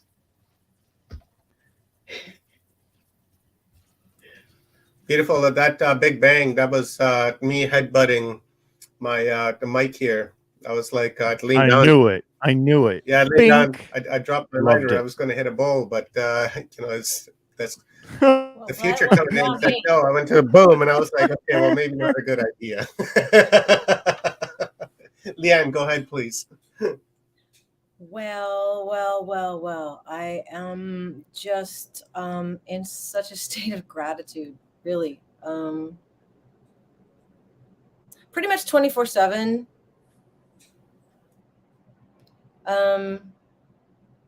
This conference and your talk always fabulous ending with you lot, because it just brings everything to a great big head, and makes things so very clear, in my humble opinion, for me anyway, that we do have a choice, and it is up to us to create the life and the good, and or what they've got prescribed, which is never good, in my opinion, after all of my 57 and a half years in this container experience, which is not as much as some and way more than others. I would really hope that we're not the last generation of organic, sentient beings. I really, truly hope that people, especially the younger ones of us, make choices that ensure the furtherance of the species without it having been tinkered with. Yeah. I think love is very important. Keeping that gratitude for what you choose, seeing that, being grateful for it in advance. Always, always, always the gratitude, the gratitude, the gratitude, the gratitude, just as much as the emotional aspect of what we do as creators in consciousness in the field is the attractor. The thought puts the electromagnetic signal out, the emotion goes and allows the experience to come back. What we choose to color in is very much in our own control, but the gratitude, that's what gets the bridge, the gap closed, smaller. Hawks, they land on my windows. It's very weird. The other day I looked out and I thought, oh, wow, look, there's 4. No, wait, 5, 10. There were 10 of them. 10 of them. The other day there were 2. One very large one. But they're here. I see them all the time. There was an eagle in town, apparently. I saw that too. Of course I did. My birds did actually throw themselves to the ground, but that's different because they're domesticated and they know when. But the vibration of these creatures, the idea that they're circling always, that they're around. Everybody's got some medicine, some animal medicine around. As long as you're open and willing to give yourself permission to see these things, and even if you can't at first, we can resonate. We can hear the song. There's a place where that song meets where we are, and we are intertwined. And finding that place isn't an exercise in going out and something or hooking into your device. It's really in the stillness, and in the subtle energies that are just always there. And, I wish well on the world. I wish well on the species. I wish well on us all. And I am so full and full of love and just gratitude. Again, gratitude for this last 3 days, for every speaker, for everyone's input, for the attention we pay individually and as a collective.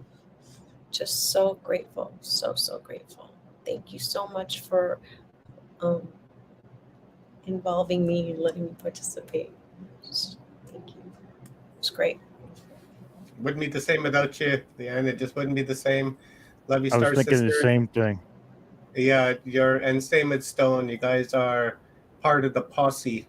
I haven't heard they use that word in forever now. The posse. You guys are staples. You guys are staples of both channels now. That's just what it is. Yeah, absolutely. I just love that divine feminine energy. I like including that in the conferences, and I think it complements everything really, really well, because you don't want to have that, got to have that balance, right? And I enjoy that, and I like your guys' energy. That's why I just keep coming back to you and keep inviting you. So it's awesome.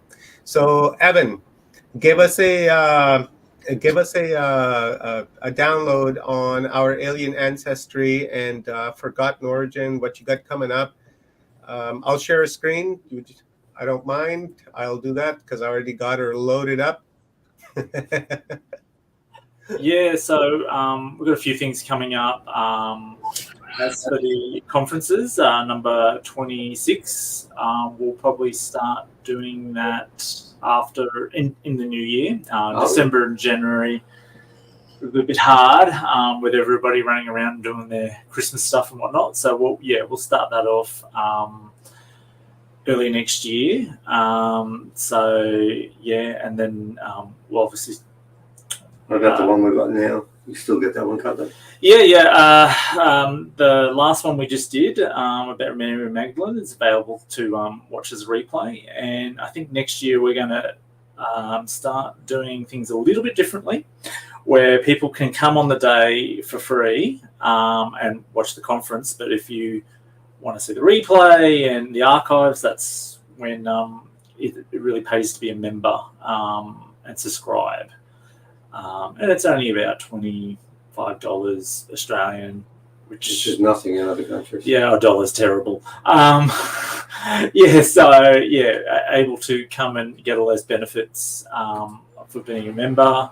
And we also try to do a couple of events in actual venues next year. One in Melbourne we're organising. And we're also working on a couple of books as well as the one we've been trying to get out for the last 2 months.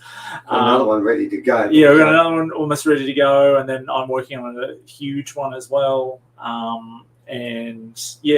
Doing a bit of field work. So we'll keep doing shows with you guys and telling you what's going on for sure.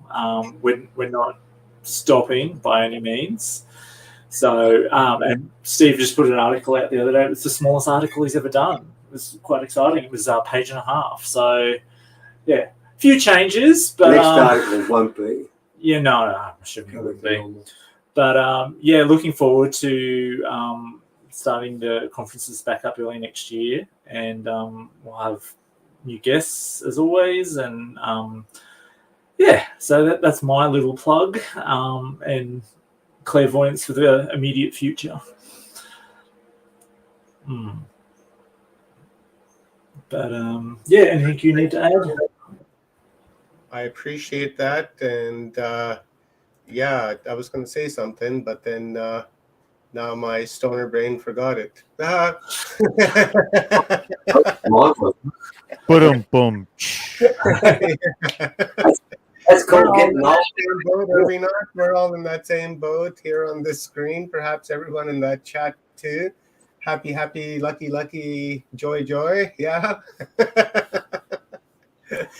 Well, thank you very much, Stephen and Evan. A lot of gratitude to you guys, a lot of respect, and I look forward to continuing to work with you guys, and I look forward to the new format as well, because it's always going to be interesting with you guys. And I really appreciate it, man. Thank you for coming out and spreading some information, sharing your wisdom, and being cool and kosher like you guys are. You just make learning just so much fun, and adding laughter in that is just a bonus, because when you laugh, you remember, right? It's like that's how you remember good jokes, right? It's because you laughed so hard, you're like, oh, hey, I'm gonna remember that one. Kind of like saying, I remember, I said to someone, I was thinking about immediate one day, and I was like, hey, that can be like the Mexican word of the day if you say immediate 3 times really fast. And so I got right, and then that's how I remember, because I laughed, and that's what I enjoy about you guys, is that you come in, it's nothing serious, you're laughing, but still on the other hand, you're speaking on some pretty serious stuff, right? So I appreciate you guys, man. Thank you very much. Thanks, Mike. Thank you. Thank you. And we'll see you all soon in a couple of weeks' time for the summer solstice. Very soon. Absolutely. They can't get rid of us. Yeah, no. I'm like just that a house staple, like that cat, that old cat that just keeps on going. He's got the mange and everything, Yeah. I like that one, the mange. You caught that one. That was a wild one, huh? You got the mange. He's coughing up hairballs. He don't care. He's still there 14 years later. Yeah. One blind eye. I mean, we can keep going. You want to? I can make a cat vomit sound. Partially deaf. No, that's okay. That's okay. No, let's not go that far. Infuriating. Oof.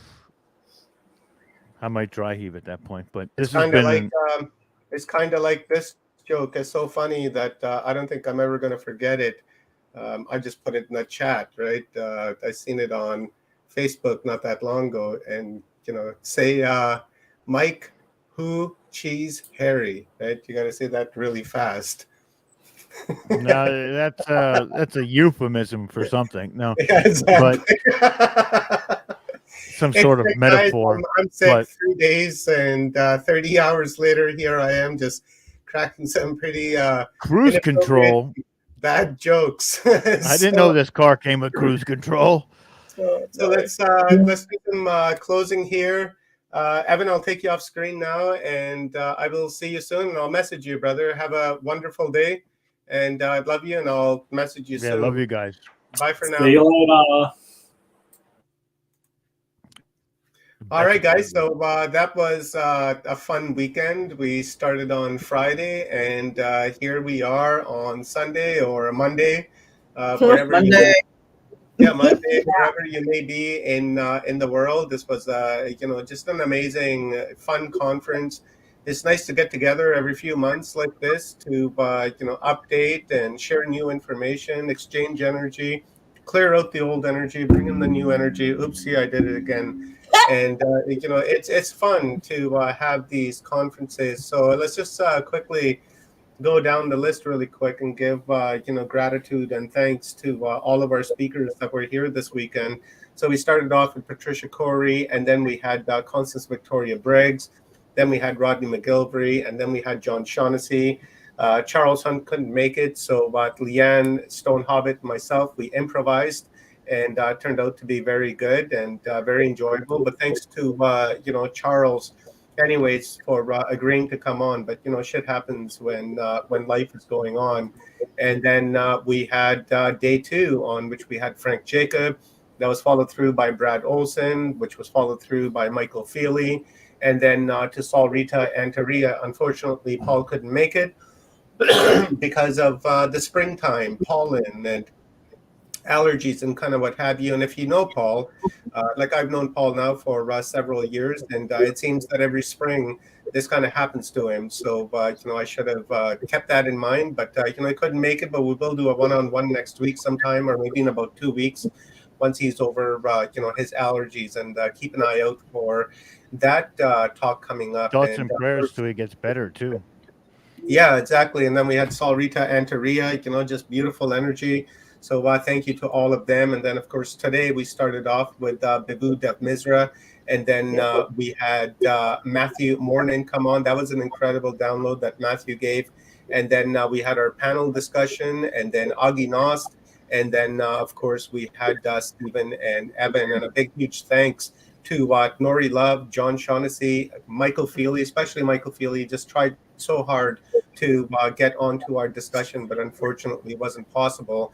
And then, of course, Frank Jacob for coming on our panel and, really, helping define our weekend this weekend and conversing and exchanging ideas and back and forth. So I really appreciate that. Kudos and big thanks to everyone that spoke at this conference today. A lot of gratitude to you guys. Every time I reach out to you guys, it's always, yeah, no problem, Omar, let's do it.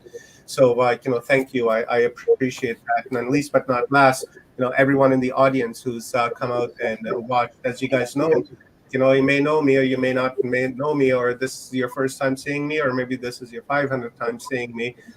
One of my favorite parts about doing events and doing shows and one-on-one talks is the chat room, because in the chat room, there's just so much energy and there's so much, knowledge and wisdom that's being shared between people that it really surpasses what's being spoken on the screen. And it seems what people are hearing on the screen is a catalyst to just an amazing exchange of ideas in the chat room. So thank you to all of you that came out and watched us this weekend, and a huge shout out to our mods for keeping the pornsters out and sharing links and things like that. So thank you very much, ladies and gents.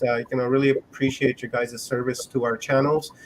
You just make this experience that much better, and it kind of relieves stress off of us as well, because then we don't have to watch the chat room as closely, looking for pornsters and things like that, right? Looking for disruptors and trolls and kind of what have you. So you guys are a huge service. So thank you very much.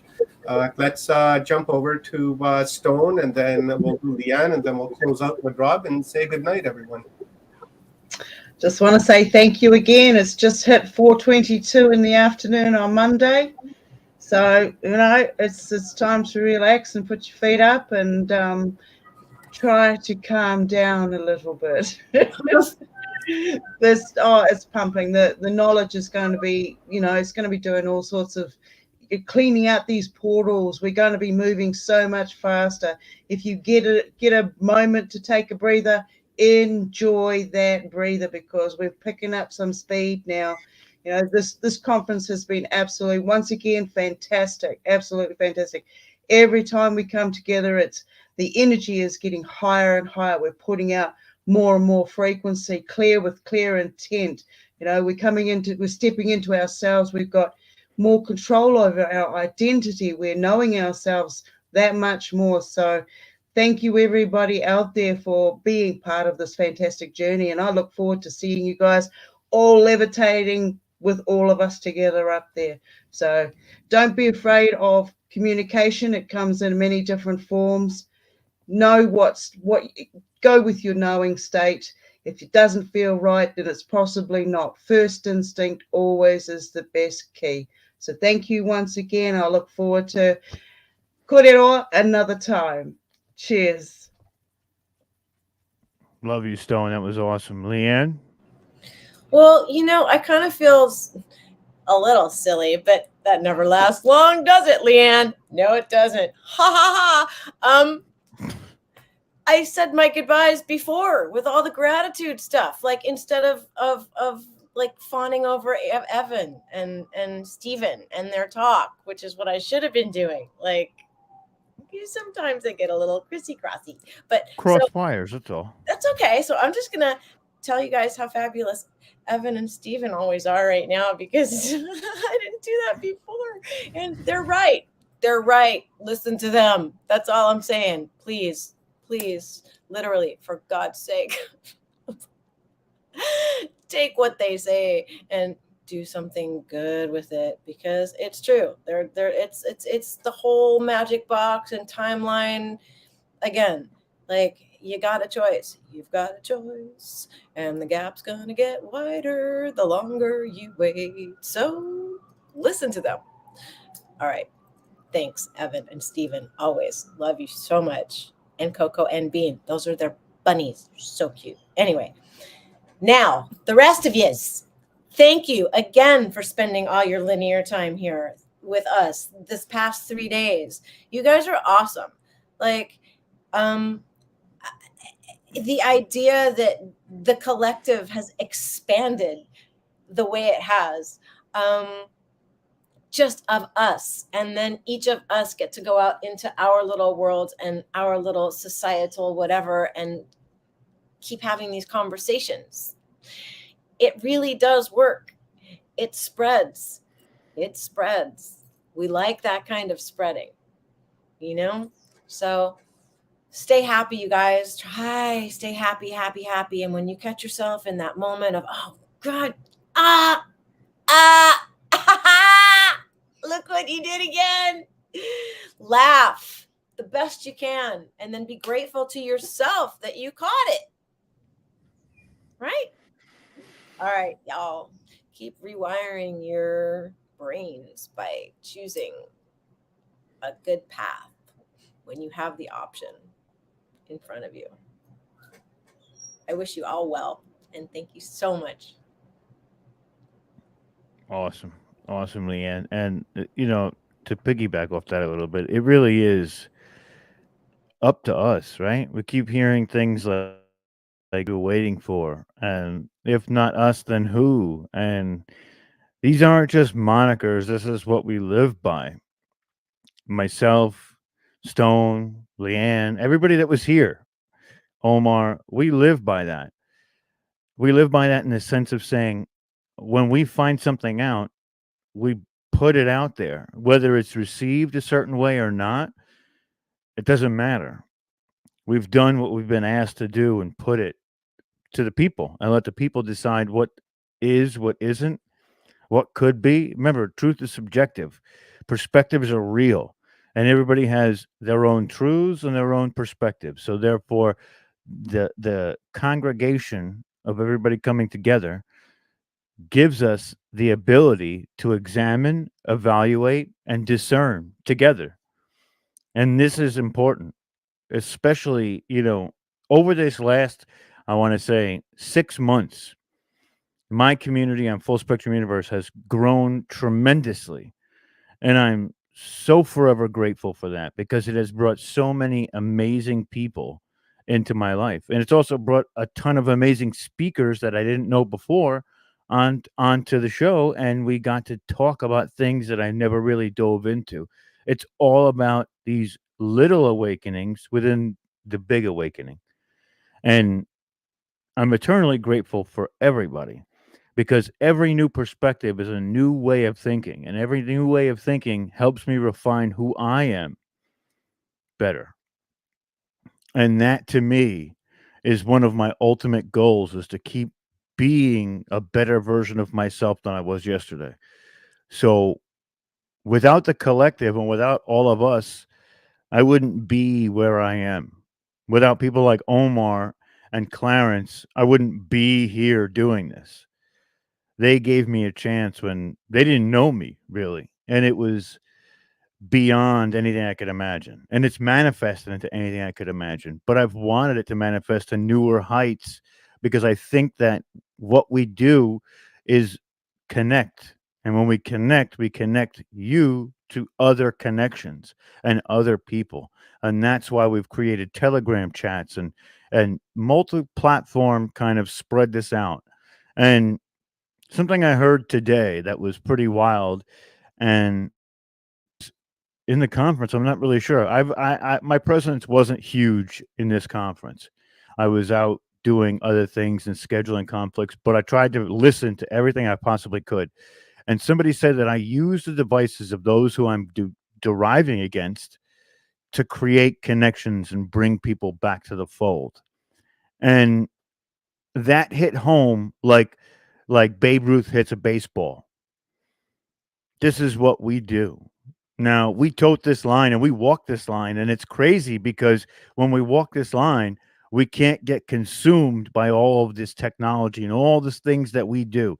We have to bring it back home and bring it back to spiritual basics, and that can get difficult, and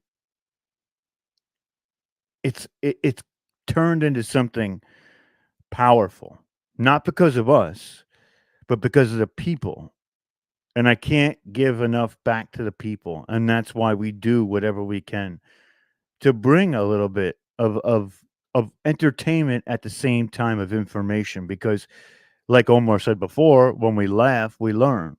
And when we learn, we spread that to others. And that's what we do here, exponentially growing and getting more and more people to understand at least our position, not to change them, not to turn them, but to give them the ability to help themselves. So, thank you, everybody. It's been absolutely incredible. And I wish I could have been a part of it a little bit more because it really was amazing. But I know everybody else held it down quite a bit. And I love you all. And this has been just an incredible experience, even just listening. So I got to see it from the other side this time a little bit too, with just listening to it and not being on stage, which was pretty fun too. You were on our timeline and you were here with us all the time. So, I appreciate it. And, you got to do what you got to do. And life is what life is. And guys, keep an eye on this space and on Full Spectrum Universe for our winter solstice event coming up on December 19th, 20th, and 21st. Or we might do like 20, 21, 22, something like that. Just depends on how the schedule works. But definitely we will be live on winter solstice. And this time we're thinking about bringing on about 90 speakers. And as I mentioned the last time around, with each speaker, we're going to do about 30 minutes. They're just going to come on and just give us a quick 30-minute download. So it's going to be like really rapid, just one after the other, because of this is a finale of the of our series over the last 3 years. And also, guys, shoot me some videos of your guys, 30 to 45 seconds long, that gives words of wisdom, some gratitude, right? Some love. And please try to keep the videos to 30 to 45 minutes, 60 seconds, like at the longest, because, we can't have anything longer than that. And if there are videos longer than that, I will just put them on the side burner. And once towards the end of the conference, I'll run all of them. But I'd appreciate if you can send me like 45, 60-second videos of gratitude and what you'd like to see as a timeline in this world. So then we can take all of our combined energies and toss it into the stream, and then we can get a light show happening. And we can do a lot of wonderful things. So guys, thank you very much for being here. I appreciate all the MCs and the hosts and all of our mods and the speakers. My name is Omar, coming at you guys from the west coast of Turtle Island, designated British Columbia by the illegal doctrine of discovery.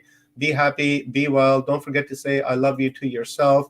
Give yourself gratitude, because if you don't love yourself and if you don't give yourself gratitude, then how can you give someone else love, and how can you give someone else gratitude?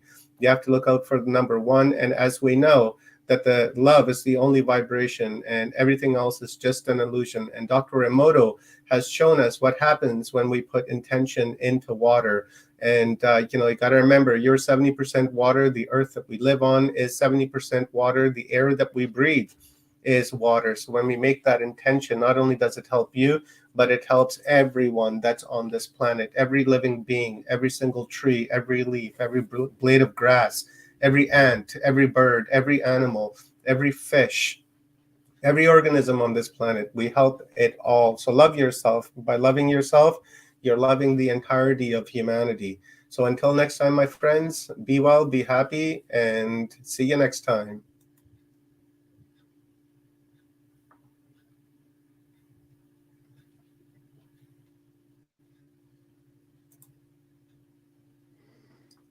What is going on over here? The old Hagelin dialect, that's what I wanted to put on. We've been fighting a long time, and we have all lost so very much, so many loved ones gone. But you are not alone. There are pockets of resistance all around the planet. We are